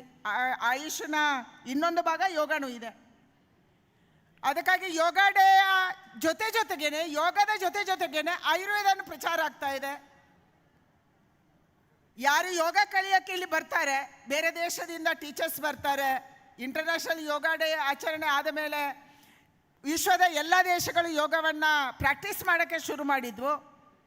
ಆವಾಗ ಅಲ್ಲಿಂದ ಇಲ್ಲಿ ಕಲಿಯೋಕ್ಕೆ ಯಾರು ಬರ್ತಾರೆ, ಅವರು ಕೇವಲ ಯೋಗ ತೊಗೊಂಡೋಗ್ತಾ ಇಲ್ಲ, ಅವರು ಆಯುರ್ವೇದವನ್ನು ಕೂಡ ತೊಗೊಂಡೋಗ್ತಾ ಇದ್ದಾರೆ. ಅದಕ್ಕಾಗಿ ಇವತ್ತು ಯೋಗದ ಜೊತೆಗೇನೆ ಆಯುರ್ವೇದ, ಆಯುರ್ವೇದ ಜೊತೆಗೇನೆ ಯೋಗ, ಇದನ್ನು ವಿಶ್ವದಾದ್ಯಂತ ಪ್ರಚಾರ ಮಾಡೋದಕ್ಕೆ ನಾವು ದೊಡ್ಡ ಶಕ್ತಿಯ ಒಂದು ಕೆಲಸವನ್ನು ಮಾಡಬೇಕಾಗಿದೆ. ನನಗೆ ವಿಶ್ವಾಸ ಇದೆ, ಇವತ್ತು ಗಿರಿಧರ ಕಜೆಯವರ ನೇತೃತ್ವದಲ್ಲಿ ಹಲವಾರು ವಿಚಾರಗಳಿದೆ. ಇದರಲ್ಲಿ ಒಟ್ಟಾಗಿ ನಾವು ಫೋಕಸನ್ನು ಯಾವ್ದು ಮಾಡ್ಬೋದು? ಯಾವಾಗಲೂ ನಾವು ಹೇಳ್ತೀವಿ prevention is better than cure. ಆದರೆ ಪ್ರಿವೆನ್ಷನ್ ಮಾಡೋದಕ್ಕಾಗಿ ಆಯುರ್ವೇದ ಇದೆ ಅಂತ ಅಂದ್ಕೊಂಡಿದ್ದೀವಿ ಅಲ್ಲ. ಆದರೆ ಹಲವಾರು ಕಾಯಿಲೆಗಳು ಕ್ಯೂರ್ ಆಗೋದಕ್ಕೆ ಕೂಡ ಆಯುರ್ವೇದದಲ್ಲಿ ಮೆಡಿಸಿನ್ ಇದೆ ಅನ್ನುವಂಥದ್ದನ್ನು ನಮ್ಮ ಹಿರಿಯರು ನಮಗೆ ತೋರಿಸ್ಕೊಟ್ಟಿದ್ದಾರೆ. ನನಗೆ ಬಹಳ ಖುಷಿ ಆಗ್ತಾ ಇರುವಂಥದ್ದು ಇವತ್ತು ದೇಹ ಪ್ರಕೃತಿ ಮತ್ತು ಪ್ರಕೃತಿ ಅಂದರೆ ಪ್ರಕೃತಿ, ಭೂಮಿ, ವಾಯು, ನೀರು, ಗಾಳಿ, ಗಿಡ, ಮರ, ಅದರ ಜೊತೆ ಪರಿಸರ ಪ್ರಕೃತಿ, ಅದರ ಜೊತೆಗೆ ನಮ್ಮ ದೇಹ ಪ್ರಕೃತಿಯನ್ನು ಹೊಂದಾಣಿಕೆ ಮಾಡಿಕೊಂಡು ಔಷಧಿಯನ್ನು ಕೊಡುವಂಥ ಚಿಂತನೆ ನಮ್ಮ ಹಿರಿಯರೇನು ಮಾಡಿದರು, ಅದನ್ನು ಉಳಿಸ್ಕೊಳ್ಬೇಕಾದಂಥ, ಬೆಳೆಸ್ಕೊಳ್ಬೇಕಾದಂಥ ಅಗತ್ಯ ಇದೆ. ಇವತ್ತು ಕೇಂದ್ರ ಸರ್ಕಾರ ಕೂಡ ಪಾಲಿಸಿ ಮೇಕಿಂಗ್ ದೃಷ್ಟಿಯಿಂದ ಏನೇನು ಮಾಡ್ಬೋದು ಅದೆಲ್ಲವನ್ನು ಕೂಡ ಆಯುರ್ವೇದ ಡಿಪಾರ್ಟ್ಮೆಂಟಲ್ಲಿ, ಆಯುಷ್ ಡಿಪಾರ್ಟ್ಮೆಂಟ್ ಮಾಡುವಂಥ ಪ್ರಯತ್ನವನ್ನು ಮಾಡ್ತಾ ಇದೆ. ಒಂದು ಪಾಲಿಸಿ ಮೇಕಿಂಗ್ ಆಗಬೇಕು, ಎರಡನೇದು ಫಂಡಿಂಗ್ ಆಗಬೇಕು, ಮೂರನೇದು ಪ್ರಮೋಷನ್ ಆಗಬೇಕು. ಭಾರತದ ಆಯುರ್ವೇದದ ವ್ಯವಸ್ಥೆಗೆ ವಿದೇಶದಲ್ಲಿ ಪ್ರಮೋಷನ್ ಆಗಬೇಕು, ಎಜುಕೇಷನ್ ಸರಿಯಾದ ಆಗಬೇಕು, ಸಿಲೆಬಸ್ ಸರಿಯಾಗಿ ಆಗಬೇಕು, ಇವತ್ತಿನ ಜನಜೀವನಕ್ಕೆ ತಕ್ಕಂತೆ ಸಿಲೆಬಸ್ ಆಗಬೇಕು. ಯಾಕಂದರೆ ಹಿಂದೆ ಇರುವಂಥ ಜನಜೀವನ ಪದ್ಧತಿನೇ ಬೇರೆ, ಇವತ್ತಿನ ಜನಜೀವನ ಪದ್ಧತಿನೇ ಬೇರೆ. ಇವತ್ತಿನ ನಮ್ಮ ಮಕ್ಕಳ, ನಮ್ಮ ಮುಂದಿನ ಪೀಳಿಗೆಗೆ ಮಾನಸಿಕತೆಯೇ ಬೇರೆ, ಹಿಂದೆ ಇದ್ದಂಥ ನಮ್ಮ ಜನಾಂಗದ ಮಾನಸಿಕತೆ ಬೇರೆ. ಇದಾಗಬೇಕು. ಈ ದೃಷ್ಟಿಯಿಂದ ಇವತ್ತು ಹೆಲ್ತ್ ಕೇರ್ ಸರ್ವೀಸನ್ನು ಪ್ರೊವೈಡ್ ಮಾಡೋದಕ್ಕೆ, ಅಲೋಪತಿಗೆ ಈಕ್ವಲ್ ಆಗಿ ಅದಕ್ಕೆ ಪರ್ಯಾಯವಾಗಿ ಆಯುರ್ವೇದವನ್ನು ಬೆಳೆಸೋದಕ್ಕೆ ಇವತ್ತು ಸಹಜವಾಗಿ ಏನು ಭಾರತ ಸರ್ಕಾರ ಯೋಚನೆ ಮಾಡ್ತಾ ಇದೆ, ಅದಕ್ಕೆ ನಿಮ್ಮೆಲ್ಲರ ಕೂಡ ಎಲ್ಲ ಡಾಕ್ಟರ್ಸಿನ ಬೆಂಬಲ ತುಂಬ ಅಗತ್ಯ ಇದೆ. ಯಾಕಂದರೆ ಇವತ್ತು ಬಹಳ ಮುಖ್ಯವಾಗಿ ಆಯುರ್ವೇದ ನಡೆಯೋದು ನಂಬಿಕೆಯಿಂದ, ಟ್ರಸ್ಟಿಂದ. Trust is very important. ಯಾವ ಡಾಕ್ಟರ್ ಮೇಲೆ ಟ್ರಸ್ಟ್ ಬರುತ್ತೆ ಆವಾಗ ಜನ ಅದನ್ನು ನಂಬ್ತಾರೆ. ಅದಕ್ಕಾಗಿ ಟ್ರಸ್ಟ್ ಹೇಗೆ ಬರಬೇಕು? ತುಂಬ ಜನ ಹೇಳ್ತಾರೆ, ನೀವು ಅದರಲ್ಲಿ ಸ್ಟೀರಾಯ್ಡ್ಸ್ ಹಾಕಲ್ಲ ಅಂತ ಏನು ಗ್ಯಾರಂಟಿ? ತುಂಬ ಜನ ಕೇಳ್ತಾರೆ. ಯಾಕಂದರೆ ನಾವೊಂದು ಫ್ಯಾಮಿಲಿಯಲ್ಲಿ ಇವತ್ತು ಕೂತಿದ್ದೀವಿ, ನಮಗೆ ನಾವೇ ಪ್ರಶ್ನೆ ಹಾಕೋಬೇಕು, ಈ ಪ್ರಶ್ನೆಗೆ ಹೇಗೆ ನಾವು ಉತ್ತರ ಕೊಡ್ಬೋದು? ಇದಕ್ಕೆ ಒಂದೇ ಒಂದು ದಾರಿ ಇರುವಂಥದ್ದು, ಹೆಚ್ಚೆಚ್ಚು ಟೆಸ್ಟಿಂಗ್ ಲ್ಯಾಬ್ಗಳು ನಮ್ಮ ಎಲ್ಲ ಮೆಡಿಸಿನ್ಗಳನ್ನು ಇನ್ನೂ ಸೈಂಟಿಫಿಕ್ ಆಗಿ ಟೆಸ್ಟ್ ಮಾಡೋದ್ರ ಮೂಲಕ ಜನರಲ್ಲಿ ವಿಶ್ವಾಸ ಭರಿಸುವಂಥ ಕೆಲಸ ಆಗಬೇಕಾಗಿದೆ. ಮತ್ತು ಯಾವಾಗಲೂ ಡಾಕ್ಟರ್ಸನ್ನು ನಂಬಿ ಇವತ್ತು ಏನು ಪೇಷಂಟ್ಸ್ ಬರ್ತಾರೆ, ಅದಕ್ಕೆ ಡಾಕ್ಟರ್ಸ್ ಜವಾಬ್ದಾರಿ ಬಹಳ ದೊಡ್ಡದಿದೆ. ಡಾಕ್ಟರ್ಸ್ ವಿಶ್ವಾಸ ಗಳಿಸಿದರೆ ನಮ್ಮ ಹಿರಿಯರು ಕೊಟ್ಟಂಥ, ನಾವೇನು ಕೆಲಸ ಮಾಡ್ತಾಯಿದ್ದೀವಿ, ಧನ್ವಂತರಿ ಅವರು ಕೊಟ್ಟಂಥ, ಸುಶ್ರುತ ಕೊಟ್ಟಂಥ, ಚರಕ ಕೊಟ್ಟಂಥ, ಭಾರದ್ವಾಜರು ಕೊಟ್ಟಂಥ, ಕಶ್ಯಪರು ಕೊಟ್ಟಂಥ, ನಮ್ಮ ಋಷಿಮುನಿಗಳು ಕೊಟ್ಟಂಥ ಆಯುರ್ವೇದವನ್ನು ನಮ್ಮ ಮುಂದಿನ ಪೀಳಿಗೆಗೆ ಹಸ್ತಾಂತರಿಸುವಂಥ ಜವಾಬ್ದಾರಿ ಯಾರ್ದು? ಯಾರು ಆಯುರ್ವೇದದಲ್ಲಿ ಪ್ರಾಕ್ಟೀಸ್ ಮಾಡ್ತಾ ಇದ್ದೀರಿ, ಯಾರು ಕಲ್ತಿದ್ದೀರಿ, ನಿಮ್ಮ ಜವಾಬ್ದಾರಿ ಬಹಳ ದೊಡ್ಡದಿದೆ. ಪಾಲಿಸಿ ಮೇಕಿಂಗಲ್ಲಿ ನಾವು ಮಾಡ್ಬೋದು. ನಿಮ್ಮ ಏನೇನು ಸಮಸ್ಯೆ ಇದೆ, ಇವತ್ತು ಗಿರಿಧರ್ ಕಜೆ ಅವರು ಹೇಳ್ತಾ ಇದ್ದರು, ನಾವು ರಿಸರ್ಚ್ ಪೇಪರನ್ನು ಆಹ್ವಾನ ಮಾಡಿದಾಗ ವಿಶ್ವದಲ್ಲೇ ಮೊದಲ ಬಾರಿಗೆ ಈ ಒಂದು 2ನೇ ವರ್ಲ್ಡ್ ಆಯುರ್ವೇದಿಕ್ ಸಮಿತಿಗೆ 957 ರಿಸರ್ಚ್ ಪೇಪರ್ಸ್ ಇಲ್ಲಿ ಪ್ರೆಸೆಂಟ್ ಆಗ್ತಿದೆ ಅನ್ನುವಂಥದ್ದನ್ನು ಹೇಳಿದರು. ಬಹಳ ಯೂಜ್ ಇದು. ಯಾವ ಸಮಿಟಲ್ಲೂ ಇಷ್ಟ ಆಗಲ್ಲ, ಯಾವ ಅಲೋಪತಿಯಲ್ಲೂ ಆಗಲ್ಲ, ಯಾವ ಆಯುರ್ವೇದಿಕಲ್ಲೂ ಆಗಿಲ್ಲ. 957 ರಿಸರ್ಚ್ ಪೇಪರ್ಸನ್ನು ನಮ್ಮ ಡಾಕ್ಟರ್ಸು, ನಮ್ಮ ಸ್ಟೂಡೆಂಟ್ಸು, ನಮ್ಮ ರಿಸರ್ಚರ್ಸ್, ನಮ್ಮ PhD ಸ್ಟೂಡೆಂಟ್ಸು ಸಬ್ಮಿಟ್ ಮಾಡಿದ್ದಾರೆ ಅಂದರೆ ಇದು ಹ್ಯೂಜ್ ನಂಬರ್. ಇದೇ ವೇಗದಲ್ಲಿ ನಾವು ಈ ಆಯುರ್ವೇದವನ್ನು ಇನ್ನಷ್ಟು ಜನಮಾನಸಕ್ಕೆ ಇದರ ಬಗ್ಗೆ ನಂಬಿಕೆ ಬರುವಂಥ, ಟ್ರಸ್ಟ್ ಬರುವಂಥ ರೀತಿಯಲ್ಲಿ ವರ್ತಿಸಬೇಕಾದಂಥ ಮತ್ತು ನಮ್ಮ ಹಿರಿಯರು ಕೊಟ್ಟಂಥ ಈ ಒಂದು ವಿದ್ಯೆಯನ್ನು, ವಿಜ್ಞಾನವನ್ನು, ಅದರ ಗೌರವವನ್ನು ಕಾಪಾಡುವಂಥ ದೊಡ್ಡ ಕೆಲಸವನ್ನು ನಮ್ಮೆಲ್ಲ ಡಾಕ್ಟರ್ಸು, ನಮ್ಮೆಲ್ಲ ರಿಸರ್ಚರ್ಸು, ನಮ್ಮ ಸ್ಟೂಡೆಂಟ್ಸು, ನಮ್ಮ ಪ್ರೊಫೆಸರ್ಸು ಮಾಡುವಂಥ ಬಹಳ ದೊಡ್ಡ ಅಗತ್ಯ ಇವತ್ತು ಇದೆ ಅಂತ ನನಗೆ ಅನಿಸುತ್ತೆ. ಅದಕ್ಕಾಗಿ ಬರುವಂಥ ದಿನಗಳಲ್ಲಿ ನಾವು ಏನೇನನ್ನು ಮಾಡ್ಬೋದು, WHO ಜೊತೆ ನಾವು ಹೇಗೆ ಕೊಲಾಬ್ರೇಷನ್ ಮಾಡ್ಬೋದು, ವರ್ಲ್ಡ್ ಫೋರಮಲ್ಲಿ ನಾವು ಈ ನಮ್ಮ ಆಯುರ್ವೇದವನ್ನು ಹೇಗೆ ತೊಗೊಂಡೋಗ್ಬೋದು, ಯೋಗದ ಜೊತೆ ಇಂಟರ್ನ್ಯಾಷನಲ್ ಯೋಗ ದಿನ ಆಯುರ್ವೇದವನ್ನು ಹೇಗೆ ಇದಕ್ಕೆ ಜೊತೆ ಕೊಲಾಬ್ರೇಟ್ ಮಾಡ್ಕೋಬೋದು, ಭಾರತದಿಂದ ಆಯುರ್ವೇದಿಕ್ ಮೆಟೀರಿಯಲನ್ನು, ಮೆಡಿಸಿನನ್ನು, ಪ್ಲ್ಯಾಂಟ್ಸನ್ನು ನಾವು ವಿಶ್ವದ ಬೇರೆ ಕಡೆಗೆ ಹೇಗೆ ಎಕ್ಸ್ಪೋರ್ಟ್ ಮಾಡ್ಬೋದು, ಇದೆಲ್ಲವನ್ನು, ಇದರಿಂದ ಕೇವಲ ಡಾಕ್ಟರ್ಸ್ಗೆ ಲಾಭ ಅಲ್ಲ, ನಮ್ಮ ರೈತರಿಗೂ ಲಾಭ ಇದೆ, ಇಡೀ ಪೇಷಂಟ್ಗೆ ಲಾಭ ಇದೆ, ಇಡೀ ಸಮಾಜಕ್ಕೆ ಲಾಭದಾಯಕವಾಗಿದೆ. ಅದಕ್ಕಾಗಿ ಈ ದೃಷ್ಟಿಯಿಂದ ನಾವು ಇವತ್ತೇನೋ ಒಂದು ದೊಡ್ಡ ಪ್ರಮಾಣದಲ್ಲಿ ಫಾರ್ಮಸ್ಯೂಟಿಕಲ್ ಲಾಬಿ ದೇಶದಲ್ಲಿ ನಡೀತಾ ಇದೆ. ಹೇಗೆ ಬೇರೆ ಬೇರೆ ದೊಡ್ಡ ದೊಡ್ಡ ಸಿಟಿಗಳಲ್ಲಿ ಅಲೋಪತಿಕ್ ಆಸ್ಪತ್ರೆಗೂ ಹೋಗುವುದೇ ಒಂದು ದೊಡ್ಡ ಚಾಲೆಂಜ್ ಆಗಿದೆ, ಬಹಳ ದೊಡ್ಡ ಚಾಲೆಂಜು. ಆಸ್ಪತ್ರೆಗೆ ಹೋದರೆ ಪೇಷಂಟ್ನ ಮುಖ ನೋಡಿ ಅವರಿಗೆ ಬಿಲ್ ಆಗುತ್ತೆ, ಪೇಷಂಟಿನ ಒಟ್ಟು ಕಾಯಿಲೆ ನೋಡಿ ಇದಕ್ಕೆ ಬಿಲ್ ಆಗುತ್ತೆ. ಅದಕ್ಕಾಗಿ ಇದನ್ನು ತಪ್ಪಿಸಬೇಕಂದ್ರೆ ಇಲ್ಲಿ ಕೂತಿರುವಂಥ ಎಲ್ಲ ಡಾಕ್ಟರ್ಸ್ ಇದು ಬಹಳ ದೊಡ್ಡ ಜವಾಬ್ದಾರಿ ಇದೆ, ಬಹಳ ದೊಡ್ಡ ಒಂದು ವ್ಯವಸ್ಥೆಯನ್ನು ನಾವು ಬದಲಾವಣೆ ಮಾಡಬೇಕಾಗಿದೆ. ಸುಲಭ ಇಲ್ಲ. ತುಂಬ ಜನ ಯಾರೋ ಆಯುರ್ವೇದಿಕ್ ಚೆನ್ನಾಗಿ ಕೊಡ್ತಾರೆ. ನನಗೆ ಪುತ್ತೂರಲ್ಲಿ ಒಂದು ನೆನಪಿದೆ, ಪುತ್ತೂರಿಗೆ ಯಾರೋ ಒಬ್ಬರು ಕಾಸರಗೋಡಿನ ಡಾಕ್ಟರ್ ಬರ್ತಾಯಿದ್ರು. ಆ ಡಾಕ್ಟರ್ ಮೇಲೆ ಅಲೋಪತಿ ಡಾಕ್ಟರ್ ಎಲ್ಲ ಸೇರಿ ಕೇಸ್ ಹಾಕಿದ್ರು, ಪಾಪ ಓಡಿಸಿದ್ರು ಅವರನ್ನು. ಇದು ನಂದು ಊರಲ್ಲಿ, ಪುತ್ತೂರಲ್ಲಿ.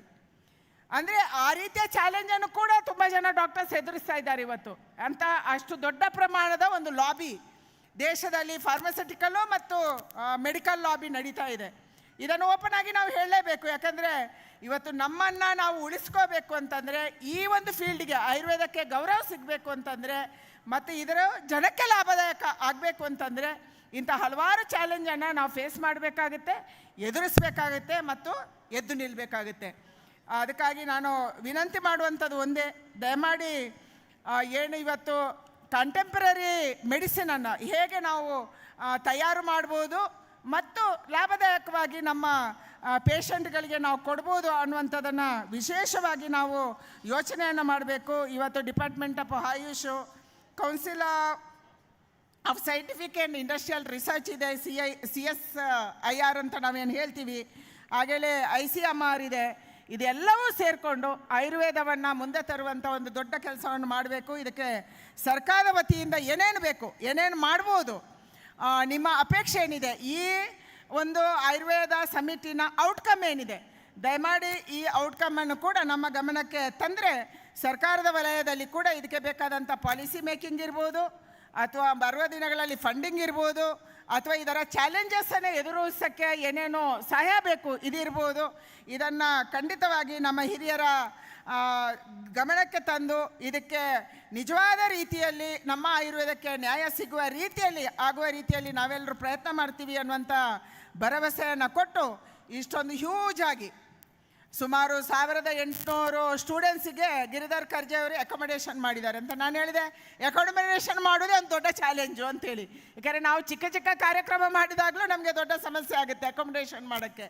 ಅದು ಬೆಂಗಳೂರಂಥ ಏರಿಯಾದಲ್ಲಿ ಪ್ಯಾಲೇಸ್ ಗ್ರೌಂಡಲ್ಲಿ ಇಷ್ಟೊಂದು ದೇಶದ ಬೇರೆ ಬೇರೆ ಭಾಗಗಳಿಂದ ಸಾವಿರಾರು ಜನರನ್ನು ಕರೆಸಿ, ಔಟ್ಸೈಡಿಂದ ವಿದೇಶದಿಂದ ಬೇರೆ ಬೇರೆ ತಜ್ಞರನ್ನು ಕರೆಸಿ ಇಲ್ಲಿ ನಮ್ಮ ಸ್ಟೂಡೆಂಟ್ಸಿಗೆ ಟೆಕ್ನಿಕಲ್ ಸೆಷನ್ ಮಾಡಿ ಬೇರೆ ಬೇರೆ ಕಾರ್ಯಕ್ರಮಗಳನ್ನು ಮಾಡಿ ಪ್ರದರ್ಶಿಯನ್ನು ಏರ್ಪಡಿಸಿ ರಥೋತ್ಸವವನ್ನು ಮಾಡಿ ಎಲ್ಲ ದಕ್ಷಿಣದ ರಾಜ್ಯಗಳಿಗೆ ರಥವನ್ನು ಕಳಿಸಿ ಇದರ ಮೂಲಕ ಜನಜಾಗೃತಿಯನ್ನು ಕಾಲೇಜುಗಳಲ್ಲಿ ಜನಜಾಗೃತಿಯನ್ನು ಮಾಡಿದಂಥ ಒಂದು ಹ್ಯೂಜ್ ಕಾರ್ಯಕ್ರಮವನ್ನು ಗಿರಿಧರ್ ಕಜೆ ಅವರ ನೇತೃತ್ವದಲ್ಲಿ ಅವರ ಇಡೀ ಟೀಮ್ ಮಾಡಿದೆ. ಅವರಿಗೆ ನಾನು ಅಭಿನಂದನೆಗಳನ್ನು ಸಲ್ಲಿಸ್ತಾ ಇದ್ದೀನಿ.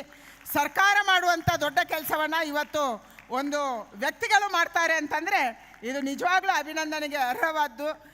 ಖಂಡಿತ ಬರುವಂಥ ದಿನಗಳಲ್ಲಿ ಸರ್ಕಾರದ ವತಿಯಿಂದ ಏನೇನು ಮಾಡ್ಬೋದು ಅದನ್ನು ಗಮನಕ್ಕೆ ತಂದರೆ ಅದನ್ನು ಮಾಡೋದಕ್ಕೆ ನಾನು ಸಿದ್ಧ ಇದ್ದೀನಿ ಅನ್ನುವಂಥ ಮಾತನ್ನು ಮತ್ತೊಂದು ಸರಿ ಗಿರಿಧರ ಕಜೆ ಮತ್ತು ಎಲ್ಲ ಡಾಕ್ಟರ್ಸ್ಗೆ ಹೇಳಿ ನಿಮ್ಮೆಲ್ಲರಿಗೆ ಕೂಡ ಅಭಿನಂದನೆಯನ್ನು ಸಲ್ಲಿಸಿ, ಇಲ್ಲಿ ಯಾರು ಅವಾರ್ಡೀಸ್ ಇದ್ದಾರೆ ಖಂಡಿತ ನಿಮ್ಮ ಭಾಗದಲ್ಲಿ ನೀವು ದೊಡ್ಡ ದೊಡ್ಡ ಡಾಕ್ಟರ್ಸು ಆ ನಂಬಿಕೆಯನ್ನು ಟ್ರಸ್ಟನ್ನು ಖಂಡಿತವಾಗಿ ನೀವೆಲ್ಲರೂ ಉಳಿಸ್ಕೋಬೇಕು ಮತ್ತು ನಮ್ಮ ಆಯುರ್ವೇದವನ್ನು ಮುಂದುವರಿಸಬೇಕು. ಮುಂದಿನ ಪೀಳಿಗೆಗೆ ಇದನ್ನು ಹಸ್ತಾಂತರಿಸಬೇಕು, ಪೀಳಿಗೆಗೆ ಹಸ್ತಾಂತರಿಸಬೇಕು. ಇದೇ ಗೌರವದಿಂದ ಇದೇ ಹೆಮ್ಮೆಯಿಂದ ನಾವು ಹಸ್ತಾಂತರಿಸಬೇಕು ಅನ್ನುವಂಥದ್ದನ್ನು ಹೇಳಿ ನಿಮ್ಮೆಲ್ಲರಿಗೆ ಕೂಡ ವಂದನೆಯನ್ನು ಸಲ್ಲಿಸಿ ನನ್ನ ಮಾತು ಮುಗಿಸ್ತೀನಿ. ನಮಸ್ಕಾರ. ಜೈ Hind. Thank you for such thoughtful words, Kumari Shobha Karandlaje. Now, it is our great privilege to introduce Dr. Gururaj Karjagi, a highly respected educationist, author and thought leader of Karnataka. He is powerful speaker and prolific writer in Kannada. His works seamlessly connect science, philosophy, culture and everyday life. We request you to address the gathering, sir. ಎಲ್ರಿಗೂ ನಮಸ್ಕಾರ. ವೇದಿಕೆ ಮೇಲಿರುವಂಥ ನಮ್ಮೆಲ್ಲರ ಅಭಿಮಾನಕ್ಕೆ ಪಾತ್ರರಾದಂಥ ಶ್ರೀಮತಿ ಶೋಭಾ ಕರಂದ್ಲಾಜೆ ಅವರೇ, ಈ ಎಲ್ಲಕ್ಕೂ ಕಾರಣವಾದಂಥ ಗಿರಿಧರ್ ಕಜೆ ಅವರೇ, ನಾನು ನಿಜವಾಗ್ಲೂ ಹೇಳ್ತೀನಿ, ನಮಸ್ಕಾರ ಸ್ವಾಮಿ, ನಮಸ್ಕಾರ. ಇಂಥ ಸಾಹಸ ಮಾಡೋದಿದೆಯಲ್ಲ, 2ನೇ ಪ್ರಪಂಚದ ಆಯುರ್ವೇದ ಶಿಖರ ಅಂತ. ಶಿಖರಕ್ಕೆ ಇರೋದು ಭಾಳ ಕಷ್ಟ, ನಿಮಗೆ ಗೊತ್ತಿದೆ. ಶಿಖರಕ್ಕೆ ಹತ್ತೋದು ಭಾಳ ಕಷ್ಟ, ಅದಕ್ಕಿಂತ ಕಷ್ಟ ಶಿಖರದ ಮೇಲೆ ಇರೋದು ಭಾಳ ಕಷ್ಟ. ಜಾಗ ಕಮ್ಮಿ, ಅಲ್ಲಿ ಜಾರಿಕೆ ಜಾಸ್ತಿ. ಅಂತಲ್ಲಿ ನಿಂತ್ಕೊಂಡಿದ್ದಾರೆ ಅವರು, 2ನೇ ಬಾರಿ ಮಾಡ್ತಾ ಇದ್ದಾರೆ. ಈ ಥರದ ಕಾನ್ಫರೆನ್ಸ್ ನನಗನ್ಸೋ ಮಟ್ಟಿಗೆ ಆಯುರ್ವೇದ ಮಾತ್ರ ಅಲ್ಲ, ಯಾವುದೇ ವೈದ್ಯಕೀಯ ಕಾರ್ಯಕ್ರಮದಲ್ಲೂ ಇಂಥ ದೊಡ್ಡ ಕಾರ್ಯಕ್ರಮ ಆಗಿಲ್ಲ ಅಂತ ನನಗೆ ಗೊತ್ತಿದ್ದ ಮಟ್ಟಿಗೆ. ಇದನ್ನು ಹುಚ್ಚು ಅನ್ಬೇಕೋ, ಛಲ ಅನ್ಬೇಕೋ, ಸಾಧನೆ ಅನ್ಬೇಕೋ ಗೊತ್ತಾಗಲ್ಲ. ನೆನಪಿದೆ, ಒಂದು ಸಲ ಬೇಂದ್ರೆ ಅವ್ರಿಗೆ ಹೇಳಿದರು, ಬೇಂದ್ರೆ ಹುಚ್ಚು ಹಿಡಿದಿದೆ ಅಂತ. ಅವ್ರು ಹೇಳಿದ್ರು, ಹುಚ್ಚು ಹಿಡಿದ್ರೆ ಕೆಲಸ ಆಗೋದಿದ್ರೆ ಆಗೋಲ್ಲ ಅಂತ. ಹಾಗಾಗಬೇಕು, ಹಾಗೆ ಮಾಡಬೇಕು ಅಂತ ಹುಚ್ಚಿದೆಯಲ್ಲ, ಛಲ ಇದೆಯಲ್ಲ, ಅದಕ್ಕೆ ನಿಜವಾಗ್ಲೂ ನೀವು ನಮಸ್ಕಾರ ಹೇಳಬೇಕು. ನಾನು ಯಾಕೆ ಕರೆದ್ರೂ ಗೊತ್ತಿಲ್ಲ, ನಾನು ಆಯುರ್ವೇದ ಪಂಡಿತ ಅಲ್ಲ, ಆದರೆ ಅದರಿಂದ ಲಾಭ ಪಡ್ಕೊಂಡವನು ನಾನು. ಆ ಪದನೇ ಎಷ್ಟು ಚೆಂದ ಇದೆಯಲ್ಲ, ಆಯುರ್ವೇದ ಅನ್ನುವಂಥದ್ದು. ವೇದ ಅಂದರೆ ಜ್ಞಾನ, ಆಯುರ್ ಅಂದರೆ ಆಯುಷ್ಯ ಅಥವಾ ಜೀವನ. ಇದು ಬದುಕಿನ ಶಿಕ್ಷಣ, ಇದು ಬದುಕಿನ ಜ್ಞಾನ. ಹೇಗೆ ಬದುಕಬೇಕು ಅಂತ ಹೇಳಿಕೊಡುವಂಥ ಜ್ಞಾನ. ಆದರೆ ಆಗಲೇ ಮೇಡಮ್ ಹೇಳಿದ ಹಾಗೆ ಬದುಕು ತುಂಬ ರಭಸದಲ್ಲಿ ಹೋಗ್ತಾ ಇದೆ. ಈಗ ಪ್ರಪಂಚ ಯಾವ ವೇಗದಲ್ಲಿ ಬದಲಾಗ್ತಾ ಇದೆ ಅಂತ ನಂಬೋದಕ್ಕೂ ಸಾಧ್ಯ ಇಲ್ಲ. ಅವ್ರು ಯಾರೋ ಹೇಳ್ತಾ ಇದ್ರು, ಇಂಗ್ಲೆಂಡಲ್ಲಿ ಹುಡುಗಿ ಕೈಯಲ್ಲಿ ಒಂದು ಪ್ಯಾಕೆಟ್ ಹಿಡ್ಕೊಂಡು ಓಡ್ತಾ ಇದ್ಲಂತೆ. ಯಾಕೆ ಓಡ್ತಿದ್ಯಾ ಅಂತ ಕೇಳಿದ್ರಂತೆ. ಯಾಕೆ ಹೇಳಿದಂತೆ, ಈ ಫ್ಯಾಷನ್ ಬದಲಾಗೋದ್ರೊಳಗೆ ಹಾಕ್ಕೊಂಡ್ಬಿಡ್ಬೇಕು ಡ್ರೆಸ್ ನಾನು ಅಂತ, ಅಷ್ಟು ಬೇಗ ಬದಲಾಗ್ತಾ ಇದೆ ಅಂತ. ಒಂದು ಸಂಶೋಧನೆ ಆಗಿತ್ತು 2000 ಇಸ್ವಿಗೆ. ನಾನು ಜೆನೀವಾದಲ್ಲಿದ್ದೆ. ಆವಾಗ ಪ್ರಪಂಚ ವೇಗದಲ್ಲಿ ಬದಲಾಗ್ತಾ ಇದೆ ಅಂತ ಎಲ್ಲರೂ ಹೇಳ್ತಿದ್ದಾರೆ. ಎಷ್ಟು ವೇಗದಲ್ಲಿ ಬದಲಾಗ್ತಾ ಇದೆ ನೋಡಿಬಿಡೋಣ ಅಂತ ಹೇಳಿ ಮನಃಶಾಸ್ತ್ರಜ್ಞರು, ಸಮಾಜಶಾಸ್ತ್ರಜ್ಞರು, ಕಂಪ್ಯೂಟರ್ ಟೆಕ್ನಾಲಜಿಸ್ಟು, ಮ್ಯಾಥಮೆಟಿಷಿಯನ್ ಎಲ್ಲ ಸೇರ್ಕೊಂಡು ಮಾಡಿದ್ರಂತ. ಪ್ರಶ್ನೆ ಕೇಳಿಕೊಂಡ್ರು, 0ಯಿಂದ 2000 ವರ್ಷ ಇದೆಯಲ್ಲ, ಇದರ ಮಧ್ಯ ಬಿಂದು ಯಾವುದು ಅಂತ. 0 ಮತ್ತು 2000 ಮಧ್ಯ ಬಿಂದು ಯಾವುದು? ಗಣಿತದ ಪ್ರಕಾರ 1000 ವರ್ಷ. ಅವ್ರು ಹೇಳ್ತಾರೆ, ಸಾಮಾಜಿಕ ಸ್ಥಿತಿ ನೋಡಿಕೊಂಡಾಗ 0ಯಿಂದ 2000 ಮಧ್ಯ ಬಿಂದು 1900 ಅಂತ. ಅಂದರೆ ಕಳೆದ 100 ವರ್ಷಗಳಲ್ಲಾದಂಥ ಬದಲಾವಣೆ ಹಿಂದಿನ 1900 ವರ್ಷದ ಬದಲಾವಣೆಗೆ ಸಮ ಆಗಿದೆ ಅಂತ. ಆಯಿತು, ಒಪ್ಕೊಂಡ್ರು. ಹಾಗಾದ್ರೆ 1900ರಿಂದ 2000ವರೆಗೆ ಮಧ್ಯ ಬಿಂದು ಯಾವುದು ಆ 100 ವರ್ಷದಲ್ಲಿ ಅಂತ. ನಾನು ಮೊದಲು ರಿಪೋರ್ಟ್ ಮುಚ್ಚಿಟ್ಟೆ, ವಿಚಾರ ಮಾಡಿದೆ ಎಷ್ಟಾಗಿರಬಹುದು ಅಂತ. ನನ್ನ ಪ್ರಕಾರ 1975 ಆಗ್ಬೋದು ಅಂದ್ಕೊಂಡಿದ್ದೆ. ನನಗೆ ಎದೆ ಝಲ್ ಅಂತ ನೋಡಿದಾಗ the mid point between 1900 and 2000 is 1992. ಅಂದರೆ ಕಳೆದ ಶತಮಾನದ 8 ವರ್ಷದಲ್ಲಾದಂಥ ಬದಲಾವಣೆ ಹಿಂದಿನ 92 ವರ್ಷದ ಬದಲಾವಣೆಗೆ ಸಮ ಆಗಿದೆ. ನಾವೆಲ್ಲರೂ ಅದಕ್ಕೆ ಸಾಕ್ಷಿಯಾಗಿದ್ದೀವಿ. 2000 ಬರೋದಕ್ಕಿಂತ ಮೊದಲು ಮೊಬೈಲ್ ಇರಲಿಲ್ಲ, ಚೆನ್ನಾಗೇ ಬದುಕಿದ್ವಿ ಯಾವಾಗಲೂ. ಈಗ ಬದುಕೋದು ಕಷ್ಟ ಅನಿಸ್ಬಿಟ್ಟಿದೆ ಮೊಬೈಲ್ ಇಲ್ಲದೇನೆ. ನೀವು ನಮ್ಮ ಮನೆಯಲ್ಲಿ ನೋಡಿ, ಅಭಿಮಾನಿ ಅಂತ ಹೇಳ್ತಾರೆ ಕೆಲವು ಪಾಲಕರು, ನಮ್ಮ ಹುಡುಗಿದ್ದಾಳೆ 2 ವರ್ಷ ಹುಡುಗಿ, ಮೊಬೈಲ್ ಕೊಟ್ಟು ನೋಡಿ ಟಕ್ ಅಂತ ಯೂಟ್ಯೂಬ್ಗೆ ಹೋಗಿ ನೋಡ್ತಾಳೆ ಆಕೆ ಅಂತ. ಭಾಳ ಸಂಭ್ರಮ ಪಡಬೇಡಿ ಅಂತ ಹೇಳಿದ್ದೀನಿ ನಾನು. ಮುಂದೆ ನೀವೇ ಬರ್ತೀರಿ ಮೊಬೈಲ್ ಬಿಡ್ತಾ ಇಲ್ಲ ಆಕೆ ಅಂತ, ಕೊಟ್ಟಿದ್ದೆ ನೀವು. ಈ ಥರದ ಬದಲಾವಣೆ ಆಗ್ತಿರುವಾಗ ನಮ್ಮಲ್ಲಿ ಏನಾಗಿದೆ ಮುಖ್ಯ ಅಂದರೆ, ನಾವು ಬದುಕೋದು ಜೀವನ ಚಂದವಾಗಿ ಅಂತ ಅನ್ಸೋಕೆ ಹೋಗ್ಬಿಟ್ಟು ಬರ್ತು ಹೋಗಿದೆ ನಮಗೆಲ್ಲ. ಈಗ ಕೆಲವು ಹುಡುಗರು ನೋಡ್ತೇನೆ, ಯಾವ ಟೈಮಿಗೆ ಊಟ ಮಾಡೋದು, ಯಾವ ಟೈಮಿಗೆ ನಿದ್ದೆ ಮಾಡೋದು, ರಾತ್ರಿ 1 ಗಂಟೆಗೆ ಊಟ, ಕೂತ್ಕೊಂಡು ಕೆಲಸ, ಹೇಳೋಲ್ಲ, ಅಭ್ಯಾಸ ಇಲ್ಲ, ಹೊಟ್ಟೆ ಬಂದುಬಿಟ್ಟಿದೆ, 40 ವರ್ಷಕ್ಕಾಗಿದೆ, ಶುಗರ್ BP ಎಲ್ಲ ಬರ್ತಾ ಇದೆ. ಇದು ಆಗಿರೋ ಕಾರಣ ಅಂದರೆ ನಾವು ಪ್ರಕೃತಿಯಿಂದ ದೂರ ಹೋದದ್ದಕ್ಕಷ್ಟೇ ಆದದ್ದು. ಪ್ರಕೃತಿ ಒಂದಿಗೆ ಬದುಕಿದ್ರೆ, ಈಗ ಬೆಳಗ್ಗೆ ನಾನು ಒಂದು ಮಹಾಭಾರತ ನೋಡ್ತಾ ಇದ್ದೆ. ಇವತ್ತೊಬ್ಬರು ಹಿರಿಯರು ಬಂದಿದ್ದರು ನಮ್ಮ ಕಡೆಗೆ. ಆಗ ವಯಸ್ಸು ಎಷ್ಟಿತ್ತು ಅಂದರೆ ಸುಮಾರು 700ರಿಂದ 800 ವರ್ಷ ಆರಾಮಾಗಿ ಬದುಕ್ತಿದ್ರು ಅವರು ಅಂತ. ಭೀಷ್ಮರು ಬದುಕಿದ್ದು 800 ವರ್ಷ ಅಂತ. ಹೇಗೆ ಬದುಕಿದ್ರು ಅವರು? ಎಲ್ಲಿವರೆಗೂ ನೀವು ಪ್ರಕೃತಿ ಜೊತೆಗೆ ಬದುಕ್ತೀರೋ, ಹೊಂದಾಣಿಕೆ ಮಾಡ್ಕೊಂಡು ಬದುಕ್ತೀರೋ, ನಿಮ್ಮ ಆಯುಷ್ಯ ಜಾಸ್ತಿ ಆಗ್ತದೆ ಅಂತ. ಇನ್ನು ಪ್ರಕೃತಿಯಿಂದ ಪೂರ್ತಿ ದೂರ ಹೋಗಿದ್ದೀವಿ. ಹಾಗಾದರೆ ಆಯುರ್ವೇದ ಹೇಳೋದೇನು? ಬಹಳ ಸುಲಭ. ನಮಗಿರುವಂಥ ಪಂಚಭೂತಗಳಿದ್ದಾವೆ, ಪಂಚಭೂತಗಳಿಂದ ಆದಂಥ ದೇಹ ಇದು. ಪ್ರಕೃತಿ ಏನಿದೆ ಅದರಿಂದನೇ ಆದದ್ದು ನಾವು ಅಂತ. ಆ ಪ್ರಕೃತಿಗಳು ಪಂಚಭೂತಗಳಿಂದ ಸೇರಿದಂಥದ್ದು 3 ದೋಷಗಳು ಅಂತ ಹೇಳಿದರು. ವಾತ, ಪಿತ್ತ, ಕಫ ಅಂತ ಹೇಳಿದರು. ಆ 3 ಯಾವಾಗ ಸಮತೋಲನದಲ್ಲಿರ್ತದೋ ಆರೋಗ್ಯ ತುಂಬ ಚೆನ್ನಾಗಿರುತ್ತೆ, ಚೈತನ್ಯಶೀಲವಾಗಿರ್ತದೆ, ಉತ್ಸಾಹಶಾಲಿಯಾಗಿರುತ್ತೆ. ಅದರೊಳಗೆ 3ರೊಳಗೆ ಸ್ವಲ್ಪ ವ್ಯತ್ಯಾಸ ಕಂಡ ತಕ್ಷಣ ಆರೋಗ್ಯ ಕೆಡುತ್ತೆ. ಅವು ನಾವೇನು ಮಾಡ್ತೀವಿ? ಮೇಡಮ್ ತುಂಬ ಚೆನ್ನಾಗಿ ಹೇಳಿದರು, ನಾವು ತಕ್ಷಣ ಗುಡಿ ಆಗಬೇಕು, ನಮ್ಮದೆಲ್ಲ ಫಾಸ್ಟ್ ಫುಡ್ ಜಮಾನ ಅಂತ. ಇಮಿಡಿಯೇಟ್ ಗುಳಿಗೆ ತೊಗೊಂಡ ತಕ್ಷಣ ಮುಂದೆ 10 ನಿಮಿಷ ಕಮ್ಮಿ ಆಗಿಬಿಡ್ಬೇಕು ನಮಗೆ. ಈ ಥರ ಪ್ರಸಂಗದಲ್ಲಿದ್ದಾಗ ನಾವು, ನಿಮ್ಗೆ ಗೊತ್ತಿದೆ ಮೇಡಮ್, ಹಾಸ್ಪಿಟ್ಲ್ ಹೇಗಿದ್ದಾವೆ ಅಂದರೆ, ನನ್ನ ಮಗ ಬಂದಿದ್ದ, ಬೆರಳು ನೋಯ್ತಾ ಇದೆ ಅಂತಿದ್ದ, ಹೆಬ್ಬೆಟ್ ನೋಯ್ತಾ ಇದೆ ಅಂತ ಡಾಕ್ಟರ್ ಕಡೆ ಹೋದ. ಬ್ಲಡ್ ಟೆಸ್ಟ್ ಮಾಡಿಸಿ ಅಂತ ಹೇಳಿದರು.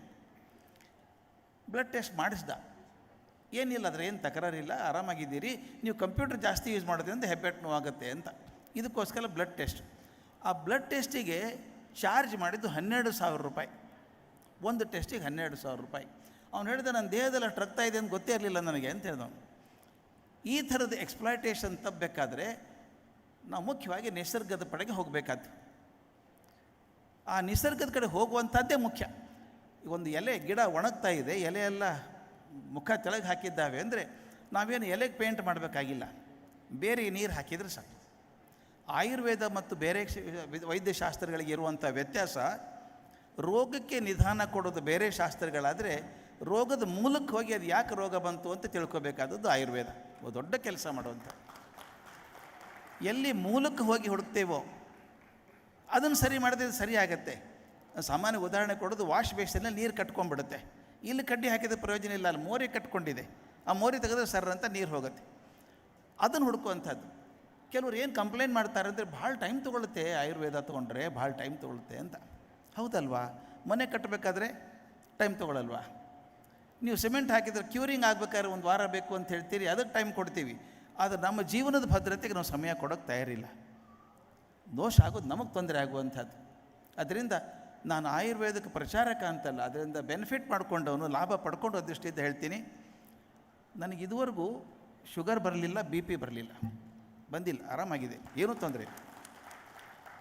ನನಗೆ ಒಂದು ಮಾತ್ರ ಗೊತ್ತು, ಇವ್ರನ್ನೇ ಗಿರಿಧರ್ ಕರ್ಜಿಯವರೇ ಕೊಟ್ಟದ್ದು ನನಗೆ, ಏನೂ ತೊಗೋಬೇಡಿ ಟ್ಯಾಬ್ಲೆಟ್, ನೀವು ಬರೀ ಸಮ್ ಇಮ್ಯುನಿಟಿ ಟ್ಯಾಬ್ಲೆಟ್ ತೊಗೊಳ್ಳಿ, ಊರು ತಿರುಗ್ತೀರಿ ದಿನ ಅದು ತೊಗೊಳ್ಳಿ ಅಂತ. ಅದು ಬಿಟ್ಟರೆ ಇನ್ನೇನೂ ಇಲ್ಲ.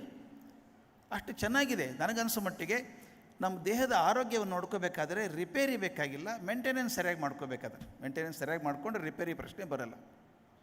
ಈ ಸಂದರ್ಭದಲ್ಲಿ ನಾನು ಅಂದ್ಕೊಂಡಿದ್ದು, ಇಷ್ಟೊಂದು ಜನ ವೈದ್ಯರಿದ್ದಾರೆ, ಅವ್ರಿಗೆಲ್ಲ ಸನ್ಮಾನಿತರಾಗ್ತಾ ಇದ್ದಾರೆ. ನನಗೊಂದು ಸಂತೋಷ, ನಾನು ಮೇಷ್ಟ್ರು, ಅವ್ರು ವೈದ್ಯರು, ನಮ್ಮಿಬ್ಬರಿಗೂ ಸಮಾನವಾಗಿರುವಂಥದ್ದು ಅಂದರೆ ಕೊಡೋ ಅಂಥ ಕೆಲಸ.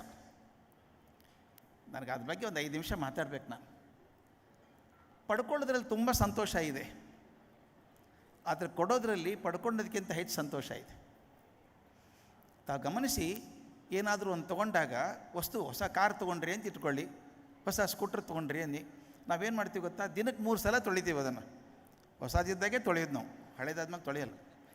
ಬೇಕಿಲ್ಲ ತೊಳೆದು ಸ್ವಚ್ಛನೇ ಇರುತ್ತೆ. ಅವಾಗ ಅಕಸ್ಮಾತ್ ಒಂದು ಗೀರ್ ಬಿದ್ದರೆ ಬಾನೆಟ್ ಮೇಲೆ, ಎದೆ ಮೇಲೆ ಬರೀ ಕೊಟ್ಟಂಗೆ ಆಗುತ್ತೆ. ಅಯ್ಯೋ ಗೀರ್ ಬಿತ್ತು ಅಂತ ಒದ್ದಾಡ್ತೀವಿ. ಒಂದು 2 ವರ್ಷದಲ್ಲಿ ಇನ್ನು 20 ಗೀರ್ ಬಿದ್ದಿರುತ್ತೆ. ಅವಾಗ ಇದು ಮಾರಿಬಿಡೋಣ್ರಿ, ಹಳೇದಾಯಿತು ಅಂತೀವಿ. ಅಂದರೆ ತೊಗೊಂಡ ದಿವಸ ಇರುವಂಥ ಸಂತೋಷ ಒಂದು 2 ವರ್ಷಕ್ಕಿಲ್ಲ ಅಲ್ವಾ? ಸಂತೋಷ ಯಾವಾಗಲೂ ಪಡ್ಕೊಂಡದ್ದು ಸ್ವಲ್ಪ ಮಾತ್ರ ಇರುವಂಥದ್ದು, ಸ್ವಲ್ಪ ದಿವಸ ಇರುವಂಥದ್ದು. ಕೊಟ್ಟಂಥ ಸಂತೋಷ ಇದೆಯಲ್ಲ, ಅದು ಭಾಳ ವರ್ಷ ಇರುವಂಥದ್ದು. ಅದಕ್ಕೆ ನಾನು ಜಾಯ್ ಆಫ್ ಗಿವಿಂಗ್ ಅಂತೇನೆ. That is common to teachers and doctors, ಇಬ್ಬರಿಗೂ ಕಾಮನ್ ಆಗಿರುವಂಥದ್ದು. ಇರೋದೇ ನಮ್ಮ ಕೆಲಸ ಕೊಡೋದು. ಏನು ಕೊಡ್ಬೋದು? ನಾನು ದುಡ್ಡಿನ ಬಗ್ಗೆ ಮಾತಾಡಲ್ಲ. ಇದ್ದವ್ರು ಕೊಡಲಿ, ತೊಂದರೆ ಇಲ್ಲ, ದುಡ್ಡಿದ್ದವ್ರು ಕೊಡಲಿ. ನಮ್ಮ ಕಡೆ ಎಷ್ಟೊಂದು ಕೊಡೋದಿದೆ, ಅದನ್ನು ಕೊಡೋದು ಮರೆತು ಬಿಟ್ಟಿದ್ದೀವಲ್ಲ ನಾವು ಅಂತ ದುಃಖ ಆಗುತ್ತೆ. ಕೊಡೋದಂದ್ರೇನು? ಒಂದು ನಗೆ ಕೂಡ ಕೊಡೋದೆ. ನೀವು ಬೆಳಗ್ಗೆ ವಾಕಿಂಗ್ ಹೋದಾಗ ಒಂದು 100 ಜನ ಸಿಗ್ತಾರೆ, ನಮಸ್ಕಾರ ಹೇಗಿದ್ದೀರಿ ಅಂತ ಕೇಳೋದು ವಾಡಿಕೆ. ಎಲ್ಲರೂ ಹೇಳ್ತಾರೆ ಚೆನ್ನಾಗಿದ್ದೀವಿ ಸರ್, ನೀವು ಚೆನ್ನಾಗಿದ್ದೀರಾ ಅಂತ ಕೇಳ್ತಾರೆ. ಕೆಲವರು ಇರ್ತಾರೆ, ಮುಖ ನೋಡಿದ್ರೆ ಕ್ವಶನ್ ಮಾರ್ಕ್. ಹೇಗಿದ್ದೀರಿ ಅಂತ ಕೇಳಿದ್ರೆ ಏನೋಪ್ಪ ಹಿಂಗಿದ್ದೀನಿ ಅಂತಾರೆ. ಯಾಕಿದ್ದೀರಿ ಅಂತ ಕೇಳಬೇಕು ಅನಿಸುತ್ತೆ ಅಲ್ವಾ? ನಾನೇನು ನಾಡಿ ಹಿಡ್ಕೊಂಡು ವೈದ್ಯನ ಹೇಗಿದ್ದೀರಿ ಅಂತ ಕೇಳೋದಕ್ಕೆ? ಒಂದು ನಗೆ ಕೊಡೋಕ್ಕಿಲ್ಲೇನ್ರಿ? ಅದಕ್ಕೆ ನಮ್ಮ ಬಸವಣ್ಣ ಹೇಳಿದ್ದು, ಏನು ಬಂದಿರಿ ಹದುಳವಿದ್ದೀರಿ ಅಂದರೆ, ಮನೆಗೆ ಬಂದಿದ್ದೀರಿ ಚೆನ್ನಾಗಿದ್ದೀರಾ ಅಂತ ಕೇಳಿದ್ರೆ ಎಲ್ಲ ಕುಸಿದು ಹೋಗುತ್ತಾ? ವಚನೇ ಕಾ ದರಿದ್ರತ ಅಂತ ಒಂದು ಸಂಸ್ಕೃತದಲ್ಲಿ ಮಾತಿದೆ. ಒಂದು ಒಳ್ಳೆ ಮಾತಿಗೆ ಏನು ದರಿದ್ರತಾನ ರೀ? ಒಂದು ನಗೆ ಕೊಡೋದು, ಅದು ಕೊಡೋದೆ. ಇನ್ನು ಎಷ್ಟೊಂದು ಕೊಡೋದಿದೆ ಗೊತ್ತಾ ನಮ್ಮ ಕಡೆಗೆ? ಯಾರೋ ದುಃಖದಲ್ಲಿದ್ದಾರೆ, ನೀವೇನು ಬದಲಾಯಿಸಬೇಕಾಗಿಲ್ಲ, ಹೆಗಲ ಮೇಲೆ ಕೈ ಹಾಕಿ ನಿಮ್ಮ ಜೊತೆಗೆ ಇದ್ದೀನಪ್ಪ ನಾನು ಅಂತ ಹೇಳೋದೊಂದು ಕೊಡೋದೆ. ಮಗು ಒಂದೇನು ಒಳ್ಳೆ ಕೆಲಸ ಮಾಡುತ್ತೆ, ಚೆನ್ನಾಗಿ ಮಾಡಿದ್ಯಾ ಪುಟ ನೀನು ಅಂತ ಬೆನ್ನು ತಟ್ಟೋದು, ಅದು ಕೊಡೋದೆ. ಅದು ಮಾಡಲ್ಲ ನಾವು. ನನಗನ್ಸುತ್ತೆ ಕೊಡೋದಿದೆಯಲ್ಲ, ಅದು ದಾನ ಅಲ್ಲ, ನಿಮ್ಮ ಜೀವನಕ್ಕೆ ಒಳ್ಳೆಯದಾಗುವಂಥ ಕೆಲಸ. ಒಂದು ತಮಾಷೆ ಪ್ರಸಂಗ ಹೇಳಿಬಿಡ್ಬೇಕು. ನಾನು ಭಾಳ ವರ್ಷ ಕಾಲೇಜ್ ಪ್ರಿನ್ಸಿಪಲ್ ಆಗಿದ್ದೆ. ನನ್ನ ಟೀಚರ್ ಬಗ್ಗೆ ನನಗೆ ಬಹಳ ಪ್ರೀತಿ, ಅವ್ರಿಗೂ ನನ್ನ ಮೇಲೆ ತುಂಬ ಗೌರವ ಇತ್ತು. ಒಬ್ಬ ಲೆಕ್ಚರರ್ ಬಂದು ನಮ್ಮ ಮನೆಗೆ ಬರಬೇಕು ಸರ್, ಮನೆಗೆ ಬರಬೇಕು ಅಂತ ಇದ್ರು. ಆಗಲಿಲ್ಲ ಹೋಗೋದಕ್ಕೆ. ಕಾಲೇಜ್ ಶುರು ಆಗೋ ಹಿಂದಿನ ದಿವಸ ಮನೆಗೆ ಬಂದು, ಸರ್ ಈ ಭಾನುವಾರ ನಮ್ಮ ಮನೆಗೆ ಬರಲೇಬೇಕು ಅಂತ ಹೇಳಿದ್ರು. ಬರ್ತೀನಮ್ಮ ಅಂತ ಡೈರಿಯಲ್ಲಿ ಹಾಕ್ಕೊಂಡೆ ಹೋದೆ. ನಿಮ್ಮ ಕಣ್ಮುಂದೆ ಚಿತ್ರ ಬರುತ್ತೆ. ಭಾನುವಾರ ಮನೆಗೆ ಹೋದಾಗ ಲೆಕ್ಚರರು ಮತ್ತು ಅವ್ರ ಗಂಡ ಇಬ್ಬರು ನನ್ನ ಬಾಗಿಲದಲ್ಲಿ ಸ್ವಾಗತ ಮಾಡಿ ಕರ್ಕೊಂಡು ಹೋಗಿ ಕೂಡಿಸಿದ್ರು ಕುರ್ಚಿ ಮೇಲೆ. ಅವ್ರಿಗಿಬ್ಬರು ಮಕ್ಕಳು, ಒಬ್ಬ ಹುಡುಗ 13 ವರ್ಷ ಹುಡುಗ, ಇನ್ನೊಬ್ಬನು 8 ವರ್ಷ ಹುಡುಗ. ಸಾಮಾನ್ಯವಾಗಿ ನಿಮ್ಮ ಮನೇಲಿ ನೋಡಿ, 2 ಮಕ್ಕಳಿದ್ದರೆ ಮೊದಲೇದು ಯಾವಾಗಲೂ ಒಬೀಡಿಯೆಂಟ್ ಆಗಿರುತ್ತೆ, 2ನೇದು ಮಿಸ್ಯೂಸ್ ಇರುತ್ತೆ, ಸಾಮಾನ್ಯವಾಗಿರೋದು ಹಾಗೆ. ಈ ಮೊದಲೇ ಹುಡುಗ ಬಂದ, ನಮಸ್ಕಾರ ಸರ್, ತುಂಬ ಸಂತೋಷ ಸರ್ ಬಂದದ್ದು ಅಂತ. ಅದು ಟ್ಯೂಷನ್ ಮಾತು, ಅಮ್ಮ ಹೇಳಿಟ್ಟಿದ್ದಾರೆ ಹೇಳು ಹಿಂಗಂತ. 2ನೇದವನು ಬಂದ ನೋಡಿ, ತಲೆಯೆಲ್ಲ ಕೆದರ್ಕೊಂಡಿದ್ದಾನೆ, ಟೀ ಶರ್ಟು ಹಾಫ್ ಪ್ಯಾಂಟು, ಆ ಪ್ಯಾಂಟಿನ 2 ಜೇಬಲ್ಲಿ ಕೈ ಹಾಕ್ಕೊಂಡು ಬಂದ ನನ್ನ ಕಡೆ. ನಾನು ಹಿಂಗೇ ನೋಡ್ತಾ ಇದ್ದ. ಹಿಂಗೆ ನೋಡ್ತಾ ಇದ್ದ ಮುಜುಗರ ಆಗುತ್ತಲ್ಲ, ಯಾಕೋ ಏನು ನೋಡ್ತೀವಿ ಮುಖ ಅಂತ ಕೇಳಿದೆ. ನೀವೇನ ಪ್ರಿನ್ಸಿಪಾಲು ಅಂದ. ಹೌದಪ್ಪ ಅಂತ ಹೇಳಿದೆ. ಆಕೆ ಪಾಪ ಲೆಕ್ಚರರಿಗೆ ಗಾಬರಿ, ಇವನೇನೋ ಕೇಳಿಬಿಡ್ತಾನೆ, ಪ್ರಿನ್ಸಿಪಾಲ್ ಮೊದಲೇ ಸಲ ಮನೆಗೆ ಬಂದಿದ್ದಾರೆ, ಇಲ್ಲಿ ಒಳಗೆ ಬಾರೋ ಅಂತ ಕರಿತಿದ್ರು, ನೀ ಸುಮ್ಮನಿರು ಅಂದ. ಅಂದ್ಬಿಟ್ಟು ನಿಮ್ಮ ಮನೇಲಿ ಶವರ್ ಇದೆಯಾ ಅಂತ ಕೇಳ್ದ. ನಮ್ಮ ಮನೇಲಿ ಶವರ್ ಇದೆ ಅಂತ ಹೇಳಿದೆ. ತನ್ನ ಕೆಳಗಿನ ಚೂಟಿ ಚಾಚಿಬಿಟ್ಟು ನಮ್ಮ ಮನೇಲಿ ಇಲ್ಲ ಅಂದ. ಬಿಡೋ ನೀ ದೊಡ್ಡವನಾದ್ಮೇಲೆ ಹಾಕ್ಸ್ಕೊ ಅಂದೆ. ದೊಡ್ಡವನಾದ್ಮೇಲೆ ಯಾಕೆ ಹೀಗೆ ಹಾಕಿದ್ದೀನಿ ಅಂದ. ಇಲ್ಲ ಅಂದೆ ಅಲ್ಲೋ ಅಂದೆ. ಅಪ್ಪ ಹಾಕಿಲ್ಲ, ನಾ ಹಾಕಿದ್ದೀನಿ, ತೋರಿಸ್ತೀನಿ ಬಾ ಅಂದ. ಕೈ ಹಿಡಿದು ಎಳ್ದ. ಪಾಪ ಲೆಕ್ಚರರ್ ಮುಖ ಕೆಂಪಾಗ್ಬಿಡ್ತು. ಮೊದಲೇ ಸಲ ಪ್ರಿನ್ಸಿಪಾಲ್ ಮನೆಗೆ ಬಂದಿದ್ದಾರೆ, ನೀವು ಎಳ್ಕೊಂಡು ಬಾತ್ರೂಮಿಗೆ ಹೋಗ್ತಾನೆ ಇವನು. ಪರವಾಗಿಲ್ಲ ನೋಡ್ತೀನಿ ರೀ ಅಂದೆ. ಹೋದೆ. ಅವನು ಹೇಳಿದಾಗೆ ಶವರ್ ಇರಲಿಲ್ಲ, ಬರೀ ಒಂದು ನಲ್ಲಿ ಇತ್ತು. ಅವನು ಪಕ್ಕ ಮ್ಯಾಜಿಷಿಯನು. ನೋಡಿ ಈಗ ಏನು ಮಾಡ್ತೀನಿ ಅಂದ. ಬಲಗಡೆ ಜೇಬಿಂದ ಒಂದು ಬಲೂನ್ ತೆಗ್ದ, ಉಜ್ಜದ, ಉಫ್ ಅಂದ. ಆ ಬಲೂನ್ ಸಿಕ್ಕಿಸ್ದ ಅದಕ್ಕೆ. ಎಡಗಡೆ ಜೇಬಿಂದ ಒಂದು ದಾರ ತೆಗೆದ, ಚಂದ ಬಿಗಿಯಾಗಿ ಕಟ್ಟಿದ, ನಲ್ಲಿ ತಿರುಗಿಸ್ದ. ಬಲೂನ್ ನೀರು ಬಂತು. ಇಷ್ಟು ದೊಡ್ಡದಾಯ್ತು ಬಲೂನು. ಹೊಡೆದು ಹೋಗ್ತದೋ ಅಂತ ಹೇಳ್ತಾ ಇದ್ದೆ. ಗೊತ್ತು ನನಗೆ ಅಂದ. ನಿಲ್ಲಿಸ್ದ. ಈಗ ನೋಡಿ ಮಜಾ ಅಂದ. ಜೇಬಿಂದ ಒಂದು ಪಿನ್ ತೆಗೆದ, ಸೂಜಿ, ಚಕ ಚಕ ಚಕ ಚಕ ಒಂದು 20 ತೂತು ಹಾಕಿದ ಬಲೂನ್ಗೆ. ಅದ್ರ ಮೂಲಕ ಸುರ್ರ ನೀರು ಬರೋಕ್ಕೆ ಶುರು ಆಯಿತು. ನೋಡು ಬಲೂನ್ ಶವರ್ ಹೆಂಗಿದೆ ಅಂದ. ಬಲೂನ್ ಶವರ್ ಅಂತ ಹೆಸರಿಟ್ಟ. ಬ್ರಿಲಿಯಂಟ್ ಇದೆ ಅಂದ್ರೆ ಹುಡುಗ ಇವನು ಅಂದೆ. ಮೊನ್ನೆ 8 ದಿವಸ ಆದ್ಮೇಲೆ ನಾನು ವಿಚಾರ ಮಾಡಿದೆ ಅದ್ರ ಬಗ್ಗೆ. ಇದು ನನಗೊಂದು ಸಣ್ಣ ಘಟನೆ ಆಗಿ ಉಳಿಲಿಲ್ಲ, ಒಂದು ದೊಡ್ಡ ಆಧ್ಯಾತ್ಮಿಕ ಸತ್ಯ ಅನಿಸ್ಬಿಡ್ತು. ನಾವೆಲ್ಲರೂ ಹಾಗೇ ಇದ್ವಿ ಬಲೂನ್ ಹಾಗೆ ಹುಟ್ಟಿದಾಗ. ಚಪ್ಪಟೆಯಾಗಿ ಜೇಬಲ್ಲಿ ಕೂತಿದ್ದೆ. ಅಳೋದು ಬಿಟ್ಟರೆ ಇನ್ನೇನು ಬರೋಲ್ಲ ಮಗು ಆಗಿದ್ದಾಗ. ಏನು ಗೊತ್ತು ನನಗೇನು ಗೊತ್ತಿಲ್ಲ. ಆದರೆ ನಾನು ಬೆಳೆದ ಹಾಗೆ ತಂದೆ ತಾಯಿ ಪರಿವಾರ ಸಮಾಜ ಶಾಲಾ ಕಾಲೇಜು ಯೂನಿವರ್ಸಿಟಿ ಎಲ್ಲ ಕಡೆಯಿಂದ ಪಡ್ಕೊಂಡು ನನ್ನ ಜೀವನ ದೊಡ್ಡದಾಯಿತು. ನೀವು ಕಲ್ಪನೆ ಮಾಡ್ಕೊಳ್ಳಿ, ಅವನಲ್ಲಿ ಹಾಗೆ ತಿರುಗಿಸಿಟ್ಟಿದ್ರೆ ಏನಾಗ್ತಿತ್ತು ಅಂತ. ಬಲೂನ್ ದೊಡ್ಡದಾಗಿ ಪಟ್ಟಂತೆ ಒಡೆದು ಹೋಗ್ತಿತ್ತು. ಅವನೊಂದು 20-25 ತೂತು ಹಾಕಿದ್ನಲ್ಲ ಬಲೂನಿಗೆ, ಅದ್ರ ಮೂಲಕ ನೀರು ಬರ್ತಾಯಿತ್ತು. ಅರ್ಧಕ್ಕೆ ತಿರುಗಿಸಿಟ್ಬಿಟ್ರೆ ನೀರು ಬರ್ತದೆ, ನೀರು ಹೊರಗೂ ಬರ್ತಾಯಿತ್ತು. ಅಂದರೆ ಆ ತೂತಿನಿಂದ ಹೊರಗೆ ಬರೋದಿದೆಯಲ್ಲ, ಅದು ಬಲೂನಿನ ರಕ್ಷಣೆ ಮಾಡಿತ್ತದು. ತೂತು ಇಲ್ಲದೆ ಹೋಗಿದ್ರೆ ಒಡೆದು ಹೋಗ್ತಿತ್ತು. ನನಗೂ ಹಾಗೆ ಅನ್ನಿಸ್ತು ಅವಾಗ. ನಾನು ಸಮಾಜದಿಂದ ಇಷ್ಟೊಂದು ಪಡ್ಕೊಂಡಿದ್ದೀನಲ್ಲ, ನನಗೊಂದು 10 ಮುಖಗಳಿದ್ದಾವೆ ನನಗೆ. ಯಾರಿಗೋ ಗಂಡ ಆಗಿದ್ದೀನಿ, ಯಾರಿಗೋ ಅಪ್ಪ ಆಗಿದ್ದೀನಿ, ಯಾರಿಗೋ ಸ್ನೇಹಿತ ಆಗಿದ್ದೀನಿ, ಯಾರಿಗೋ ಬಾಸ್ ಆಗಿದ್ದೀನಿ, ಯಾರಿಗೋ ಅಸಿಸ್ಟೆಂಟ್ ಆಗಿದ್ದೀನಿ. ಈ ನನ್ನ 100 ಮುಖಗಳ ಮೂಲಕ ಒಂದು ಚೂರು ಸಮಾಜಕ್ಕೆ ಕೊಡ್ತಾ ಹೋದರೆ ಉಪಕಾರ ಅಲ್ಲ ಅದು. ನನ್ನ ಜೀವನ ಭದ್ರ ಆಗೋದಕ್ಕೆ ಅದೇ ಒಂದು ಹಾದಿ, ಬೇರೆ ಹಾದಿ ಇಲ್ಲ ನನಗೆ ಅಲ್ವಾ. ಕೊಡೋದು ಅಂದ್ಕೊಂಡದ್ದು ದಾನ ಮಾಡಿದ್ದೀವಿ. ಕೆಲವರು ಭ್ರಮೆ ಇರ್ತದೆ ಕೆಲವರಿಗೆ. ನನಗೊಬ್ಬರು ಕೇಳಿದರು, ಬಿಜಾಪುರ ಹತ್ರ ಊರಿಗೆ ಹೋಗಿದ್ರೇನ್ರಿ ಅಂತ ಕೇಳಿದರು. ಹೋಗಿದ್ದೆ. ಅಲ್ಲೊಂದು ಪಾಂಡುರಂಗನ ದೇವಸ್ಥಾನ ನೋಡಿದೆ. ಆ ಪಾಂಡುರಂಗನ ಕೊಳ್ಳಲ್ಲಿ ಹಾರ ನೋಡಿದ್ರಾ ಅಂದರು. ನಾನು ನೋಡಲಿಲ್ಲ ಅಂದೆ. ಭಾಳ ದುಃಖ ಆಯಿತು ಅವರಿಗೆ. ನಾನೇ ಮಾಡಿಸ್ಕೊಟ್ಟದ್ದು ಸರ್. ಅದು ಕೊಡೋದಲ್ಲ, ಮಾರ್ಕೆಟಿಂಗ್ ಅದು. ಕೊಡೋದು ಅಂದರೆ ಏನೂ ಅಪೇಕ್ಷೆ ಮಾಡದೆ ಕೊಡುವಂಥದ್ದು. ವೈದ್ಯರಿಗೆ ಇರಬೇಕಾದಂಥ ಗುಣ ಅದು. ಅಂಥ ವೈದ್ಯರು ನಾನು ಕಂಡಿದ್ದೇನೆ. ಹೇಗೆಂದರು ದೇವರು, ಅದಕ್ಕೆ ನಮ್ಮಲ್ಲಿ ಒಂದು ಸಂಸ್ಕೃತದಲ್ಲಿ ಮಾತಿದೆ, ಔಷಧಂ ಜಾಹ್ನವಿ ತೋಯಂ ವೈದ್ಯೋ ನಾರಾಯಣೋ ಹರಿಹಿ ಅಂತ. ಎಷ್ಟು ತಿಳುವಳಿಕೆ ಮಾತು ಗೊತ್ತಾ ಅದು. ಔಷಧಂ ಜಾಹ್ನವಿ ತೋಯಂ, ಗಂಗಾ ನದಿ ನೀರೇ ಔಷಧಿ ಅದು.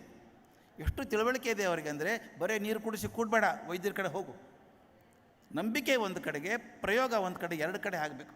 ಬರೀ ನಂಬಿಕೆಯಿಂದಲ್ಲ. ಭಾಗೀರಥಿ ನೀರು ಔಷಧಿ ಅಂತ ಒಪ್ಕೊಳ್ಳೋದು ಸರಿ, ಭಾಗೀರಥಿ ನೀರು ಕುಡಿಸು, ಆದರೆ ಅಲ್ಲೇ ಕೂಡಬೇಡ, ವೈದ್ಯರ ಕಡೆ ಕರ್ಕೊಂಡು ಹೋಗು. ಎಷ್ಟು ಪ್ರಾಗ್ಮ್ಯಾಟಿಕ್ ಆಗಿದೆ ಇದು. ಅದರಿಂದ ಅಂಥ ಜೀವನವನ್ನು, ಮತ್ತೊಬ್ಬರ ಜೀವನವನ್ನು ವೃದ್ಧಿ ಮಾಡೋದಕ್ಕೆ ಕಳೆದಂಥ ವೈದ್ಯರಿದ್ದಾರೆ. ಅವರೆಲ್ಲರಿಗೂ ನಾನು ನಮಸ್ಕಾರಗಳು ಸಲ್ಲಬೇಕು. ಈ ತಮ್ಮ ಜೀವನವನ್ನು ಮತ್ತೊಬ್ಬರ ಆರೋಗ್ಯಕ್ಕೋಸ್ಕರ ಕೊಟ್ಟಿದ್ದಾರಲ್ಲ. ಹಾಗಾಗಲಿ, ಆಯುರ್ವೇದ ಇನ್ನೂ ಬೆಳೀಲಿ, ತುಂಬ ಬೆಳಿಬೇಕು. ಮೇಡಮ್ ಹೇಳಿದ್ದು ಭಾಳ ಚೆನ್ನಾಗಿದೆ. ಟೆಸ್ಟಿಂಗ್ ಬಗ್ಗೆ, ಸ್ಟ್ಯಾಂಡರ್ಡೈಸೇಷನ್ ಬಗ್ಗೆ ಕೆಲವೊಂದು ದ್ವಂದ್ವಗಳಿದ್ದಾವೆ. ಅದನ್ನು ಸ್ಪಷ್ಟ ಮಾಡಿಕೊಂಡ್ರೆ, ನಾವು ಹೇಳಿದ್ದೀನಿ, ಹೇಳಿದ್ದು ಕರೆಕ್ಟ್ ಅದು. ಬೇರೆ ದೇಶದಲ್ಲಿದ್ದಾರೆ ಹುಡುಗರು. ಯೋಗ ಮತ್ತು ಆಯುರ್ವೇದವನ್ನು ನಾನು ಸ್ವಲ್ಪ ತಮ್ಮ ಕ್ಷಮೆಯೆಲ್ಲ ಕೇಳಿ ಹೇಳಬೇಕು, ದುರುಪಯೋಗವೂ ಆಗಿದೆ ಅದರ ಬಗ್ಗೆ. ಉಸಿರಾಡ್ಸಿ ಬರೋರೆಲ್ಲ ಯೋಗಿಗಳಾಗಿದ್ದಾರೆ ಅಲ್ಲಿ ನೋಡಬೇಕು. ಯೋಗ ಕೋಚಿಂಗ್ ಕ್ಲಾಸಸ್ ಅಂತ ಮಾಡ್ತಾರೆ ಅಮೇರಿಕಾದಲ್ಲಿ. ಅವ್ರಿಗೆ ಗೊತ್ತಿಲ್ಲ ಸರಿಯಾಗಿ ಮಾಡ್ತಾರೆ. ಔಷಧಿನ ಕೊಡೋದು ಹೀಗೇ, ಯಾವ್ಯಾವುದು ಔಷಧಿ ಕೊಡೋದು ಆಯುರ್ವೇದದ ಹೆಸರಲ್ಲಿ. ಅದಕ್ಕೆ ಒಂದು ಸ್ಟ್ಯಾಂಡರ್ಡೈಸೇಷನ್ ಆಗೋದಾದರೆ ನಾನು ಹೇಳ್ತೀನಿ, ಕಜೆ ಅವರು ಎಷ್ಟೊಂದು ದೊಡ್ಡ ಕೆಲಸ ಮಾಡಿದ್ದಾರೆ, ಅದೊಂದು ಕೆಲಸ ಮಾಡಿ, ಒಂದು ತೊಗೊಂಡು ಮಾಡಿ, ದಯವಿಟ್ಟು ಸ್ಟ್ಯಾಂಡರ್ಡೈಸ್ ಮಾಡಿ. We can compete with the best medical market outside in the world. ಆ ಥರ ಆಗೋದಾದರೆ ನಿಜವಾಗ್ಲೂ ಆಯುರ್ವೇದಕ್ಕೊಂದು ಹೆಚ್ಚಿನ ಕೋಡ್ ಬಂದಂಗೆ ಆಗ್ತದೆ. ಅದಾಗಲಿ ಅಂತ ಹೇಳ್ತಾ ತಮ್ಮೆಲ್ಲರಿಗೂ ನಮಸ್ಕಾರ ಮಾಡಿ ಮಾತು ಮುಗಿಸ್ತೇನೆ. Thank you very much, sir, for your wonderful words of inspiration, which have always inspired thousands and lakhs of students especially, and we have been witness to this live wonderful speech, and we are very honored and privileged to have listened to you, sir. On this occasion, now we move on to the most awaited part of the evening, which is felicitation to the awardees on the stage. So I request all the dignitaries on the dais to kindly join hands in awarding the awardees for today. So I request the audience to also join hands by bringing their hands together and clapping for all the yeoman service that the stalwarts on the stage have done for the field of Ayurveda, maybe in the form of practice, or in the form of academics, or in policy making, or in product designs, or bringing out the message of Ayurveda through journalism and trade, and also product development, and etc. So we have on stage more than 100 such people who have strived for the welfare of the society through Ayurveda.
We are now honoring Dr. Rohit Sane, Dr. Ramdas Avhad, Dr. Sulochana Ganapati Bhatt, Professor Anup Kumar Thakur, Dr. Kiran Kumar V. Mutnali, Vaidya Balendu Prakash, Professor Vaidya Pradeep Kumar Prajapati, Dr. Sarbeswar Kar, Dr. K. Nishant Pai, Professor Dr. Vinod Kumar M.V., Dr. P. Satyanarayana Bhatt, Dr. Rajendra V., Dr. Reena Kulkarni, Dr. Gauri Shankar P., Dr. Raghurama Bhatta U., Dr. Rajneesh Meti, Dr. Charantaya C. Hiremat, Dr. Gopal Krishna G., Dr. Anand Katti, Dr. K. Kiran, Dr. Niranjan Hegde Hosbale, Dr. Somshekar S. Huddar, Dr. Suryakant V. Ghule, Dr. Veeraya R. Hiremat,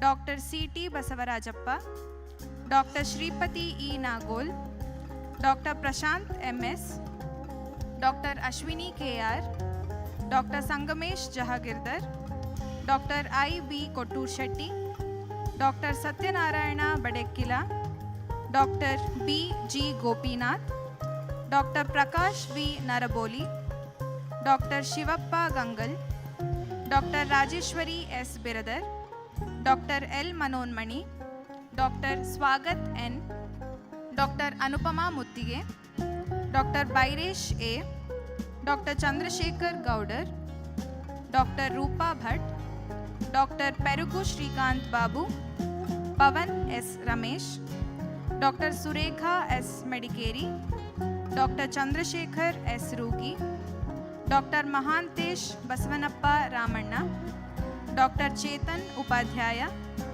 Dr. Naveen Basavaraj Sajjan, Dr. Srivatsa Navalur, Dr. Udaya Shankar Nadibail, Dr. Bhaswati Bhattacharya, Dr. K.V. Sriharsha, Dr. Prashant S. Acharya, Dr. Arpit Gupta, Dr. Prakash Paltye, Dr. Anil Kumar C.S., Dr. Chandrakant Belur, Dilip Kumar, Manjunath, Satish, N. Manjunath, Nataraj, Dr. Pratima Nagesh, K.C. Ballal, Dr. B.S. Sridhar, Dr. Ganesh B.S., and the representatives of Swadeshi Jagaran Manch, Kadma, and Nasya.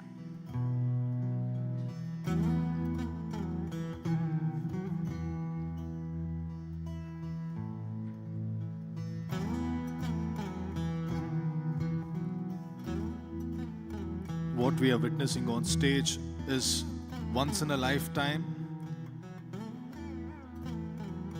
more than 60 Ayurveda professionals honored together for the yeoman service to the field of Ayurveda.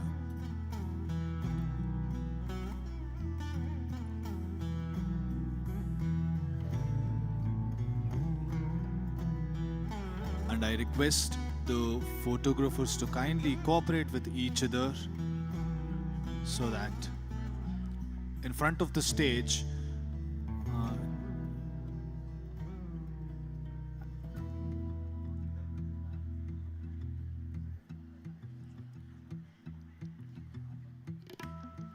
I'd like to remind that this second Ayurveda World Summit, presented by Prashanti Ayurvedic Center and supported by Ministry of Ayush, Government of India and Ayush Department, Government of Karnataka, organized by Kaje Ayurvedic Charitable Foundation and summit partner being Himalaya Wellness and prime sponsor Dhut Papeshwar and Dr. Kaje's Ayur Pharma LLP, co-sponsored by Atrimed Plant Science, Nature Inspired Care and Ayurveda One.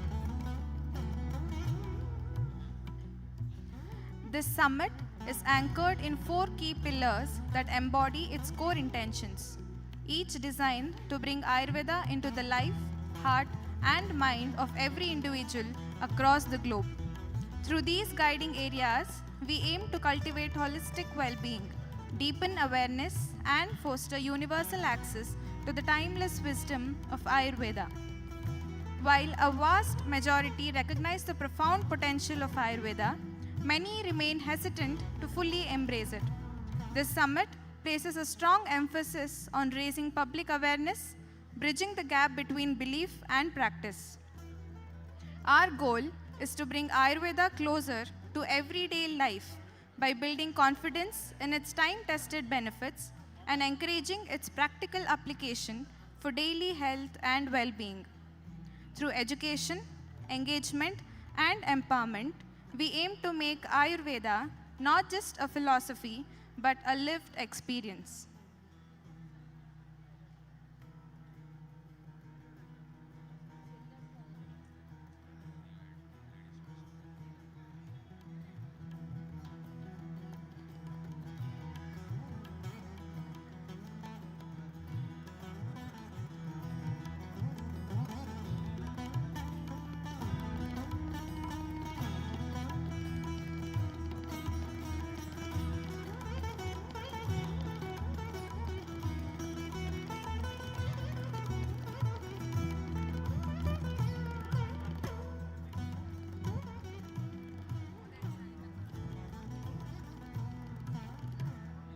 Ayurveda is far more than a system of treating illness.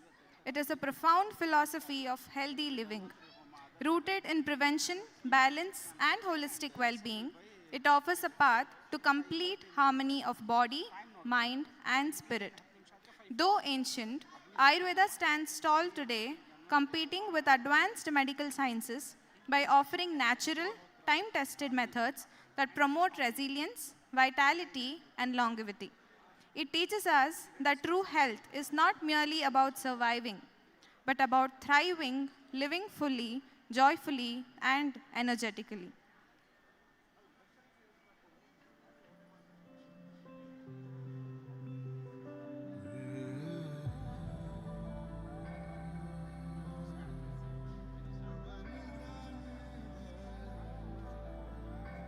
Ayurveda empowers individuals to take charge of their well-being, encouraging mindful habits, self-awareness, and sustainable choices.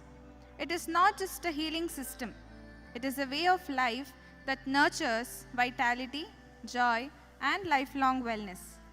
In embracing Ayurveda, we embrace a future where health is not a privilege, but a natural state of being.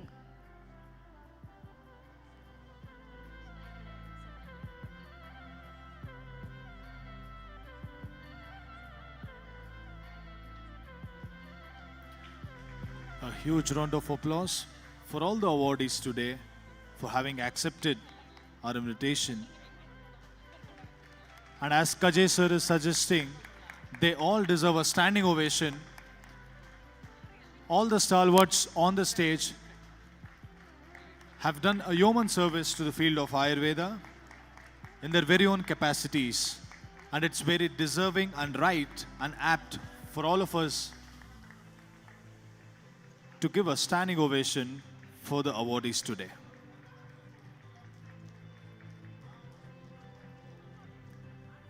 I request the awardees to please be seated for a group photograph.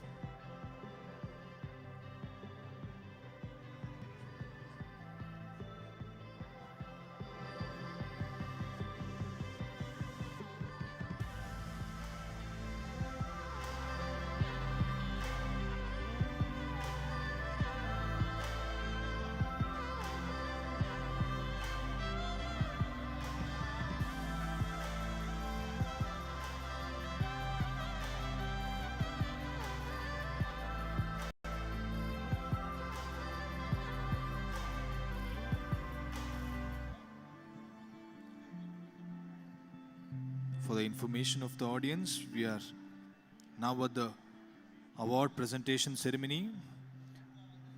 We have few more awareness speeches by Professor Vaidya P.K. Prajapati sir and Dr. Pavan Kumar Godadkar sir, followed by a very interesting and exciting cultural fest by Alva Samskritika Sambhrama Karyakrama, which will be followed by Ayurveda Laser Beam Show.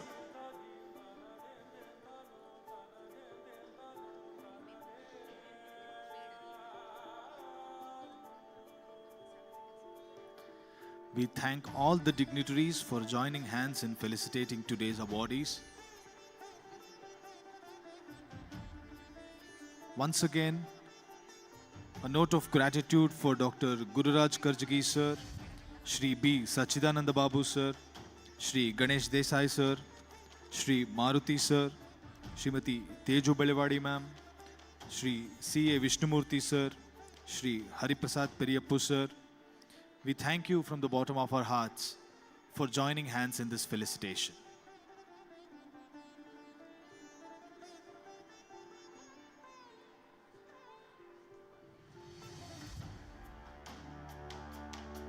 And we were also blessed by the Ashirvachana of Shri Shri Vishwaprasanna Tirtha Swamiji from Pejavara Matha, and also for having listened to this wonderful speech by Kumari Shobha Karanlaje ma'am, who is Union Minister, Government of India, MSME Ministry.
And also to the kind note of the delegates, participants of this venue, there is an Agrihotra which is being organized in the same venue where the Dhanvantari Homa was organized in the morning.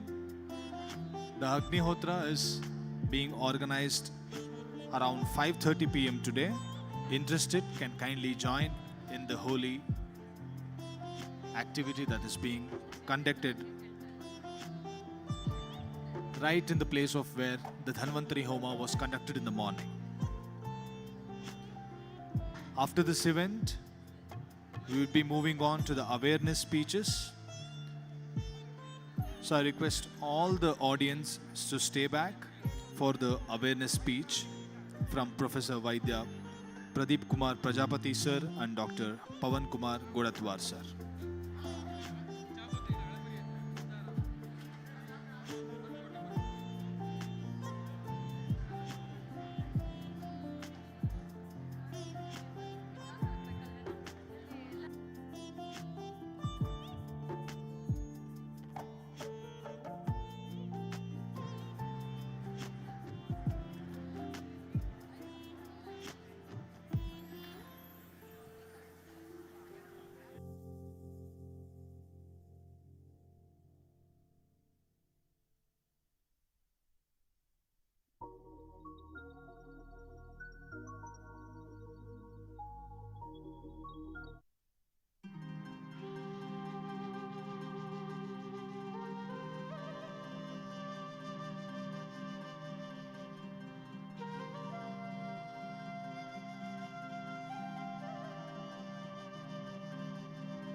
For the next session, we have awareness speech by two esteemed dignitaries, Professor Vaidya Pradeep Kumar Prajapati, Director, All India Institute of Ayurveda, New Delhi, and Dr. Pawan Kumar Godatwar, World Health Organization, WHO.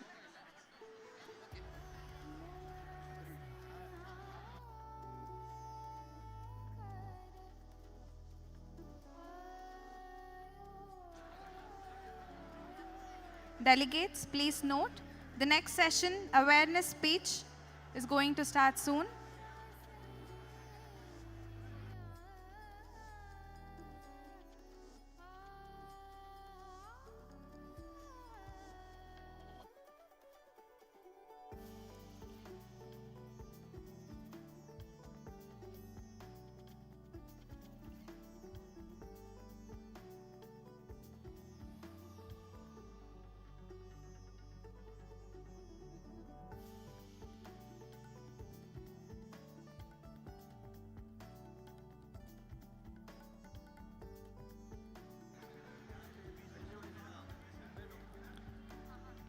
After the awareness speeches, we have an exciting cultural program, Alva Samskritika Sambhrama and Ayurveda Laser Beam Show. Probably one of the first time that an Ayurveda Laser Beam Show is being organized.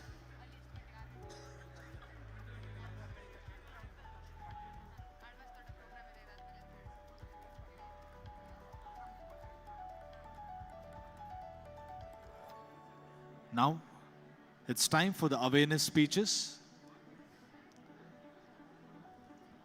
We now have the honor of introducing Professor Vaidya Pradeep Kumar Prajapati sir, a distinguished academician and visionary leader in the field of Ayurveda, an eminent teacher, researcher, and administrator. Sir has contributed decades of service to Ayurvedic education and research. Sir has held prestigious positions, including Vice Chancellor of a national Ayurvedic university. Currently, serves as the Director of All India Institute of Ayurveda, New Delhi. Sir is shaping the future of Ayurveda at the national level. Welcome, sir. We now welcome on stage Dr. Pawan Kumar Godatwar sir to kindly come over the dais and please take your seat. Dr. Pavan Kumar Godatwar, World Health Organization. We welcome you, sir. Dr. Pavan K. Godatwar is a senior Ayurveda expert, researcher, and academic leader from India. Sir has held prominent roles in Ayurveda education and international traditional medicine work. Sir serves as Technical Officer for Traditional Medicine at the World Health Organization, New Delhi, and his tenure that was extended through October 2026. He is known for contributions to Ayurvedic research and methodology. We welcome you here, sir. We request Dr. Giridhar Kajay sir to kindly honor and felicitate Professor Vaidya Pradeep Kumar Prajapati sir and Dr. Pavan Kumar Godatwar sir. We request the audience to kindly join hands in appreciation for the token of gratitude and felicitation to Professor Vaidya Prajapati sir and Dr. Pavan Kumar Godatwar sir. And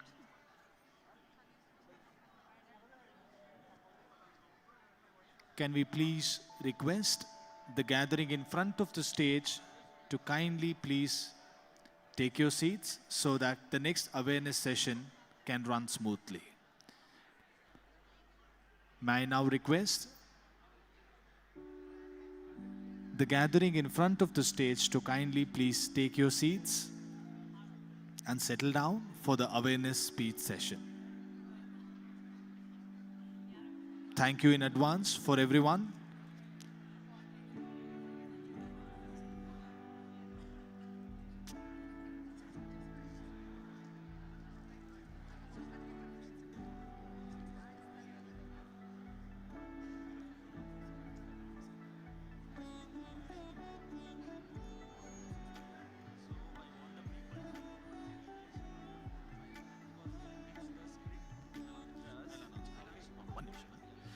I now request Professor Vaidya Pradeep Kumar Prajapati sir to kindly address the gathering.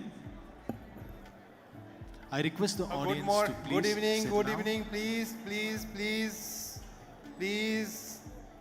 Culture program is going to be held at 6 to 8. So please. It's my pride privilege to be here in front of you. No doubt, this is the high time for the development of the Ayurveda along with the yoga. You know, now world is celebrating Ayurveda Day, Yoga Day, Dhyan Day, everything is comes. So world requires holistic approach, wellness and happiness. And it comes under the heading of Ayurveda only because it is our traditional science, nothing else. We have learned from my childhood, but as the science grows, so many things has comes, so many technologies has been incorporated, and these technologies gives the suitable explanation of our therapy, our science. So in that motto, it is needed now that everything should be explained in scientific manner. So it's high time when the concept of the Ayurveda should be explained in modern terminology without disturbing their principles. Though there are so many experiments has been gone through, so many research workers has been conducted since last 20 years, and so many publications has been now available on our website. So you can go there and search. Now so many PubMeds, Scopus, our research articles are available. So you can think on that line. Due to incorporation of artificial intelligence, so many things has been gone in such a direction that we cannot imagine. Now, with so many technologies, you can examine your nadi, you can examine your health by just touching that fingers. So this is the time. But every time we need some experiment and some practical experiences. Because technology is technology and our experience is our experience.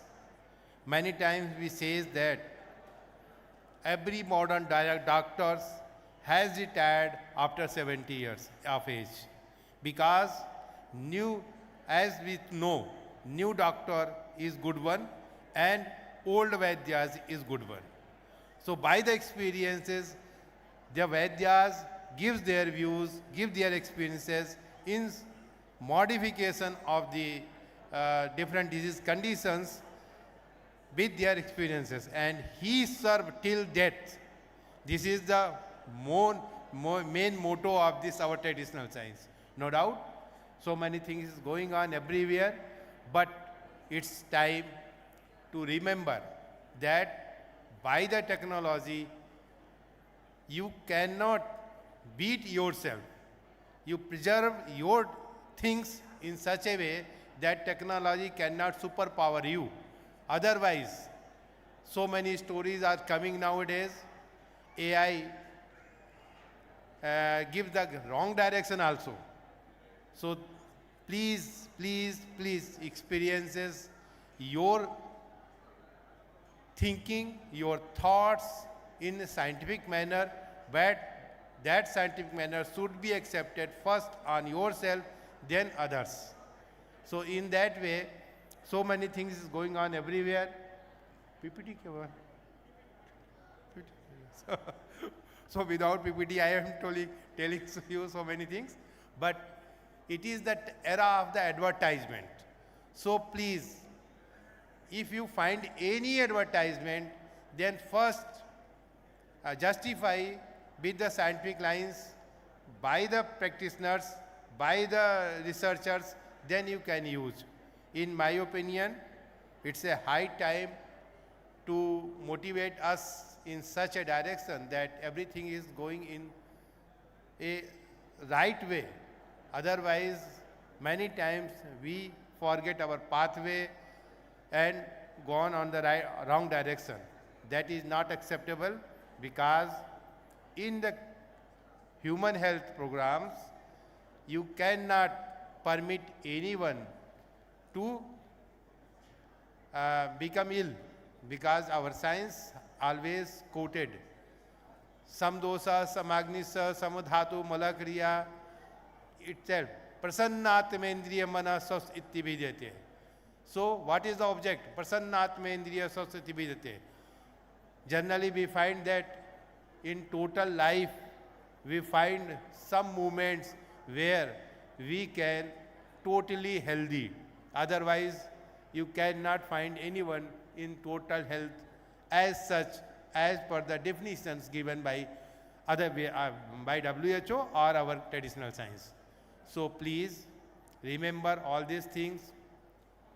Nowadays, there are so many metabolic disorders, non-communicable diseases, infectious diseases, due to our wrong habit, wrong dietary practices came day by day. So my humble suggestion to all of you to please think on that line, made your daily routine life in such a way that which is suited to you. Otherwise, it is very difficult to handle the situation. Everywhere, now the integration of the sciences is required. In modern science, many diseases, chronic diseases, are non-curable diseases. But by the incorporation of the yoga, Ayurveda, Unani, homeopathy and Siddha, they can be curable. And now science has justified. In initial stages, diabetes is non-curable. But now, by the gene modification, it can be curable. Acute bronchial asthma is non-curable. But we have suffered from the bronchial asthma and we cure you. Myself, Professor Anup Thakur is here for acute bronchial asthma. He prepared me take 1 year for the Virechan Karma and Bhavan Karma. After Bhavan and Virechan, I am healthy. Was take simple guideline that we drink hot water. We drink hot water throughout my life. And due to that, I am, as 20 years back, my body is as in same structure, there is no problem. PPT has given by Sarad. Sarad, is it? Sarad. No, not available. So, okay, don't, no problem. No problem, don't. Tick. So, okay, nothing. Just without PPT, I have told so many things to you. But it is a time to think on that particular line, the wisdom. It is a high time where my generation and next generation is attracting towards our science. So this should be presented in such a way that it should be accepted on the basis of evidences, on the basis of scientific explanations. So I think time is short and my PPT is missing. So I request, I stop my here. Only one thing is that there is a no limit. Initially we found that the sky is the limit, but nowadays there is no limit. Technologies are there, so everything can be achieved. We need sincere and hard working and honesty in our work. So think on that line. I think that it would be feasible for us. May I give the mic to our next speaker, who will give the PPT presentation in such a way, and I know him, is a good orator and good human being, so along with some jokes also. So you can enjoy that. Thank you very much. Thank you very much, sir. Being the director of the most prestigious institute of Ayurveda in India, which is All India Institute of Ayurveda, which is a premier institute, which is situated in New Delhi, sir's policies and decisions will affect not just AYA in New Delhi, but probably almost all Ayurveda colleges in India will be affected by the blessings and impact of P.K. Prajapati sir. And after having taken the reins from Tanuja Nesari ma'am, AYA is moving probably in a wonderful direction under P.K. Prajapati sir. So we are very grateful and privileged to have listened to you, sir. Thank you very much. Moving on, we have Dr. Pawan Kumar Godatwar sir from World Health Organization. We are very pleased to have you here, sir. Over to you, sir. Thanks a lot, dear friend. Respected Girdhar Kaje sir, respected Pradeep Prajapati ji, Anup Thakur, and many other Bandigul sir. So many people here. Still a few audiences there. I thought that like missing PPT of Prajapati ji, I will speak to the missing audience here. But I come from land of Rajasthan, and Braj, where the original Girdhar, from where he derives his name, stays. And I now realize that his name is very Sarthak. He has single-handedly lifted this whole summit Girdhar on his small knees. If you agree to this, please give a round of applause for Girdhar. So I bow to you, sir. Wonderful display of organization. A to Z full spectrum, from what we call Swadeshi Mela to international participation from US and UK and everywhere. So kudos to you and more power to you. So very quickly I will take you to some important developments which have been happening over international scenario. So integrative medicine is the go-to thing these days. One important development has happened in March 2025. That is the adoption of global strategy for traditional medicine 2025-2034. That is the decadal strategy by WHO. And in that, the traditional medicine word has been added by two important words, C and I. I is one of the most important thing, and that I is integrative. So we are entering into that era. I will quickly take you through some of the concepts. and I will not come between cultural program. So just for the sake of young students, think of this case scenario. A female, aged 27 years, reports in an ANC clinic. The doctor does a thorough checkup and prescribes some medicine as per Masanumasik Paricharya. Has the doctor prescribed medicine for her disease? Anybody? Any youngster? Any student? Any doctor? Can you answer this? Is this a disease? Obviously no. If not, does even health require medicines? So there is this biomedical model of health. It is reflected by state. This is the famous WHO definition, which we take just one sentence. Actually, there are two next paragraphs also, which are very relevant. They give another perspective to the definition. We focus on only the first sentence. Health is a state of complete physical, mental, and social well-being, not merely the absence of disease or infirmity. But actually, highest attainable standard of health is also an important parameter. So it is a complete and then highest attainable standard of health. So we have to, I will just quickly go through all these things. There are different aspects of the definition of health. Concepts of health and disease. It is not a state, it is a continuous process. And then this is another important definition from WHO. Extent to which an individual or group is able to realize its potential. Healthcare and then lifestyles came into the definition aspects over the period. Social determinants of health. Healthy People 2020 also added social determinants of health. So personal, socio-economic and environmental aspects of health. These are the social determinants of health, biological, social and psychological. In the center is mental health. Social and economic determinants of health are determined by so many things. Like for example, where you have been born, where do you live? So you cannot just presume everybody is healthy at the same level. Just think of this.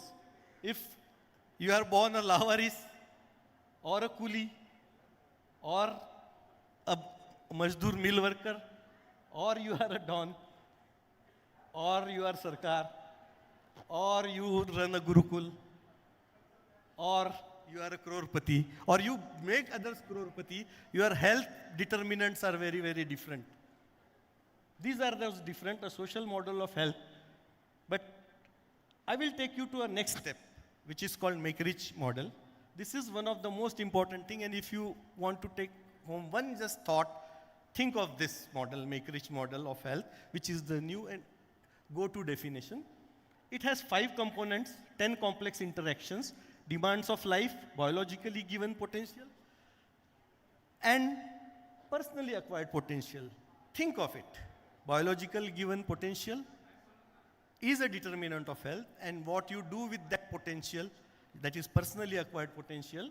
Then there is the individual determinants of health, society, that is social determinants of health, and then environmental determinants of health. These all are components of health, and we have to think according to this new model. So very, very important model. Think of it this. Then there are health and disease concepts which have been changing over the years. So another very interesting case scenario. Do we have time for this also? Just I will take you to this answer of this question. Will you label this person as hypertensive? He is 150 by 90 mmHg twice. So Bannigol sir, with all his experiences, no. Because there are certain guidelines behind that. But what I try to say is there is this concept. An actuarial model, sir, decides that this is actually a disease now. Because pathological process, dysregulation is also a disease now. So we don't have too much to discuss this, but concept of ill-being has to also be considered along with concept of well-being. This is the continuum of illness-wellness continuum. disease management, risk factors, and healthy population. And all this continue. This is health and this is wellness. And there is another concept called well-being. We'll get back to that also. This is another case scenario. Do contraceptive pills also constitute disease? Obviously not, but they are pharmacological interventions. So concept of health and disease necessarily involve both biological and evaluative judgments. This is the global context, what is happening these days in global sector. So billions of people to rebalancing leadership. So many different things. We can go on and on and on about any of this, any one. We take this and we can talk for at least 15-20 minutes more. Some important definitions, but I will not talk about traditional or complementary, but I will go for integrative medicine. An interdisciplinary and evidence-based approach, as Pradeep sir also said, underlined the concept of evidence. Evidence-based approach aimed at achieving whole person health and well-being by using a combination or fusion of biomedical and traditional and or complementary medical knowledge, skills and practices. It provides holistic care spanning the care continuum, as I said, well-being, ill health, health, wellness, well-being, everything. This is Nobel Prize for UU2 in 2015 for traditional medicine. Just giving you a thought that what can be possible. We'll just quickly take you through very quick integrative medicine. This is the silver bullet theory. Very interesting paper. Silver bullets and shotguns in lymphedema therapy from our own Kasaragod area. Very quick, just pictorial. One picture says more than 1,000 words. Integrated treatment, Prakriti Sar Agni, volume measured, Brahman measurements, Dhavana, Fanta, drying, Lepa, Udvartanam, compression, Swedanam, all integrative practice in a modern allopathic hospital. 638 patient, and then one picture says everything. So this was called as shotgun therapy by the leading lymphology journal. So I will not go much further. This is the era of integrative medicine. Integrated Cancer Treatment and Research Center opened by Pratibhatai Patil. Case discussion on eczema. Interesting papers are there. I'm open for questions if you have the patience to ask. Quickly take you to the global strategy which I had talked about. ICD 11 Module 2 has also been incorporated this year. Very, very important step. This is the outline of global strategy. There is a vision, there is a goal, there are guiding principles, 4 objectives. Each objectives have got 2 directions, direction 1 and direction 2, and the directions are directed at 3 levels. Member states, that are the countries, then stakeholders like all of us, NGOs, and then WHO Secretariat. So very quick bird's eye view. 9 guiding principles, 4 strategic objectives, 8 strategic directions. Very nicely elaborated by WHO. What we need to do is we have to just act on this. All strengthen the evidence base for TCIM, as Pradeep ji has said, and what I am focusing on, the integrative aspect, is the 4th one, this one. Integrate safe and effective TCIM into health systems. So rationale is given, roadmap is given, everything is given there. We just don't have the time to walk on that roadmap. So these are action for the states. This is Global Conference on Health Promotion happened. Just global sustainable goals are there. Interesting developments have happened. If somebody asks, I will get back to this. We have the time, or shall I? Just let me know, I will stop then and there. So this, everyone knows this picture. Beautiful picture of sustainable development goals till 2030. And people say that only 3rd goal. good health and well-being is the focus. Actually, all goals are interconnected and they all deal with health. New integration is one of the most important of the SDG goals also, that there is then transformation, end hunger, ensure healthy lives, ensure inclusive and quality education, achieve gender equality, ensure access to water and sanitation for all, ensure access to affordable and reliable, sustainable modern energy. Just think of it, whether it is or not related to health. Promote inclusive and sustainable economic growth, build resilient infrastructure, reduce inequality within and among countries, make cities inclusive, safe, resilient and sustainable, ensure sustainable consumption and production patterns, urgent action to combat climate change, conserve and sustainably use the oceans, manage forests, promote just, peaceful and inclusive societies, and revitalize the global partnership. So each goal is important in itself and each goal is connected, and we need people like you and me also there, to governments, private sector, civil society, everyone, what Giridhar Kajeji is doing so admirably. So thank you very much. This is another area by microbiome to think of it, which is internal world also. Thanks a lot for giving me time and honoring me. And open for questions if at all you have. Thanks a lot.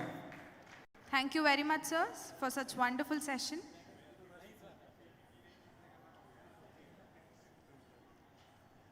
Since morning, we have had wonderful sessions, including summit blessings, keynotes by luminaries, including thought-provoking high-impact deliveries, inspirational speeches, speeches by popular practitioners, and various other seminars on the stage.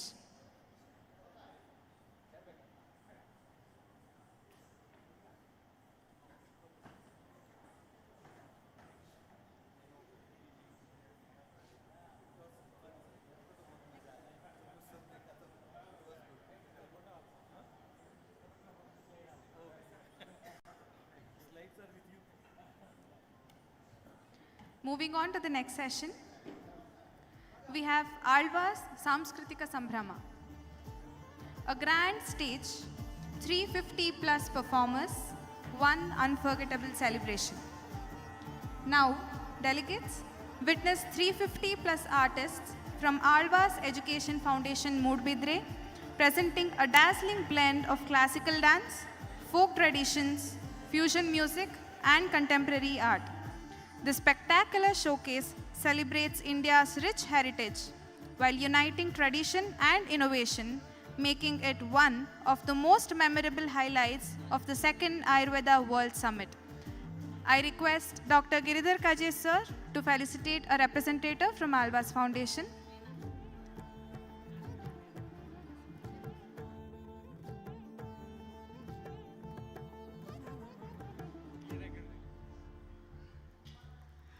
ನಾವೀಗ ಸಾಂಸ್ಕೃತಿಕ ಸಂಜೆಗೆ ತೆರಳುತ್ತಾ ಇದ್ದೇವೆ. ನಿಮ್ಮೆದುರು ಆಳ್ವ ಸಾಂಸ್ಕೃತಿಕ ಸಂಭ್ರಮ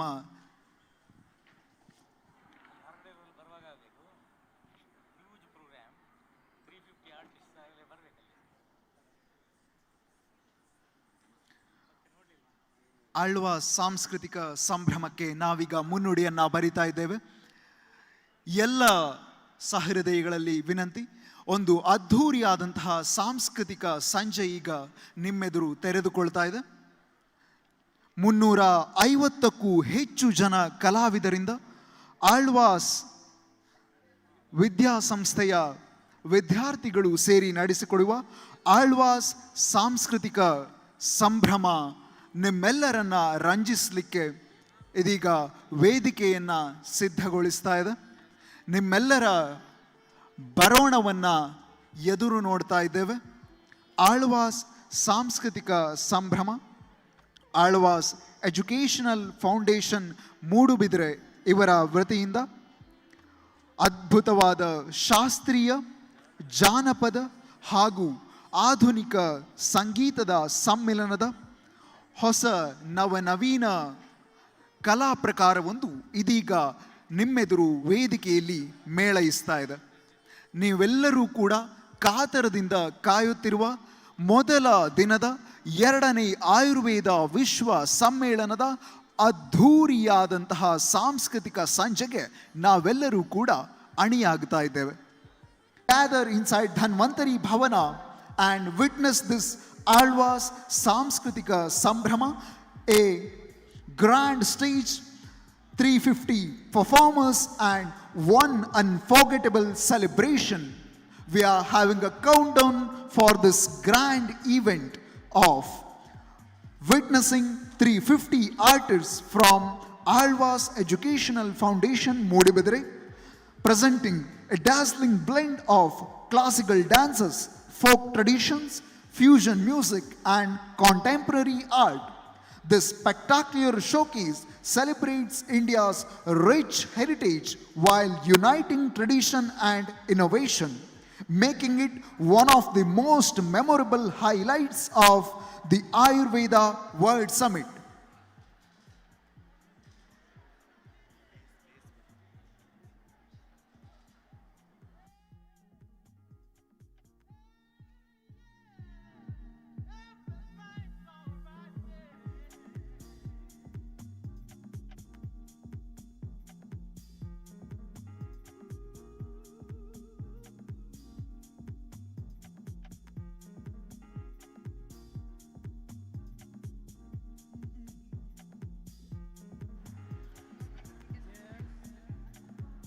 संभवे कलशनाशिनी धान्यलक्ष्मी नमोस्तुते क्षीरसंभवे कलशनाशिनी धान्यलक्ष्मी नमोस्तुते धान्यलक्ष्मी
ಪುಟ್ಟೆರಾಯನ ನಿತ್ಯದ ಅಟ್ಟಹಾಸವು ಈ ಬಾಳು, ದೃಷ್ಟದನಿ ಉಳಿಗಕ್ಕೆ ಸೊಟ್ಟು ಮೈಬಾಗು, ಹಿಟ್ಟಿಗಗಲಿದ ಬಾಯಿ ಬಟ್ಟೆಗೊಡ್ಡಿದ ಕೈ, ಇಷ್ಟೇ ನಮ್ಮೆಲ್ಲ ಬದುಕು ಮಂಕುತಿಮ್ಮ. ಇಂತಹ ಚಿಕ್ಕದಾದ ಬದುಕಿನಲ್ಲಿ ಚೊಕ್ಕದಾಗಿ ಮೂಡಿ ಬಂದಂಥದ್ದು ಜನಪದ ಸಾಹಿತ್ಯ. ಜನಪದೀಯ ನೃತ್ಯವೊಂದನ್ನ ಈ ವೇದಿಕೆಯ ಮೇಲೆ ಪ್ರಸ್ತುತಪಡಿಸ್ತಾ ಇದ್ದೇವೆ. ಕುರುಬ ಜನಾಂಗ, ಸ್ಥಿತಿ ಜನಾಂಗ, ಹೀಗೆ ಹಲವಾರು ಜನಾಂಗಗಳ ಹೆಸರನ್ನ ತಾವೆಲ್ಲರೂ ಕೂಡ ಕೇಳಿರಬಹುದು. ಇಂತಹ ಜನಾಂಗಗಳಲ್ಲಿ ಬಂಜಾರ ಜನಾಂಗದವರು ಕೂಡ ಒಂದು. ಈ ಜನಾಂಗದವರು ಮೂಲತಃ ಆಂಧ್ರ ಪ್ರದೇಶದವರಾಗಿದ್ರು ಕೂಡ ಅಲೆಮಾರಿಗಳಾಗಿರುವಂತಹ ಕಾರಣ ಬೇರೆ ಬೇರೆ ರಾಜ್ಯ ಪ್ರದೇಶಗಳಲ್ಲಿ ಹರಡ್ಕೊಂಡಿದ್ದಾರೆ. ಈ ಜನಾಂಗದವರು ತಮ್ಮ ತಲೆಯ ಮೇಲೆ ಒಂದರ ಮೇಲೊಂದರಂತೆ ಮಡಕೆಗಳನ್ನ ಇಟ್ಟು ಕೈಯಲ್ಲಿ ಕೋಲನ್ನ ಹಿಡಿದುಕೊಂಡು ನರ್ತಿಸುವ ಶುದ್ಧ ಜನಪದ ಸೊಗಡಿನ ನೃತ್ಯವೇ ಬಂಜಾರ ನೃತ್ಯ. ಇದೀಗ ನಿಮಗಾಗಿ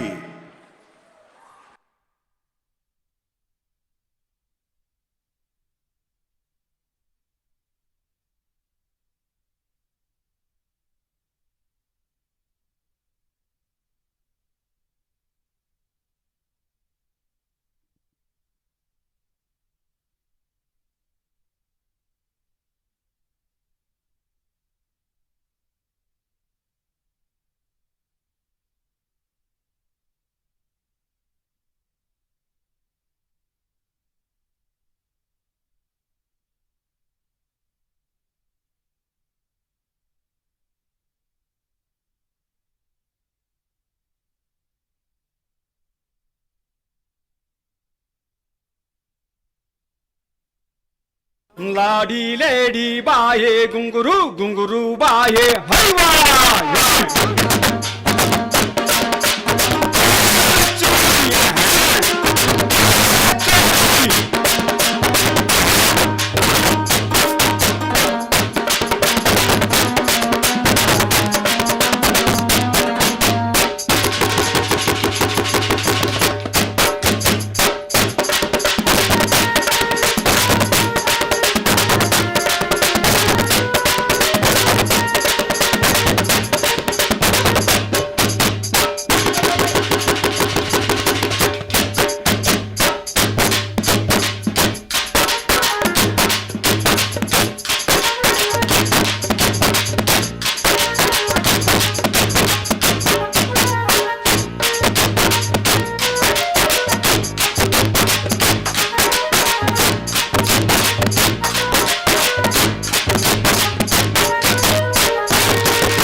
ಕೃಷ್ಣ ಕೃಷ್ಣ ಕೃಷ್ಣ ಹರೇ ಹರೇ, ಹರೇ ರಾಮ ರಾಮ ರಾಮ ಹರೇ ಹರೇ. ಮರ್ಯಾದ ಪುರುಷೋತ್ತಮ ಶ್ರೀರಾಮನ ಕತೆ ನಮಗೆಲ್ಲ ತಿಳಿದಿರಬಹುದು. ಪಟ್ಟಕ್ಕಿರಬೇಕಾದಂತಹ ಶ್ರೀರಾಮ ಮಂಥರೆಯ ಕುತಂತ್ರದಿಂದಾಗಿ ವನವಾಸಕ್ಕೆ ತೆರಳುವಂತಾಗುತ್ತೆ. ಒಂದು ಕಡೆಯಲ್ಲಿ ಶ್ರೀರಾಮ ವನವಾಸದ ಜೀವನವನ್ನ ನಡೆಸ್ತಾ ಇದ್ರೆ, ಇನ್ನೊಂದು ಕಡೆಯಲ್ಲಿ ಅಯೋಧ್ಯೆಯಲ್ಲಿ ರಾಮನ ಸಹೋದರ ಭರತ ರಾಮನ ನೆನಪಿನಲ್ಲಿ ರಾಮನ ಪಾದುಕೆಗಳನ್ನ ಪೀಠದ ಮೇಲೆ ಇಟ್ಟು ರಾಜ್ಯಾಡಳಿತವನ್ನ ನಡೆಸ್ತಾ ಇದ್ದ. ವನವಾಸದಲ್ಲಿ ಇದ್ದಂತ ಶ್ರೀರಾಮ ರಾವಣನಂತ ಅದೆಷ್ಟೋ ಅಸುರರ ಸಂಹಾರವನ್ನ ಮಾಡಿ ತನ್ನ ವನವಾಸದ ಅವಧಿಯನ್ನ ಪೂರ್ಣಗೊಳಿಸಿ ಹಿಂದಿರುಗಿ ಅಯೋಧ್ಯೆಗೆ ಬರುವಂತ ಹೊತ್ತು. ಇಡೀ ಅಯೋಧ್ಯೆ ಶ್ರೀರಾಮನ ಬರುವಿಕೆಗಾಗಿ ಕಾಯ್ತಾ ಇತ್ತು. ಶ್ರೀರಾಮನ ಪಟ್ಟಾಭಿಷೇಕವಾಗಿ ಅಣಿಯಾಗಿತ್ತು.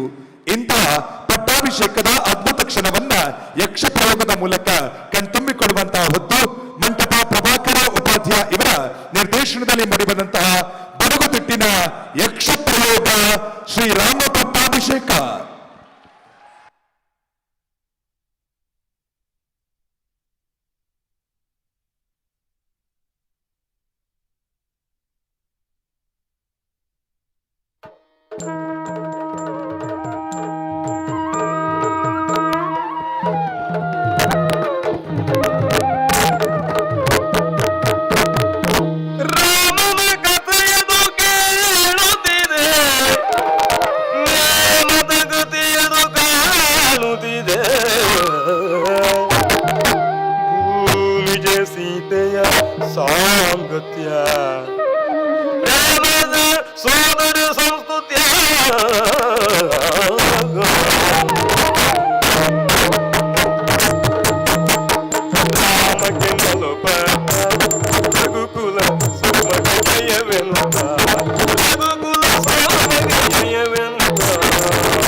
ಅಂತವರು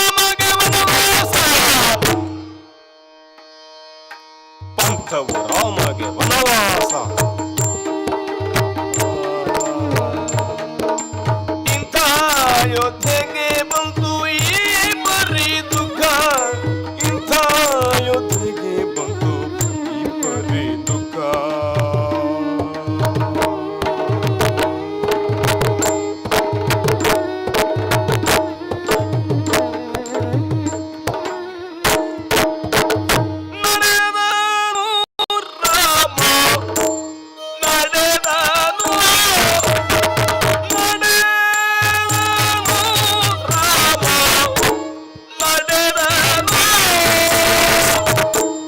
ಅಡವಿಗೆ ಜಾನಕಿ ಅನುಜನು ಸಹಿತ, ಅಡವಿಗೆ ಜಾನಕಿ ಅನುಜನು ಸಹಿತ ನುಡಿಸಿದ ಕುಹನ ಸಂತೈಸಿ, ನುಡಿಸಿದ ಕುಹನ ಸಂತೈಸಿ, ನುಡಿಸಿದ ಕುಹನ ಸಂತೈಸಿ, ನುಡಿಸಿದ ಕುಹನ ಸಂತೈಸಿ. ಗಂಗಾ ಗಡಿಯನು ದಾಟಿದ ಸಾಹಸಿ, ಗಂಗಾ ಗಡಿಯನು ದಾಟಿದ ಸಾಹಸಿ. ನಡೆದನು ರಾಮ, ನಡೆದನು ರಾಮ, ನಡೆದನು.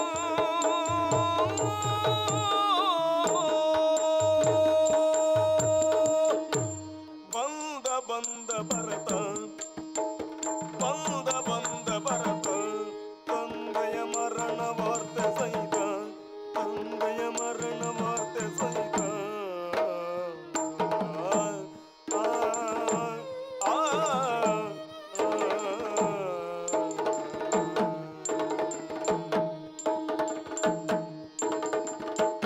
ಕಂದದಿ ಭರತಗೆ ಅಂದದ ಹಾವುಗೆ ಸಲ್ಲಿಸಿ ರಾಮನು ಮುಂದೈ ತರಲು.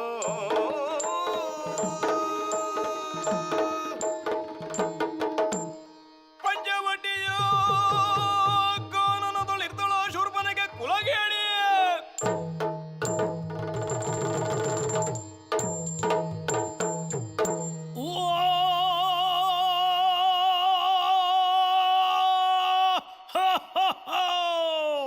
ಆ ಪಂಚವಟಿಯ ಕಾನನದೊಳು ಶೂರ್ಪನಖೆಯೋ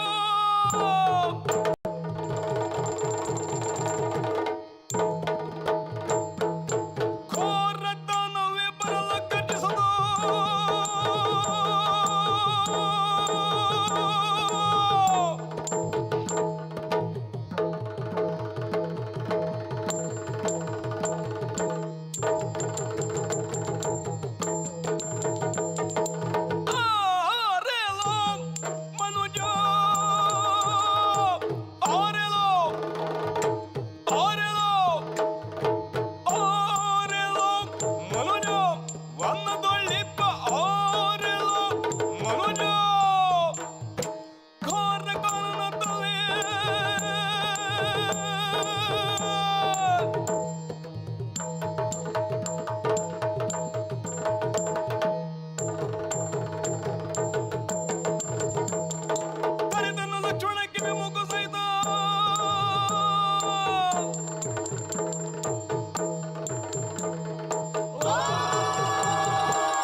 ಸುವರ್ಣ ಲಂಕಾಧೀಶ ರಾವಣೇಶ್ವರ ಮಹಾಪ್ರಭುಗಳಿಗೆ ಹೇಮ ತೊಯ್ದು ಹೇಮ ತೊಯ್ದು ಹೇಮ ತೊಯ್ದು ತೊಯ್ತ ತೊಯ್ತ ತೊಯ್ತದೋ.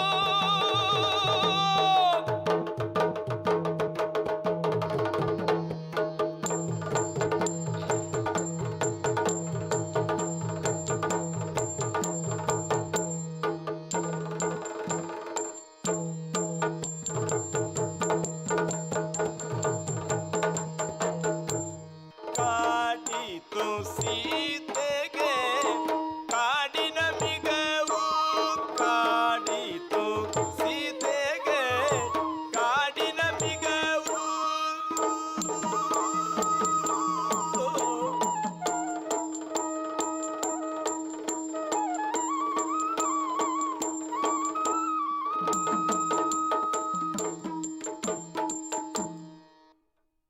ಕಾಡಿತು ಕುಣಿಯಿತು ಕಾಡಿತು ನಲಿಯಿತು ಆಡಿತು ನಲಿಯಿತು ಚಿನ್ನದ ಮಿಗವು, ಆಡಿತು ನಲಿಯಿತು ಚಿನ್ನದ ಮಿಗವು.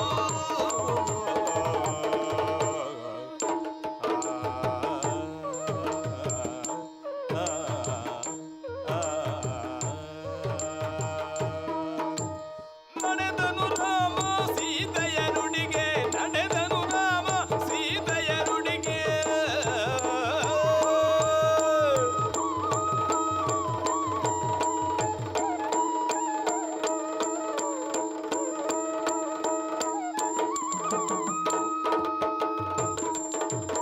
ಹಾ ಲಕ್ಷ್ಮಣ, ಹಾ ಸೀತಾ, ಲಕ್ಷ್ಮಣ ಮಣಿಯಿತು ಮಿಗದ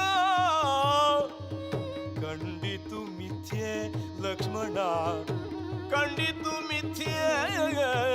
ಆ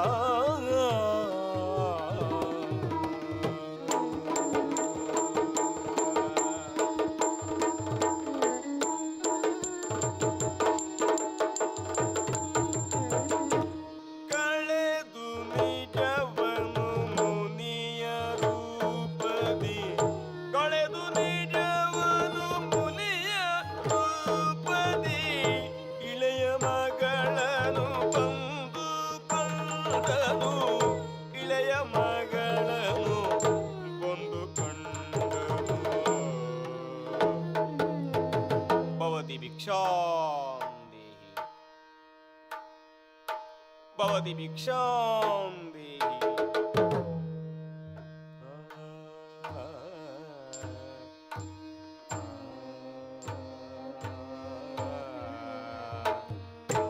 ಸೆಳೆದು ಸೀತೆಯ ರಾಗ, ಸೆಳೆದು ಸೆಳೆದು ಸೀತೆಯ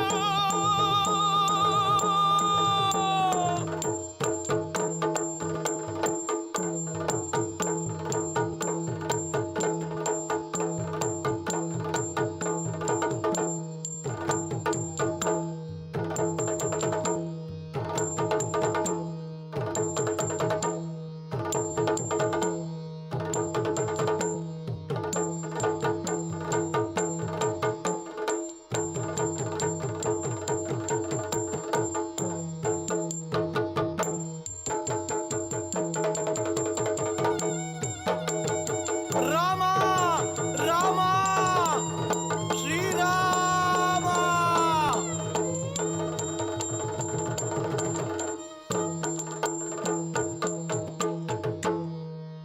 ರಾಮ ರಾಮ ಜಯ ರಾಮ ರಾಮ ರಘು ರಾಮ ರಾಮ ಪಾಹಿ, ರಘು ರಾಮ ರಾಮ ಜಯ ರಾಮ ರಾಮ ರಘು ರಾಮ ರಾಮ ತ್ರಾಹಿ. ಶ್ರೀರಾಮಚಂದಿರನ ಶ್ರೀಲೋಲ ಸುಂದರನ ಶ್ರೀಮನ್ನಾರಾಯಣ ರಾಮ ರಾಮ ರಾಮ. ಲೋಕಾಭಿರಾಮಂ ರಣರಂಗಧೀರಂ ರಾಜೀವನೇತ್ರಂ ರಘುವಂಶನಾಥ. ಶ್ರೀರಾಮಚಂದಿರನ ಶ್ರೀಲೋಲ ಸುಂದರನ ಶ್ರೀಮನ್ನಾರಾಯಣ ರಾಮ ರಾಮ ರಾಮ. ಲೋಕಾಭಿರಾಮಂ ರಣರಂಗಧೀರಂ ರಾಜೀವನೇತ್ರಂ ರಘುವಂಶನಾಥಂ. ಶರಣಂ ಪ್ರಪದ್ಯೆ ಶರಣಂ ಪ್ರಪದ್ಯೆ ಶರಣಂ ಪ್ರಪದ್ಯೆ.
ಗಿಡದ ತಿನ್ನಕ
भद्राय रामचंद्राय वेदसे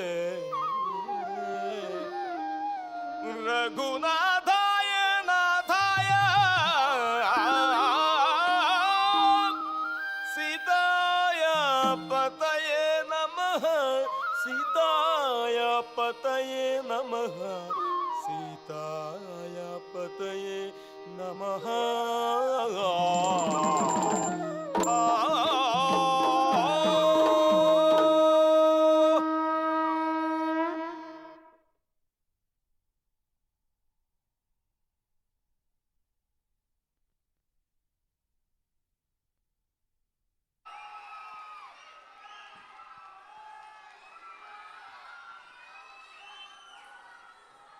ಮೂರು ಸಾಗರವಿದ್ದರೆ 100 ದೇಗುಲವಿದ್ದರೆ ದೇವಸಾಸಿರರಿದ್ದರೆ ಮಂತ್ರಗಳಿದ್ದರೆ ವೇದಗಳಿದ್ದರೆ ಗಿರಿ ಹಿಮಾಲಯವಿದ್ದರೆ ಏನು ಸಾರ್ಥಕ ಮನೆಯ ಮಕ್ಕಳು ಮಲಗಿ ನಿದ್ರಿಸುತ್ತಿದ್ದರೆ ಇಡೀ ಜಗತ್ತಿಗೆ ಜಗದ್ಗುರುವಾದಂಥ ರಾಷ್ಟ್ರ ಒಂದಿದ್ರೆ ಅದು ನಮ್ಮ ಹೆಮ್ಮೆಯ ಭಾರತ ದೇಶ.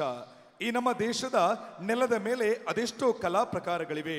ಇವೆಷ್ಟೇ ಇದ್ರೂ ಕೂಡ ಇದರ ಅರಿವು ಯುವ ಜನತೆಗೆ ಇರದೇ ಹೋದರೆ, ನಮ್ಮ ನೆಲದ ಕಲೆಗಳನ್ನ ಯುವ ಜನತೆಯಲ್ಲಿ ಅರಿವನ್ನ ಮೂಡಿಸಬೇಕು ಎನ್ನುವಂತಹ ಮಹದಾಸೆಯಲ್ಲಿ ಹುಟ್ಟಿಕೊಂಡದ್ದೇ ಆಳ್ವ ಸಾಂಸ್ಕೃತಿಕ ವೈಭವ ಕಾರ್ಯಕ್ರಮ.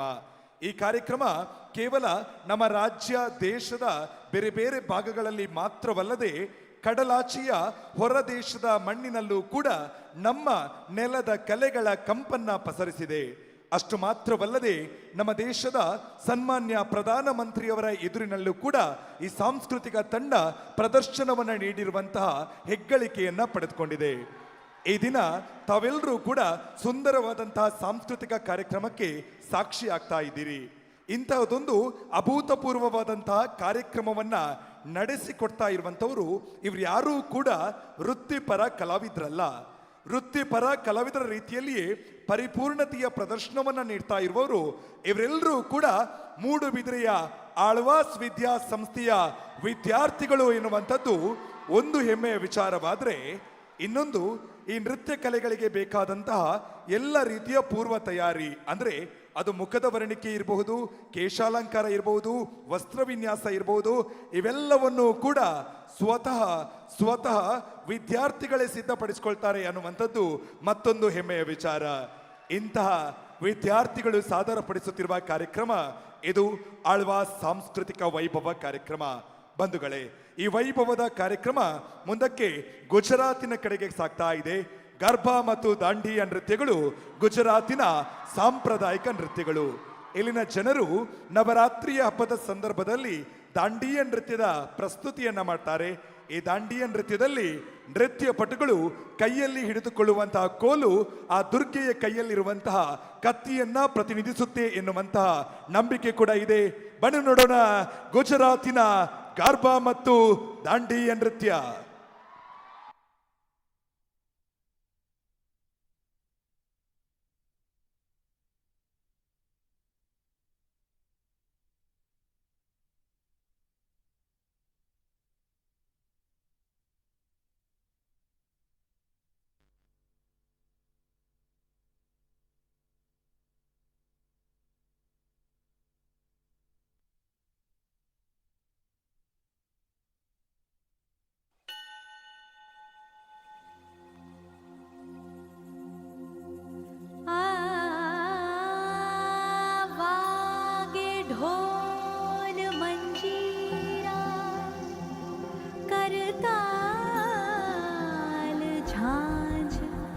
राधा संग श्याम रास रचायो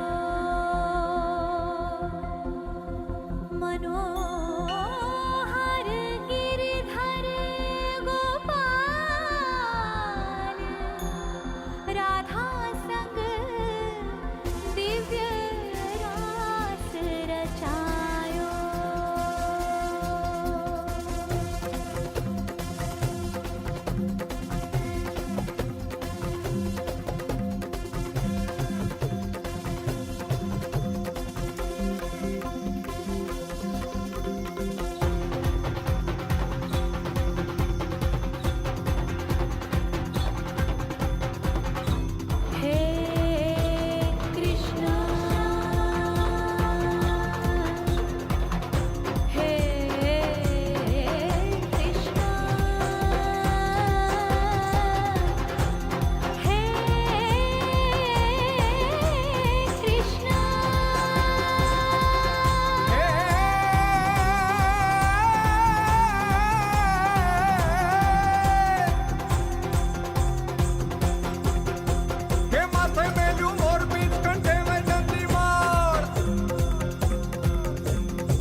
પાટણ શહેરની નાર પદમણી આંખ નચાવતી ડાબીને જમણી સુરત જાણે ચંદા પૂનમની બીચ બજારે જાય બાતીગળ જુદા લડી લહેરાય ઝાંઝરિયું ચમક ચમક ચમક ચમક ચમક ચમક થાય એક વાગડ દેશનો બંકો જુવાનીયો રંગ જાણે એનો લાલ પાઘડીયો કંઠે ગરજ તો જાણે શ્રાવણીયો સાવજડો ભરતાય નજરમાં આવે એવો નજરાય દલડું ધબક ધબક ધબક ધબક ધબક ધબક થાય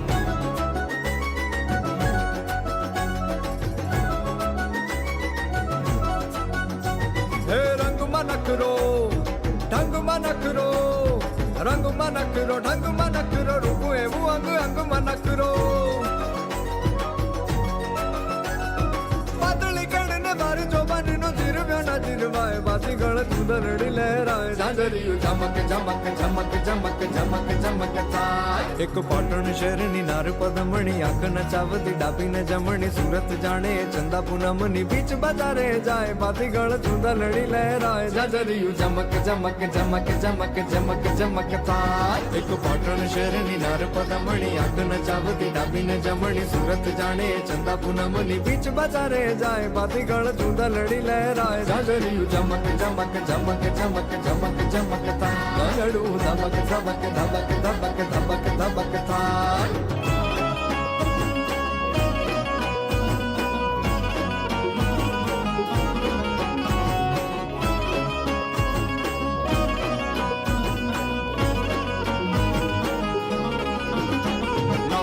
લોબડી આળિયું વેળિયું મળિયું મટડે રાસ રમે ઓટી કાળી કમળિયું લાલ ધાબળિયું ફૂલ છાબડિયું શિર પરે હૈયે હે મહાસડિયું માણેક મટિયું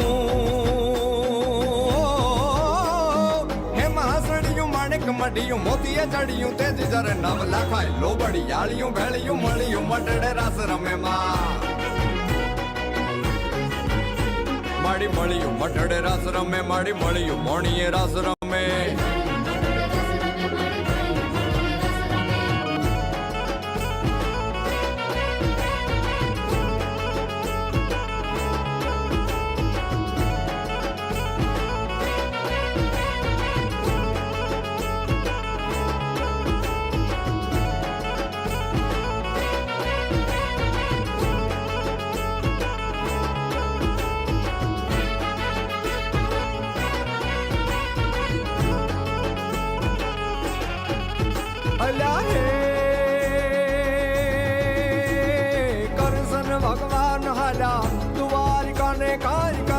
ભગવાન હાલા દ્વારિકા ને કાઈ લીધો રે મણિયારા વાળો વે લીધો મણિયારા વાળો વે લીધો મણિયારા વાળો વે હોવે હોવે મારું લાજ હો મણિયારા કેમ તો તમે મારું લાજ હો મણિયારા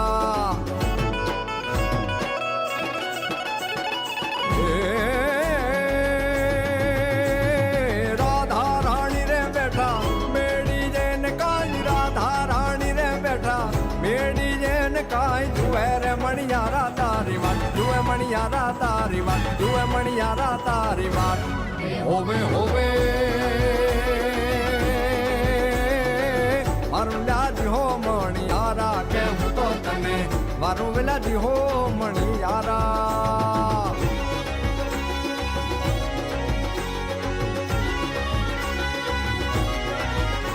આજ વગડાવો વગડાવો રૂડા શરણાયું ને ઢોલ આજ વગડાવો વગડાવો રૂડા શરણાયું ને ઢોલ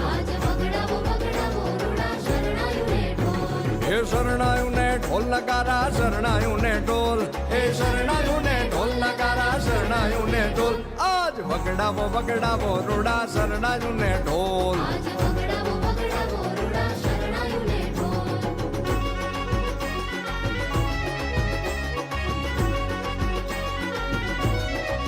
હે આજ અજવાળી રૂડી રાતડી રે લોલ સખી રડિયાળી કરું હાથડી રે લોલ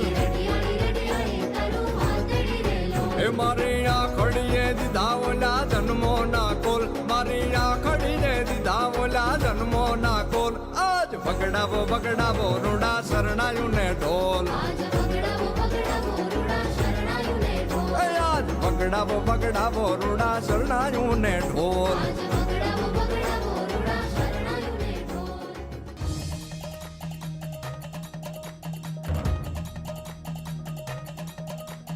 हर हर भोले शंभो हर हर महादेव हर हर बम बम भोले हर भोले शंभो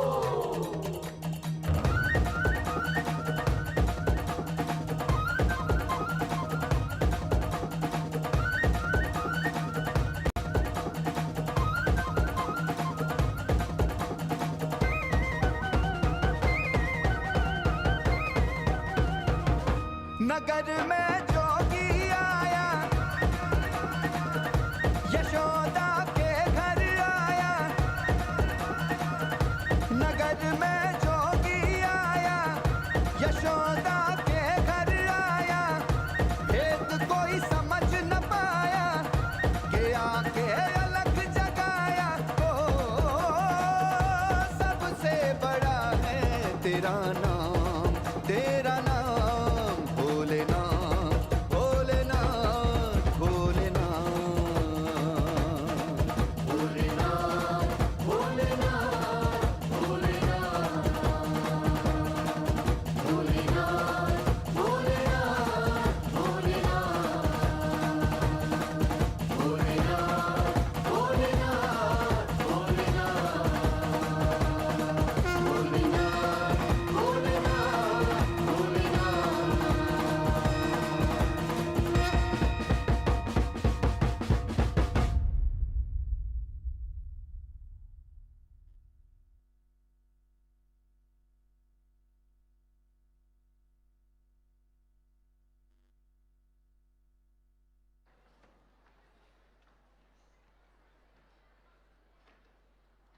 ಡಾಕ್ಟರ್ APJ ಅಬ್ದುಲ್ ಕಲಾಂ ರವರು ಒಂದು ಮಾತನ್ನ ಹೇಳ್ತಾರೆ.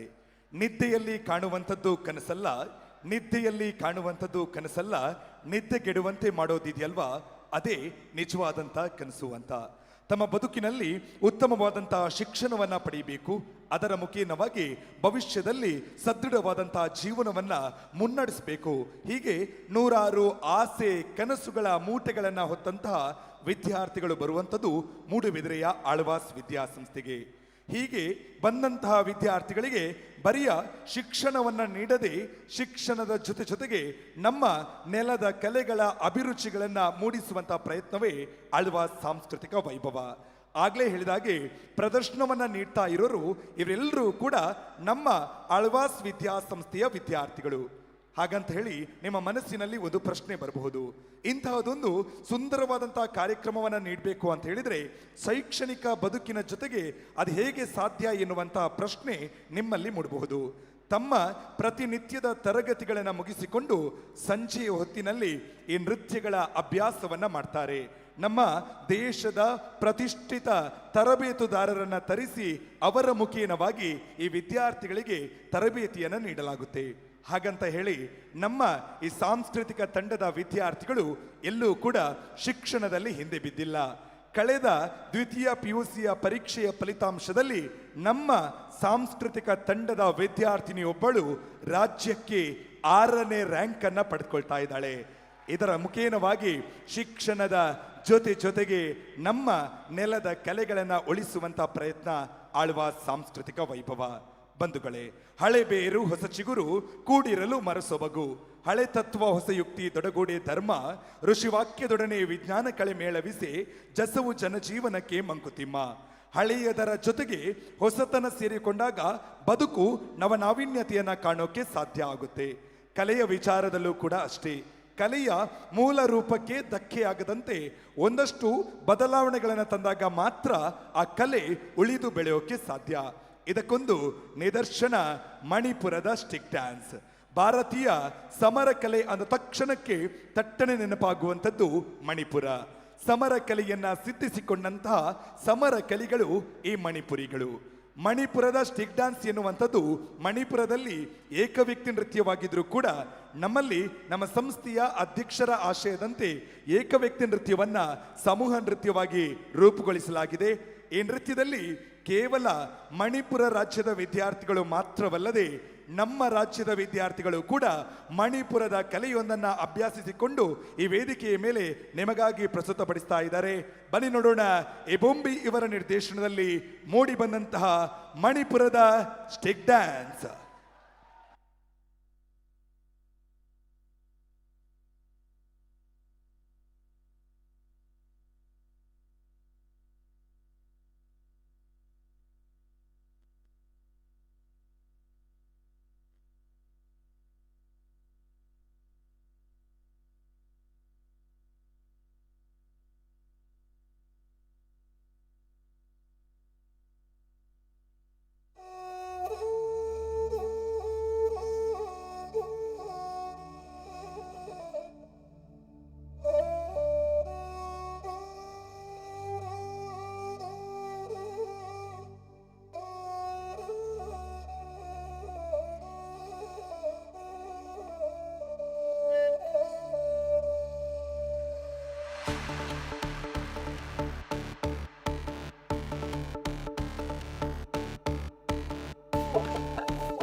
ಮುಂದಕ್ಕೆ ಈ ವೇದಿಕೆಯ ಮೇಲೆ ನಮ್ಮ ನೆಲದ ಕಲೆ, ಸಾಹಸ ಕಲೆ ಮಲ್ಲಕಂಬವನ್ನು ನೋಡುವಂತ ಹೊತ್ತು. ಬಲಶಾಲಿಯಾದಂಥ ಭೀಮನ ಕತೆ ತಮ್ಮೆಲ್ಲರಿಗೂ ಕೂಡ ತಿಳಿದಿರಬಹುದು. ಭೀಮ ತನ್ನೊಡನೆ ಮಲ್ಲ ಯುದ್ಧವನ್ನ ಮಾಡಲಿಕ್ಕೆ ಯಾರೂ ಕೂಡ ಸರಿಸಾಟಿ ಇಲ್ಲ ಎನ್ನುವುದನ್ನ ಅರಿತುಕೊಂಡು ಒಂದು ಕಂಬದ ಜೊತೆಗೆ ತನ್ನ ಗುದ್ದಾಟವನ್ನ ಆರಂಭಿಸ್ತಾನೆ. ಕಾಲಕ್ರಮೇಣವಾಗಿ ಅದುವೇ ಮಲ್ಲಕಂಬವಾಯಿತು ಎನ್ನುವಂತಹ ಪ್ರತೀತಿ ಒಂದು ಕಡೆಯಲ್ಲಾದ್ರೆ, ಇನ್ನೊಂದು ಕಡೆಯಲ್ಲಿ ಗರಡಿ ಮನೆಗಳಲ್ಲಿ ಅಭ್ಯಾಸವನ್ನು ನಡೆಸುವಂತಹ ಕುಸ್ತಿಪಟುಗಳು ಎದುರಾಳಿ ಇಲ್ಲದೆ ಇರುವಂತಹ ಸಮಯದಲ್ಲಿ ಒಂದು ಕಂಬದ ಜೊತೆಗೆ ತನ್ನ ದೇಹವನ್ನ ಹುರಿಗೊಳಿಸ್ತಾ ಇದ್ರು, ತನ್ನ ದಿನದ ವ್ಯಾಯಾಮವನ್ನ ಪೂರ್ಣಗೊಳಿಸ್ತಾ ಇದ್ರು. ಹೀಗೆ ಬೆಳೆದು ಬಂದಂತ ಮಲ್ಲಕಂಬಕ್ಕೆ ನಮ್ಮ ಆಳ್ವಾಸ್ ವಿದ್ಯಾಸಂಸ್ಥೆಯಲ್ಲಿ ವಿಶೇಷ ಪ್ರಾಧಾನ್ಯತೆ. ಕೇವಲ 20 ಜನ ವಿದ್ಯಾರ್ಥಿಗಳಿಂದ ಆರಂಭವಾದ ಈ ತಂಡ 120 ಜನ ವಿದ್ಯಾರ್ಥಿಗಳವರೆಗೆ ಬಂದು ತಲುಪಿದೆ ಎಂದರೆ ಅದು ನಮ್ಮ ಸಂಸ್ಥೆಯ ಈ ತಂಡದ ಸಾಧನೆಯ ಹಿರಿಮೆಯಾಗಿದೆ. ಇನ್ನು ಈ ಸಂಸ್ಥೆಯ ವಿದ್ಯಾರ್ಥಿಗಳ ಸಾಧನೆಯ ಕಿರುನೋಟವನ್ನ ನಿಮ್ಮ ಮುಂದೆ ತೆರೆದಿಡಬೇಕು. ಮಲ್ಲಕಂಬದ ವರ್ಲ್ಡ್ ಚಾಂಪಿಯನ್ಶಿಪ್ ನಡೆಯುತ್ತೆ. ಈ ಒಂದು ಸ್ಪರ್ಧೆಯಲ್ಲಿ ಪ್ರಪಂಚದ ಬೇರೆ ಬೇರೆ ದೇಶಗಳು ಭಾಗವಹಿಸುತ್ತೆ. ನಮ್ಮ ಭಾರತ ದೇಶ ಕೂಡ ಈ ಸ್ಪರ್ಧೆಯನ್ನು ನೀಡುತ್ತೆ. 6 ಜನರಿದ್ದ ಭಾರತ ತಂಡದಲ್ಲಿ ಕರ್ನಾಟಕದಿಂದ ಆಯ್ಕೆಯಾಗಿದ್ದು ಕೇವಲ ಒಬ್ಬ ವಿದ್ಯಾರ್ಥಿ ಮಾತ್ರ. ಆ ಒಬ್ಬ ವಿದ್ಯಾರ್ಥಿ ನಮ್ಮ ಆಳ್ವಾಸ್ ವಿದ್ಯಾಸಂಸ್ಥೆಯ ವಿದ್ಯಾರ್ಥಿ ಅನ್ನುವಂಥದ್ದು ಹೆಮ್ಮೆಯ ವಿಚಾರ. ಇದರ ಜೊತೆಗೆ ರಾಜ್ಯ ಮಟ್ಟದ ಮಲ್ಲಕಂಬ ಸ್ಪರ್ಧೆಯಲ್ಲಿ 12 ಜನ ವಿದ್ಯಾರ್ಥಿಗಳು ಭಾಗವಹಿಸ್ತಾರೆ. ಇದರಲ್ಲಿ 9 ಜನ ವಿದ್ಯಾರ್ಥಿಗಳು ರಾಷ್ಟ್ರ ಮಟ್ಟದ ಮಲ್ಲಕಂಬ ಸ್ಪರ್ಧೆಯಲ್ಲಿ ಭಾಗವಹಿಸಿ ಪ್ರಶಸ್ತಿಯನ್ನ ಪಡೆದುಕೊಳ್ತಾರೆ. ಇದರ ಜೊತೆಗೆ ಖೇಲೋ ಇಂಡಿಯಾ ಯೂನಿವರ್ಸಿಟಿ ಗೇಮ್ಸ್ನಲ್ಲಿ ನಮ್ಮ ಸಂಸ್ಥೆಯ 6 ಜನ ವಿದ್ಯಾರ್ಥಿಗಳು ಭಾಗವಹಿಸ್ತಾರೆ. ನಾವು ಸಾಮಾನ್ಯವಾಗಿ ಬೇರೆ ಬೇರೆ ವೇದಿಕೆಗಳ ಮೇಲೆ ವೇದಿಕೆಯ ಮಧ್ಯಭಾಗದಲ್ಲಿ ಕಂಬದ ಜೊತೆಗಿನ ಕಸರತ್ತನ್ನು ತೋರಿಸ್ತೇವೆ. ವೇದಿಕೆಯ 2 ಭಾಗಗಳಲ್ಲೂ ಕೂಡ ರೋಪ್ ಕಸರತ್ತನ್ನು ತೋರಿಸ್ತೇವೆ. ಆದರೆ ಈ ವೇದಿಕೆಯಲ್ಲಿ ರೋಪ್ ಕಸರತ್ತನ್ನು ಮಾಡಲು ಒಂದಷ್ಟು ಅನನುಕೂಲತೆ ಇರೋದ್ರಿಂದ ಕೇವಲ ಕಂಬದ ಜೊತೆಗಿನ ಕಸರತ್ತನ್ನ ನಿಮಗಾಗಿ ಉಣಬಡಿಸ್ತಾ ಇದ್ದೇವೆ. ಬಸವರಾಜ್ ಮತ್ತು ಚೇತನ್ ಕುಮಾರ್ ಇವರ ನಿರ್ದೇಶನದಲ್ಲಿ ಮೂಡಿ ಬಂದಂತಹ ಮಲ್ಲಕಂಬದ ಗತ್ತು ಗಮ್ಮತ್ತು ನಿಮಗೇ ಹೊತ್ತು.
ನವಯುಗ ಪದ್ಧತಿ, ನವಸ್ತ್ರೀ ಪುರುಷನ ನವರಂಗ ಆಟಗಳು ಹೆಚ್ಚಾಯಿತು. ನವನವೀನ ಕೌತುಕ ಜಗವಾಯಿತು. ನವ ಲಾವಣಿಯೊಂದು ಬಯಲಾಯಿತು. ಕನ್ನಡ ನಾಡಿನ ಕನ್ನಡ ಜನತೆಗೆ ಕನ್ನಡ ಭಾಷೆ ಮರೆತೋಯ್ತು. ಹೊರ ಕನ್ನಡ ಕಂಗ್ಲೀಷ್ ಬೆರೆತೋಯ್ತು. ಜಂಟಲ್ಮನ್ಗಳ ಗಂಟಲ ಕತ್ತೆಗೆ ಕಾಲರ್ ಬಿಗಿದಾಯಿತು. ನಿಜ ಒಂಟೆಯ ಕತ್ತೆಯ ತೆರನಾಯಿತು. ನಮ್ಮ ನೆಲದ ಕಲೆಗಳನ್ನ ಉಳಿಸುವುದರ ಜೊತೆಗೆ ನಮ್ಮ ನೆಲದ ಭಾಷೆಯನ್ನ ಉಳಿಸುವಂತಹ ಮಹತ್ತರ ಜವಾಬ್ದಾರಿ ನಮ್ಮೆಲ್ಲರ ಮೇಲೂ ಇದೆ. ಒಂದು ಕಡೆಯಲ್ಲಿ ಕನ್ನಡ ಮಾಧ್ಯಮ ಶಾಲೆಗಳಿಗೆ ಮಕ್ಕಳಿಲ್ಲ ಎನ್ನುವಂತಹ ಕೊರಗು ಕಾಡ್ತಾ ಇದ್ರೆ, ಇನ್ನೊಂದು ಕಡೆಯಲ್ಲಿ ನಮ್ಮ ಆಳ್ವಾಸ್ ವಿದ್ಯಾಸಂಸ್ಥೆಯ ಆಳ್ವಾಸ್ ಕನ್ನಡ ಮಾಧ್ಯಮ ಶಾಲೆಯಲ್ಲಿ ಉಚಿತ ಶಿಕ್ಷಣವನ್ನ ಪಡೆಯೋಕೆ ಸರತಿ ಸಾಲಿನಲ್ಲಿ ನಿಂತು ಪ್ರವೇಶಾತಿ ಪರೀಕ್ಷೆಗಳನ್ನು ಬರೆದು ದಾಖಲಾತಿಯನ್ನ ಪಡೆದುಕೊಳ್ತಾ ಇದ್ದಾರೆ. ಈ ಶೈಕ್ಷಣಿಕ ವರ್ಷದಲ್ಲಿ ಕನ್ನಡ ಮಾಧ್ಯಮ ಶಾಲೆಯಲ್ಲಿ ಉಚಿತ ಶಿಕ್ಷಣವನ್ನು ಪಡೆಯೋಕೆ ಪ್ರವೇಶ ಪರೀಕ್ಷೆಯನ್ನು ಬರೆದಂತಹ ವಿದ್ಯಾರ್ಥಿಗಳ ಸಂಖ್ಯೆ ಸುಮಾರು 20,000ಕ್ಕಿಂತಲೂ ಹೆಚ್ಚು. ಈ ವೇದಿಕೆಯ ಮೇಲೆ ಮಲ್ಲಕಂಬದ ಪ್ರಸ್ತುತಿಯನ್ನು ನೋಡಿದ್ರಿ. ಈ ತಂಡದಲ್ಲಿ ಇರುವಂತಹ ವಿದ್ಯಾರ್ಥಿಗಳು ಆಳ್ವಾಸ್ ಕನ್ನಡ ಮಾಧ್ಯಮ ಶಾಲೆಯ ವಿದ್ಯಾರ್ಥಿಗಳು ಅನ್ನುವಂಥದ್ದು ಮತ್ತೊಂದು ಹೆಮ್ಮೆಯ ವಿಚಾರ. ಇಂತಹ ವಿದ್ಯಾರ್ಥಿಗಳು ಸಾದರಪಡಿಸುತ್ತಿರುವ ಕಾರ್ಯಕ್ರಮ ಇದು ಆಳ್ವಾಸ್ ಸಾಂಸ್ಕೃತಿಕ ವೈಭವ ಕಾರ್ಯಕ್ರಮ. ಬಂಧುಗಳೇ, ಹೊಸ ಕಾಲಕ್ಕೆ ಹೊಸ ಭಾಷೆ ಎನ್ನುವಂತೆ ಈ ವೇದಿಕೆಯ ಮೇಲೆ ಸೃಜನಾತ್ಮಕ ನೃತ್ಯ ರೂಪಕವನ್ನ ನಿಮಗಾಗಿ ಉಣಬಡಿಸ್ತಾ ಇದ್ದೇವೆ. ಆಕರ್ಷಣೀಯ ಉಡುಗೆ ತೊಡುಗೆಗಳನ್ನು ತೊಟ್ಟುಕೊಂಡು ಉತ್ಸಾಹದಿಂದ ಸಂಭ್ರಮಿಸುವಂತಹ ಸೃಜನಾತ್ಮಕ ನೃತ್ಯ ರೂಪಕ ಇದೀಗ ನಿಮಗಾಗಿ.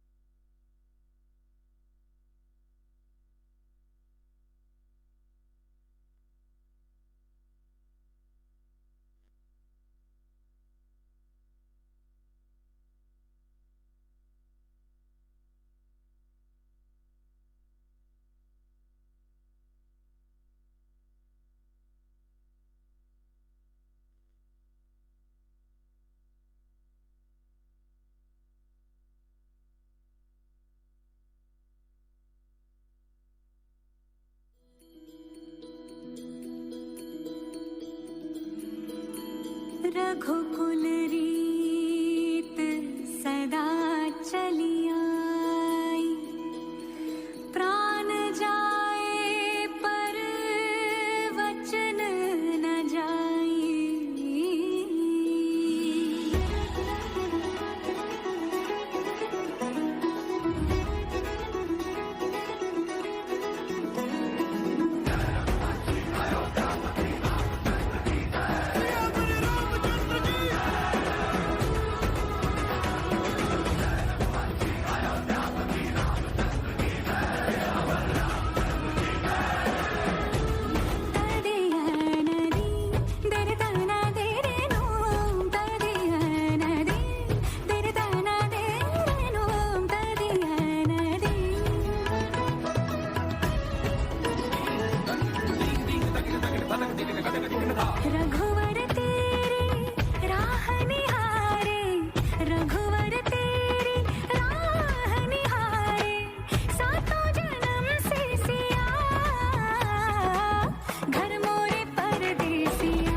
देर से फिक्रे सब छोड़ दो आज हक से अपने हिसाब में हम जो करने चले गलती वो जोड़ लो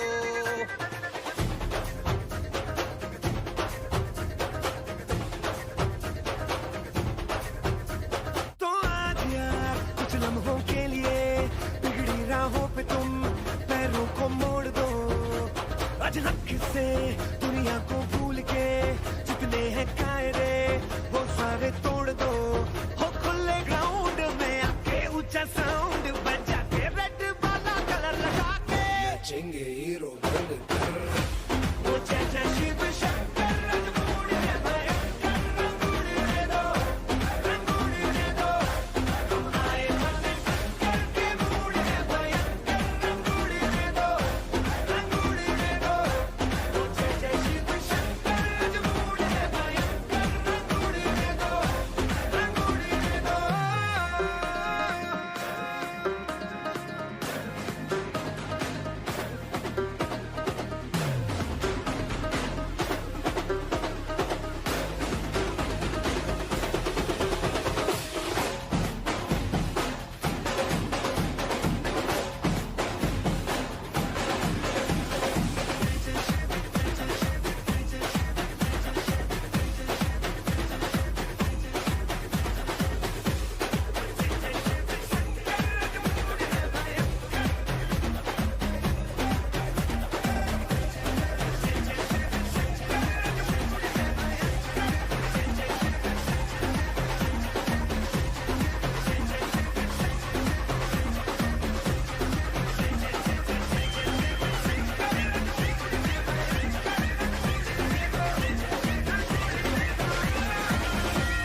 ಇತ್ತೀಚೆಗಷ್ಟೇ ಮಹಿಳೆಯರ ಕಬಡ್ಡಿ ವಿಶ್ವಕಪ್ ನಡೆಯುತ್ತೆ.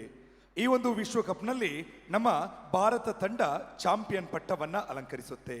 ಚಾಂಪಿಯನ್ ಪಟ್ಟವನ್ನ ಪಡೆದಂತಹ ಭಾರತ ದೇಶವನ್ನ ಪ್ರತಿನಿಧಿಸಿದಂತಹ ಆಟಗಾರ್ತಿಯರಲ್ಲಿ ದಕ್ಷಿಣ ಭಾರತದಿಂದ ಆಯ್ಕೆಯಾಗಿದ್ದು ಕೇವಲ ಒಬ್ಬ ಆಟಗಾರ್ತಿ ಮಾತ್ರ. ಆ ಒಬ್ಬ ಆಟಗಾರ್ತಿ ನಮ್ಮ ಮೂಡುಬಿದಿರೆಯ ಆಳ್ವಾಸ್ ವಿದ್ಯಾಸಂಸ್ಥೆಯ ಧನಲಕ್ಷ್ಮಿ ಎನ್ನುವಂಥ ವಿದ್ಯಾರ್ಥಿನಿ ಅನ್ನುವಂಥದ್ದು ಹೆಮ್ಮೆಯ ವಿಚಾರ. ಇದರ ಜೊತೆಗೆ ನಮ್ಮ ಸಂಸ್ಥೆಯ 11 ಜನ ವಿದ್ಯಾರ್ಥಿಗಳು ಒಲಿಂಪಿಕ್ಸ್ನ ಅಂಗಳದಲ್ಲಿ ಮಿಂಚನ್ನ ಹರಿಸಿದ್ದಾರೆ. 5 ಜನ ವಿದ್ಯಾರ್ಥಿಗಳಿಗೆ ಏಕಲವ್ಯ ಪ್ರಶಸ್ತಿ ಅರಸ್ಕೊಂಡು ಬಂದ್ರೆ 26 ಜನ ವಿದ್ಯಾರ್ಥಿಗಳಿಗೆ ಕ್ರೀಡಾ ರತ್ನ ಪ್ರಶಸ್ತಿ ದೊರಕಿದೆ. 14 ಜನ ವಿದ್ಯಾರ್ಥಿಗಳು ಕಬಡ್ಡಿ ಪ್ರೀಮಿಯರ್ ಲೀಗ್ನಲ್ಲಿ ಭಾಗವಹಿಸಿದ್ರೆ 4 ಜನ ವಿದ್ಯಾರ್ಥಿಗಳು ಪ್ರೋ ವಾಲಿಬಾಲ್, 3 ಜನ ವಿದ್ಯಾರ್ಥಿಗಳು ಅಲ್ಟಿಮೇಟ್ ಖೋಖೋದಲ್ಲಿ ಭಾಗವಹಿಸಿದ್ದಾರೆ. ಈ ಎಲ್ಲ ಸಾಧನೆಯ ಹಿಂದಿರುವಂತಹ ಶಕ್ತಿ, ಸ್ಫೂರ್ತಿ ನಮ್ಮ ಸಂಸ್ಥೆಯ ಅಧ್ಯಕ್ಷರು ಆಗಿರುವಂತಹ doctor M Mohan Alvas sir ಇವರು. ಇವರ ಕನಸಿನ ಸಾಕಾರ ರೂಪವೇ ಆಳ್ವಾಸ್ ಸಾಂಸ್ಕೃತಿಕ ವೈಭವ ಕಾರ್ಯಕ್ರಮ. ಮುಂದುವರಿತಾ ಇದೆ ಸಾಂಸ್ಕೃತಿಕ ಪಯಣ, ಸಾಗ್ತಾ ಇದೆ ಉತ್ತರ ಭಾರತದ ಕಡೆಗೆ. ಉತ್ತರ ಭಾರತದ ಶಾಸ್ತ್ರೀಯ ನೃತ್ಯ ಕಥಕ್. ಇದು ತನ್ನ ಹೆಜ್ಜೆ ಗೆಜ್ಜೆಯ ಲಯಕ್ಕೆ, ಭಾವ ಸಂಮೋಹನ ಶಕ್ತಿಗೆ ಹೆಸರಾಗಿದೆ. ಪಂಡಿತ್ ಆಶಿಂ ಬಂಧು ಭಟ್ಟಾಚಾರ್ಯ ಇವರ ನಿರ್ದೇಶನದಲ್ಲಿ ಮೂಡಿಬಂದಂತಹ ವರುಣ ದೇವರ ವರ್ಣನೆಯನ್ನ ಮಾಡುವಂತಹ ವರ್ಷಧಾರೆ ಕಥಕ್ ಇದೀಗ ನಿಮಗಾಗಿ.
घन घन घन मेघ गरज तर तर तर बिजुली चमक सन सन सन पवन चलत आई गार बद चुम चुम चुम चलन देखत नाचत मो झर झर झर बारी बरस नारी दिन नारी दिन नारी दिन रान रान रान झर झर झर बारी बरस नारी दिन नारी दिन नारी दिन रान रान रान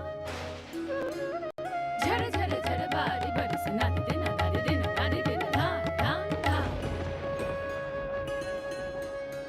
एक दो तीन चार पाँच छः सात आठ एक दो तीन चार पाँच छः सात आठ धारा तीन धारा तीन धरिन धारा तीन धारा तीन धरिन धारा तीन धारा तीन धरिन नारा एक दो तीन चार पाँच छः सात आठ एक दो तीन चार पाँच छः सात आठ धारा तीन धरिन धारा तीन धरिन धारा तीन धरिन एक दो तीन चार पाँच छः सात आठ एक दो तीन चार पाँच छः सात आठ धारा तीन धरिन धारा तीन धरिन धारा तीन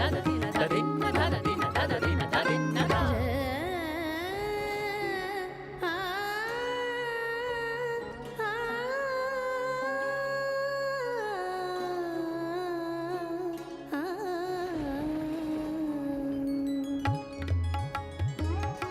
मिलन रुत आई मिलन रुत आई मिलन रुत आई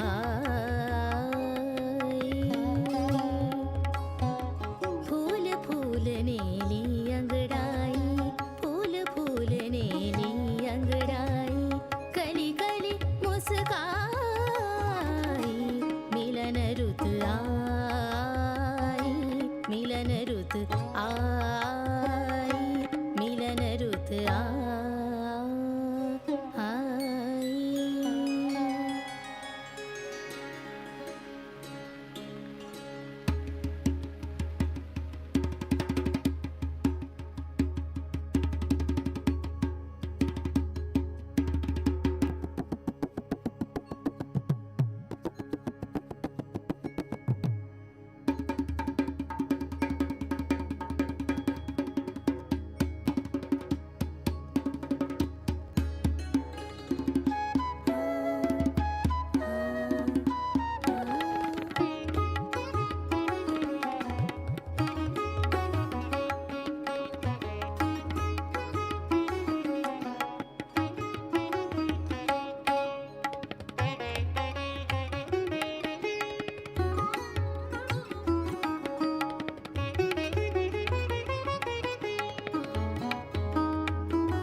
ಕೆಂದಿಲ್ಲ, ದೋಣಿ ಬದಲಾಯಿಸಬೇಕೆಂದಿಲ್ಲ, ದಿಕ್ಕು ಬದಲಾಯಿಸಿದರೆ ಸಾಕು ದಡ ಎದುರಾದೀತು. ನಮ್ಮ ನೆಲದ ಕಲೆಗಳನ್ನು ಉಳಿಸಿ ಬೆಳೆಸುವ ನಿಟ್ಟಿನಲ್ಲಿ ನಮ್ಮೆಲ್ಲರ ಯೋಚನಾ ಲಹರಿ ಬದಲಾಗಬೇಕಿದೆ. ಬದಲಾದಂತಹ ಯೋಚನಾ ಲಹರಿಯ ಸಾಕ್ಷಾತ್ಕಾರವೇ ಆಳ್ವ ಸಾಂಸ್ಕೃತಿಕ ವೈಭವ ಕಾರ್ಯಕ್ರಮ. ಬಂಧುಗಳೇ, ಇಂತಹದೊಂದು ಸುಂದರವಾದಂತಹ ಕಾರ್ಯಕ್ರಮದ ಮಧ್ಯೆ ಸಿಂಹಗಳ ಗುಂಪೊಂದು ತನ್ನ ಬೇಟೆಯನ್ನು ಹುಡುಕೊಂಡು ವೇದಿಕೆ ಕಡೆಗೆ ಬರ್ತಾ ಇದೆ. ಅರರೆ, ಇದೇನಪ್ಪ, ಇಷ್ಟು ಜನರ ಮಧ್ಯೆ, ಬೆಳಕಿನ ಮಧ್ಯೆ ಹೇಗೆ ತಾನೇ ಸಿಂಹಗಳು ವೇದಿಕೆ ಮೇಲೆ ಬರೋಕ್ ಸಾಧ್ಯ ಅಂತ ನೀವು ಕೇಳಿದ್ರೆ, ಇದನ್ನ ಸಾಧ್ಯ ಮಾಡ್ತಾ ಇದೆ ನಮ್ಮ ಆಳ್ವ ಸಾಂಸ್ಕೃತಿಕ ತಂಡ ಪುರುಳಿಯೋ ಚಾವು ಸಿಂಹ ಬೇಟೆ ನೃತ್ಯದ ಮೂಲಕ. ಪುರುಳಿಯೋ ಅನ್ನುವಂಥದ್ದು ಪಶ್ಚಿಮ ಬಂಗಾಳದ ಒಂದು ಪುಟ್ಟ ಹಳ್ಳಿ. ಅಲ್ಲಿಯ ಜನರು ದೇವಿಯ ಆರಾಧನೆಯ ಭಾಗವಾಗಿ ಸಿಂಹ ಬೇಟೆಯ ನೃತ್ಯವನ್ನ ಮಾಡುವಂಥದ್ದು. ಅಲ್ಲಿ ಸಂಪ್ರದಾಯದಂತೆ ಒಂದು ಸಿಂಹ ಒಂದು ಕಾಡು ಕೋಣದ ಬೇಟೆಯನ್ನ ಆಡಿದ್ರೆ, ನಮ್ಮಲ್ಲಿ ವೇದಿಕೆಯ ಬೇಡಿಕೆಗೆ ಅನುಗುಣವಾಗಿ ಬರೋಬ್ಬರಿ 19 ಸಿಂಹಗಳು 2 ಕಾಡು ಕೋಣದ ಬೇಟೆಯನ್ನು ಹುಡುಕೊಂಡು ವೇದಿಕೆ ಕಡೆಗೆ ಬರ್ತಾ ಇದೆ. ರಂಗಮಾಂತ್ರಿಕ ಡಾಕ್ಟರ್ ಜೀವನ್ ರಾಮ್ ಸುಳ್ಯ ಇವರ ನಿರ್ದೇಶನದಲ್ಲಿ ಮೂಡಿಬಂದಂತಹ ಪುರುಳಿಯೋ ಚಾವು ಸಿಂಹ ಬೇಟೆಯ ನೃತ್ಯ.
ಕಟ್ಟುವೆವು ನಾವು ಹೊಸ ನಾಡೊಂದನ್ನ, ರಸದ ಬೀಡೊಂದನ್ನ, ಹೊಸ ನೆತ್ತರು ಉಕ್ಕಿ ಆರಿ ಹೋಗುವ ಮುನ್ನ, ಹರೆಯದಿ ಮಾಂತ್ರಿಕನ ಮಾಟ ಮಸಳುವ ಮುನ್ನ, ಉಲ್ಲಾಸ ಉತ್ಸಾಹ ಉತ್ತುಂಗ ವೀಚಿಗಳ ಈ ಕ್ಷುಬ್ಧ ಸಾಗರವು ಬತ್ತಿ ಹೋಗುವ ಮುನ್ನ, ಕಟ್ಟುವೆವು ನಾವು ಹೊಸ ನಾಡೊಂದನ್ನ, ರಸದ ಬೀಡೊಂದನ್ನ.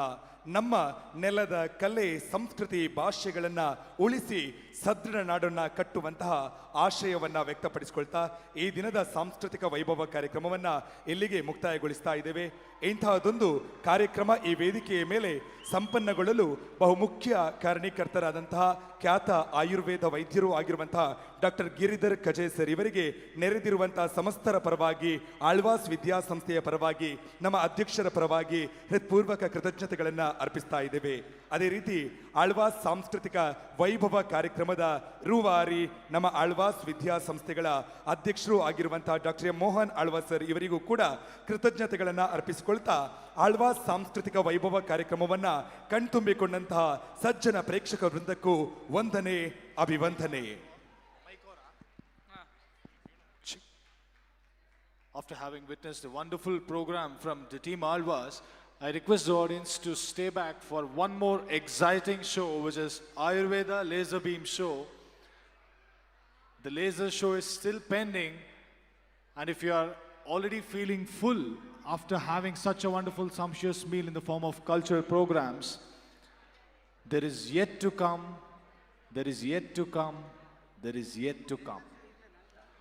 Ayurveda Laser Beam Show, which is one of a kind in the country, is being showcased for the wonderful audience here who have been beautifully supportive for all the cultural performances.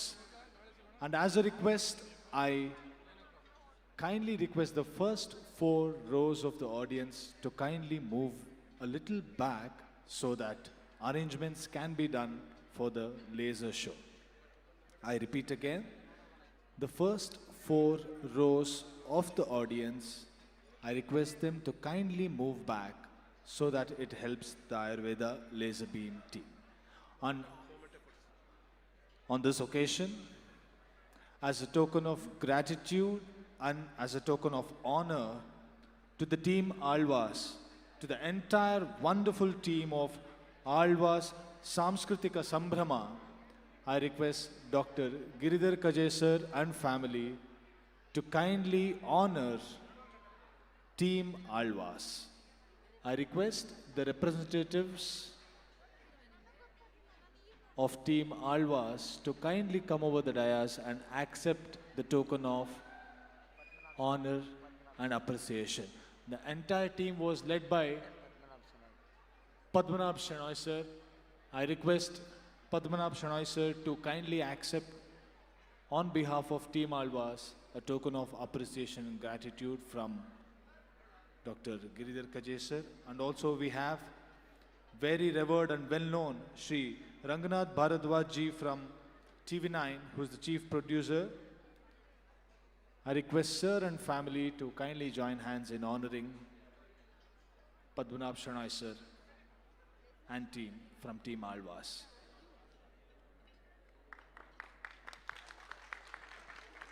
A huge round of applause for the wonderful team which showcased everything.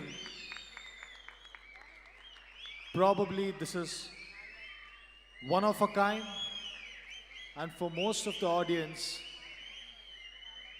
who would have had to travel all over the country to witness these cultural programs,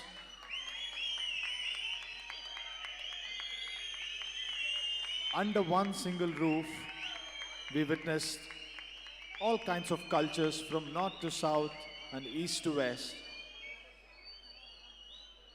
From traditional, folk, classical, filmy, we had a wonderful, wonderful performance.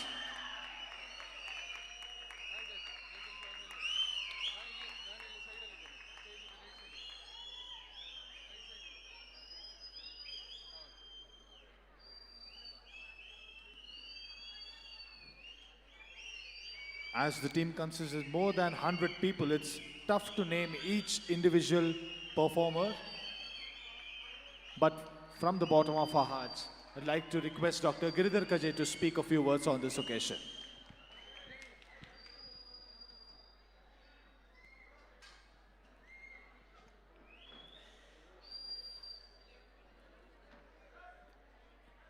Chairman of the Alva's Education Foundation is Dr. Mohan Alva. We are very proud that he is Ayurvedic doctor who completed his BAMS from SDM College of Udupi.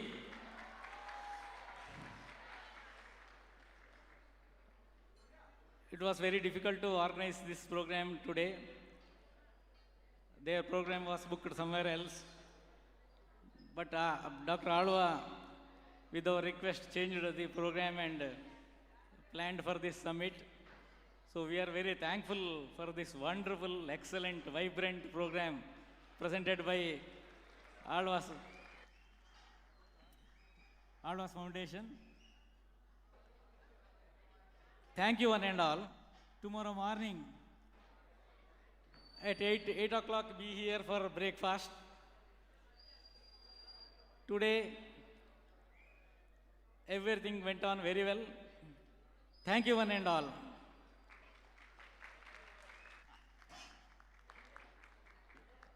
Small laser show will be there. Be here for some time. Heavy crowd is there in the dining section. Later you can move there. Thank you.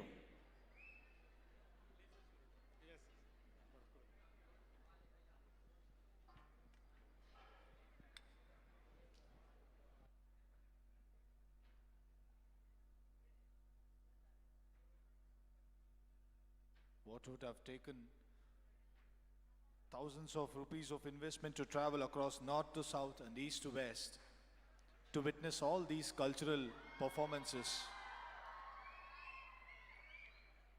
All it took was a simple application to the World Ayurveda Summit, second Ayurveda World Summit, to witness all the cultural brilliances of this wonderful nation called Bharat. Today, what we have witnessed from Team Alvas was nothing less than magnificent. From the bottom of our heart, we'd like to extend our gratitude to the entire team of Team Alvas who took the pain of hours of practice and hours of perfection to present this wonderful cultural show in front of us. And moving on, we have an exciting laser show coming up. If any audience is seated in the first 4 rows, we kindly request them to move a little back so that the organizing team of the laser show can move freely and smoothly.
Before medicine, before time, there was imbalance.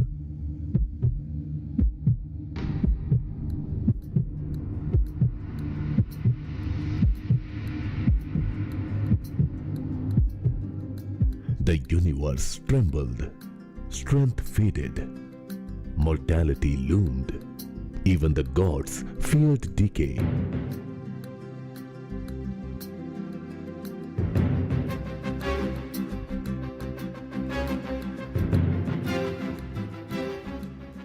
To restore balance, the impossible was attempted.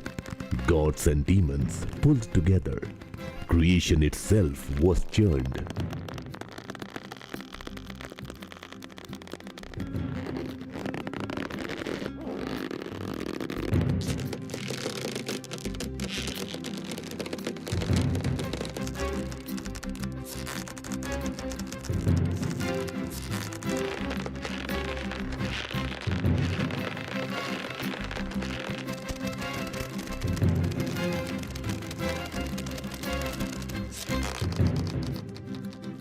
but churning truth releases all things. Before healing comes poison.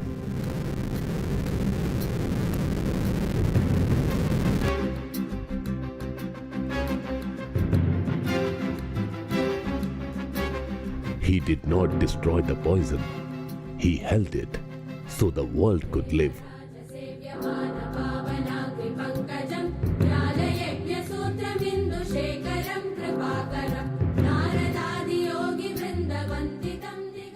From chaos came gifts, power, prosperity, wonder, yet none could cure suffering.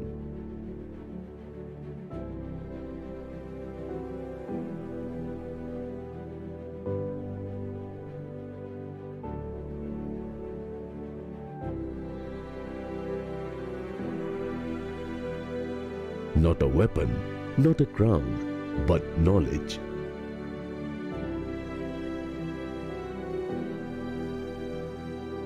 When balance is restored, medicine becomes wisdom. Healing becomes a way of life.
was such a wonderful laser show.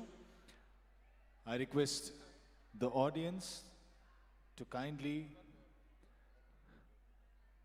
check for your belongings before you leave from the hall. All the phones, vehicle keys, or any kind of belongings that you have left in the hall, to kindly take care of it, and especially the ID cards of the summit, if you have left it in the hall. So kindly, I request the audience to be aware of